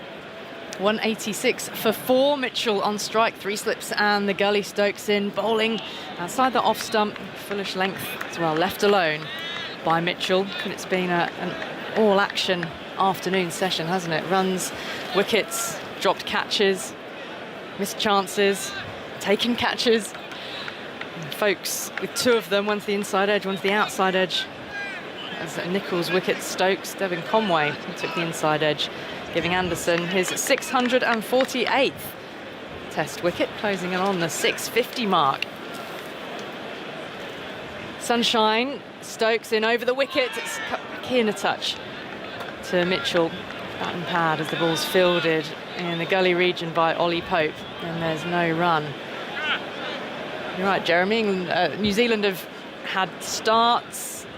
They've had, of course, a 77-run 3rd wicket stand, but having a batter who's able to move on through, get that half-century, make a big substantive score to anchor a big total for New Zealand. Well, Latham and Conway are those people, really. The other ones pack in around them. Stokes in, a little shimmy, 1 step forward down the pitch, Mitchell, that time to Stokes, and the ball then ducking a little bit back of a length. And it flew through to Folks, which were ducking underneath it, letting it go through. It looks also, if you do get in, I mean, it might be a little bit slow. I mean, we've been talking about the bounce. We've noticed how that's carried through nicely, even though the root catch was quite low. That's gone through to Folks, I think, more easily than it did at Lords, where you tend to also get that ball just up and down and, you know, swinging after it pitches and passes the batsman. Stokes in, Mitchell, the bat and pad, looking to whip that through the onside. Ball balloons then harmlessly in the end towards short mid-wicket. It's a dangerous stroke, trying to hit a ball that's a roundabout. It's a no ball, by the way, so it wouldn't have been out, but middle and leg and trying to whip it square. Wasn't quite full enough to get it square there. You know, it's got to be very full just to give it a little flick of delight. Well, you know, that was actually just a length ball from Stokes. There's a fielder on the boundary at deep backwards square as well, so an element of risk if he did connect. Go Stokes again, Mitchell awaits, bat poised in the air. Stokes is in, does it well wide outside the off stump, and Mitchell happily letting it go through to the keeper. Was that the 3rd Stokes no ball, Andy? There were 2 in his opening over, 4 in total. Yeah, 1 in his 8th over as well. He seemed to have a problem with his boots during that opening over. Very first delivery he bowled of the day was a no ball. Yeah, with his insoles, wasn't it? By the look right. of things, I don't know whether his shoes become insolent at that point or not, but sorry, very weak. Stokes goes in. Mitchell settles, looks down the pitch as Stokes is there, takes a stride forward, lets it go through. He looks eager to score, doesn't he, Mitchell? He looks busy, wanting to get onto the front foot. Yeah, he does. He loves the competition, you know, bat and ball. So I think that's why New Zealand like him as a player. He's earned the right, hasn't he, now with the century? Yeah, he's played a lot of. He must have played for 10 years in New Zealand at first-class level before being selected. Yeah, he's 31 years old. A lot of 30-somethings in the New Zealand side. Stokes in, outside the off-stump, touch of movement away, through to the keeper. That's right, there's only a couple in the 20s, I think. The rest are 30s, spreading to 36 as well. Goodness me. 187 for 4, end of the over. I was doing some age stats during the Lord's Test. I don't think I ever got around to it. It was still one of the, I think it was the second highest number of players over the age of 30 in a Lord's Test team. Maybe not the most fascinating of stats, but yes, we've seen quite a few sides like that in recent years. On slip catching, on the CricViz database, that was Joe Root's 9th drop out of 63 chances since the start of the 2018-19 winter season, when Alistair Cook had retired and Root started being England's regular first slip. So that's that's a pretty decent. That's a 7th, isn't it? That's nearly 15%. Yes, but see, that's not bad compared with other players. Steve Smith, who's got extraordinary catching record for Australia, he's dropped 12 out of 46 in that time. I was going to ask you, Jeremy, about the art of concentrating as a slip catcher. I've looked at Smith. He'd taken 100 catches in about 40-odd tests at one point during the Ashes.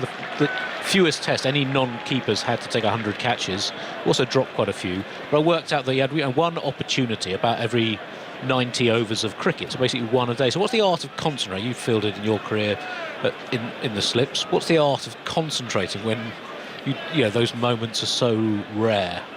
I think for me, not going down too early. In other words, trying to shorten the length of time that you are in a position of readiness. Otherwise, that can... I remember the very first test I played. Jack Leach has come on around the wicket, played off the back foot, through the gap nice in the offside, out to the deep for a single. So change of bowling here in the one slip in Joe Root, still maintaining that position. Short leg come in place as well under the helmet. Oh, yeah, continue, Jeremy. Look, you just need to operate a switch, don't you, to turn on and turn off. If the switch isn't operating... I mean, I slept at lunch on the first day. I just went into the changing room, missed lunch and slept. Just zoned out. Just terrible, just concentrating all the time. Yeah, mentally exhausting. I was tired. So Leach around the wicket now. Here's a shimmy and a loft over the onside, and that's 4. Daryl Mitchell has said, I like the look of this. I'll get to the pitch of the ball. And he's moved on to 18, 192 for 4. Leach just bowled 1 over earlier in the day before lunch. That's right, and I think Young hit him out through the leg side, didn't he? But not quite under control. And I don't know whether Mitchell was completely in charge there. I think Leach should be quite happy at that, But New Zealand obviously prepared to not let him bowl over after over. Protection on the cover boundary. The back foot this time. Steered out to that direction once more. And a single taken. Bairstow patrolling there in front of the Smith-Cooper stand. And Leach ball in hand once again.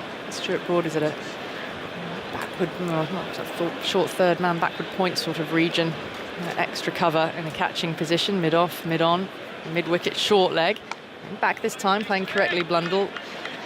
And high front elbow to defend it to Crawley in that offside. Short fine leg as well.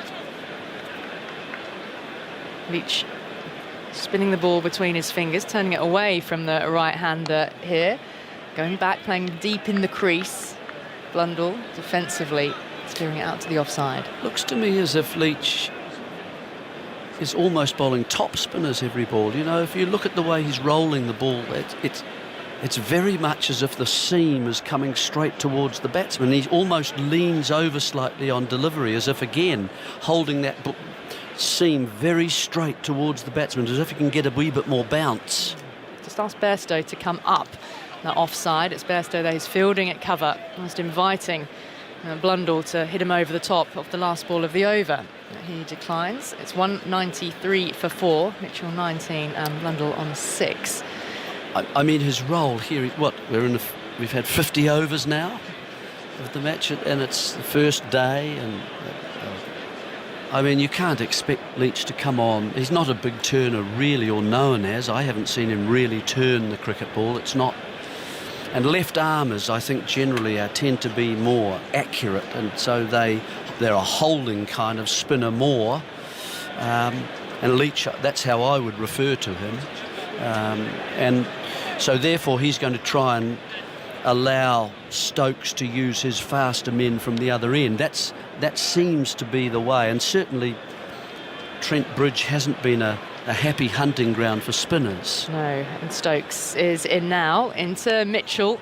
Angles about, steers it out, misfield at Gully, thought about it, a single, thought better of it. I don't know how many Patterson White, who's the slow left armour here at Notts.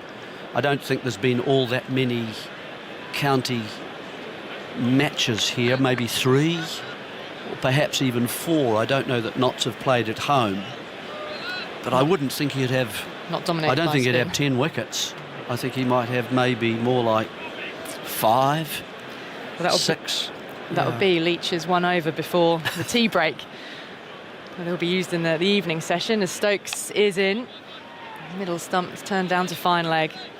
Mitchell jogs through calmly for the single. And that's almost the task of these two, just to make sure they get to the break safely.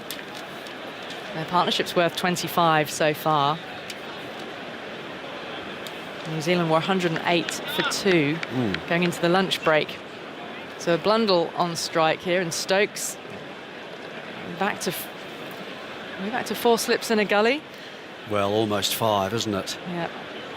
Just straight 5 slips. Now, leaving square open at this stage, because that's where he likes to play. Yeah, we've rarely had a point in place. Crouching low as Stokes is in. Allows it to go through to the keeper. That wasn't a bad line. Could have brought a little indecision. And so the runs are there, and I think there's nothing wrong with that kind of captaincy at all. Especially with hasn't been in for very long, has he? Blundell's on 6 off 20, so fair enough to leave that open. A wicket now is perfect.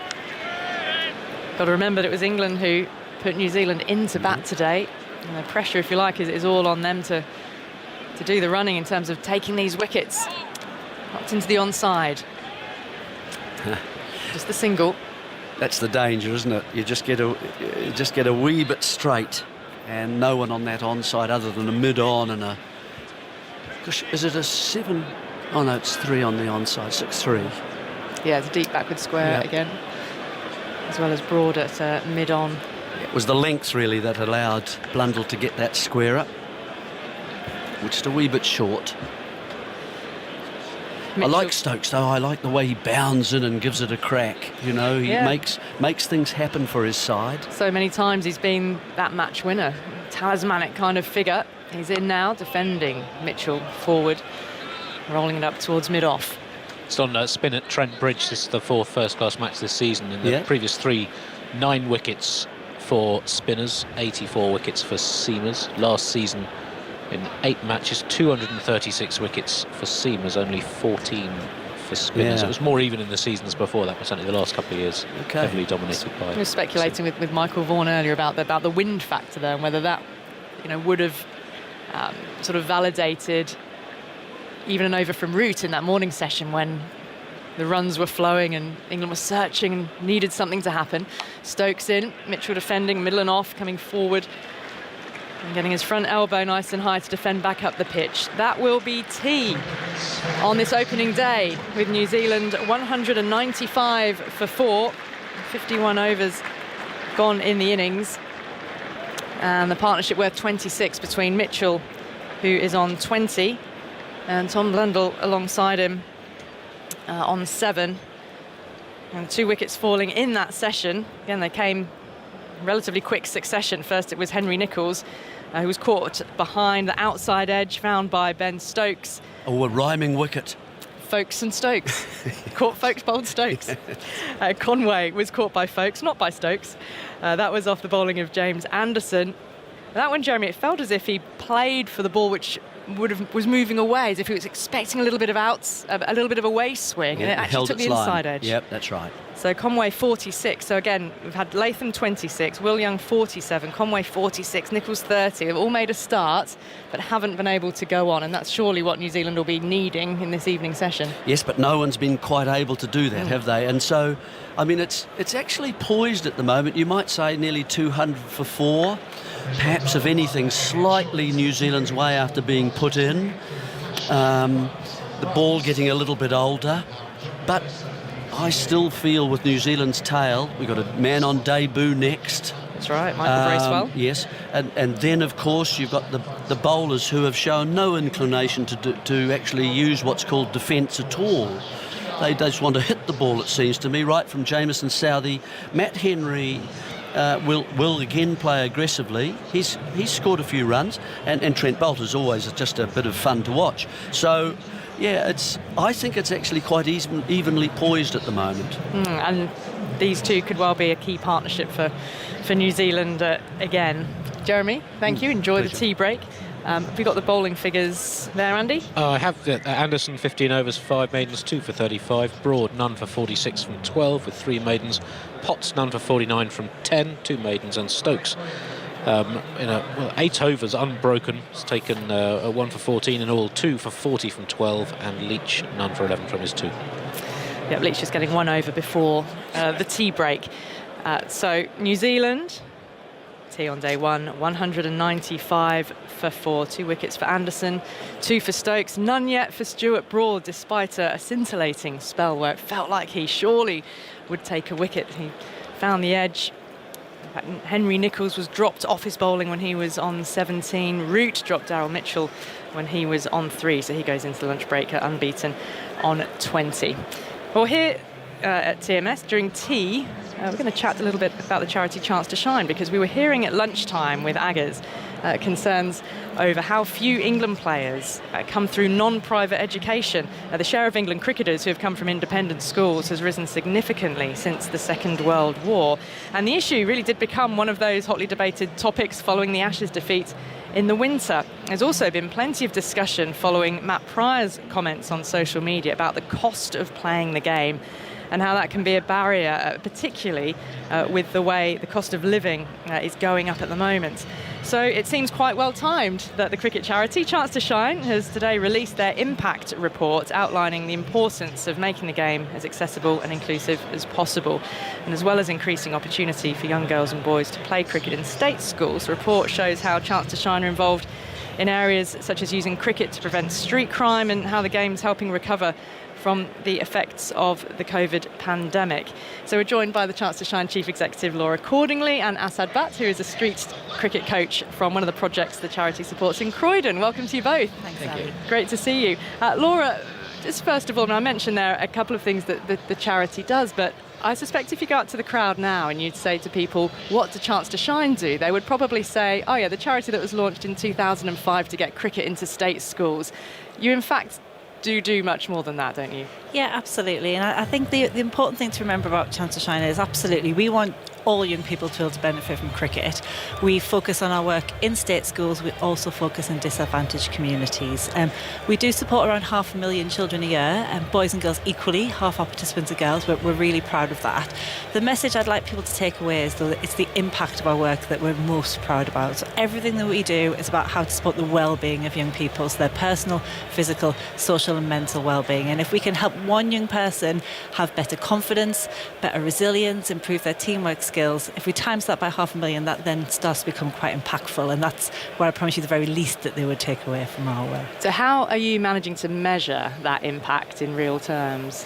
Well, we take it very seriously, and we work tirelessly to understand. So we have an impact team at Chance to Shine, and on an average year we survey around 4,000 participants and teachers, and we ask them to tell us the difference that the programmes will make. So, for example, 96% of teachers that we surveyed told us that it increased their children's well-being and increased their pupils' confidence. So actually, if you look coming out of the pandemic, where children have been much more isolated, only 44% of children are physically active, as they should be.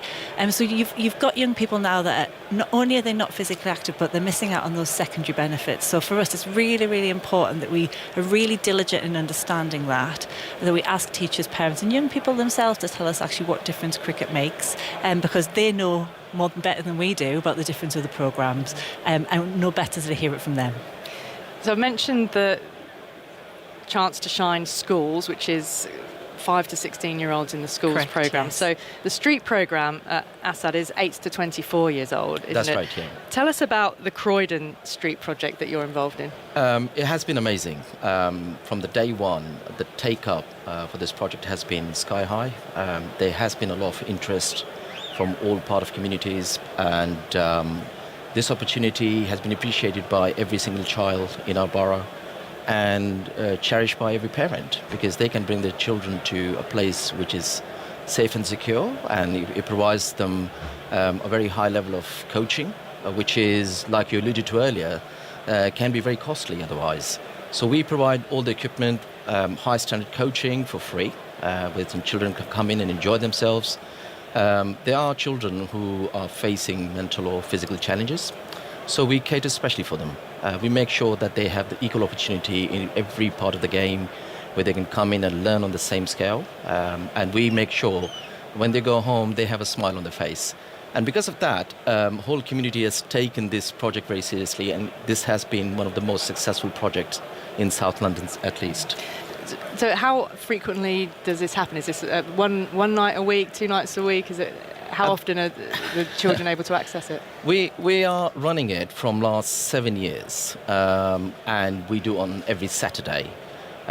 We have got 150 children, and this project has been so popular that we are having to cap the number of players who are coming in and want to join this project. We are at the moment running on Saturday, but during the COVID I ran different sessions online as well to help children who were locked in the house, couldn't come out. And now we're thinking about expanding it on Sundays as well. So it all depends on the availability of different grounds, because what we want to make sure all the facilities are totally free for children. And so what facilities do you use? Are these inner city areas? Is it sort of like cage cricket, or are you able to actually access playing fields at all? Or? We do, in winter, we secure an indoor facility for 6 to 8 months. And in summer, we go outside where children can play in a normal park.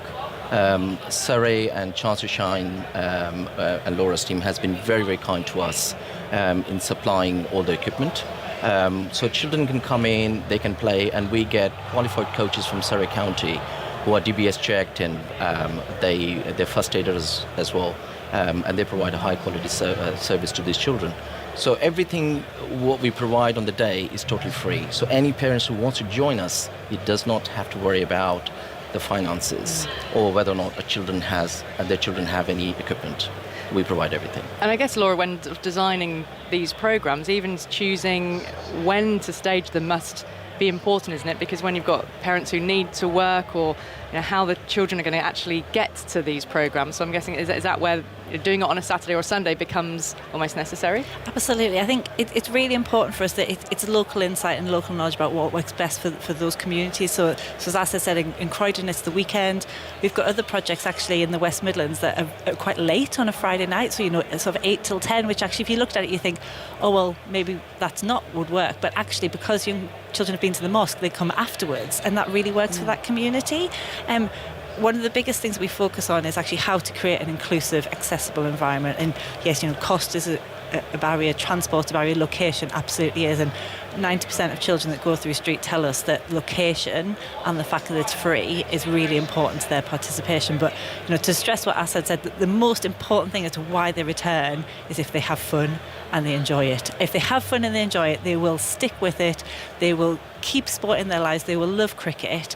And it's people like Asad that are doing this day in, day out in the communities that are inspiring children, bringing that fun to life for them to make sure that they do keep turning up week in, week out. So the street programme, I know, has been running for some time. It's not a new initiative, but have you felt a need to sort of step it up somehow with everything that's been going on in cricket in the last 12 months around inclusivity and accessibility to the game? Yeah, absolutely. I think there's 2 areas that we're looking at. So one, we're in a really fortunate position where for the first time the ECB have agreed to part fund Chance to Shine Street. So actually we've mapped the entire country, and we know that there are over 100 areas where there are currently no cricket played in disadvantaged communities. So I must stress Street is targeted disadvantaged areas where there are currently no cricket facilities and no opportunities. And so ECB are going to be match funding pound for pound our growth for Street, and we're looking to grow another 100 projects over the next 3 years, which will mean that more children, like the children from Asad's Croydon project, will have the opportunity to take part in cricket. The other thing that we've reflected on really is that we think we need to be a bit less passive in terms of young people that are potentially showing talent within Street. And I say that as in we've always wanted young people to reach their potential, and we've always signposted children. A huge part of our work is around young people studying to be doctors or going on to be teachers or coaches themselves. But for the 1 to 2% of children that do show talent, at the moment, Street kind of falls outside of the system. I was going to say, could they be spotted in any way? So at the moment, they don't really have that opportunity to be spotted. Not everywhere, but we need to work harder, and we need to work with partners like the ECB, like the county boards, like other charities like MCC Foundation and ACE, where we're developing some good partnerships, so that if young people do display that talent, firstly, we're helping them to be seen, and then secondly, we're helping to support them. And that's really important, because there's many barriers to why children can't progress in cricket, and we want to make sure that that journey is as smooth as possible. And if I ask that, you've got some children that have come through your street project that have had trials with Surrey recently, haven't they? We do. We have got 5 children who've gone for Surrey's trials this year. So how were they spotted? Give us that sort of story, the pathway. The whole thing, for example, in Croydon, where we have this setup, it never had any cricket before. So we set this up in North Croydon, and all of a sudden children started coming in and joining us, and we started spotting talent among that crowd. So we have got a program for children who want to come in, join, and want to have fun, but then we go and introduce a bit of specialization.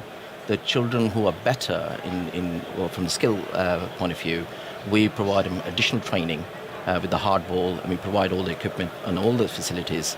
And by doing that, they were able to play cricket at a high level.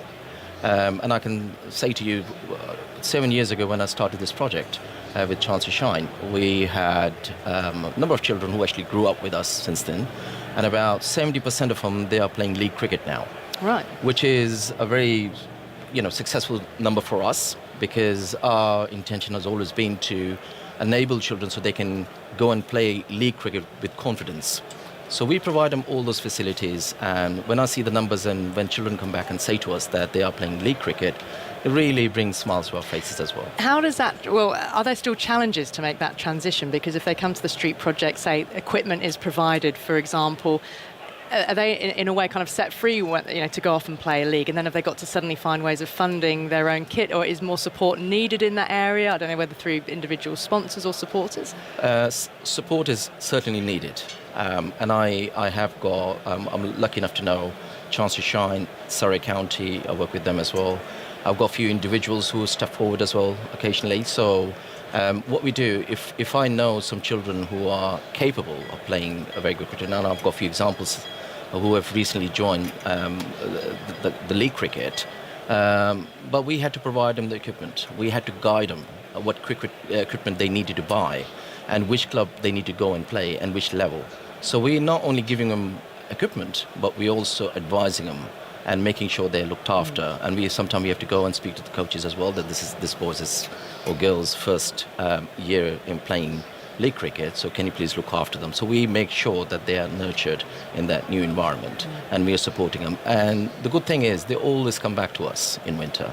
And I know many boys and girls who are playing for different clubs, but they always come back to us for practice. And Laura, as regards the State Schools programme in particular, Chance to Shine's been running since 2005. Do you have any way of keeping track of those you've reached? The vast number of participants, we always know about the headline figures. Is there any way of knowing how many of those have sort of progressed onto either club cricket or might be playing league cricket afterwards, who originally got introduced by Chance to Shine? Yeah, so it's one of the trickier parts of our work, if I'm honest, and we do have some wonderful stories. So the likes of Lauren Bell, who's recently called to the Ashes squad, Tara Norris, they started their journey with Chance to Shine, and I very much credit Chance to Shine as getting them into cricket and progressing. One of the things we would love, if there's anyone out there that's a data tech expert that can give us some pro bono support, because as a charity we really can't afford to put a huge amount of money towards it. But it is important to us to actually understand where possible where children do progress. And because of the nature of our work at primary schools, a lot of children will have Chance to Shine, but they might not necessarily know it's Chance to Shine. They just know they like cricket and they love cricket in PE. Absolutely. And we work with our county boards and delivery partners to understand if children from a certain school go to their local club or their street projects. That's really important to us. The thing that we really try and concentrate on is we know cricket can help change young people's lives, and therefore we want to try and keep them in the game as long as possible. That retention. Absolutely, whether that be league cricket, whether that be out here in the field, whether that be in administration. Yeah. That's the most important thing to us. And Asad, I mentioned what's mentioned in the report about cricket being used to prevent street crime. What does that look like? How does that work in reality I think it has played a big proactive role in terms of reducing crime rates. So how exactly? What's cricket doing? The reason is, when I say this, is I have got many children in Croydon who are playing part of our club at the moment, who would be out on the street if we didn't give them this opportunity. Not only they joined us, but also they went on and played league cricket as well. So they're totally engaged. And one of the success, if you ask me to measure why we're successful, because we are engaging children on a grassroots level. We are picking them up from that level, getting them engaged in cricket, and they show interest in playing cricket. And after that, they continue playing in different clubs, rather than spending time on the street. So it's giving them an alternative to maybe getting mixed up with the wrong people who could lead them down a more difficult path. Absolutely. We have, in Birmingham in particular, we have our Lead Your Ship programme that specifically works with TSA Sports, a gentleman called Sam, and that's all about changing young people's attitudes towards being in gangs, carrying knives, guns. And we work very much with TSA to say actually part of the sessions are around exactly that, changing attitudes, and part of the sessions around cricket. And actually the great thing about that programme is at the start the children really have no interest in cricket. You know, they say they're doing cricket and they go, oh, and then at the end they're literally jumping over themselves to play. They love it, and it's such a good example of just needing to put a bat and ball in young people's hands and giving them that opportunity to shine. Well, it'd be great to hear of more cricketers sharing their stories, to know that they first got introduced by the street programme or indeed the schools programme through Chance to Shine. So Asad Butt, Laura Cordingley, thank you very much for being with us. Thank you. The players have come back out onto the field ready for this evening session. Jack Leach, ball in hand. With that, Simon Mann is here to talk you through it. 195 for 4, the T score. Bags of cricket left in this day's play. We've only had 51 overs so far. Partnership with 26 between Mitchell and Blundell. It's Blundell to take strike first up. Ben Folkes is doing all sorts of stretching exercises behind the stumps to get himself loose. He's been doing some look like push-up cobras just behind the stumps, and he's stretching to right and left. Anyway, hoping for an edge, hoping for something. He's picked up a couple of catches today. 2 for Anderson, 2 for Stokes. And all the New Zealand batters out so far have got past 25. None of them have gone on to reach a half century. Can Mitchell and Blundell change that after tea? Umpires waiting for the clock to, I think, tick round to 1 minute past 4 before we can get underway. Everyone was ready to go. And it's going to be Blundell to take the first ball after tea from Jack Leach with a slip and a short leg in. There's a deep cover. 3 saving, 1 on the offside, 3 on the on. Leach is bowling from the pavilion end. And here we go. Bowls to Blundell, and Blundell is forward. An appeal for LBW. First ball after tea as he leant forward there. Did he get that to straighten onto the front pad? That's the question.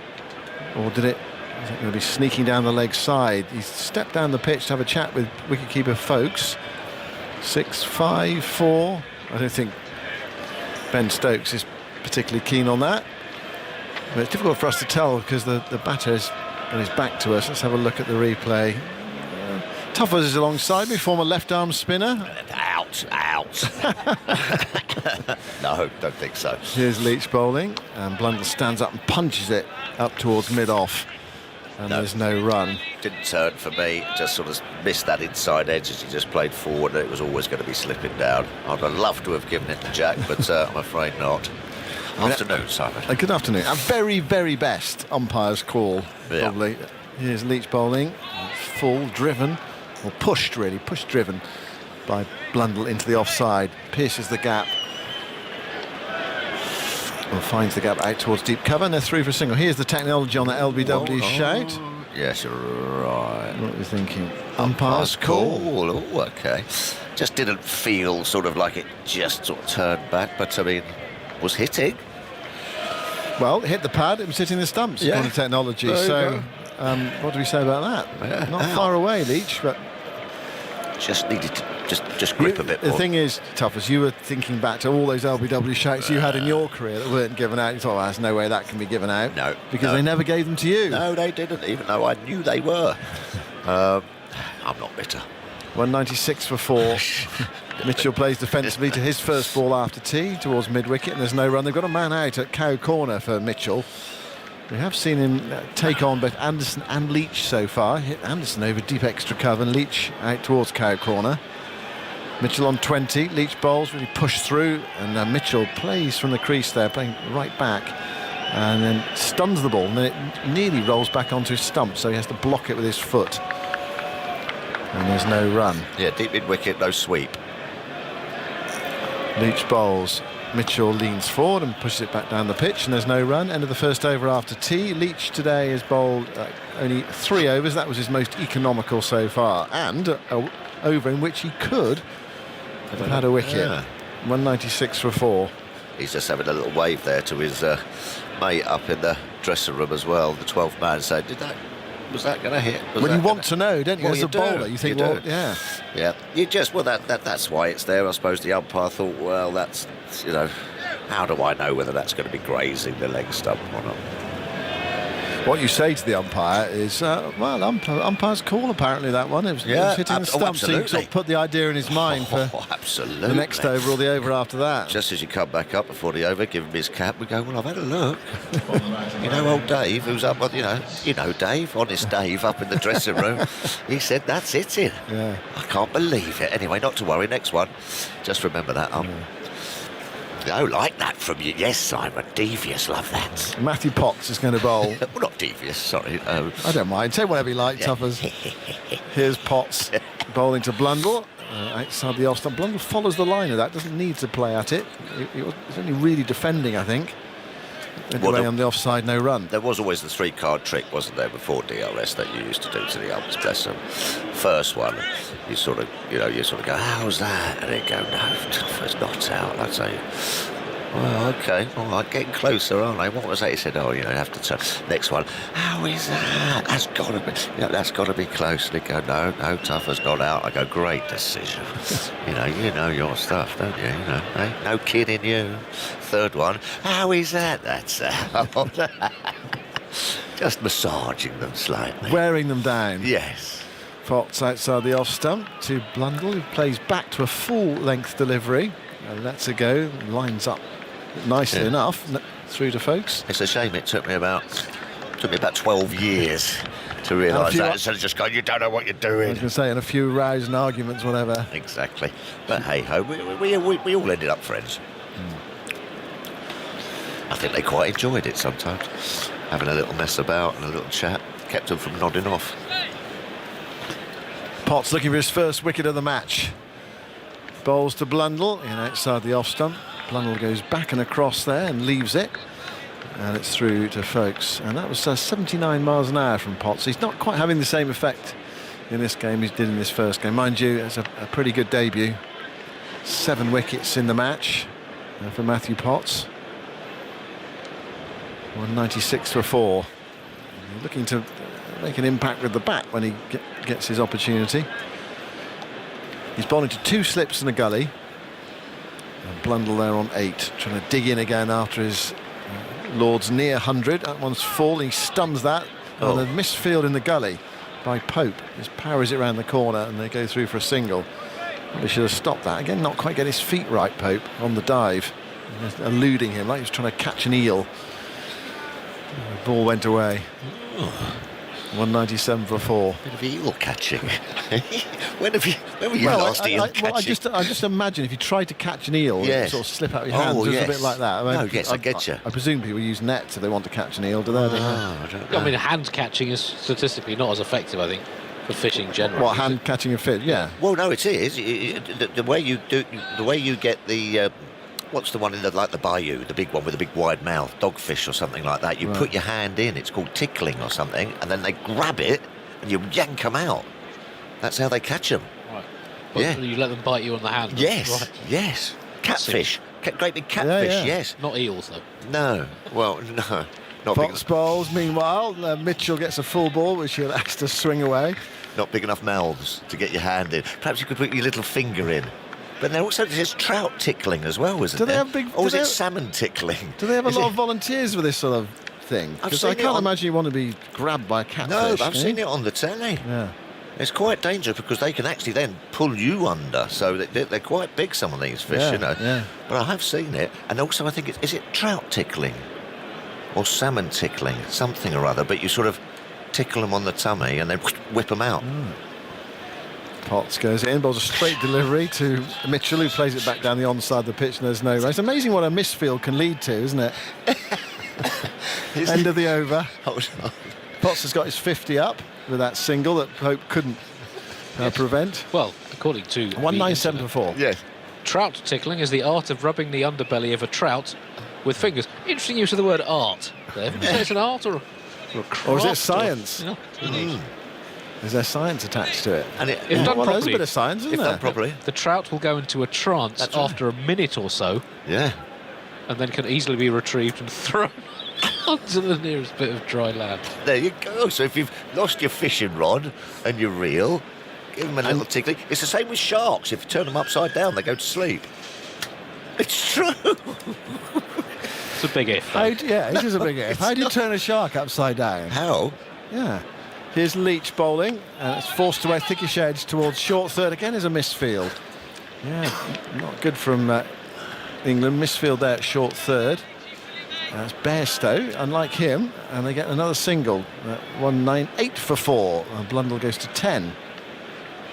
Now, when they sort of catch them for doing scientific experiments and everything, they catch them, they bring them along to the boat side, turn them up, and they're sort of thrashing around and, not happy, like that. Turn them upside down, calm as anything. They go to sleep. Leach bowls to Mitchell. Mitchell's forward, playing back up the offside of the pitch, and there's no run. OK, that makes a bit more sense. When you've actually caught the shark, you turn it upside down. Yes. Not trying to turn it upside down in the water. Well, unless you're having a grapple with it and it's really angry and you're in the water with it, try and get it upside down. if you Leach bowls, Mitchell comes down the pitch, Leach goes across and stops it. Mitchell was looking for a single there to deepish mid off. Well fielded by Leach off his own bowling. 198 for 4. Inform, educate and entertain, the Ruthian values of the BBC. There you go. Yeah, we tried to stick by those principles on Test Match Special. Try it, underline. No. Leach to Mitchell. Mitchell reverse sweeps and makes good contact and gets 4. Lovely. Down towards deep third. Wonderfully played stroke. Frustrating for the bowl. You'd have hated that, Tubbers, wouldn't you?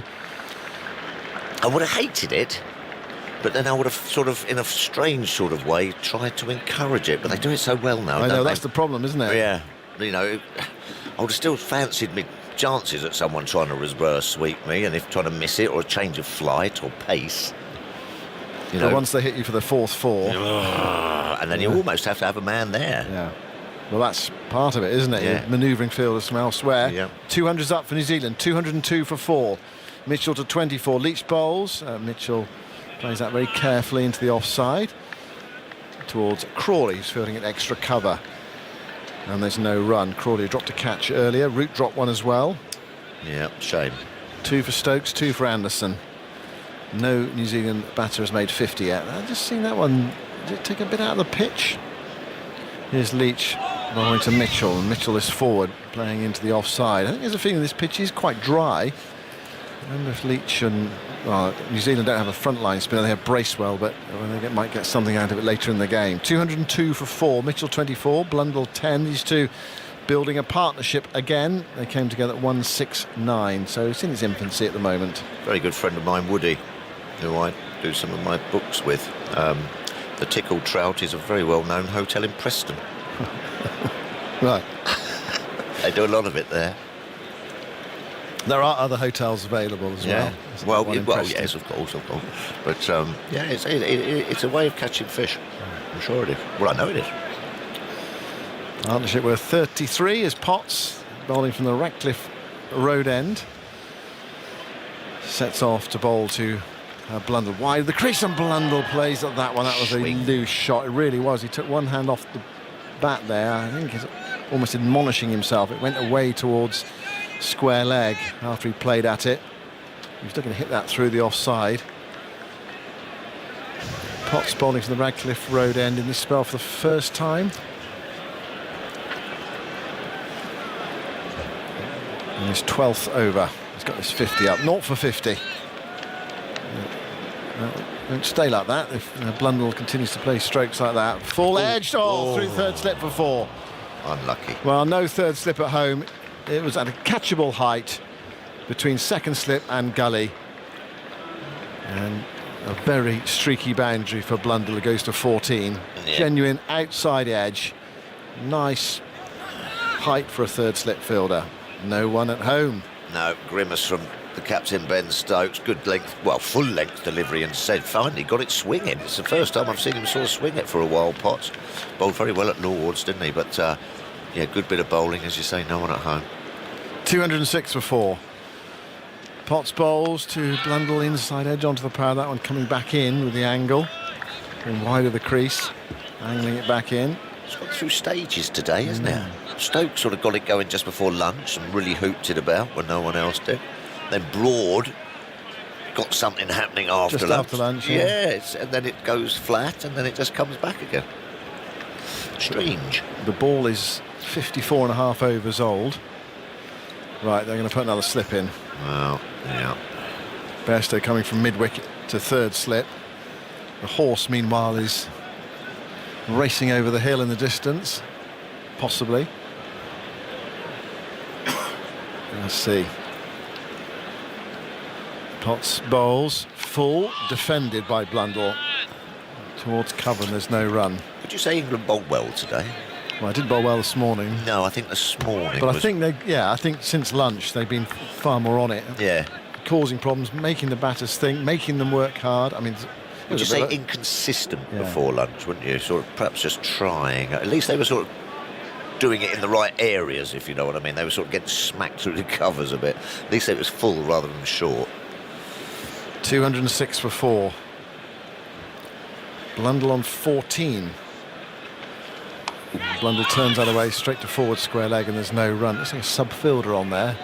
He hasn't got a number on his back.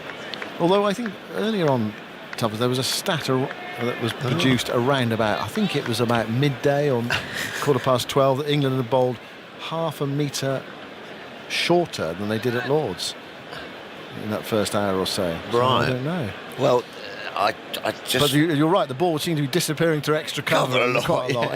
Yeah. That might be the case, and then when they sort of then tried to go full, it was almost put there instead of bowled with the venom. Potts bowls outside the off, and Blundell covers it, lays down into the gully, and there is no run picked up by Ollie Pope. 206 for 4, and Potts there. Well, he was close to his first wicket of the match with that nick going through third slip. It wasn't a guided edge or anything like that. He was trying to drive it through the offside. It's a good battle. 206 for 4. Where's the advantage at the moment then? Who's on top? I think it's just been a good day's Test cricket, hasn't it, at the moment, and going into the third session. It's for someone to kind of, as you say, break out and get that 50 and go on to get a score for New Zealand, or for someone for England just to get that ball doing it again. It's one of those pitches, I think, that you always feel in the game as a bowler, especially a seam bowler, because there's just one there that does it for you. But you've got to be patient and you've got to be skilled and just wait for it a bit. And as a batsman, hopefully it hasn't got your name on it. So, I don't know, really. I'll tell you at the end of the play. Leach is going to continue. Yes, I'm not sure about this wicket. Bowls to Mitchell. Mitchell down the pitch, hitting him over mid-off. Yeah. It's going away for 4, one bounce. And a couple of people in the pavilion, lower seats there, just had to nip out of the way of that, because that was hit very hard by Mitchell. He slammed that back down the ground. It's skimmer. Yeah. And we've seen already on this surface that the outfield is hard. It really does kick on. Good use of the feet. Just a real skip down the pitch to get to the length, and pumped it over mid-off's head. 210 for 4. Mitchell to 28. Leach blows on his fingers, sets himself, and then prepares to go in again to bowl to Mitchell, who's forward.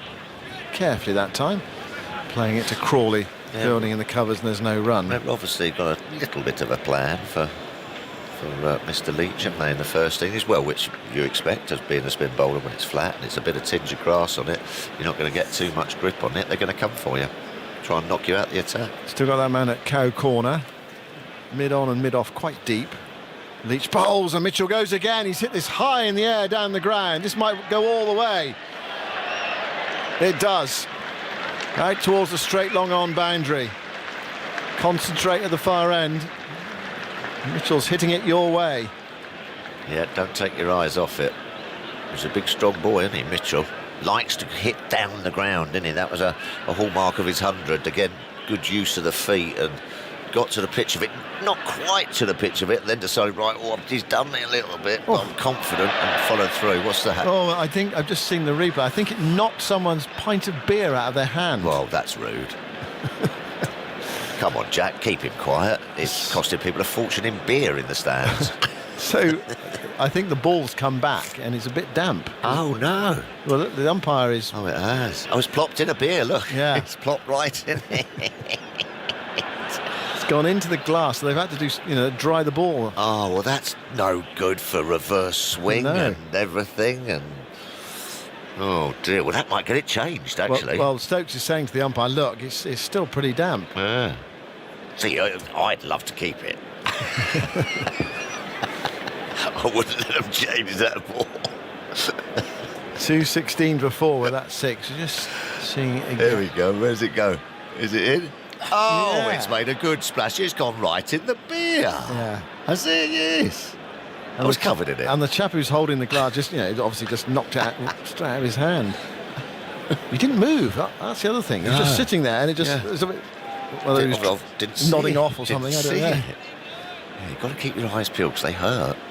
Cricket balls if you don't see them coming. Mitchell 34 not out. 4 and 6 off Leach in this over. Leach goes in, bowls to Mitchell, pushed through a bit flatter. Not him move for 6 that ball. Leach plays it back down the pitch to the bowler, and there's no run. Kept both of them up though, even though mid-on's just dropped back a little bit, hasn't he? So sort of say, go on, and if you want to do it again, have a go. See what Australia did to Leach so well in the winter. Mitchell turns that into the onside, and there's no run. Of course, then what that does, you think, in theory, it forces the captain to take Leach off, and you have to bowl the seamers again. Well, that's right. It's take more energy out of them. Correct. You want Leach to be able to hold an end. He's gone for 27. 20's coming here. Oh, it's coming here. I'll go wide. Last ball of the over. Leach bowls, and forward goes Mitchell, squeezing that back down the pitch. And it's picked up by Leach off his own bowling, and there is no run. I used to like that. 2:16 before. Been bowling. It was almost like a game of. Come on then, when you come in, you can come 1, 3 and 5 or 2, 4 and 6, or especially if they're looking to get after you. It's you look for the tells and you look for little twitches and head nods and things like that. But then most of the time it's just a bit of guesswork, really. Yeah. Right, that was the end of Leach's over. You were poised. Alison Mitchell's coming in. Yes, Mitchell has now hit 19 from 16 balls from Jack Leach so far. It's been a feature of Leach's career. He's been very effective in second innings for England, less so in first innings. In first innings, averaging 52, 29 wickets. 50 second innings wickets, averaged 20. And when first innings bowling first, this is the 6th time he's bowled in innings, 5 wickets at 88 so far. Afternoon, everybody. Here is Potts outside the off stump. New over. Through to folks, 2:16 for 4 then New Zealand. And this partnership now reaching 50 in itself between Darren Mitchell and Tom Blundell. I only just caught the end of that. You're talking about guesswork. Yes. Is that your bowling? Well, yeah, mainly from start to finish. No, just about when obviously someone, just as Andy was saying, their first innings not particularly in the spinner's favour, and batsmen of this class will look to get after you on a flat pitch. Blundell crouches low, and then a strange angled bat. Neither played with a straight bat back up the pitch. Looked almost as if he was shaping to play it out through the covers. Yeah, so, as Mitchell has been doing, he's been looking to come down the pitch and look to go aerial, and so you've got to sort of not only look for the tells, but also, sometimes the ball one a little bit wider or a little bit quicker down the leg side sometimes, even just to sort of go, oh, hold on a minute, it's not just, you've got a little bit more to your bow, if you know what I mean, a little bit more to your art, instead of just running up trying to hit the spot 6 out of 6. Blundell facing up to Potts, a big stride forward and shouldering of arms. As folks lunging to his left-hand side, gathering the ball down low. Well, you allow a batter to settle into a rhythm, don't you? If it's the same ball, same ball, absolutely. Same ball. Especially on a flat deck. I always used to like sometimes, real sort of slowish one, loopy outside the off stump. Because, especially when they're trying to be aggressive, because if they do come down, it's a tricky ball to reach to, and they might miss time or run past. And another one is that if they are thinking to come down and they see it really wide, they sometimes stay at home and sort of go, oh, yeah, see? And you sort of look at them knowingly. I have got more in my armoury. Blundell outside the off stump. Defends it, angling out towards gully, and there's no run. Yes, I know what I know how I'll sort you out. I'll bowl a really slow one outside off stump. That's going to scare you. Like a magician. There you go. But it's all wave that. my magic and wand. that is though, isn't it? It is. Well, it is. It's a bit like that. It's also trying to impose yourself on a guy who's on a flat wicket where it's not spinning with a great big bat in his hand who thinks he can whack you every ball. You've got to try and wrestle it back off him a little bit with little subtle changes. Potts running in away from us into Blundell. Tighter on off stump, defends out towards gully once more. Well, wrist spin rather than finger spin, but of course that was what the late great Shane Warne was, an absolute artist. Ever, wasn't he? He was the magician and the puppeteer, and you get in the batter's mind. Absolutely, yeah. Just sometimes the short ball outside the off stump or something, you go, see, I told you, and he was fantastic at it. It was Andrew Strauss, wasn't it? One of several famous wickets where he said, I'm going to get you out next ball, and then he just does. Let's cut back in.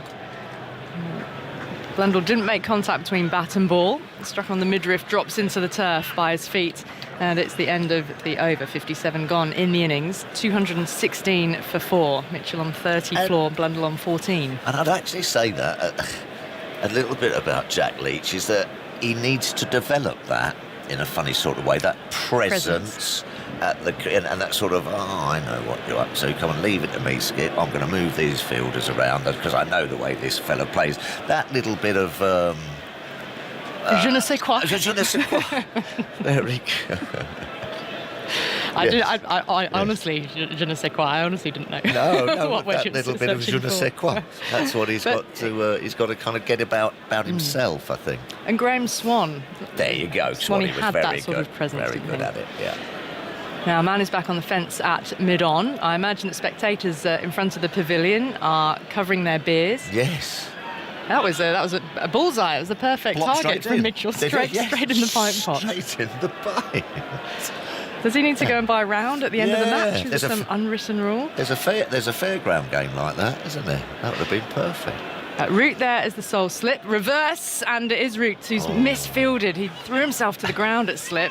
The ball was hit well into the ground, and they won't come back for the second. Ben Foakes is left to chase halfway back to the boundary towards the third man position. And a single has been scrambled. 217 for 4. Is savoir faire the same? What's savoir faire? I'm looking over to Andy for that. Knowing what to do. Having knowingness. So je ne sais quoi is the opposite. Well, we should say je ne sais quoi. Oh no, well I'd say savoir faire that he needs to develop, not je ne sais quoi. Knowing what to do. You could be right there. Well, je ne sais quoi isn't that also? Well, yeah, sort of sort of unknown, like yes, intangible qualities. Je ne sais rien. That's what you want to avoid. Hopefully we know something, not nothing. Root is there. It's slip again off the back foot. Punched along the ground towards extra cover. Short leg is in place here. The ball turning away from Blundell. Anyway, I don't think you can take lessons in it. You've got to kind of obtain it somehow. Grasp it. Yeah. Leach around the wicket. Little Fuller. It's come off the inside half of the bat along the ground down to Broad at short fine leg. So he wasn't in control of that one. Leach gives the ball a rub. Spins himself a catch. Trots it past the umpire again. Around he goes, off the back foot. No run. It's Crawley, extra cover. He runs across the field. Of course, Leach's bowling in this match, his first home test. He featured at Lord but didn't bowl, but his first bowl in a home test match since 2019. I know.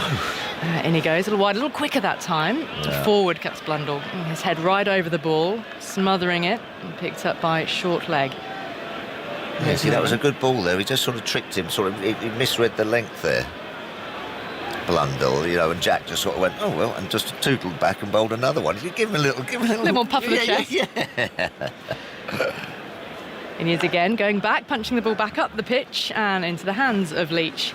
And there's no run, 217 for 4. The score remains. There was actually a really touching interview that Steve James in The Times did with Jack Leach last month. It was Leach going into some detail about when he suffered from sepsis in New Zealand, remember in Hamilton, because he suffers from Crohn's disease. Yeah.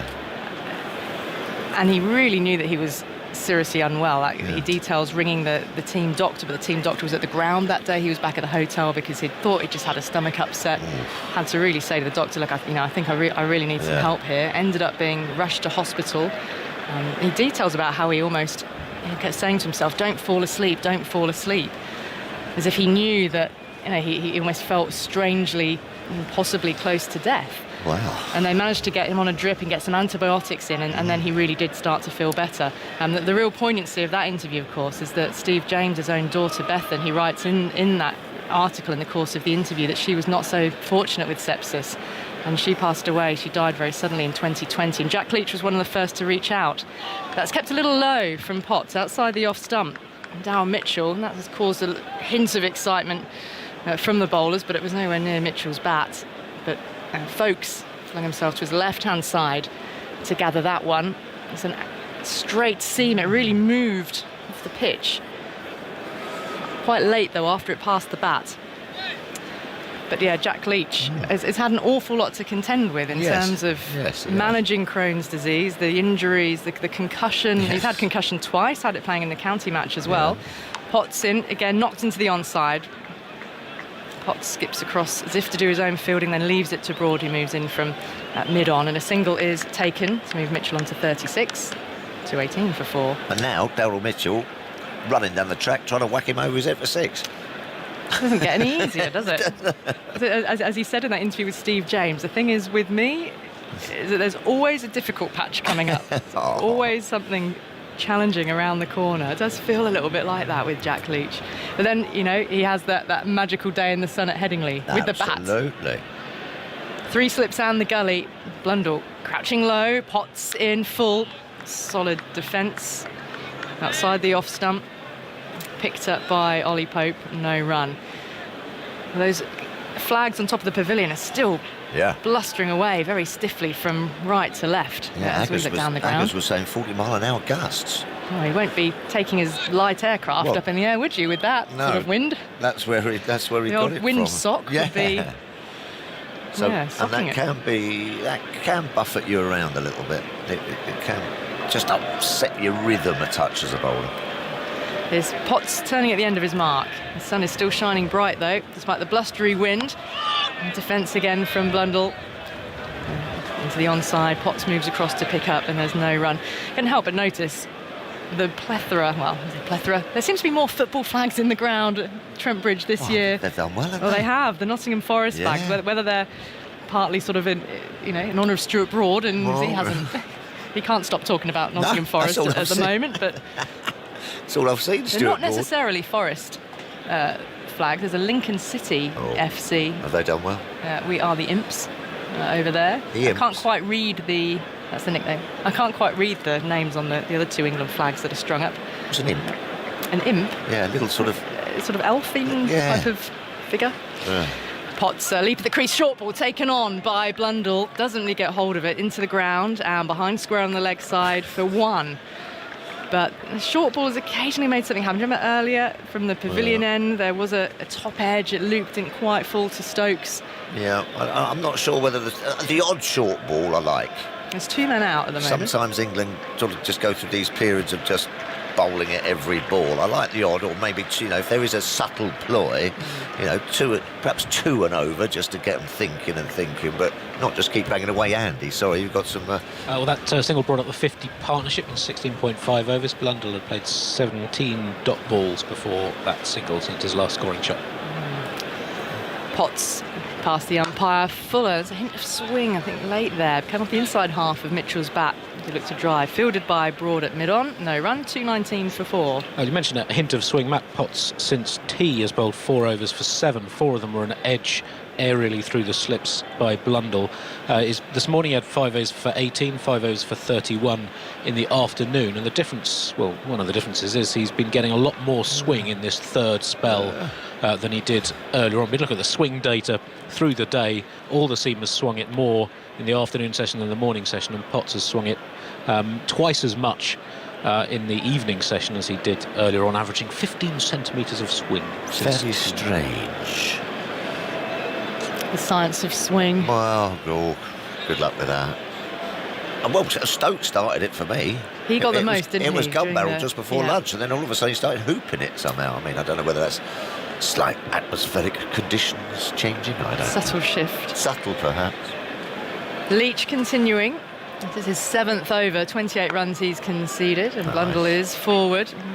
Control by Leach. He likes a run down Blundell as well, from what I can remember. Mid on, mid off are both up here at the moment. There's protection on the deep cover boundary in front of that vast stand. Leach in around the wicket. There's use of the feet, miscue, and he's got away with it. Blundell. I love it. The ball squirted away towards the gully region, along the ground, but he advanced. Well called, Tuffers. Well, no, just going to feel for it. You just feel it. Came off the pad. Yeah, good delivery. They say that just skipped on a little bit, but likes to come down and hit through mid-wicket. Leach in again. This time he goes back, forces it away. It's well fielded by Crawley. He might have just hurt his back in the process, tumbling there. He's just flexing his shoulders a little bit, and hopefully hasn't done any damage. Left shoulder blade, he just clutched as he stood up. Yeah, he ran down a lot to Parkinson, didn't he? Even though he's bowling about 10 mile an hour quicker than Parkinson, Leach. But he still likes to run down and hit you through that mid-wicket area. Blundell waits, defends time to push through maybe a little quicker. Yeah, 55, that, 10 miles an hour quicker. So it does just trap you in your crease a little bit. It's all very good going flighty and sort of loopy stuff to try and get you, but occasionally you've got to keep them in the crease, otherwise it's too easy to get to your length. Leach in. Off the back foot, calling through for a quick single here, goes to mid-off. Anderson's fielded and there's no run, and there was no shy at the stumps either. Was that Lees in that? Oh, sorry, it's Ben Stokes there at mid-off. Yep. It's set off very quickly. They're feeling like, right, I've played a false shot there. I've been forced to defend. We'll make sure that we do keep rotating the strike through Leach over. Now for Mitchell, mid-on's gone back onto the fence. Deep mid-wicket as well, a few metres in from the boundary. Leach, around the wicket he goes, and Mitchell defending, playing carefully towards the covers. That's the end of the over. 220 for 4, with Mitchell on 36 and Blundell on 16. Partnership with that single went past 51. There was a brief ripple of applause from the crowd for the half-century stand. The best of the match so far for New Zealand was the partnership for the third wicket, 77. 84. Beg your pardon, for the first wicket, and then after that, 77 for the third. So they're building these decent partnerships without any partnership really grasping the full momentum in order to turn the match in New Zealand's favour. But after this, Michael Bracewell, who's on his Test debut, and then Kyle Jamieson, Southey, Henry, Bolt. We've got a little bit more Matt Potts to come as well. I've got a little bit more Jeremy Coney, who's slid in alongside me. Good afternoon. Hello, Ellie. Bit of movement for Potts. There is, Keeps you interested, doesn't it? It's the odd short ball. The gust of wind has blown Stuart Broad's sun hat right off his head. Bit of apparel flying around. Good test match developing, though, isn't it? I mean, pretty even, Stevens. Yep, as I said, neither side has really taken the initiative yet. Potts in full, defended. Blundell from outside off stump. Pope in the gully, moves across to his right-hand side to field. No run.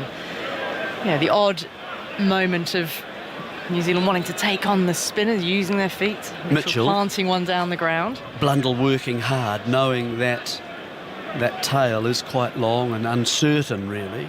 And, of course, Michael Bracewell. He's been sitting with his pads on for a while now. Yeah.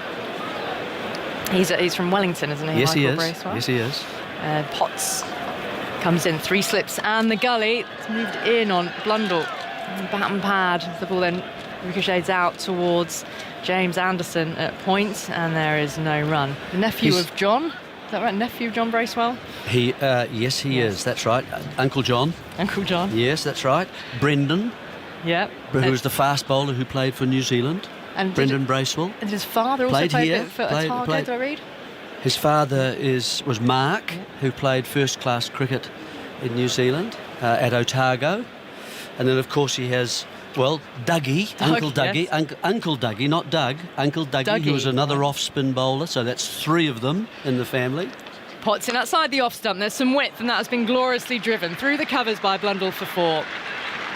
The only protection on that side of the ground there. Anderson, cover well beaten. Yeah, that was a lovely strike. He likes it out there, doesn't he? To hit just round cover point, any width he'll go after. But he does play with kind of 3/4 to half a bat sometimes when it's just around that off stump, and that's why the slips are very interested. And with the movement away, it is a chance. He's not a big foot mover. He doesn't like to get the big stride in too much. So chances for the bowler if he can really get it right. They're wanting to change the ball again. Lost count how many times yeah. either Stokes or Broad have asked for that ball to be passed through the calipers, and each time it's gone through the... Is it the calipers? Is it a caliper? Well, I thought they were things that people wore around their legs. But all those little things you hold, are they calipers? Well, it looks like a caliper, doesn't it? As if I it should thought have they were just a gauge. Oh, maybe. Gauge. Well, do you know what? We were saying earlier, is there an official name for it? And we didn't really come up to it. But the ball gauge sounds like that might be the best official name. And Potts is in outside the off stump once more. Hasn't been quite so sweetly timed, but it's a chase here for Ben Stokes. Wideish mid-off. Retrieves the ball inside the boundary. And we've come back for 3. And takes New Zealand on to 227 for 4. Partnership stretching to 58. Yeah. Boy, this is a quick outfield here, folks. I mean, Stokes is quick, and it was a mishit timing, just a little bit awry from Tom Blundell, and he had to turn, and he only just got there before it was a boundary. He did well to drag it back. Yeah, and full checked value. himself to turn around, fling the ball back in. So Mitchell takes his time to settle over his bat. Bairstow is in a catching position in front of the bat. A short extra cover. It's full on off stump. Again, not sweetly timed by Mitchell. Ball bobbles its way up to Stokes at mid-off, no run. So yes, Dougie. Yeah. Is he cousin of... Didn't play for New Zealand, but played for CD. He was another off-spin bowler. And then Doug. Bracewell. Yeah, Doug so Bracewell, Doug who and did Dougie. play for New Zealand, who was the medium pacer. Important distinction between the two. Apparently, certainly for the Bracewells. Potts. And only misses missing. Racing in, last ball of the over, and that has been pulled away well in front of square. There is a man there, can't get there. The ball reaches the boundary for 4, and a little rueful shake of the head by Potts. And that one didn't get up in any way to trouble the batter. Mitchell's on to 40, Blundell on 23, and New Zealand 231 for 4 now, swivelling. He played the pull shots. Jeremy Coney, a few more words from you. Aggers is here, and he's about to step in. Yeah, two lovely strokes from Tom Blundell in that over. Mainly he's defended, really, to be, a supportive role, if you like, for Mitchell, who's been more the aggressor. He's had a life very early on, where he was put down at first slip. And a couple of little misses today for England, where they were so accurate at Lord's. But those shots that over from Blundell, I don't know whether that signals his intent at all, but a lovely square drive, it raced away, and then an emphatic pull through the leg side as well. So hello, Aggers, first time together. Lovely to see you. Joe. It's very good to see you too. And really interesting day's cricket. Yes, the sun's shining, blustery wind. A pretty good forecast for tomorrow again. It'll still be quite breezy. I'm not here tomorrow. You're going to have to behave yourselves.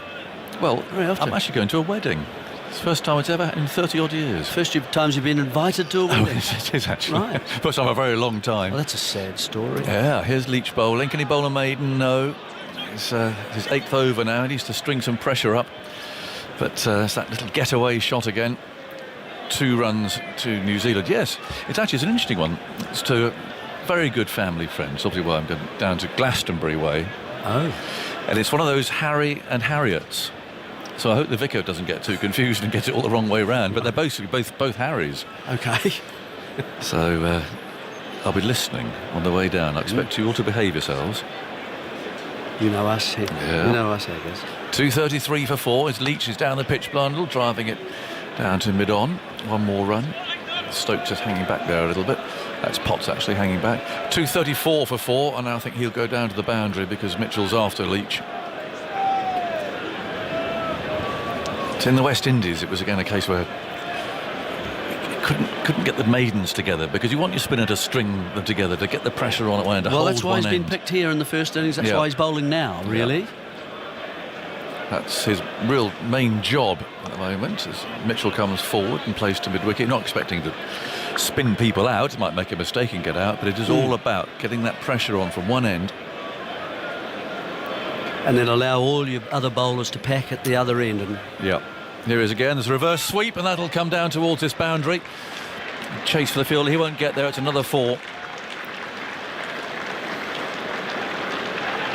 2:38 for 4. It's a good stroke from... Just to play that shot well. Yeah, a good stroke. Very modern stroke, of course, but I mean, it's very effective for manipulating the field. Yeah. It forces the bowler. See, they have a chat now. The bowler's not happy with that. He said, that wasn't a bad ball, Skip. Really, it was quite straight, and it was played on length, really. And he was able to get that and beat the first slip. Now what? See, that's created a change in the field. Bat pad is gone now, so attacking fielder is taken out. And Mitchell scored 24 runs off the 20 balls that Leach has bowled to him. He's really got after him, hit him for 6. Straight into that pint glass. That was never seen that happen before. Golfer. He's obviously a golfer. Amazing. Straight into the cup. Amazing how that happened. Never seen it before. No. Now they have changed the field, and Mitchell forward defends that. So there's a man there now in that reverse sweep area. It means that short mid wicket has been taken away. Right now, see Mitchell trying to push the ball through that gap and the leg side now. 2:38 for 4.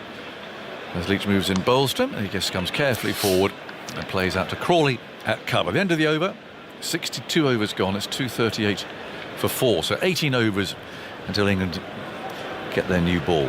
All 6 of New Zealand's top 6 have made quarter centuries. You're very excited about this, aren't you? Oh, you are. And that's only the 4th time in New Zealand's 457 Test history that their top 6 have all reached 25 in the same innings. 4th time? First time any teams had that against England in a Test inning since India at the Oval in 2007. What were you playing at We're when you were witnessing back? history, you have to say, folks. It's not wonderful. It's not many, 25, is it? No. Well, although in India, we used to get applauded for a partnership of 25. That's how difficult it was at times. A great cheer goes up because Stuart Broad's back in the attack, and he was revving the crowd up earlier on, like conducting an orchestra. This is he did at Lord's, actually. So he's going to bowl with this gusty wind coming up. It's coming on a bit of an angle. It's not going straight into his face. Where does this bandana come from? I mean, well, he wore it first. Have a horse somewhere. He wore it during COVID. And he's no got a load haircuts. of wickets with it. No, oh, I see. And so superstition creeping in again. I think it might have taken off during the Ashes. So he wasn't quite so lucky anymore. But he's gone back to it now. I see.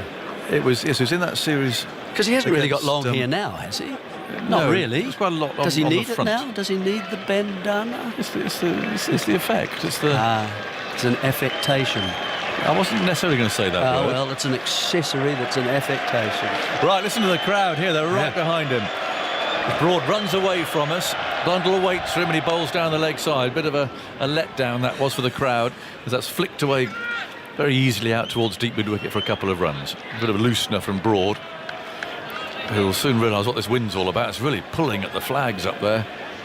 Again, predominantly across the ground, or at least it appears to be. It can do funny things when you're down at ground level, though, when you're in a sports stadium. The wind can sort of swirl around the stands and so on. So it might not be as easy as that. But the sun's out. And his bandana's rather like a rudder with this wind. The stuff poking out the back. Bowling to Blundell. Over the wicket he goes and bowls. Nice length outside the off stump. And Blundell allows that to go by. And he has got a cover point now. 2 slips a gully, Ooh, 3 in the offside. No third slip there, though. No. One's gone through. I feel a bit sorry for the skipper there, because really, he's had, 3, 4, 5 slips on occasions today. And the one time that he had 2 and 1, through she went. Yep. Branches on the trees to the left, they're swaying around. Broad, arms pumping. Goes over the wicket, bowls outside the off stump to Blundell, who again plays no shot. So just say, Mitchell came back at the end of the game and they put a 1 pint glass down there in the members. How many balls would it take for him to get it straight into that pint glass? Thousands. Wouldn't it? Thousands and thousands. Did the man, was it, I mean, it was obviously a surprise, but I mean, was he actually watching the game at the time, or suddenly this thing lurched? I think it's just something sort of exploded. I mean, Yes, it's very dramatic. Watch it on the highlights tonight. In goes Broad and bowls. That's edged, but he played it with very soft hands and withdrew the bat, really. So it doesn't carry as far as slip. There's going to be 4 down to third man. Bit of bad luck for Broad, but it was well played. He just withdrew the bat at the last moment there. Wasn't quite sure if he should be playing at it or not. He decided, perhaps I'll just try and take the bat out of the way. It's pretty wide, about a sort of 7th stump. Yeah. But yes, extraordinary. But I mean, imagine, ruined his shirt, his best shirt, coming to the test, first day of the test match. He's queued up for hours for that point. Well, that's true. $5.50, I mean, just like that. You're going around asking for your money back, aren't you? Well, the cost of a pint round here now. Yeah. In goes Broad over the wicket. Bowls, and it's just straightens slightly on Blundell, who again defends the ball to mid-on. It's fielded by Anderson. No, I'm going around asking my money back for that. A full refund. They can't argue, it's there on the highlights. Did it break? Didn't break the glass? I don't think it did. It's probably a plastic one. Straight in. It would take thousands of attempts to recreate that. Ball got wet, it's covered in lager. I've seen people licking at the ball in the last few overs. They certainly are. And it goes Broad again, and that's on the leg stump, turned away out towards deep square leg. Lees will come trotting into field, and that's at the end of the over. It is. 27 overs remain to be bowled tonight. I don't think they'll get too close to that. It's 10-5. Play will end at 6:30. There'll be a new ball to take in 17 overs time. So the last half hour or so of play, maybe a little bit before that if Leach keeps going. The crowd in good spirits. They've had an interesting day to watch. All coming and going. The stewards on friendly form here as always. Really good day. I mean, New Zealand, I thought, would had the slightly better in the first session. 2 for 108, not too bad on the first. Well, I think put in. Yes. You're happy with that? That's right, absolutely. Yeah. So Leach round the wicket, and he bowls. The first ball is short. Blundell doesn't time a forcing stroke there and finds cover. So still the man there for the reverse sweep, although it's Blundell on strike, and not Mitchell, who tends to purvey that particular shot. Slip and a short leg. In comes Leach again. Bowls to Blundell. It's short. And he's put that away for one. That's the one you're talking about, isn't it? There's either side, square on the onside or the offside. It's frustrating. Yeah, that's just dragged down a little. Yeah. Whether that's the breeze, that's not just blowing him slightly, but you know, now that he's into his 9th over, is it? You'd expect him to be accustomed to that now. Mind you, he's probably forgotten how to bowl in England. He hasn't played for about 2 years, has he, at this level? No, he hasn't. Here's Leach bowls. That's down the leg side. And, Mitchell missed out there. He tried to hit that rather too delicately. I think if he'd swiped it, he'd have hit that for 4. Because the man is up there at square leg. But he just tried to paddle it round the corner rather than and hit it hard. 246 for 4s. Leach bowls. And now that turned. Did it turn? I'd like to say replay. Then it beat the bat as Mitchell pushed at it. A little look at that one again, because definitely beat the bat. Yeah, just enough. It did spin.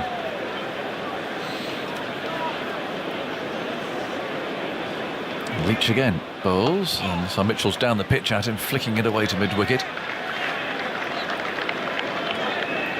Mitchell on 44.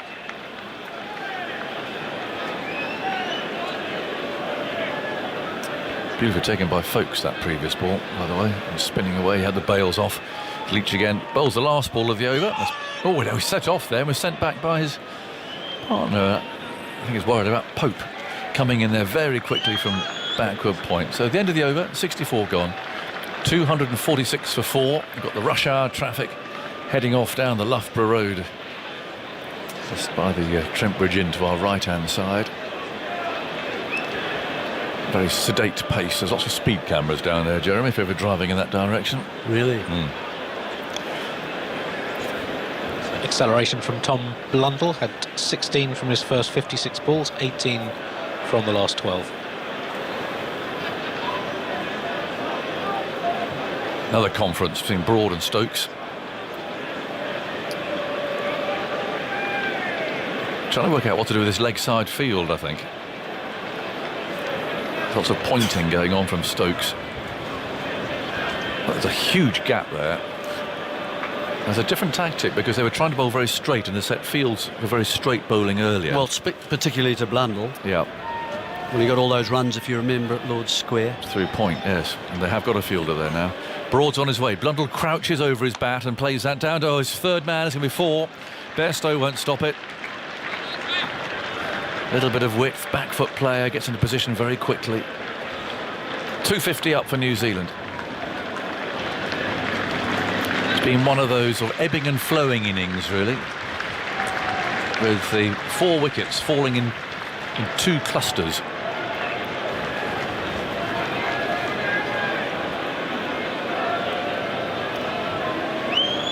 Ball slowly returned. They've gone at a good rate, though. They've scored at about 4 and over all the way through. I think it's going to be one of those tests, don't you? I mean, the outfield is so fast. In goes Broad again. Blundell waits for him, and he defends a ball that just straightens a little, moving away towards the slips. Blundell hanging back in the crease. They'll try and drag him forward. That's it. Just get the length right, don't you? I mean, that's the difficulty, I think, on a surface like this. You do drag it down, then players will attack you square and tuck you away as well. We've seen those shots today. And then you try and just pitch up a little bit. I don't think that's that far, actually, Aggers. I think too far, and you've seen lots of drives as well. Yep. It's been quite a small area we're talking about where the battle is. Broad again, bowls. That bounced a little, actually, but it's fended away into the leg side. Mitchell completes the run. I did bounce rather more than Blundell expected. 251 for 4. And a good effort by New Zealand. They lost their captain overnight through a positive COVID test. So calls for Hamish Rutherford to come up the E46 from Leicester. 3 changes to the team, trying to accommodate the loss of Williamson and de Grandhomme. So quite an unsettling start, I would think. But they've just calmly gone about their work today. Nice opening stand. They've settled a few nerves, any anxiety. But they'll be taking a test again tonight, I would think. And see what comes out of that. 251 for 4. In goes Broad. Bowls. This is pushed away down to mid-off by Mitchell. This is what the Ashes are the rules? This is what the Ashes was like.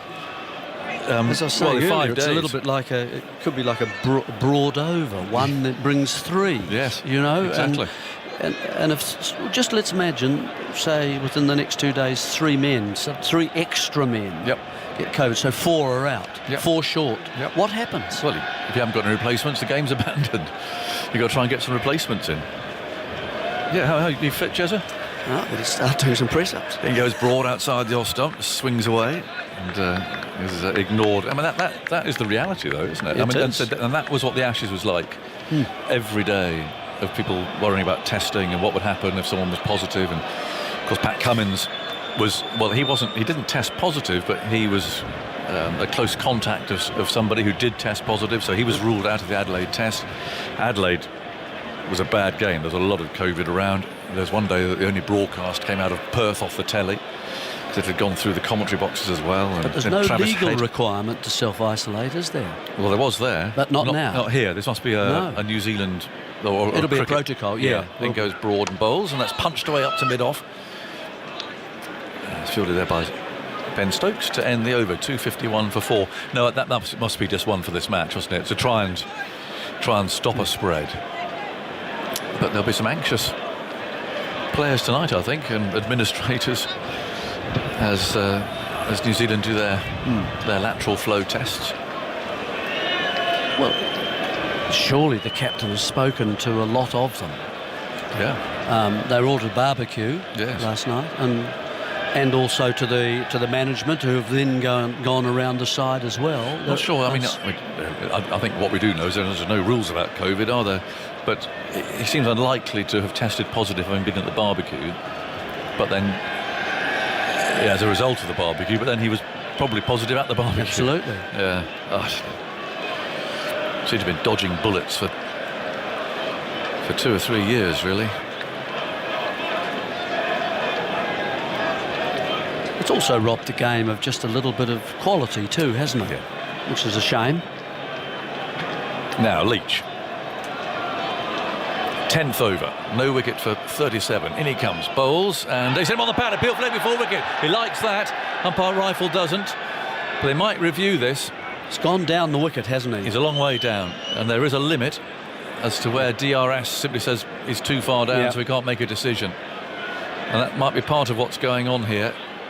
They're all having a word, and he's done it. With 1 second to go on the timer, Ben Stokes has decided to review it.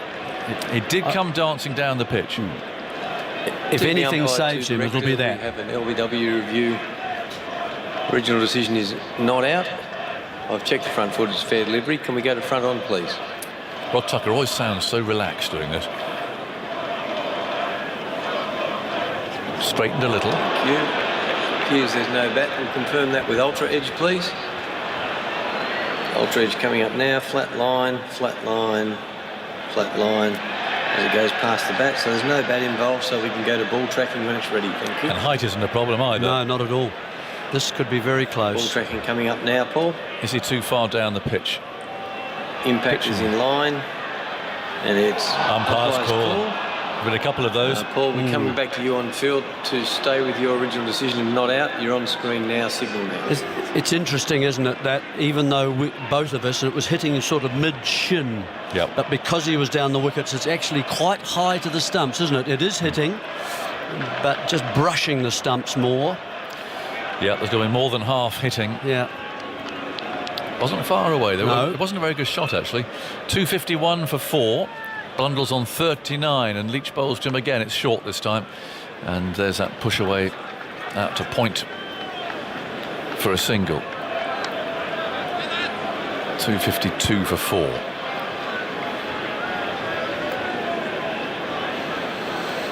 Now man goes out to deep mid wicket for Mitchell. There's a long on, deep point, a defensive looking field. There's a slip though, and also as the man, short third man for that reverse sweep. Is he a bit square, this man on the leg side? You normally go to 45 for a top edge for a sweep. Leach bowls, and Mitchell goes resolutely forward. Do you think, I mean, is that for a different stroke? Is it just for a little tuck on the onside? Is it an attacking position or a run-saving position? Leach again round the wicket, bowls. Mitchell wants a single. He sends his partner back. They're trying to be busy, and they were at Lord's. But there's a lot of false starts in their running. Potts off the field at the moment. Leach moves in, bowls, and that's sliced away through, well, it's past slip really, down to third man, a chase for Pope. And it's another couple of runs. New Zealand 254 for 4. Excellent partnership. With 85 now, they were so dominant at Lord's, of course, these two. Really put England under pressure as a result of their partnership there, and they're doing it again. Mitchell on 46. Leach moves in bowls, it's on the leg stump, he'll pick up another one. That's the trouble with the gaps being left, of course. The singles now can be easily picked up. It's the end of the over. 2:55 for 4. Mitchell 47, Blundell 40. It's an hour and a half of play to go. Jeremy, some thoughts from you. And then Isha is coming in here. So 10 overs for 41, or is that 11 now, Andy? 10. 10, so 4s. So there's an aspect of, I mean, apart from a couple of overs when Mitchell, after tea, came out and played quite aggressively and forced everybody back by hitting a 6 and a 4, I think, in 1 over. There's been an element of milking going on, I think, with Leach. Whether Stokes is prepared for that and is happy enough for that to occur, and he feels that because the run rate is sort of around 4s, isn't it, somewhere getting up there, that Leach is doing his job. So that's just an issue for the captain to decide for himself. I'm happy with this run rate that's occurring from the pavilion end. It was a problem for Leach in Australia, the inability to bowl maidens. Australia really attacked him in the first innings of the series, and after that generally milked him. He went for 4.3 and over. Only 3 maidens in 73.5 overs in the 3 tests that he played. No maidens in 10 so far today. Good milkage. 255 for 4, New Zealand then. After England won the toss, Ben Stokes elected to bowl first. Didn't go their way in the first hour or so. Blustery conditions still with a strong breeze up. And it's been difficult and challenging for the bowlers to get swing, well, certainly early on. And then they were able to extract a bit more later on in the morning session, in the afternoon session a little bit, before the ball found its way into a pint of beer. That Daryl Mitchell 6 down the ground, and here comes Broad again. And welcome to Alistair Cook as well. Sorry, slight change of tactics. We're going to go a little bumper warfare for a little bit, it looks like. 4 men back in the deep on the leg side as Mitchell gets hold of one, but into the ground, into man position just in front of square leg. So there's a slip, fly slip, point. And the next man along is Ben Stokes at mid-on. Jimmy at deep mid-wicket. Another deep mid-wicket, but a bit squarer. Deep backward square and fine leg. Yeah, just trying to change it up for an over or so. We saw deep conversation between Ben Stokes and Stuart Broad. A long one, wasn't it, between overs about tactics, and they've come up with this as a change of tempo. Stuart Broad can be a very good bouncer bowler with a surprise one. They're going unrelenting. Gathering speed, bowl short to Mitchell, who pulls out to the man at deep mid-wicket. Comes through for 1, moves to 48. Mitchell, who was dropped on 3 earlier on, 256 for 4. You just wonder if Joe Root had snaffled that one, what the situation of the game would be now. These two, another partnership, this time worth 87. They, of course, had a huge partnership at Lord's. Blundell then on 40 with the same field. Broad pushing away into his stride. Bowls to Blundell, this time off his hips, doesn't get up as much. Swivels round the corner out to deep backward for 1. Moves to 41, 257 for 4. Yeah, good. I like his tactics with Mitchell. He looks compulsive. The field at Lord's, straight away they had a man out. So whether that's come from McCullum, literally all his innings he had a man out. They haven't bowled any short balls to him in this inning so far, or very few. And they've gone whole hog. And it looks like he's going to play it, so the ball needs to be high. The only danger is that that's very short down to that new stand where they've cut in quite a lot, so almost anything on it will kind of go. If it goes up, we'll probably go for 6. Mitchell pulls out of one from Broad, exploring halfway down the wicket again, and it just gets up past that right shoulder. He did think about playing it, and then just gently dropped his bat as he came through. Strange as a batsman when this happens, when you've kind of cruised your way to 48. I know he nicked one early on, but apart from that, he looks in no trouble whatsoever. And now suddenly it's just a little bit unnerving when every ball is past your head. does get your beams going, no matter how much form you're in, and the decision to play or not to play. Broad in again. This time Mitchell gets hold of one out to deep backward square. It's right on top of it, watching it all the way onto the bat in front of him.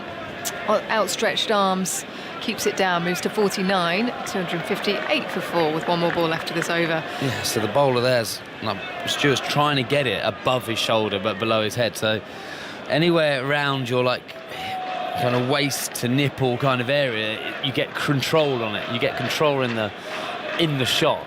But if you get it higher, you lose that control. So you're trying to get that thing. That's why Neil Wagner's so good at it, because he managed to get that area so many times that above your eye line. Broad round the wicket this time to Blundell, who keeps it down. Bowling around that chest sort of area. Yeah, it's just not quite high enough, is it? That one there, you can control it. As soon as it goes up there, you lose that element of control. But I don't know how many overs Stewart would like to do this for.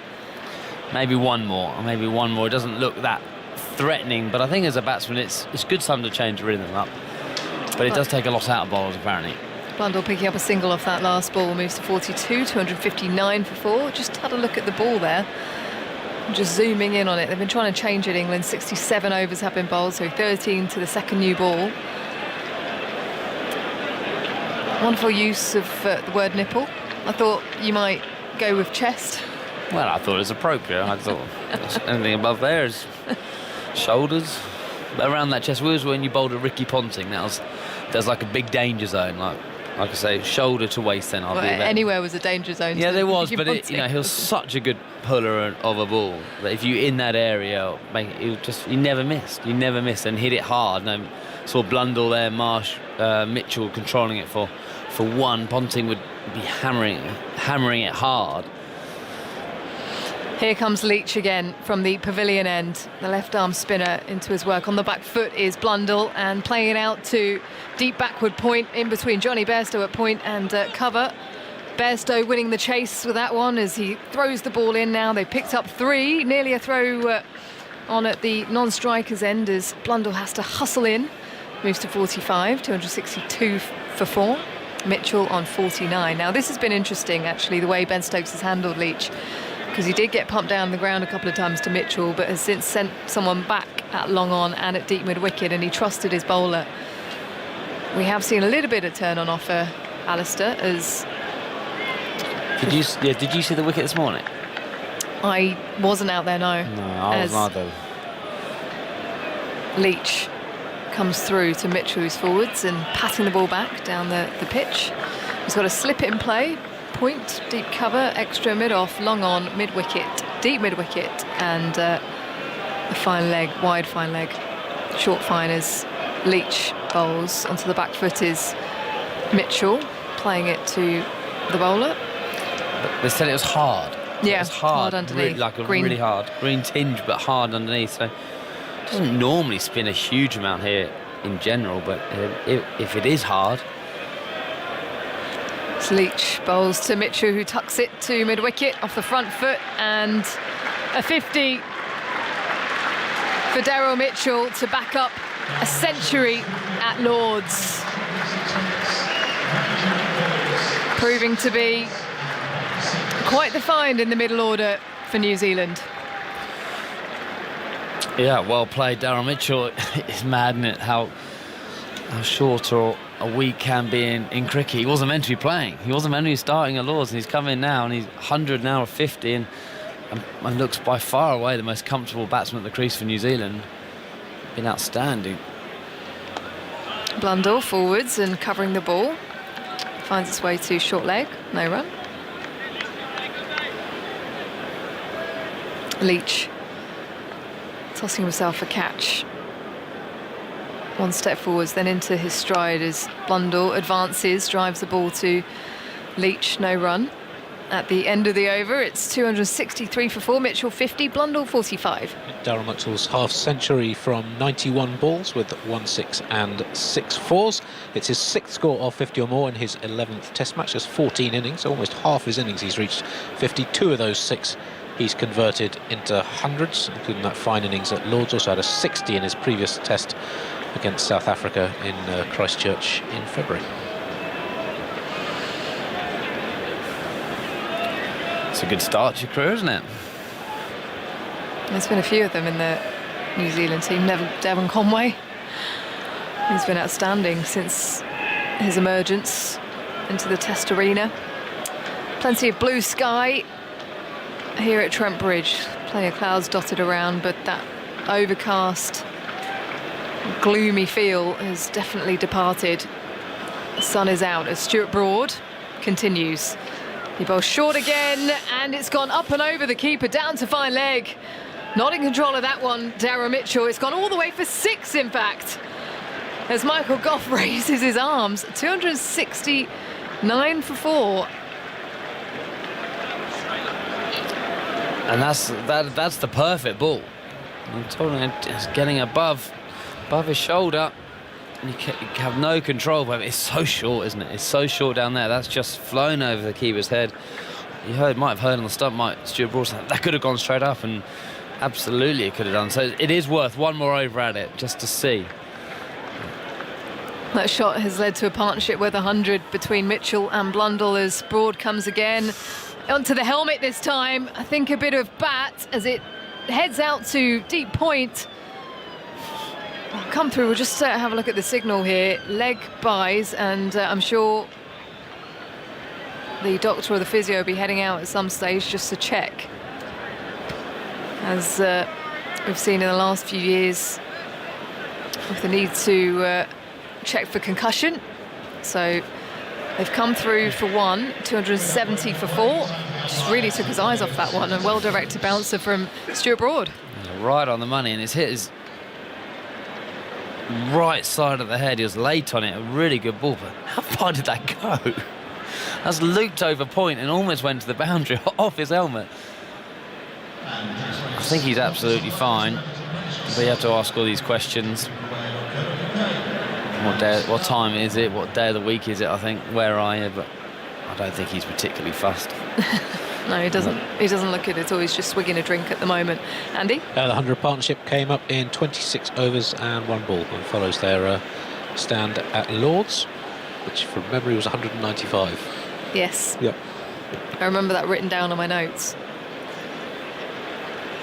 In big numbers. Are you trying to confirm it now? I'm pretty sure it was, as England have gathered together in a huddle to take on some refreshments as well. Plenty of movement in the stands here at Trent Bridge. Always a busy test. It's a lovely venue, isn't it? I mean, my record here was absolutely diabolical. Decent with the ball, though. Very good with the ball. I got a text message from James Anderson this week showing me that he has had a higher. We both batted 19 times at Trent Bridge. We both only got 150. And he has a higher average. No, higher score. We only got 150. I was wondering if he had a few not outs. Yeah, he might have possibly had a higher average, but I don't think it was. I batted him 19 times, only got past 50 once, which is not a great return. There you go. But I like the ground. That's it. I come here and I like what I look at, but for whatever reason, I've never scored a run. It does bother me actually when I play here. The people sit in front of the pavilion. You know, there's no sight screen that end. Yeah. But there's the same at the Oval, and at Lords they sit in front of the sight screen there, and it doesn't seem to bother me. But for some reason it got in my Swede here, and I probably got out more at the other end with the good sight screen. But one of those grounds for me. And anything about the pitch that was particularly tricky, or not really? No, I didn't think of when I was out there. I was like, felt uncomfortable. I just never really scored a run. It probably towards the end became more of a mental battle. Yeah. That actually, when you turn up to a place you've never scored a run at, and last year I played for Essex against Nottinghamshire again. I was like, this year's going to be good, and I think I might have got a 20. That's, I suppose, a fairly good score for me. Yeah. Where did you used to rock up to and go, I cannot wait to get onto the middle and bat? The Oval's probably the ground which I have good vibes going to. Not always the case, but that just felt nice at the crease. Decent place to sign off as well. Yeah, it went all right. Yeah, I mean that was the stuff of dreams, really. If anyone could have retired like that, just unbelievable stuff. Alistair, as New Zealand then here at Trent Bridge. 271 for 4 into the 69th over. The Barmy Army have just tweeted that one of their members, Susan, who had her pint hit by a stroke by Daryl Mitchell, has been bought a replacement by the New Zealand team. Oh, that's a lovely gesture. Now, it says there that the pint was hit, but I'm pretty sure it was a hole-in-one, wasn't it? Yep, straight in. Who'd have thought?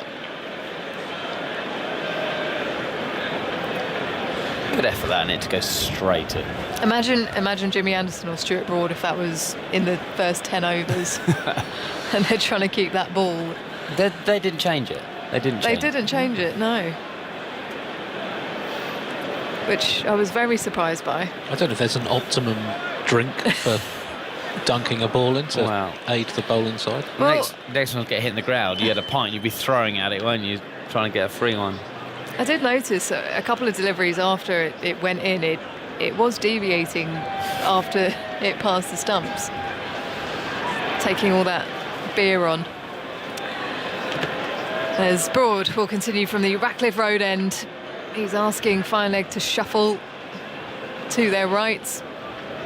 Way finer, deep backward square, short leg, deep mid-wicket, quite square. Jimmy Anderson is at mid-wicket, outside the circle, 3/4 of the way back. Ben Stokes at mid-on, slip still in play as he bowls now to Blundell. It's a good length delivery.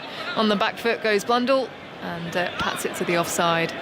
So just the one fielder in front of square on the offside, and it's Jack Leach at extra, man down at fly slip. Well, both sides, we wanted to end this day well, about an hour and 10 minutes left, and that have a big influence, won't it, this next hour and 10, because if New Zealand get through unscathed at maybe one more wicket, they'll say they've had a really good day. These two, and they've had a great day. England will be thinking, we're 2 wickets away from Jameson, so they get one, we might be able to get 3 or 4. As that's placed nicely by Blundell, gets on top of another short one from Broad out to deep mid-wicket for a single. 271 for 4.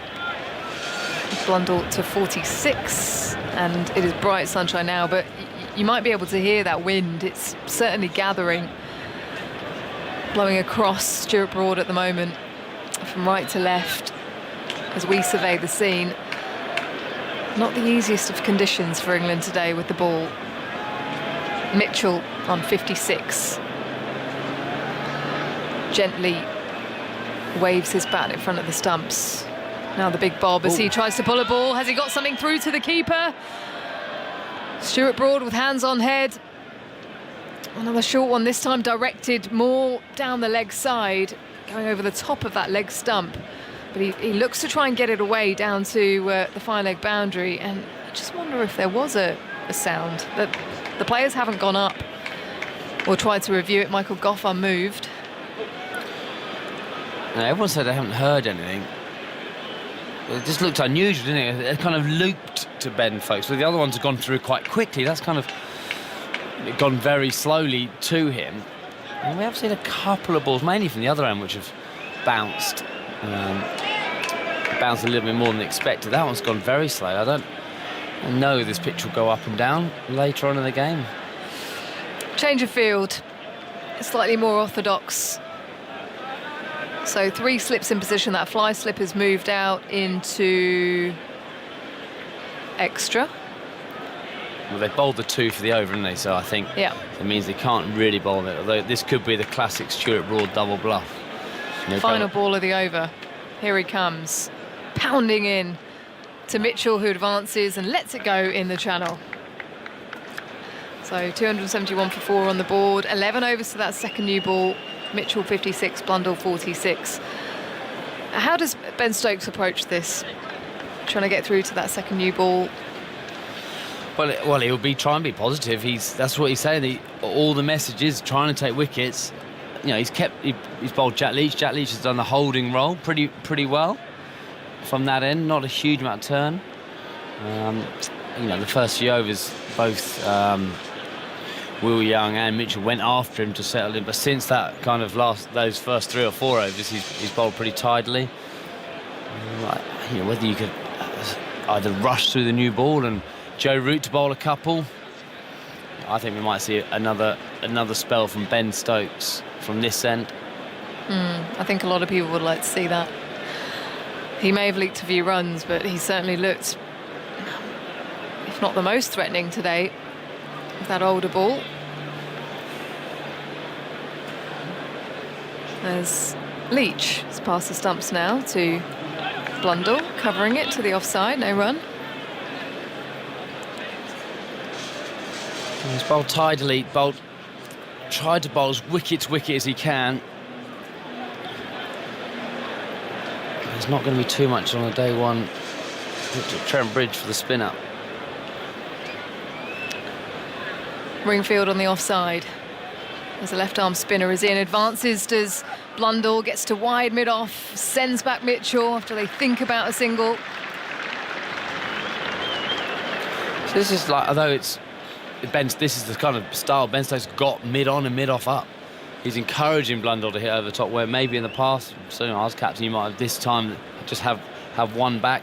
It's Blundell on the back foot this time. Towel poking out the back of his trousers as he guides it to cover, no run. Like deep points up, the option's there for Blundell to hit a four. And you can see he's kind of coming down. He's going to try and take that option on. A bit of a game of cat and mouse between Leach and Blundell. Forwards, tentatively playing at the ball in front of him to short leg. A couple of balls left. Time's run away with me, Alistair. I'm overtime. Simon Mann pacing around behind you.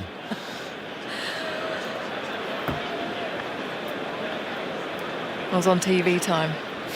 Half an hour stint as Blundell is forwards and guiding the ball to backward point, no run.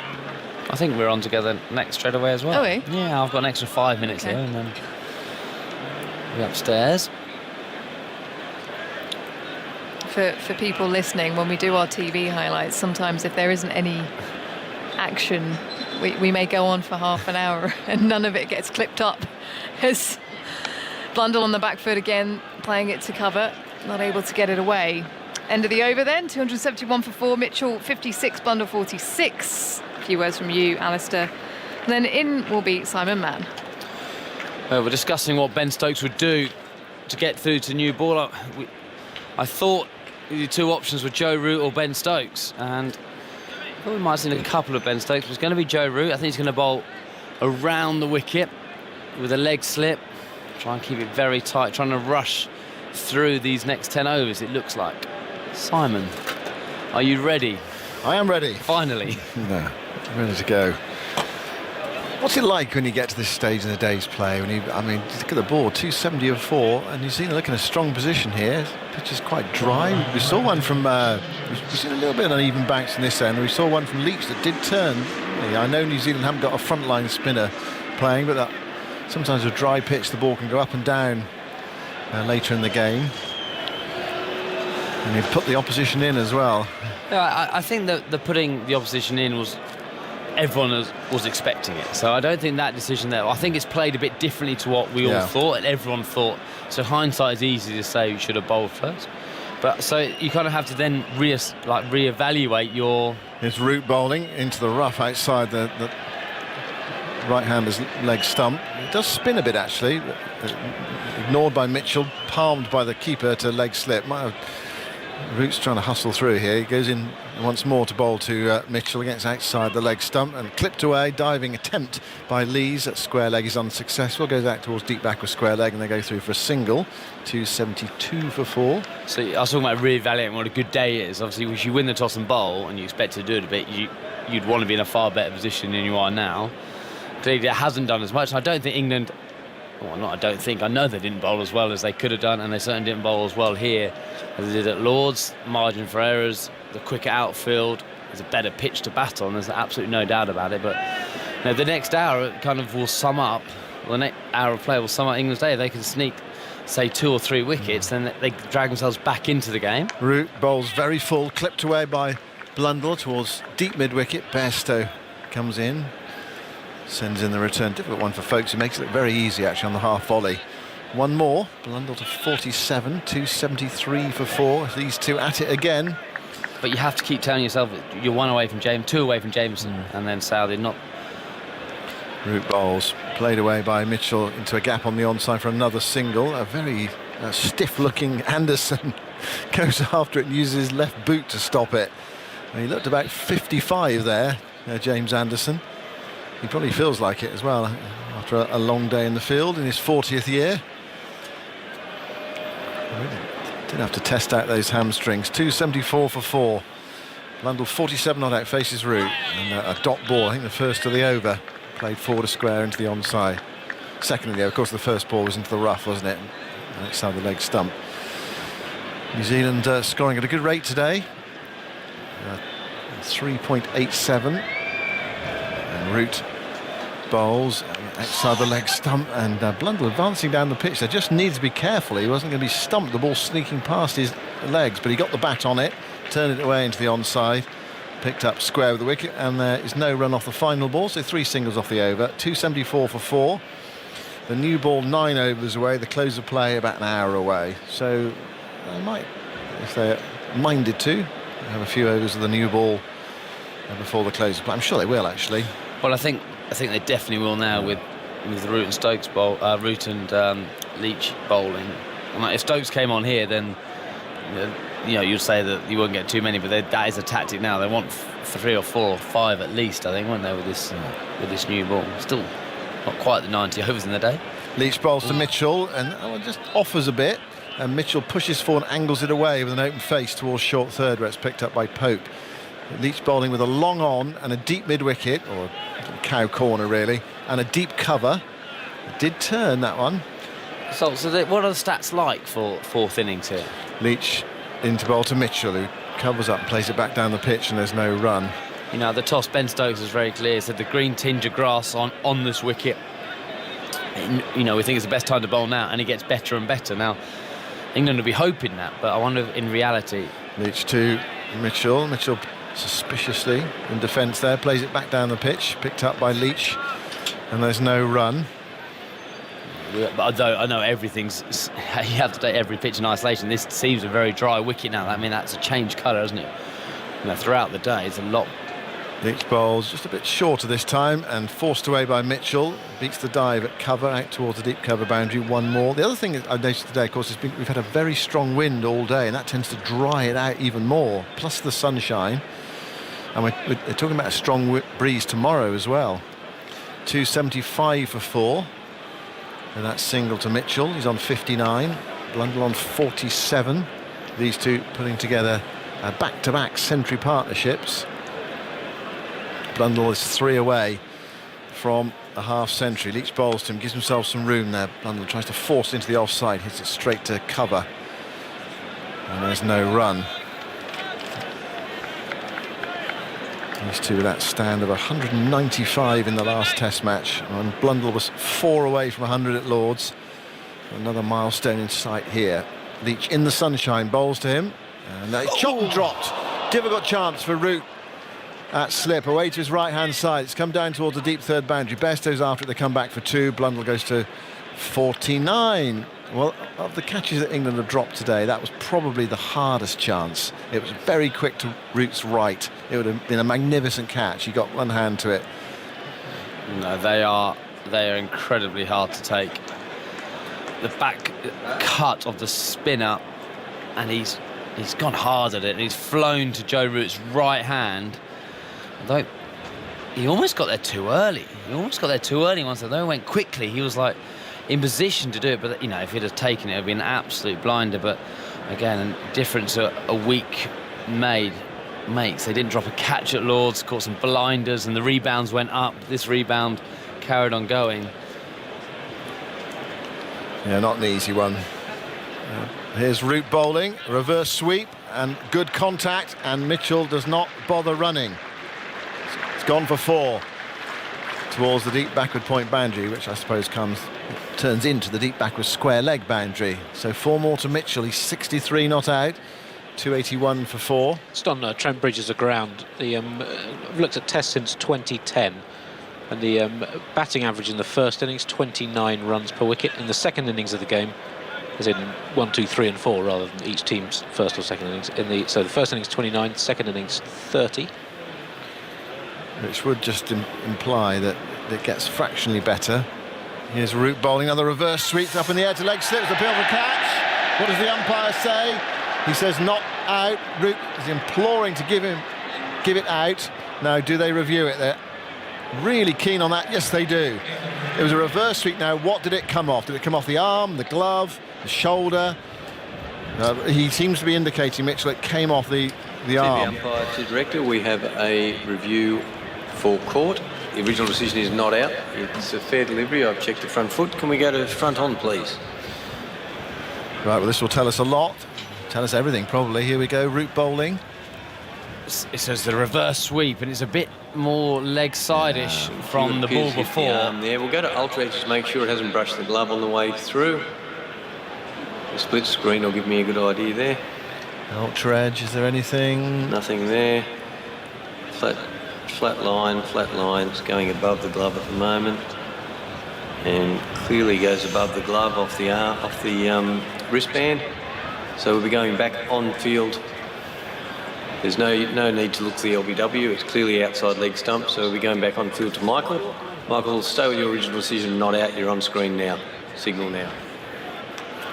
There we go, so not out, signalled by umpire Michael Goff. So he got the original decision absolutely bang on. 281 for 4. Just to finish that, so breaking into the four innings of the game, 29-30, 35 in the third innings, and 22 runs per wicket in the fourth innings. So the third innings is the best time to bat?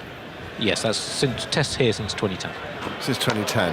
Right, here's a big shot down the ground, and it goes out towards Anderson at mid-on, and they get a single.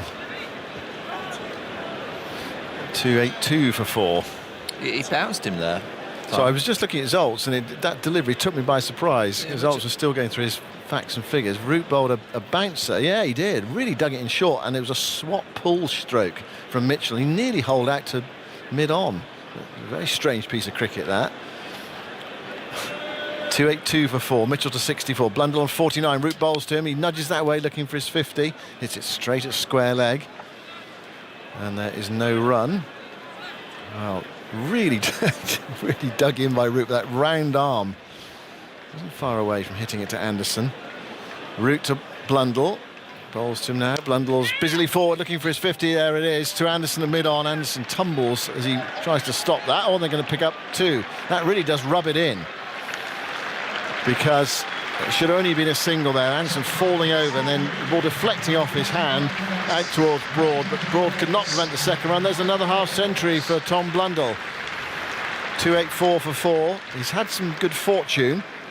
That drop catch just a minute or two ago. 2 LBW shouts that were umpire's call that went in his favour, not given out on the field. England reviewed, or England looked at it, and when they looked at it, it was umpire's call. Here's Root bowling, and Blundell flicks it away, backward a square. Lees can't get across to stop it. 1 more run to the total, and New Zealand continue to build. 285 for 4. Blundell's half century. From 93 deliveries with 5 fours, it's his 8th score of 50 or more in Test cricket. 2 centuries amongst those, both in his first 3 tests. The last 2 times he's got to 50s. Subsequently been out for 96 against South Africa in Christchurch, and in the second innings at Lord's last week. Well, can he make it count today or tomorrow? 285 for 4. Michael Vaughan is here, replacing Alistair Cook, one former England captain replacing another. Yeah, good afternoon. As you can see, Simon, I've put my tie on because I've given the nod from the highlights show for who better in the team to just analyse England's catching today, other than myself. So have you got to have a tie on for that? Well, there's a story behind this tie. I mentioned earlier about the golf day I was at yesterday. I didn't have a tie for the dinner. Oh. Here's Leach bowling to Blundell, who hits it back down the ground. Leach tries to stop it, can't do so, goes up towards mid-on. Potts does stop it, but they go through for a single. And John Wilkin, the extra league player, was there playing with me, and he had a spare tie. So I kind of took it, and I said I will wear it on telly for him tomorrow. So there it is. It's a nice tie, isn't it? Well, you can see that nice tie on the highlights programme between 7 and 8. As I analyse the fielding. As you analyse the fielding. I hope they're going to put a couple of your efforts in there as well. Well, I'm not too sure that we have them in the archives. There's quite a lot of them. That's probably true. You could do a deal with someone in time. Leach bowls, nudged away by Mitchell for a single towards square leg. A tired-looking Broad goes to his left to pick up. But I do think, I mean, obviously Joe Root's catch, Zach Crawley's catch, but I just think all together, I just don't think they've fielded well. I think they've let quite a few balls, easy ones, like through the hands for singles. They've dived over quite a few. For whatever reason today, England have just not been on it. 287 for 4. Blundell on 53. Leach bowls to him short, clattered away for 4. Bad ball, got what it deserved. Through extra cover to the right of Lees. It was a nice juicy one for Blundell. When you got past 50, just takes a bit of the pressure off you. Feeling good about life, and then Henry Moran next door just said today's been just it's like putting on an old sweater, your old favourite sweater. England are back to what they've been for the last 2 years. This is the kind of the standard in the field that they've created for themselves. Lords were magnificent, caught everything. 291 for 4 Leach bowls. Blundell is drawn forward. Pope under the helmet at short leg goes to his left to pick up. No run. Yeah, it's not been a great day for England. They put New Zealand into bat, hoping, expecting far more than this. Leach to Blundell, another short ball and another 4. Leach frustrated,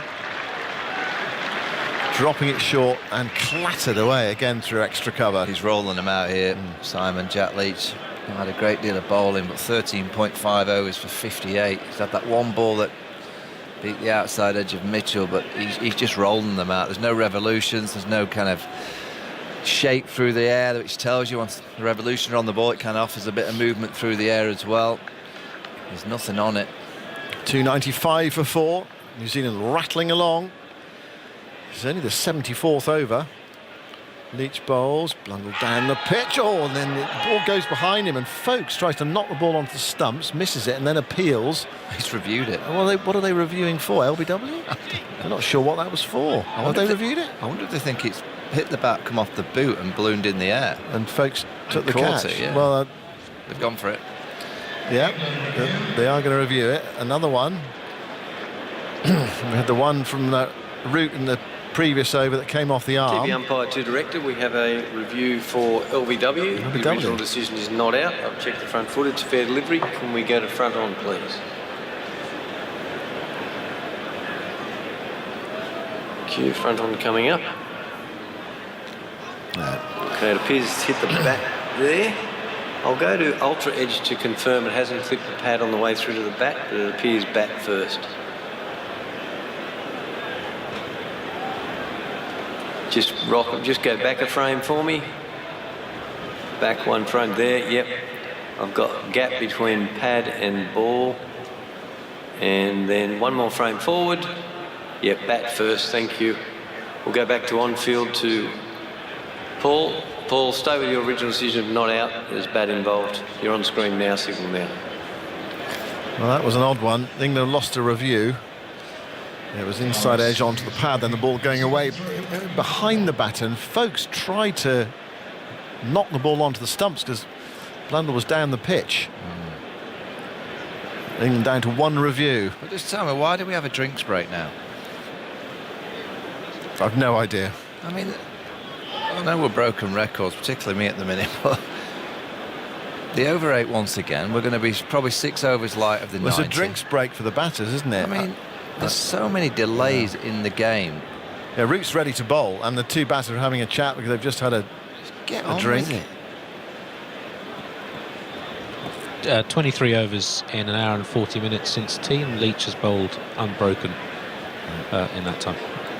Now, you had a stat about back-to-back century partnerships for New Zealand, which is what these I haven't two... quite finished digging that one out. Right, okay. They're only the 4th New Zealand pair to have 2 century stands in the same series against England. Here's Root, bowling way down the leg side to Mitchell, who ignores it. It's taken by Folkes. What I'd like to see is a replay on how close Folkes was to getting the ball onto the stumps with Blundell not back in his ground. Root into bowl to Mitchell, turns it away towards mid-wicket, picked up by Lees, and there is no run. England rattling through the overs, or trying to, with Root on, to get to that new ball as quickly as they possibly can. 75th over. Root bowling round the wicket to the right hand. The reverse sweep comes in. Good contact. This is going out towards the boundary. You're not going to catch many of those today. And Leach is a long way from that when it hits the rope. Deep backward point. 299 for 4. And Mitchell has played that shot really effectively today, the reverse sweep. Yeah, he's in a confident state, isn't he? He's played well at Lords. He's had that bit of fortune. Joe Root catch first, that relatively straightforward. It was I'd say 9.5 out of 10 that Joe Root would have taken that. It was such an easy one. He's 69. He's getting ever closer to that second century of the series. He was on 3 when Root dropped that catch. 299 for 4. The run rate above 4 and over now.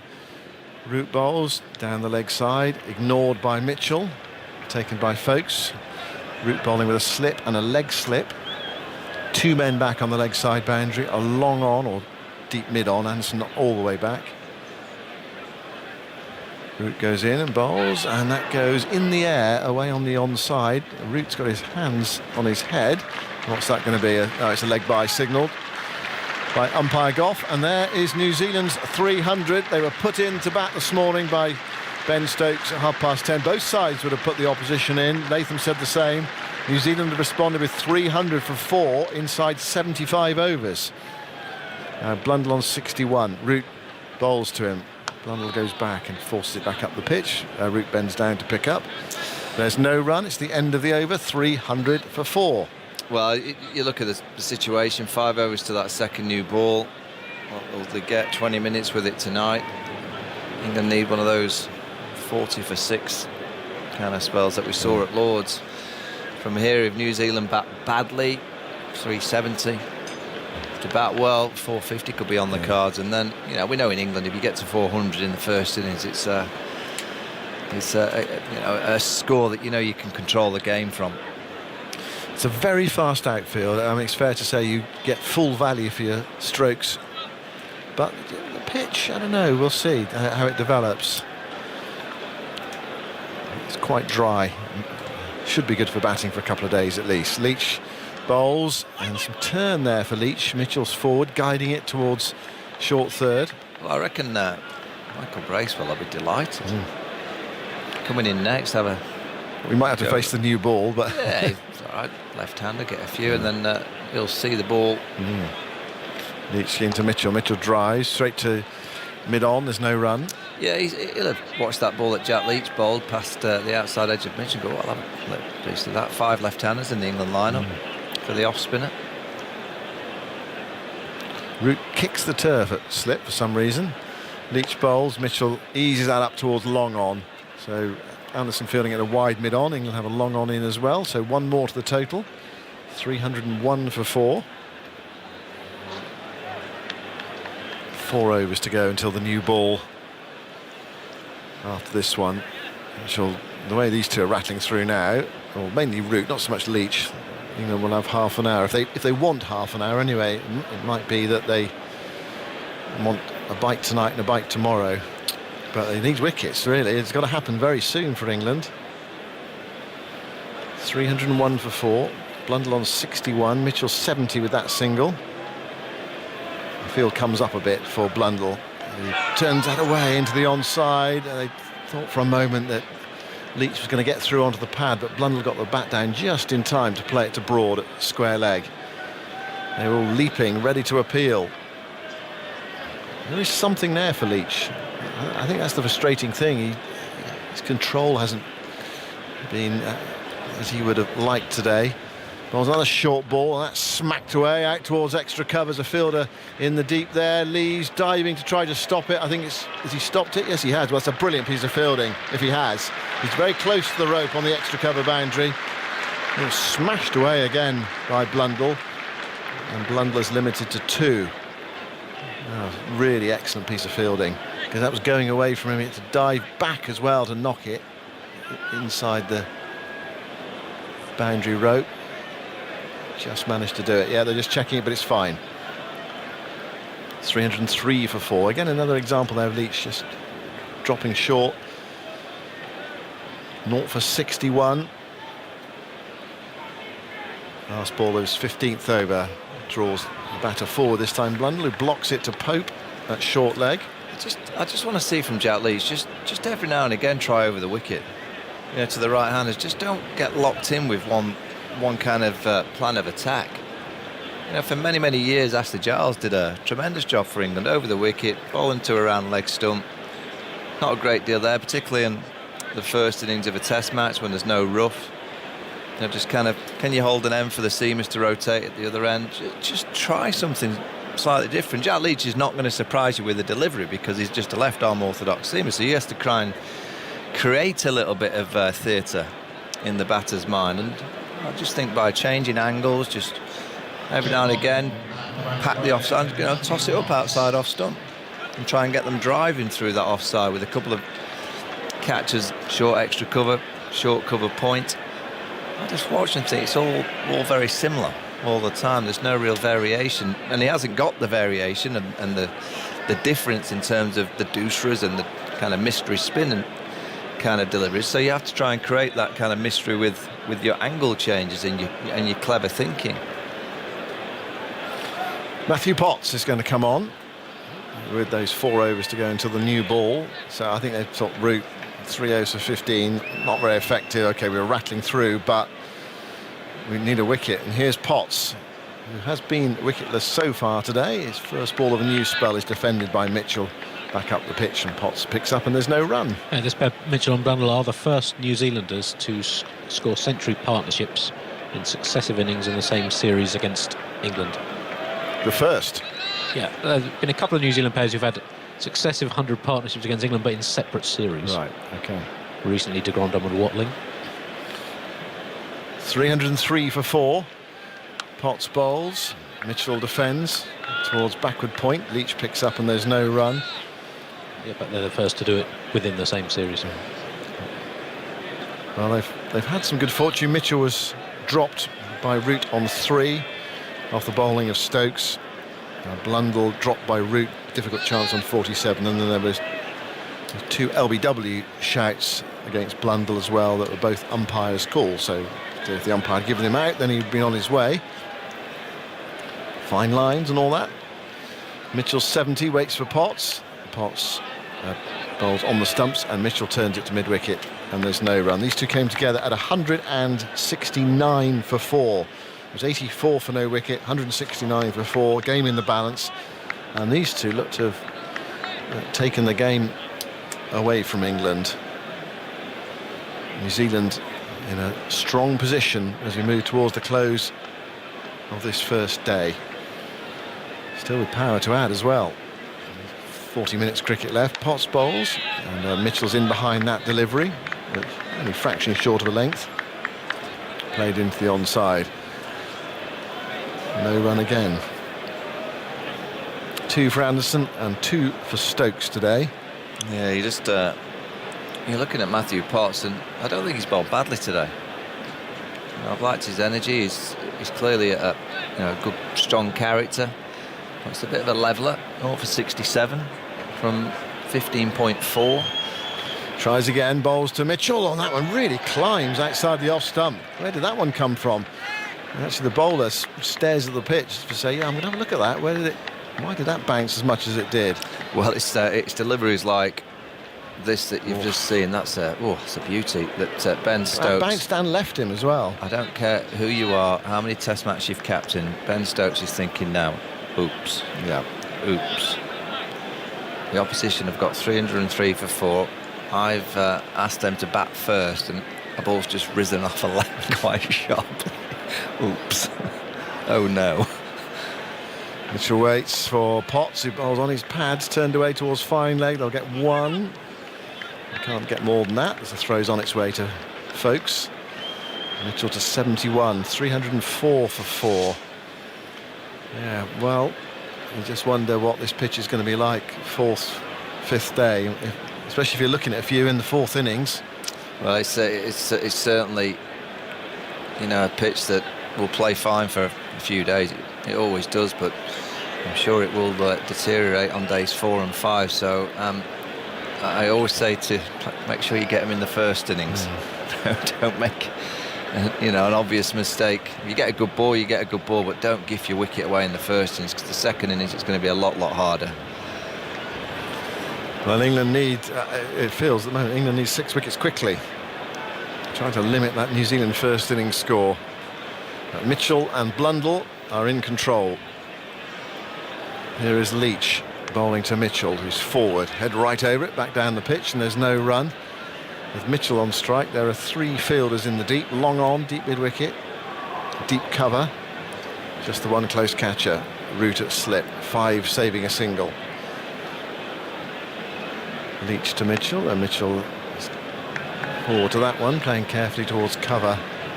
Crawley picks up, and there's no run. I presume here Mitchell at 78th over has just got his eye on that new ball. We need to be here for the new ball. England would love, of course, is a wicket just before the new ball. Leach to Mitchell. Oh, and that one turns. It goes past the outside edge. There's a peel from Leach. Nothing from Folkes, but again, some spin for Leach. Yep, 78 overs into the Test match. In the 77th, we saw one leap off a length, and now from Jack Leach, who's not a huge spinner of the ball. Just enough turn there. It's the second time he's gone past Mitchell's outside edge. Leach again, forward goes Mitchell, back up the pitch, there's no run. If England were playing India here, do you think England would have, when they saw the conditions this morning, India would say with 2 spinners, potentially, do you think they would have done the same? I think they would have done on the back of last week if the same would have happened last week at Lord's. Leach to Mitchell, Mitchell covers up, plays it back down the pitch, and there is no run. Well, just in the first session, England allowed New Zealand off to such a flying start. And they bowled badly. They weren't quite with it in that first session. It allowed New Zealand to get ahead of the game, and you're always playing catch-up then. Leach to Mitchell, who's forward, playing towards mid-wicket, and there's no run. It's the end of the over. Our commentary will continue on 5 Sports Extra and BBC Sounds. Radio 4 long-wave listeners will be leaving us briefly now for the shipping forecast. 304 for 4. 2 overs from the new ball now. Well, if England bowl New Zealand out for 400, they go and go more drinks, more delays. Why not? England go and get 450, 500.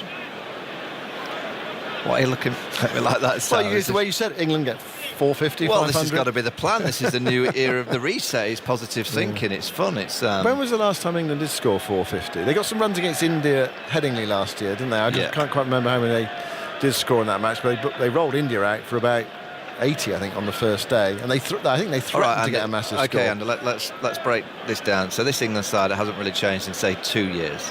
What are the probabilities from the last 2 years' batting displays of them getting 450, 500?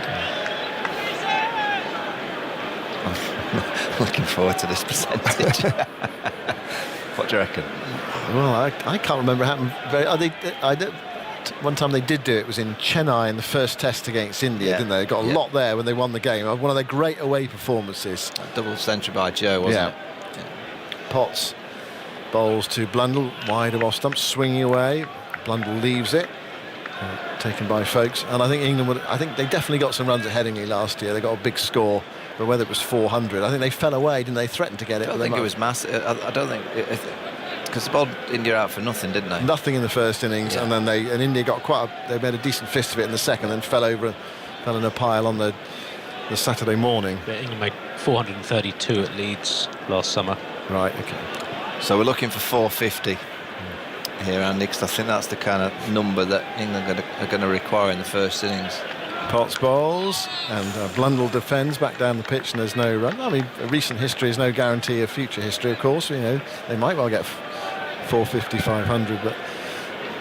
And 507 for 9 declared in Barbados in the second test. When, of course, we forgot those flat pitches in the West Indies, didn't we? Yeah. They still did it. They still got 500. Yeah.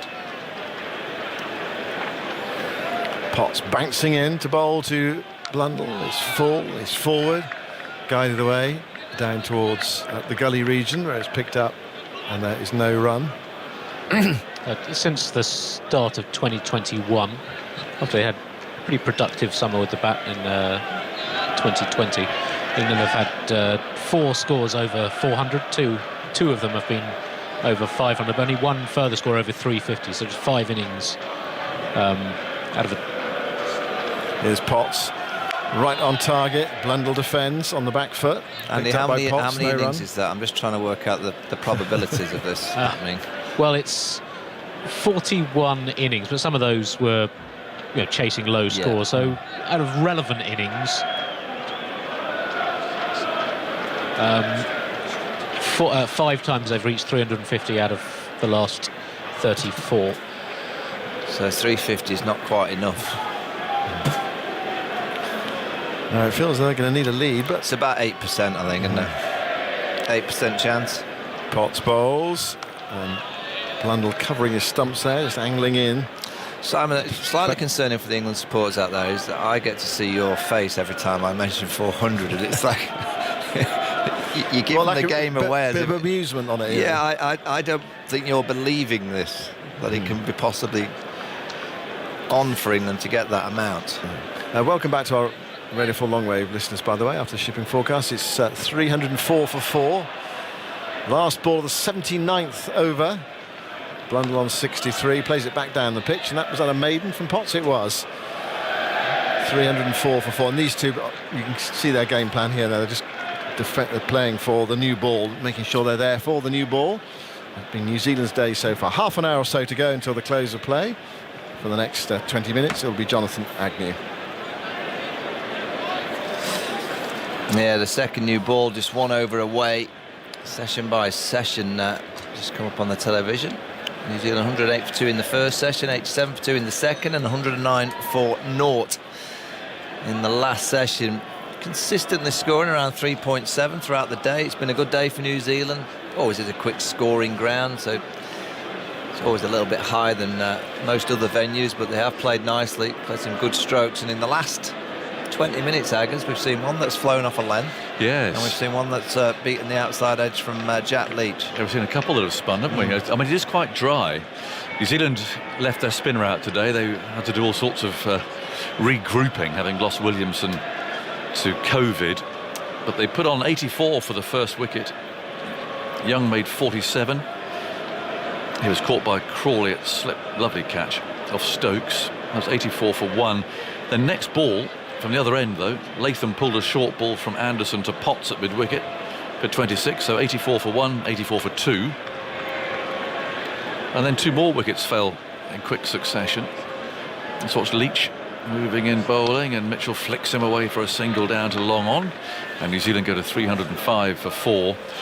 So third man out was Nicholls, who's dropped on 17, who's caught behind off Stokes for 30, 161 for 3. And then 169 for 4 when Conway was caught by Folkes off Anderson for 46. Since then, once again, it's been the Mitchell and Blundell show. And they put on 136.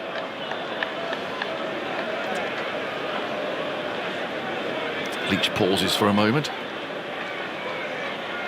And that brings Blundell forward. He plays that into the offside. And there's no run. So their stand at Lords is 186. 50 shy of that at the moment, but they're still there. And is that another stat that's wrong in my book? It's been that sort of day. Here comes Leach, bowls outside the off stump, and there's no stroke this time. I'm having a bad day with this. I'm going to get the Tipex out again. I must have been flustered or something at Lords, Andy, because I've got 186 right now. Or is it my maths? 195 was 195. Thank you. It's not my that far off, is it? No, but my math is hopeless. Embarrassing. 9, it's not bad. Well, turns out to be a bit of a stab in the dark, usually, my maths. Yeah, don't worry about that. Anyway, I know they put on 136 because it says so on the board. 305 for 4 as Leach bowls round the wicket, and Blundell runs it away down to Bairstow, who's fielding it backward. Point is there for the reverse sweep, really, that Mitchell's played very well. In his innings of 72, Blundell 63. He'll be determined to get the 100 that he missed at Lords. This lovely sunny day tomorrow that we've been forecast. He comes forward, and this time Pope scrambles there and fields at short leg, and the second new ball is available at the start of the next over after this. So 305 for 4, and England have to make good use of it as Leach probably his last ball of the day. Comes in round the wicket, and that's played defensively once more, very calmly by Blundell. He'll be on 63, Mitchell 72, as the new ball presumably will be taken straight away. Let's see, umpire Gough I think has got it in his pocket. And who's going to take it and from which end? That's really the decision that Ben Stokes has to decide upon here. But whoever it is needs to make very accurate use of it. Oh, this is interesting. It looks as if Potts is going to take it. Well, it's certainly going to bowl from this end, but I can't think there's any doubt about taking the new ball. Martin Saggers has just produced it. He's the fourth umpire.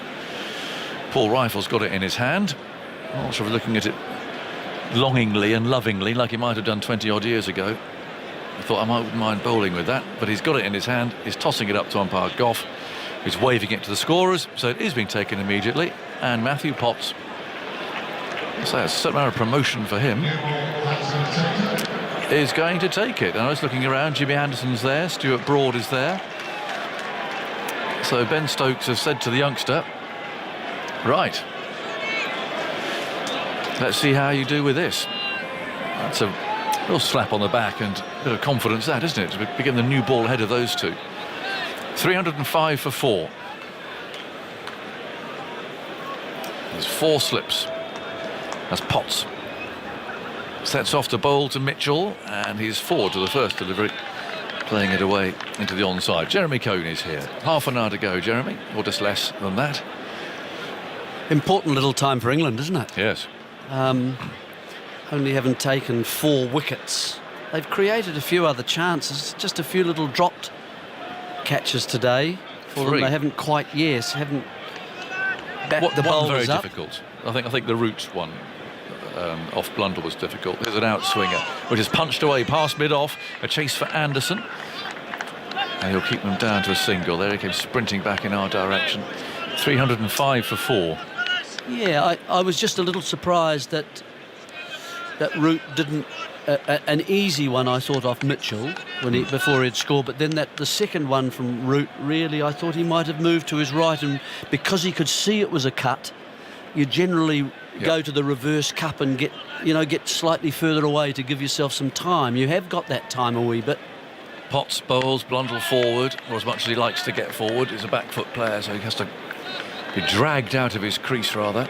Leach, 2 maiden overs from 17. Yeah. The overall, of course, about the same as the scoring rate, isn't it? Yep. Yes, I think it's not been a great day for England. The pitch, I think, has been flatter than both teams expected it to be. Here's Potts bowling, swings away again, driven firmly back at him. He leaps up and seizes it with one hand. And there's no run. 306 for 4. New Zealand would have bowled first 2. Well, they had to once they picked 4 seamers, really. Yeah. But I've got to give them a lot of credit, as you said before. I mean, to lose the captain to COVID overnight and had to really shuffle around with the team. There's Potts and bowls. That's worked way off his hip out towards mid-wicket. Lee's Fields, and all the stuff that have gone on that we don't see in the dressing room. Hamish Rutherford, oh crikey, who's around? Right, get him up. The A46, here he comes. He's coming. Suddenly he appears in the dressing room. Hello, Hamish. Nice to see you. Who else is going to get it? All that sort of uncertainty, and they'll have to test again tonight now. And who knows? Who knows if another player might go down and be ruled out of the game, and then. Well, so is Rutherford. Well, I don't know what other options they've got. Here's Potts. Ball swings away outside the off stump.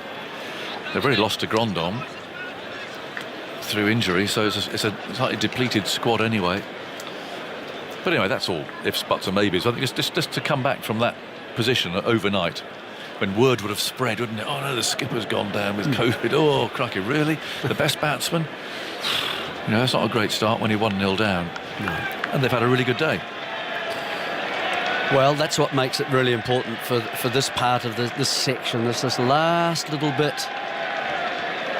The breeze has been busily tugging away at the English players all day. It does sap your energy just a little bit. Big cheers. Jimmy Anderson's coming on from the pavilion end. Crowd behind him. they know the importance of these final overs of the day. I mean, it's not beyond the realms of possibility, folks. 2 or 3 wickets could fall here with the new man and then the start of the bowlers. So it's just this one wicket to break this partnership. They complement each other well, don't they? I mean, Mitchell is really pretty much a front footer. Yeah. The slips are ready. Anderson's on his way and he bowls to Mitchell. And the ball swings past his off stump. And Blundell, of course, and he's hit powerfully down the ground, reverse sweeps and so on we've seen from him today. And then Blundell, of course, playing mainly square, punching the ball, cutting the ball, but more of a back foot approach. So bowlers having to adjust their length depending on who's facing constantly. Yeah. No, they really do complement each other well, these two. Mitchell, tall front foot. Blundell back in the crease. Cutter. Anderson again. There's 4 slips waiting as he moves in now and bowls to Mitchell, who's solidly forward, calls his partner through for a run, and he responds immediately. That's nicely taken. 307 for 4. Mitchell 74, Blundell 63. Anderson's got 2 wickets so far, and so too has Stokes. But Broad has had a dropped catch off his bowling. He's at mid-on at the moment. Hands on his hips, waiting for Anderson to walk past him. The sun beating down, and there's a very good crowd here again at Trent Bridge. Well, lucky the crowds that we get at Test matches in this country. Anderson bowls, and that's pushed away to mid-wicket by Blundell. And Leach is there to field. Everyone to our left squinting rather. The sun beating down on that stand. It's over to our right. Lots of blue sky about. It's going to be a nice day again tomorrow, I think. Looking at the forecast, looks nice. It's well set. Good for the wedding. Good for the wedding. So you've got to behave yourself. Yeah, okay. Like naughty children. No swing yet for Anderson. No. From the far end, he bowls outside the off stump again. There's no stroke required from Blundell. Folks collect it. It's interesting, isn't it, how they've got these two bowlers. And looking at the flags, you'd think that Anderson would want to bowl at this end, but then so would Potts. He's the youngster. Do you give it to the experienced bowler, or do you give it to the youngster to have things more in his favour? It's really hard to run up and bowl out swingers when the wind is coming across in completely the wrong direction. It just feels completely wrong. Anderson bowls to Blundell. Pretty straight, and Blundell defends. Leach again trots into field at mid-wicket. Well, Anderson's pace is just a little bit down so far. Mind you, it might take him a couple of overs just to get going, but he's in the 70s. Yeah. High 70s. 2 wickets for his 650. Another little landmark. Yeah. Chalk off.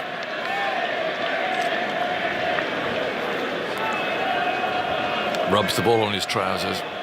Slips are ready. It's the last ball of the over, which is the 82nd of this innings. And he comes over the wicket, and that's carefully defended again by Blundell. He's on 63, Mitchell 74. And New Zealand 307 for 4.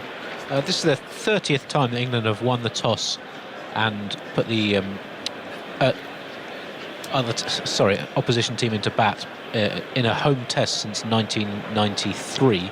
Only the second time having done that the opposition have reached 300 with only 4 wickets down. The other was at the Oval in 2015. England won the Ashes already, but put Australia in, and they reached 343 for 4 before losing their 5th wicket.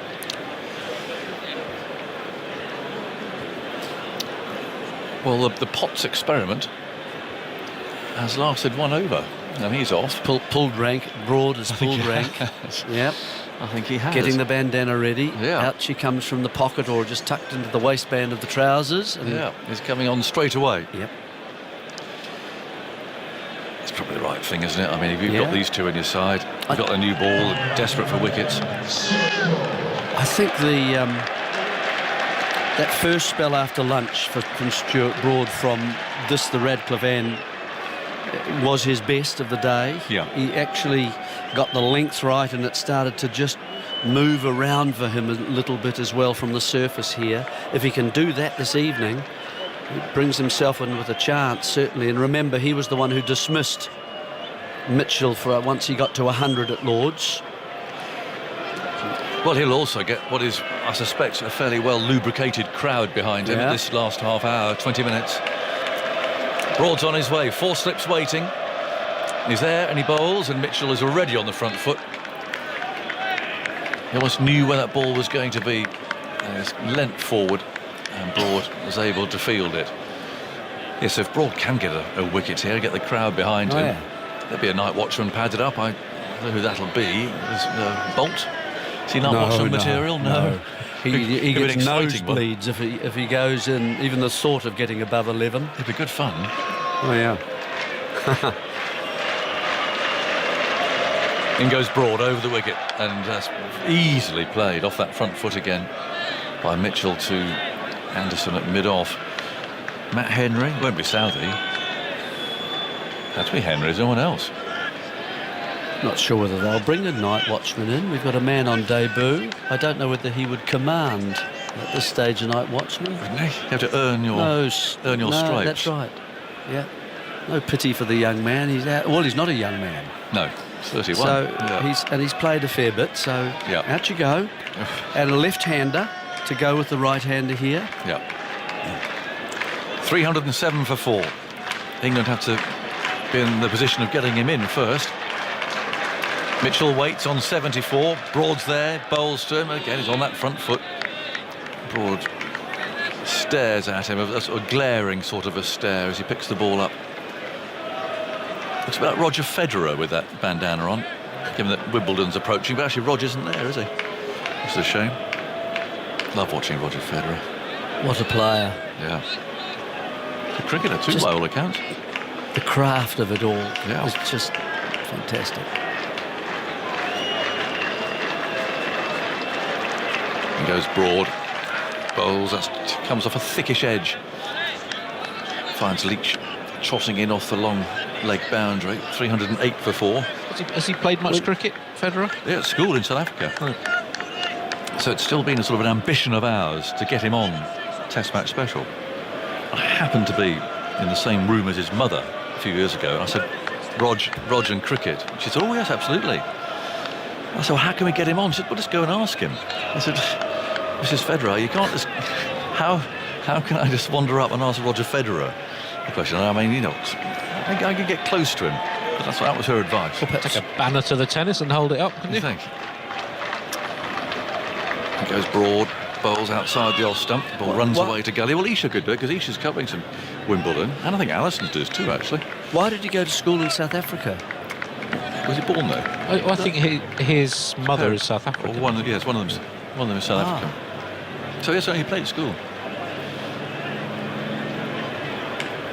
Look him up. It's not often we have to look up Roger Federer in the course of a first day of a Test match at Trent Bridge, but we might as well.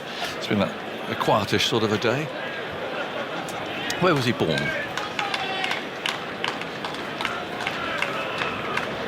.308 for 4. He was born in Switzerland. Yes. And balls at edge. Oh no, it's gone straight through, and nobody moved at all. That's horrible from England's perspective. That really is. Straight between second and third slip, neither of whom moved a muscle, and that's Crawley and Bairstow. I'm not sure they've seen it yet, to be honest. Lovely ball, found the edge, and they just watched it. Comfortable height. Left it for each other, I suggest. I think Crawley to his right, of course. Oh, it's a comfortable catch. Wow. I've got to say. And we've yes, look at Broad. Yeah. Not happy at all. Oh, that is a bad miss. So that is Blundell on 63. It's funny, isn't it? You know, you take such good catches in the first Test match. Yep. Bairstow diving away low to his left to start the whole thing. Bairstow another one, and now suddenly neither neither player moving at all. Anderson starts a new over and is short and pulled out towards long leg, and that's gone for 4. How often does that happen as well? Well, this confirms New Zealand's day, I suspect. 316 for 4 with 13 minutes to go. We discovered where he played his cricket at. Well, Switzerland. Well, that's, now my question also comes into play. Why was he at school in South Africa? Well, born in Switzerland. I'd had a peek at Andy's screen, and this is putting into Google Roger Federer. Roger Federer cricket came up as an option. Ah. He chose to ignore it. Afrikaner mother, Lynette Federer from Gauteng in South Africa. Doesn't say anything about him going to school in South Africa. Here's Anderson, bowls, that's turned away out to mid-wicket. And there's no run. I mean, isn't Münchenstein somewhere near Gauteng? Sorry, I don't... Well, it depends if you think Switzerland is near South Africa or not. It's near Basel. The grand scheme of things, from a universe scale, it's Look quite... at Roger Federer cricket. Look at Roger Federer cricket. I'm having a bad day today, I must say. Well, you need a day off. Yes, I do. I'm going to have a day off on the M5 listening to Test Match Special. What could be better? We'll all get notes, you know that, don't you? There will be little notes sent and posted to us. Text messages. Yeah. Anderson, and that's flicked away down to deep backward square leg. Another chase for Potts, unsuccessful earlier in the over, but managing to cut that one off. What have you found here? It's an article about featuring Roger Federer and Don Bradman. He used Don Bradman's technique, batting. Hitting a ball against a wall. I think it's a bit of a stretch to turn into a whole article. I'm not going to stand for this. Is this the golf ball into the... He is connected to cricket, and I'm not going to have this... I'm not going to finish my day on a complete embarrassment. Here's Anderson outside the off stump, and there's no stroke. You are though. You are going to finish. Well, yes. Federer playing cricket. How about that?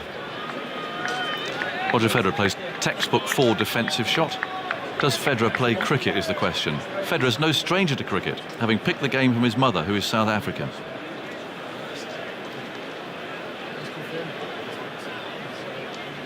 Anderson again, outside the off stump, no stroke from Mitchell. The textbook 4 defensive was during a tennis match rather than a cricket match, though. Plus got left-handed. And who is that with a cricket bat in his hand, with a pad on? Does look like Roger, I'd have to say. That's Roger Federer playing cricket. And who's that playing with a bat and a ball? Andy? That is Roger Federer. We're coming back very strong. I'm trying. Here's Anderson again, bowls, and Mitchell defends the last ball of the over. Still only got one pad on, though. I mean, he's not fully committing to it. It's a soft ball. It's a soft ball. It looks as if it's on a tennis court, doesn't it? No, it looks as if it's on an artificial pitch. I'm declaring that a draw. Help, listener, help. 10 minutes to go. Jeremy Coney and then Simon Mann. Not much movement for either of the bowlers. Certainly Broad a bit more direct and getting a wee bit more bounce. Slightly taller than Anderson, and therefore, and also the wind. If the wind is helping in either of the bowlers, it's probably Broad, I would say. And also bowling to Blundell, who tends to stay back in the crease a lot more than Mitchell, doesn't come at the bowler as much. Broad is bowling to Blundell now, and Blundell comes across and plays that defensively back up the onside of the pitch, and there's no run. So just under 10 minutes left. The new ball, well, it should have done its work in the previous Broad over. That was a strange incident, and neither Crawley nor Bairstow moved. No. It looked like Crawley's catch to me. Looked closer to Crawley anyway. Yep. And a good height. Yeah. Nice height. It was just the confidence of just continuing to say, I'm going to keep catching this. He's put one down today. probably brooded about that for some time. 3:18 for 4. Broad bowls to Blundell, full outside the off stump. Blundell an exaggerated leave. I don't know what they're looking into. Whether they just lost the flight of the ball from looking into the crowd. It's quite low. You're looking out towards wide long on. Well, there's a low stand down over there. Background is a very important thing, but what you do is you find some grounds it just doesn't suit you, and you need to just turn yourself slightly. You're obviously in the same position really, but just turning yourself slightly so you get a better background. Yeah. 3 slips and a gully in. Broad, wide of the crease bowls to Blundell, and Blundell gets the bat down just in time on that. There was a big LBW shout. It was turned towards mid-wicket, picked up by Lees, and there is no run. We were talking about the art of concentration earlier on as a slip field. England's 4 missed chances today have all been off the last ball of an over. So I don't know if that's a fact. They can't quite string it together for the full 6 balls. Like an over's like Everest. You just can't quite get to the top of it. Yeah. Well, plenty of people do get to the top of Everest. What were the 4? There were 2 for Root. There was that one. Right. And was there one through the 3rd slip area? Is that we talking, or are you? Broad bowls outside the off stump again, full. Blundell again, exaggerated leave to go through to. Was there a 4th? So I've got Nichols on 17, Crawley. Yes. I've got Root, Mitchell on 3, Root. Yes. I've got Mitchell on 71, no one moved. Yes. And I've got Blundell, Root 47 at slip away to his right-hand side. That difficult chance off Leach. The cut. Yeah. Okay. So those are the 4 I've written down. Add to that Devon Conway, a low catch at mid-wicket. Difficult to tell on TV, really, whether that carried or not. And the soft signal was not out. Broad bowls. Blundell it's an inside edge onto the pad there. Back into his stumps again. He does the fielding. We've seen that a bit today. Does the fielding for the fielding side. Well, the interesting thing about that one at mid-wicket to Potts, it was quite close to the square leg umpire. And I just wondered whether, it was the sort of 5 metre max away from the man on square. I thought that he had a chance of seeing that. Well, they like to check it these days, though, don't they? It was soft signal not out, but here's Broad bowling to Blundell. Blundell drops the ball at his feet, and there's no run. Well, you know what it's like, though. As soon as you see those catches and you're using the umpire and the television camera. See, do you think it's 4 catches? Is this 4? It was. I think I might have said it was Blundell on that one that went through the slips. It was Mitchell. I actually did write it down against Mitchell, but for some reason I read it out Blundell. No, it was the other way around. You wrote it down as Mitchell, and it was Blundell. Blundell. Right. That was why I made the mistake then, because I wrote it in the wrong column. There we go. Okay, I'll just do a little arrow there. Easily fixed. Exactly, easily fixed. Yeah. So Blundell's had some good fortune. He's battled away, 67 not out. Mitchell more assured, confident, authoritative at the crease on 81. And another punishing partnership between these two. Mind you, we thought their partnership at Lord's was going to be a match-winning one. Anderson bowls to Mitchell. Mitchell nudges it away into the onside towards mid-wicket. And there is no run. Probably time for one more over after this one. This is the 86th over of the day. So we'll be 3 overs short. Anderson walking very slowly back. There was a bit of fielding earlier. I don't know if you spotted it, Jeremy, where he put the clog down. He put the clog down. And that's a very good description, actually, because he's a bit like the Tin Man from The Wizard of Oz, running after it. Mind you, we allow him that after however many wickets and however many years and test matches. Anderson outside the off stump, nothing from Mitchell. Through to Folkes. Well, if New Zealand are able to last out these last few deliveries of the day, they've got to look back and say, yeah, that's not a bad bet, an effort for the day. Oh, brilliant, I would say. And potentially well, match a number winning. of players will feel disappointed, probably, because they did get starts and they got to 30 and they got to 40 and probably should have gone on. But they've somehow just managed to put together, since 169, was it, for 4 or something like that? These two have really nailed it, really. Anderson bowls outside the off stump. Good carry, but no stroke from Mitchell. So I think my arithmetic is correct, which isn't always the case. We are close to a 150 partnership here, isn't it? Is that right? One more, yeah. And that would just put the top on New Zealand's day, really. The extra little bit of lavish icing on the cake of an excellent day from New Zealand, who were put into bat by Ben Stokes this morning. Tom Latham said he would have done exactly the same thing. 318 for 4. Anderson sets off, moves in now to bowl to Mitchell. Mitchell lets that one go as well, outside the off stump from Anderson. Again, no movement at all for Anderson. It's just gun barrel straight at the moment. Just getting it outside the off stump, and it's not doing too much. It's not seaming either, this new ball. Broad's getting the occasional one to bounce just a bit more, but that's it with this second new ball so far. So they'll be hoping for something different tomorrow morning, set of fresh legs beneath them. I think the weather forecast is going to be quite similar tomorrow, still with a strong breeze. Yeah, it's tiring. Yeah. Anderson, wide of off stump, very wide this time. Again, Mitchell allows it to go through. What number over is this with the new ball? Is it the 6th? 6th. Yeah. Not much damage has been done to it. It's been bunted to the rope a couple of times by Mitchell. But, well, could be another tough day for England tomorrow. They don't strike early. Anderson moves in to complete the over, and then one more to the close of play. Bowls to Mitchell. Mitchell doesn't have to play at that one either, outside the off stump. And that is Anderson's work done for the day. He does look quite tired, Jimmy Anderson. His figures are 18 overs, 6 maidens, 2 for 42. He's 2 away from 650 Test match wickets. 318 for 4 New Zealand. Yeah, this morning he did get the ball to move a bit, didn't he? And picked up a couple of wickets. Since then it's been much harder work for him. The pitches certainly seems to me to be just it's calmed down and easier for batting.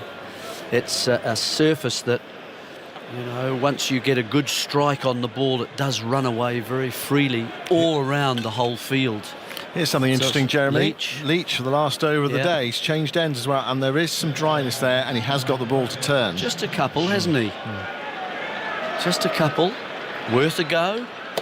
There's nothing to be lost in 1 over.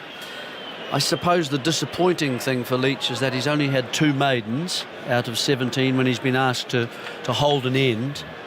And in his last spell, a 16-over spell, New Zealand scored off the first ball of 8 of his 16 overs, and only 4 of the overs that he managed to get through to the second half of the over without conceding a run. Yeah. So they were busy against him.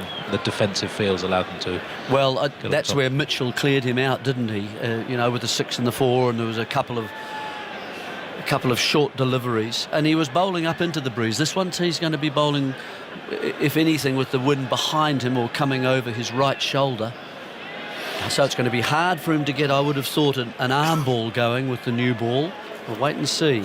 Got 3 close catches, a slip, a leg slip and a short leg. Protection on the deep cover boundary. Leach bowls almost a Yorker there. It looked like a low full toss to start with, but it just dipped on Blundell, and Blundell dead battered it, as if he were playing out for a draw on the final day. What he's playing for is the close of play. 3 men around the bat. Leach bowls, and Blundell again dead bats that one, not quite as full that time. Head right over it, full face of the bat. Pope steps forward to pick up from short leg. 4 balls left in the day's play. Leach is bowling from the Radcliffe Road end. He bowled all his overs from the Pavilion end earlier. Goes in now and bowls to Blundell, who comes forward to a ball outside the off stump. Thick inside edges that along the ground to short leg. Picked up by Pope. No run. Ball back with Leach. Moves into bowl to Blundell. Full outside the off stump. That looked like a ball that he might have driven through extra cover for 4, but again he blocked it like a half volley to me. But deciding not to have a go at that, and they're bringing up the deep cover. Have another catcher and might. Yeah, if he's just going to block it like that. Yeah, that's the idea. That did look like a ball to hit for 4. Oh yeah, he's just totally locked in on defending, and Stokes is right to do this. So deep covers come up. Man's come up from mid-on to Silly Point. Just waiting for Broad to move. So 2 balls left in the day's play. Broad was at mid-wicket. He's come to mid-on now, or more mid-on, halfway between the two. Leach to Blundell, and Blundell turns that to short leg on the bounce. Pope dives to stop it. And Blundell, well, he's saying, I want to be here tomorrow and come back, get my 100 that I missed out on scoring at Lord's. 67 to him. Leach bowls to him, and he dead bats that as well. It really was like when you're blocking for a draw in the last hour of a Test match, when you're 8 down and miles unless behind. you're that West Indian, who was that? Shannon Gabriel. Yes. Shannon Gabriel, good old Shannon. I mean, a huge heave, trying to hit it out of the ground. From the penultimate ball that was, when he had a bloke at the other end on 100. And bizarre cricket. Anyway, that's the end of the day's play. 318 for 4 New Zealand. What a day for them. 1 or 2 problems coming into this Test match. Defeated at Lord's. No Kane Williamson, no Colin de Grandhomme. Put into bat. 318 for 4. Very, very satisfactory first day for New Zealand. Mitchell 81. Blundell 67 not out. It's been their day again after that wonderful partnership that they produced at Lord's, and they're standing up and applauding on that New Zealand balcony, and I'm not surprised as well as the 2 players make their way over the rope at the far end and head up the steps into the pavilion, also being applauded by the spectators who've stayed. So very much New Zealand's day. Stokes 2 for 40, Anderson 2 for 42, England's wicket takers. But I suppose for England it was about the chances that slipped away from them. They did have their moments in the day's play, but ultimately New Zealand, you feel, are ahead in this game. And who knows, I mean, potentially in a match-winning position on a pitch that we think will just get drier, perhaps a bit uneven as the game goes on, but should be okay for batting for a couple of days or so. We'll see what it's like back end of the game, especially if you've got a few runs to chase. Yeah, well, New Zealand, they can take the winning of the day, I think, today, and but it's a new one tomorrow, and if they cave in their lower part of their innings tomorrow, then that'll be disappointing for them. They perhaps even could have been better. They 84-run partnership for a start, and then they lost another wicket immediately. Tom Latham really should have been looking to hit the ball up and over a mid-wicket and get it away to the boundary, brought the fielder into play, in other words, and then a partnership again of another 80 almost to get them to 161 when I think Nichols was dismissed, who had already had a life in the slip cordon. Crawley just not moving quite quickly enough to get across to his right, or was it to his right, left-hander. And then another little partnership from 61 to not much this next time, was it, before Conway fell? 169. 8 between third wicket and fourth wicket. So the wickets have fallen in 2 little clusters, haven't they, really, today? And at that point, you just got the feeling that New Zealand had lost their way a little bit, all getting to sort of 30 and 40. But then this last partnership between Blundell and Mitchell has been really good. If New Zealand... And they, as I said, they complement each other, don't they? Yeah. One from the front foot, one more competitive and hitting the ball hard, the other absorbing the power of the bowler and hitting the ball square and using the pace and harnessing the pace of the bowler.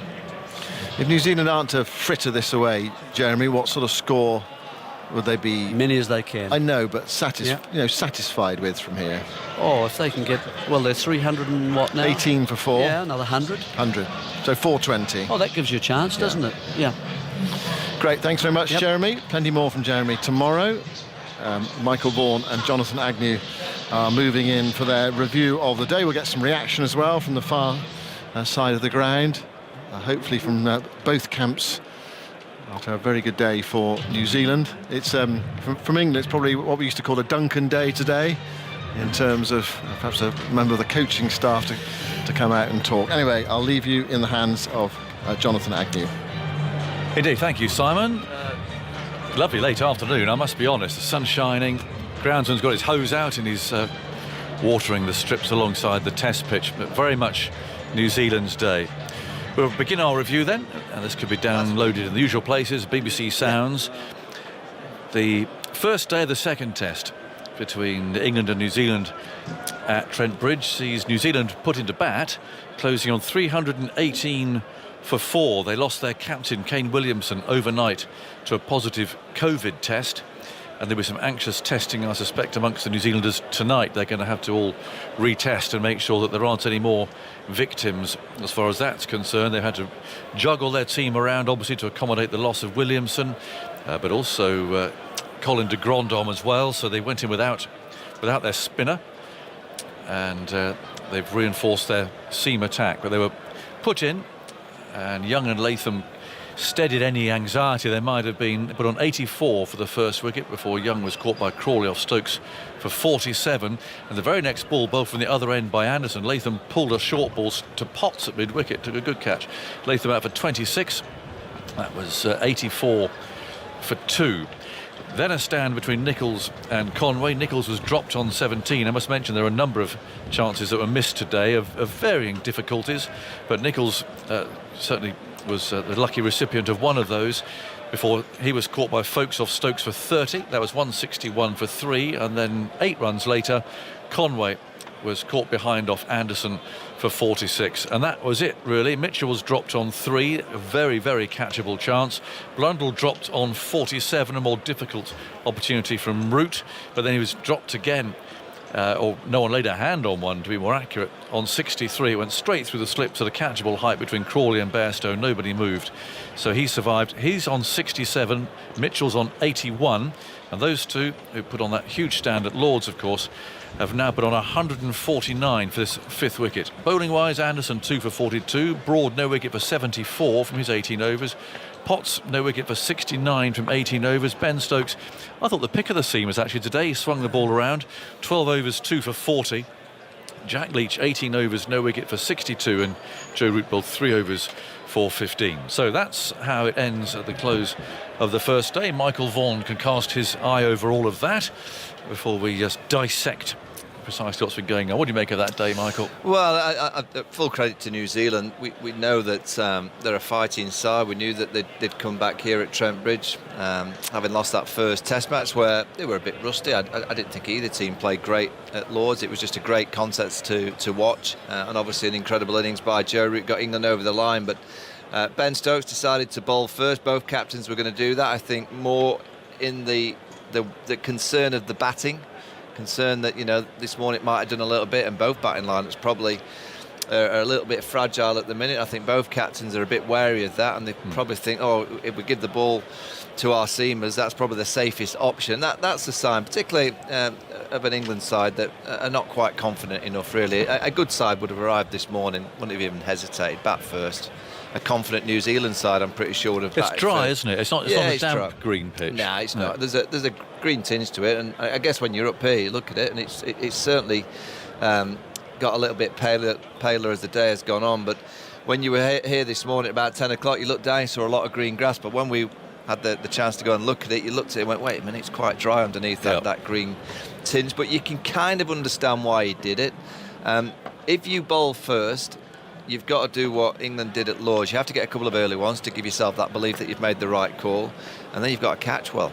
Now, if England had caught as well as they did at Lords here today, I reckon New Zealand potentially would have been 300, 310 all out today, because the balls went through the gap. Joe Root dropped Mitchell a very simple one early in his innings. One went through the gap at the end there from Stuart Broad, where the fielder, as a seam bowler, you actually don't mind if they drop them, if they go for them, but if they don't go for them, you're thinking, what's going on there? There's clearly a communication issue. So New Zealand will be delighted with day one. I do think it's a pretty good pitch. There was 2 deliveries in that last half an hour that I would be concerned with if I was England. One from Potts flew off a length, so clearly there's a crack or two there that's starting to develop. And actually one from Jack Leach spun past the outside edge of Mitchell, which went quite sharply. I know they've got Michael Bracewell, a young debutant. He bowls off spin, but there's 5 left-handers in England's batting lineup, so an off-spinner will fancy the chances. England have to do tomorrow morning what they did on the third morning at Lords, where they got 6 for 40. Come roaring back. Yeah, they've got to come roaring back in the morning, get New Zealand out for 363. So talking about roaring, there goes the... Is that the hover? That's the hover, yeah. Hover cover. Yeah, they need to get that last 6 wickets for 50 runs, and then it's all about the batting. Which they could do, because there's a debutant coming next, Carl Jamieson, and then the bowlers. That's a very, very noisy hover cover down there below us. And anyway, the grounds was having some fun with that. I think New Zealand deserve an awful lot of credit, because overnight comes the news, oh crikey, the captain's got COVID. And it's almost as if, cricket-wise, certainly at Lords last week, that had all gone away, and that all the protocols are relaxed. Everyone was able to do what they used to be able to do. And Ben Stokes talking yesterday was actually really reflecting on how nice it was to have the families around again when they'd won the game, and how they'd gone into the New Zealand dressing room to have a beer at the end of the match, which is what they couldn't do for 2 years or so. And then suddenly, captain's got COVID. Oh crikey, what are we going to do? All right, we've got to find some players. Hamish Rutherford, come up the E46 from Leicester. You're back in the squad again. You haven't been here for 6 years or so, but anyway, welcome back. He's dragging his bag into the dressing room. Who else is around? Has anyone else tested positive? No. We've got 3 changes to the team, and you can imagine actually there's quite a bit going on. I think from the management perspective, they must still be thinking, look, what are we going to do if another player or 2 goes down tonight? Where are we going to find some players from? So just to come out calmly, the acting captain there, Latham, and Young, to bat so nicely for that, and just settle things down a bit. I think of all the teams in the world, I reckon those kind of scenarios probably affect New Zealand the least. I just think they get on with it. I just think they've got a great mentality. I said at the start of the programme about Kane Williamson, if you were ever going to play against a New Zealand side and Kane was going to be the player to miss out, and you think it's not going to be that much of a loss at this stage, it's now, because he's just not in any kind of form. He's been struggling for runs in the IPL. He looked completely out of form in that first test match. And you go back to last year when New Zealand beat England at Edgbaston, he didn't play in that game. Latham was the captain, so you just know with this New Zealand side, Nicholls is a good player. You know, he didn't get a huge score today, but he's a good player. So he was always going to bolster this batting lineup. You know, and it's that partnership once again in Mitchell and Blundell. They played great at Lords. You know, just great tempo, real control, but attacking at the right time. Mitchell took on Jack Leach, danced down a couple of times, went see you later, Jack, hit one into a pint of lager. He looks a really good player, and this partnership's 149, and it's got a great opportunity. If it sees off the first half an hour in the morning, you know, they could go really, really big and get to that 450, 500 if they could survive the first 30, 40 minutes. And they do complement each other very well, don't they? Mitchell is a big front footer. I mean, when Stuart Broad was taking a second new ball towards the end, he was on the front foot before Broad let the ball go. Whereas Blundell, back in his crease, busy, back foot player, strong square on both sides of the pitch. And when you're bowling, therefore, it's like bowling a left or right-hander, isn't it? I mean, you know, they're both right-handers, but play completely differently. So your lengths are different and messed around and so on. You could clearly see the confidence as well when they got out there. I mean, I know Mitchell had a bit of fortune, very unlike Joe Root. The drop catch was so straightforward. That's just concentration. Calf high. Yeah, he must have just switched off for that split second, which is all it takes. But you know, from that kind of fortune kind of position, he's just looked like he's not going to get out. He's played straight. He's latched onto anything short. He's really kind of took on the left arm spinner. You know, there's 2 good players. New Zealand are a good team. For the last few years, they've been very, very consistent. They know how to play Test match cricket. England won at Lords, but let's be honest, there was still a lot of their old deficiencies. You know, the one thing that surprised me more than anything at Lords was the catching. The catching at Lords was magnificent. And here we've gone back, let's be honest, today's fielding effort by England has been what we've seen for the last 2 or 3 years. It's nothing new. This is what been happening. Broad, Anderson been running in, whoever the seamers in, the outside edges have been found, and England have been dropping catches quite regular. So what we saw at Lords, I was hoping that was going to be the start of something new. Inside a few days, we're back to the old days of the way that this Test match side has allowed too many chances for the opposition. And when you're playing a team like New Zealand, you just can't give them that many chances. You can't give them that many opportunities to go again and get more and more runs. And I'd be amazed if New Zealand go out and field in that fashion. And I'd be looking at, the pitch looks pretty good, doesn't it? It looks like a kind of pitch that you can score on. But when you see that they've lost 4 wickets and England have dropped 4 chances, you know, that was a day where 8 wickets should have fallen. So England will have to bat very, very well, particularly in that first innings. They're going to have to get somewhere near parity, if not a little lead, because we've seen the odd ball keep a bit low, we've seen the odd ball bounce, and if this game goes to days 4 and 5, which I'm sure it will, we've seen a bit of spin. I think this pitch could end up being a bit more up and down, so you want to get your runs in the first innings. Let's chat about Jack Leach. I mean, in the West Indies, they were very flat pitches, or certainly the first two were. But he does give you that release ball. I mean, what you want your spinner to do in the first innings, you're not expecting him to spin a side out and get 6 for 50. But it's a really important role that spinner has, isn't it, of just holding that end, and you can rotate your quicker bowlers at the other end and so on. It's building pressure. You do get a couple of release balls and over from Leach, and again, it's sort of quite Jack Leach figures, really. How many bowled a maiden off the last over there because Bundle's blocking out? But all 18 overs, 3 maidens, no wicket for 62. And Mitchell got after him a bit.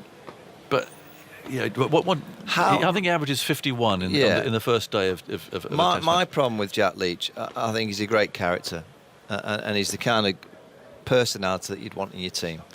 My issue with him, how is he going to get better if he doesn't bowl loads of overs? So I'm looking at Janga. Have you got better since the first Test match? It's a famous Shane Warne quote about Monty Panesar. He played 40 odd Test matches like the first Test, and I'm looking at Jack Leach and have you got better? And I don't know how you get better, because he's been in and out of the side. It's his first Test match in the UK since 2019. England have to make a decision, and the decision is quite simple.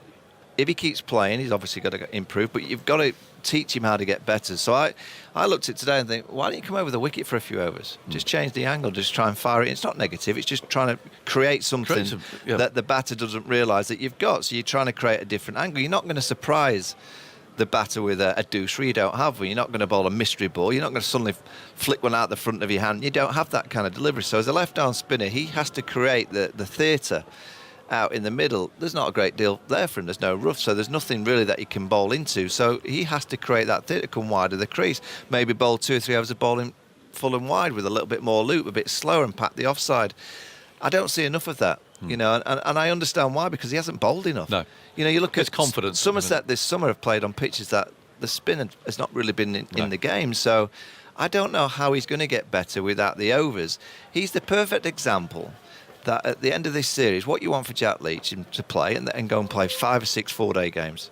Go and play loads of county cricket, go and bowl loads of overs and just try and improve, because the only way I see him getting better is by bowling lots and lots and lots, not by sporadically playing here, playing there, not playing for a while, then playing another, or then you're playing on a green.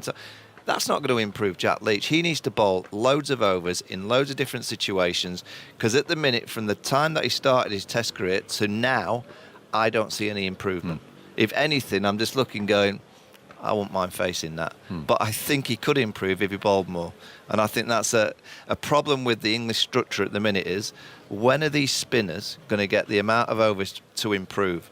Because we'll keep... Matt Parkinson will play in a few Test matches and we'll go, oh, come on, he's not bowling that. Well, he hasn't bowled. No. How's he going to get any better exactly. bowling 4 overs on a Friday night? But they'll expect it when we go to Pakistan, correct. Though. So somehow the system has to be created for these spinners, and the 2 that are in the squad here, Dom Bess, the young spinners, they have to bowl more. They have to bowl lots and lots of overs, because if they don't, it's near on impossible to produce it at this level.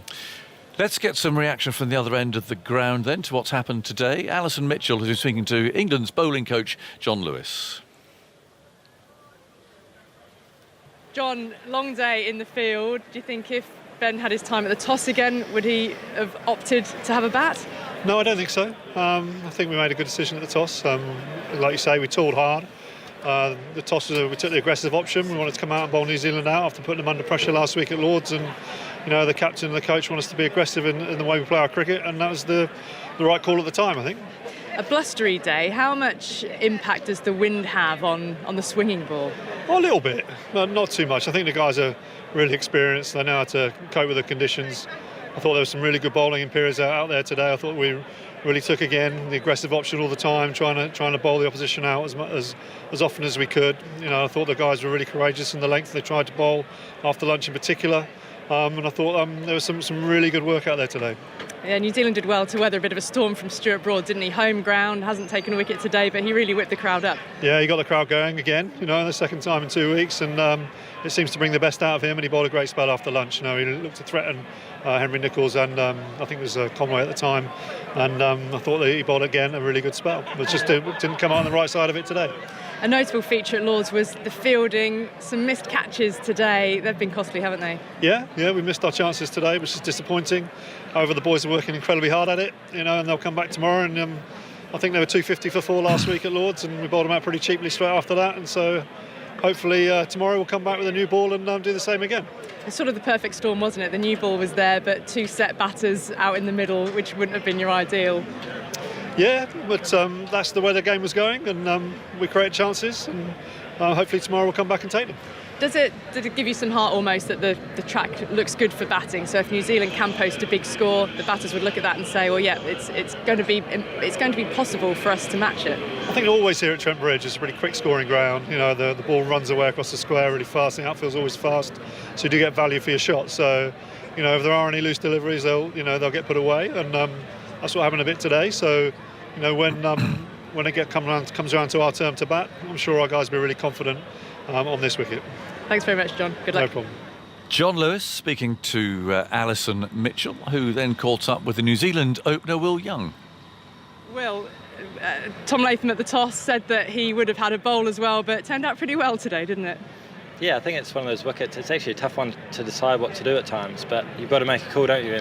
And Ben chose to bowl. We would have bowled as well, but that's cricket. Sometimes you bat, sometimes you bowl, and we got stuck out there. So it was nice to form a bit of a partnership with Tom and get the innings underway. Yeah, it was a fabulous opening stand. A couple of low scores for you at Lord's, but how well prepared did you feel for the series? Yeah, I've felt well prepared for the series. Obviously, we had a couple of warm-up games before the test at Lord's too. And as an opening batsman, sometimes you miss out. So, yeah, I'm here. I'm playing another test and just looking to do my role for the team and get off to a good start if possible. It's one of those innings where there are a number of starts, no one was quite kicking on, but now you've got another excellent partnership between Daryl Mitchell and Tom Blundell. They seem to like batting together, don't they? They certainly do. They had a great partnership at Lord's, and as you say, a few starts at the top of our order, which the boys are obviously a little bit frustrated with, but such a good way to finish the day off, being 4 down with Tommy and Daryl, forming a great partnership. How unsettling was it to lose Kane Williamson so late with that COVID test last night? Yeah, a little bit. It always hurts to lose your leader, and obviously a great player as well. But the boys have obviously bounced back well. There's some real good depth in New Zealand cricket at the moment, and the guys can just slot up the order slightly and perform a slightly different role on a given day. And also meant Michael Bracewell could make his debut, which is also really exciting for him and all of us as well. And when it comes to the captaincy, I mean, Tom Latham has captained quite a lot of late. What's he like as a captain that we don't see? What's he like in the dressing room? He's a great man and a great leader too. Tom's one of the experienced heads in the changing room now, and he's a really popular lad in the changing room too. So, as you say, he's done it plenty of times before, and it's not nice to have someone like him to call up on, when things come out of the blue like that. So, yeah, Tom's really good. Looking at a big first innings here, obviously at Lord's there was a bit of a fall away for those last sort of 6 wickets. How confident, I mean, obviously to say you want as many runs as possible, but how many would you want to get from here on in? As many as possible. No, obviously the second new ball late today was meant to be a tricky period. Obviously Tom and Daryl got through that, so same old cliche with cricket, get through that first hour tomorrow and then set up the rest of the day from there and hopefully post a big total first innings. Well batted yourself today, Will. Good luck. Thanks very much. That's Will Young, who made 47 today. Jeremy Coney's alongside me as we bring our review towards a close. I mean, he made the point earlier, didn't he, that they all got starts, yeah. Jeremy. I mean, that's actually quite a good point. I mean, it's been a very good day for New Zealand, I think. But you look down that order, 26, 47, 46, 30. Yeah, you'd like one to convert that, wouldn't you, so. into an innings of significance. While they're okay, and they might look at them in terms of what happened at Lord's, and they say, oh, that's quite good, at least breathe a bit of relief. But You know, when they'll look back on it, there was, as he mentioned, some frustration. And I'm not surprised about that because they were looking quite comfortable, really. Yes. There was not so much movement on this pitch today. I think maybe, I don't know, it was a little bit like Lords, that this was a surface in a different way. Because that did move a little bit, didn't it, at Lords? This one didn't quite so much. And New Zealand were able to get some boundaries away quite quickly. Yes. And the score mounted them, 20 boundaries in that first session today. That's not too bad. No, it's not. Get you to 100. But I think you would be pretty pleased the way that they did respond to Nate Williamson going. I mean, we've talked about this with the unsettling nature of all of that. And is anyone else going to be positive? Which replacements can we find? And all that sort of stuff that would have been going on behind the scenes. They should have come out very calmly, having put into bat and just knock up 84 for the first wicket. Was actually must have just calmed things down. Oh, I'm sure you're right. And it was the manner in which they got the 84. They were they looked comfortable, it seemed to me, and every time there was a ball that was dropped short, it was punched away. It looked appropriate for the ball that was bowled. It wasn't lucky. There wasn't a lot to third man, and so that was good. And the partnerships kept coming, didn't they? While the wickets were lost in pairs throughout the day, which was quite disappointing. I'm sure the captain of this match will feel, gee, I missed out today. But then England would feel we've had 2 new batsmen twice, and we haven't been able to knock them over. Yeah, that's right. And then again, once again, that they got to 4 down for about 170. New Zealand were thinking, oh dear, what can happen now? Well, a catch was dropped, and that was Mitchell. Has been driving quite hard. England's Catching's been poor. It's been one of the main features of the day, actually, or the non-catching. And then an authoritative innings from Mitchell, always coming at the not quite the pace to worry you that he'll suddenly bounce you and force you into a false stroke. So he's able to do that, I think, and complemented nicely by Blundell once again off the back foot mainly. What do you think? I mean, we've seen him. One ball actually bounced quite sharply. Yeah. But more from a New Zealand perspective, we've seen the ball turn. Yes. I mean, if they can get a big score here, they could put England under real pressure. Well, what spinner? They've only got one spinner, you see, at the moment. But if it wears, I mean, know what England's batting is it's like. more the up and down nature when you do get that sort of thing occurring. If it's dry, and which it is. It is dry underneath, hard but dry, and if some follow-through marks are in play, if you can run wide and angle it back in, you might get a bit of up and down bounce, and batting fourth might not be quite so easy. But that's a long way ahead in the game, Jonathan, isn't it? Yes. New Zealand need to now build on what's been a good start, move the 318 through to 450, because I think really it's maybe worth 100 extra runs almost. Because of the boundaries. Excellent. Jeremy, thanks so much. Thanks for your company. We'll catch up with you tomorrow. You can watch highlights. They're on now, actually, on Today at the Test on BBC Two and the BBC iPlayer. Of course, there's more reaction to the day's play on 5 Live Sport right now.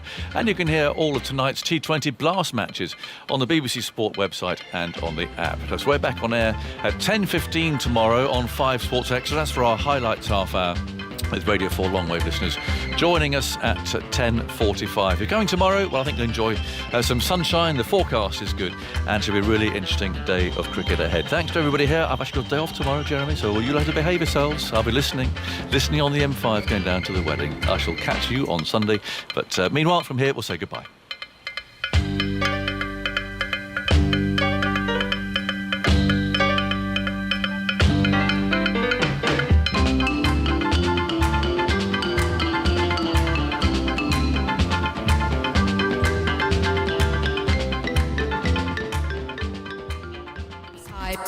Radio 5 Sports Extra. You're listening to BBC Radio 5 Sports Extra. More live sport. Pure live sport. As Radio 5 Live brings you one event, Radio 5 Sports Extra brings you another. Live and uninterrupted. Listen using BBC Sounds, both app and online, smart speaker, digital radio and smart TV. Including cricket, athletics, swimming, boxing, Formula 1, rugby league, rugby union, tennis, football. Visit bbc.co.uk/5live for full listings. More live sport, pure live sport. Hear the action on Radio 5 Sports Extra. Sports Extra. Sports Extra.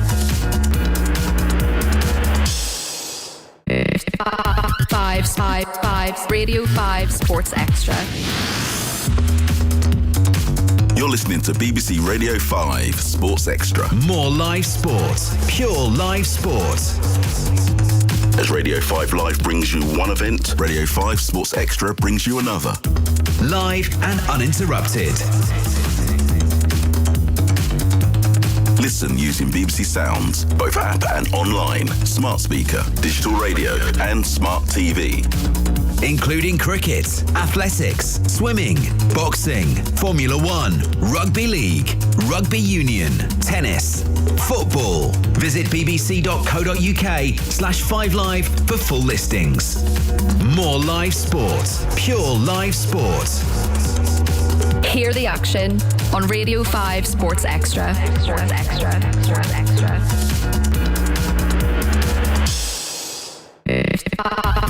5 Radio 5 Sports Extra.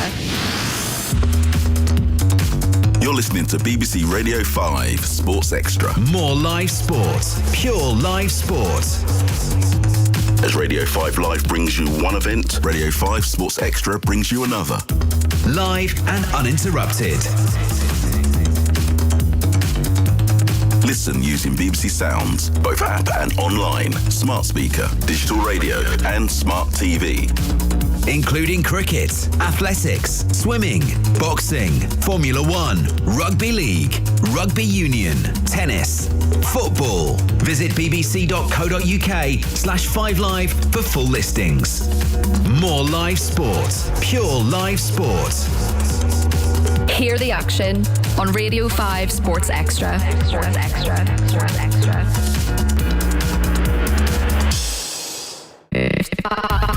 5 Radio 5 Sports Extra. You're listening to BBC Radio 5 Sports Extra. More live sport, pure live sport. As Radio 5 Live brings you one event, Radio 5 Sports Extra brings you another. Live and uninterrupted. Listen using BBC Sounds, both app and online, smart speaker, digital radio and smart TV. Including cricket, athletics, swimming, boxing, Formula 1, rugby league, rugby union, tennis, football. Visit bbc.co.uk/5live for full listings. More live sport, pure live sport. Hear the action on Radio 5 Sports Extra. Sports Extra. Sports Extra.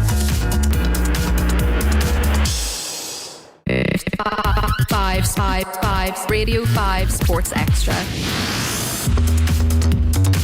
You're listening to BBC Radio 5 Sports Extra. More live sport, pure live sport. As Radio 5 Live brings you one event, Radio 5 Sports Extra brings you another. Live and uninterrupted. Listen using BBC Sounds, both app and online, smart speaker, digital radio and smart TV.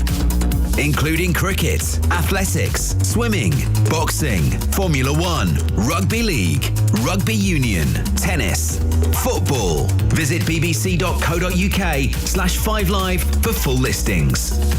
More live sport, pure live sport.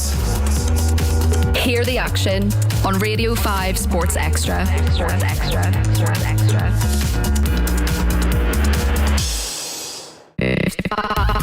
5 Radio 5 Sports Extra. You're listening to BBC Radio 5 Sports Extra. More live sport, pure live sport. As Radio 5 Live brings you one event, Radio 5 Sports Extra brings you another. Live and uninterrupted. Listen using BBC Sounds, both app and online, smart speaker, digital radio and smart TV. Including cricket, athletics, swimming, boxing, Formula 1, rugby league, rugby union, tennis, football. Visit bbc.co.uk/5live for full listings. More live sport, pure live sport. Hear the action on Radio 5 Sports Extra. Sports Extra. Sports Extra.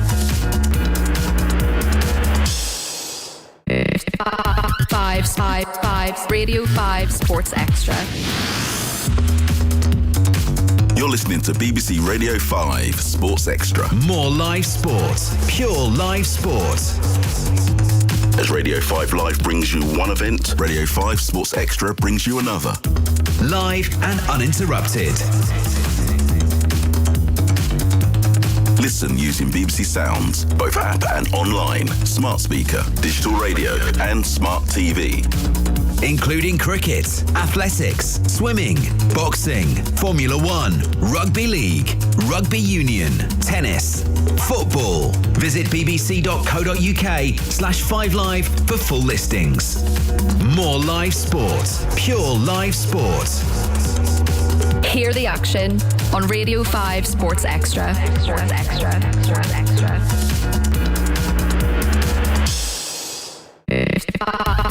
5 Radio 5 Sports Extra. You're listening to BBC Radio 5 Sports Extra. More live sport, pure live sport. As Radio 5 Live brings you one event, Radio 5 Sports Extra brings you another. Live and uninterrupted. Listen using BBC Sounds, both app and online, smart speaker, digital radio and smart TV. Including cricket, athletics, swimming, boxing, Formula 1, rugby league, rugby union, tennis, football. Visit bbc.co.uk/5live for full listings. More live sport, pure live sport. Hear the action on Radio 5 Sports Extra. Sports Extra. Sports Extra.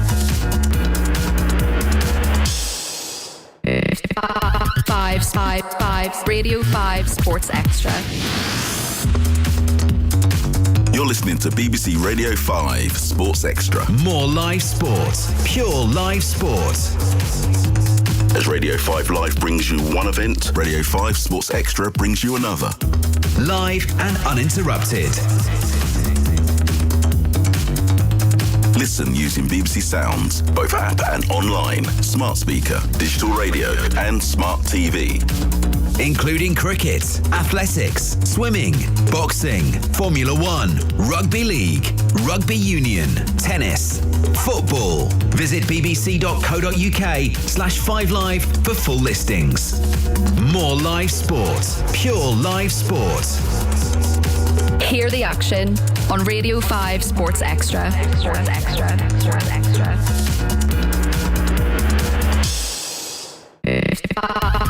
5 Radio 5 Sports Extra. You're listening to BBC Radio 5 Sports Extra. More live sport, pure live sport. As Radio 5 Live brings you one event, Radio 5 Sports Extra brings you another. Live and uninterrupted. Listen using BBC Sounds, both app and online, smart speaker, digital radio and smart TV. Including cricket, athletics, swimming, boxing, Formula 1, rugby league, rugby union, tennis, football. Visit bbc.co.uk/5live for full listings. More live sport, pure live sport. Hear the action on Radio 5 Sports Extra. Sports Extra. Sports Extra.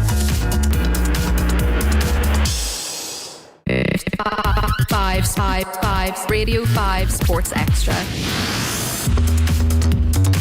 You're listening to BBC Radio 5 Sports Extra. More live sport, pure live sport. As Radio 5 Live brings you one event, Radio 5 Sports Extra brings you another. Live and uninterrupted. Listen using BBC Sounds, both app and online, smart speaker, digital radio and smart TV. Including cricket, athletics, swimming, boxing, Formula 1, rugby league, rugby union, tennis, football. Visit bbc.co.uk/5live for full listings. More live sport, pure live sport. Hear the action on Radio 5 Sports Extra. Sports Extra. Sports Extra.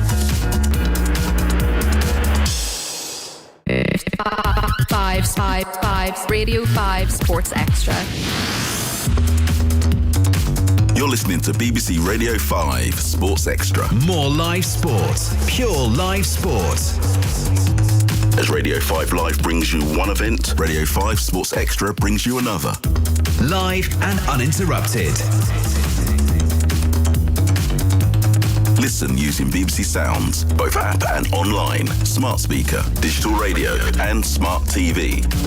Including cricket, athletics, swimming, boxing, Formula 1, rugby league, rugby union, tennis, football. Visit bbc.co.uk/5live for full listings. More live sport, pure live sport. Hear the action on Radio 5 Sports Extra. Sports Extra. Sports Extra.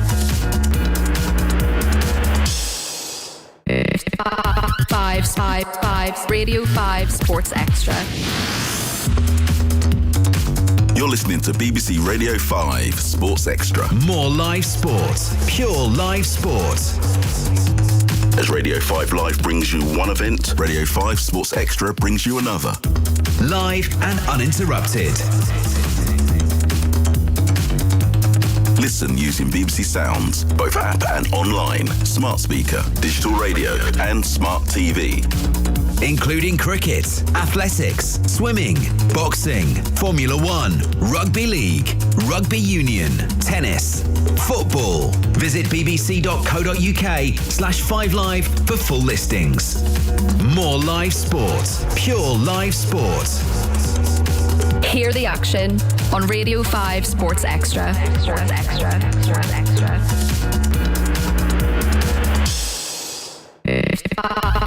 5 Radio 5 Sports Extra. You're listening to BBC Radio 5 Sports Extra. More live sport, pure live sport. As Radio 5 Live brings you one event, Radio 5 Sports Extra brings you another. Live and uninterrupted. Listen using BBC Sounds, both app and online, smart speaker, digital radio and smart TV. Including cricket, athletics, swimming, boxing, Formula 1, rugby league, rugby union, tennis, football. Visit bbc.co.uk/5live for full listings. More live sport, pure live sport.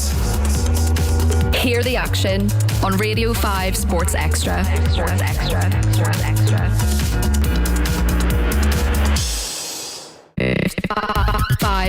5 Radio 5 Sports Extra.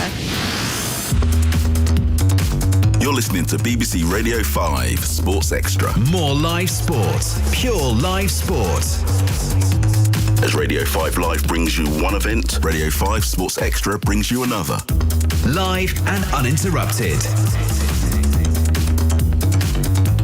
Listen using BBC Sounds, both app and online, smart speaker, digital radio and smart TV.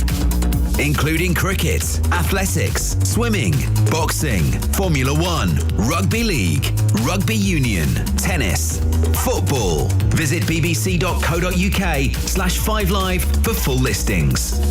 More live sport, pure live sport. Hear the action on Radio 5 Sports Extra. Sports Extra. Sports Extra.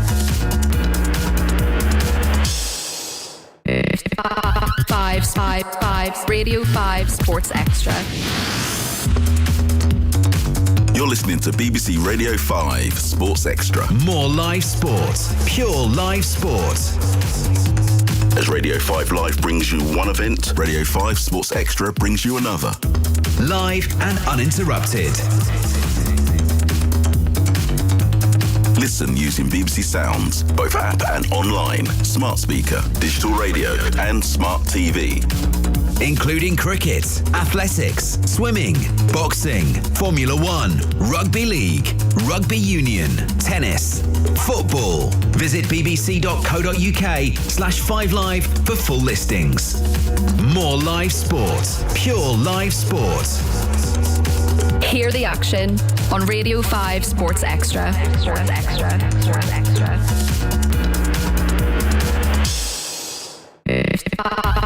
5 Radio 5 Sports Extra. You're listening to BBC Radio 5 Sports Extra. More live sport. Pure live sport. As Radio 5 Live brings you one event, Radio 5 Sports Extra brings you another. Live and uninterrupted. Listen using BBC Sounds, both app and online, smart speaker, digital radio and smart TV. Including cricket, athletics, swimming, boxing, Formula 1, rugby league, rugby union, tennis, football. Visit bbc.co.uk/5live for full listings. More live sport, pure live sport. Hear the action on Radio 5 Sports Extra. Sports Extra. Sports Extra.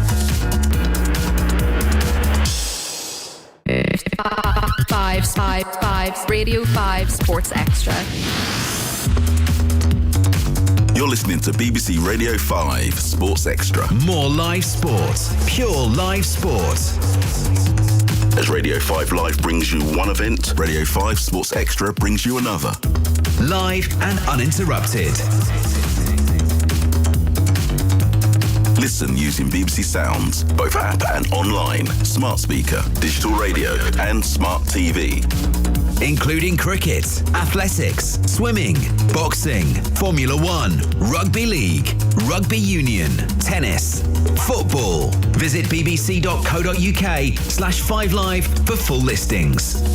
More live sport, pure live sport. Hear the action on Radio 5 Sports Extra. Sports Extra. Sports Extra.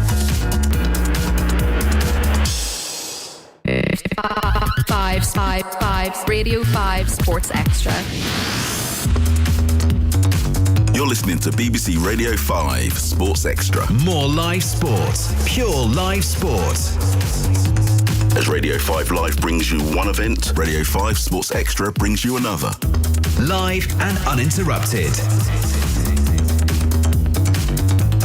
Listen using BBC Sounds, both app and online, smart speaker, digital radio and smart TV. Including cricket, athletics, swimming, boxing, Formula 1, rugby league, rugby union, tennis, football. Visit bbc.co.uk/5live for full listings. More live sport, pure live sport. Hear the action on Radio 5 Sports Extra. Sports Extra. Sports Extra.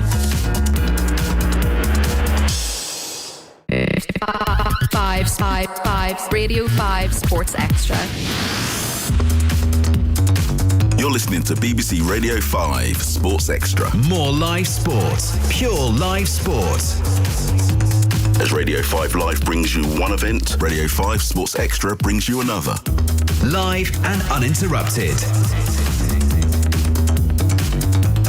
Listen using BBC Sounds, both app and online, smart speaker, digital radio and smart TV. Including cricket, athletics, swimming, boxing, Formula 1, rugby league, rugby union, tennis, football. Visit bbc.co.uk/5live for full listings. More live sport, pure live sport. Hear the action on Radio 5 Sports Extra. Sports Extra. Sports Extra.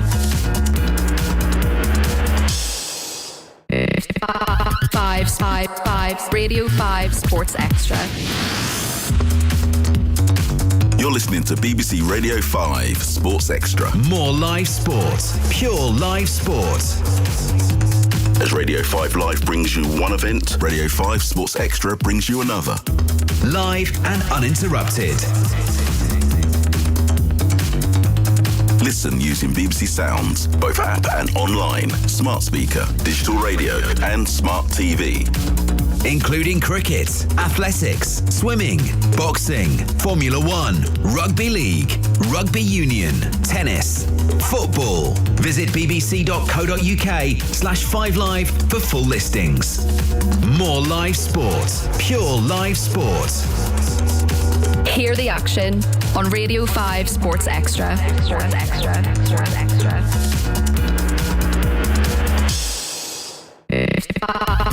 5 Radio 5 Sports Extra.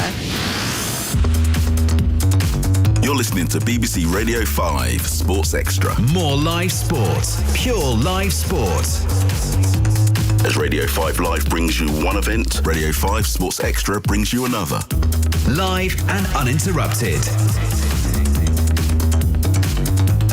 Listen using BBC Sounds, both app and online, smart speaker, digital radio and smart TV. Including cricket, athletics, swimming, boxing, Formula 1, rugby league, rugby union, tennis, football. Visit bbc.co.uk/5live for full listings. More live sport, pure live sport. Hear the action on Radio 5 Sports Extra. Sports Extra. Sports Extra.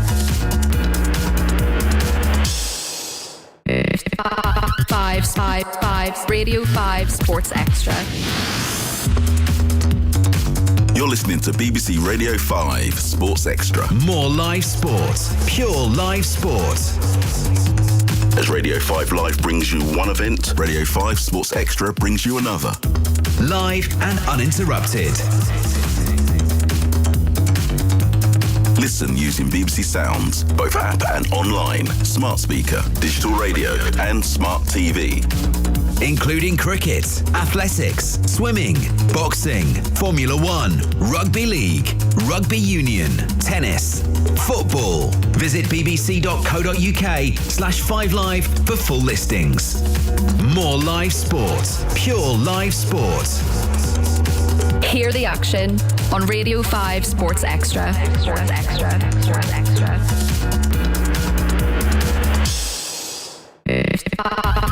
5 Radio 5 Sports Extra. You're listening to BBC Radio 5 Sports Extra. More live sport, pure live sport.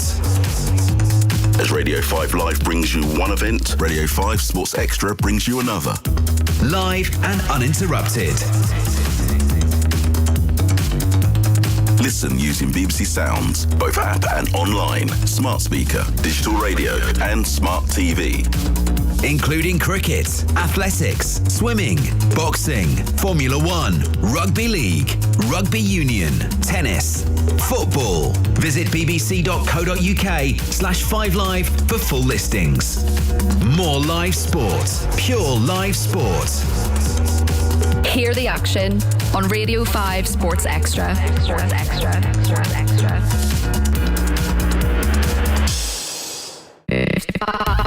5 Radio 5 Sports Extra. You're listening to BBC Radio 5 Sports Extra. More live sport, pure live sport. As Radio 5 Live brings you one event, Radio 5 Sports Extra brings you another. Live and uninterrupted. Listen using BBC Sounds, both app and online, smart speaker, digital radio and smart TV. Including cricket, athletics, swimming, boxing, Formula 1, rugby league, rugby union, tennis, football. Visit bbc.co.uk/5live for full listings. More live sport, pure live sport. Hear the action on Radio 5 Sports Extra. Sports Extra. Sports Extra.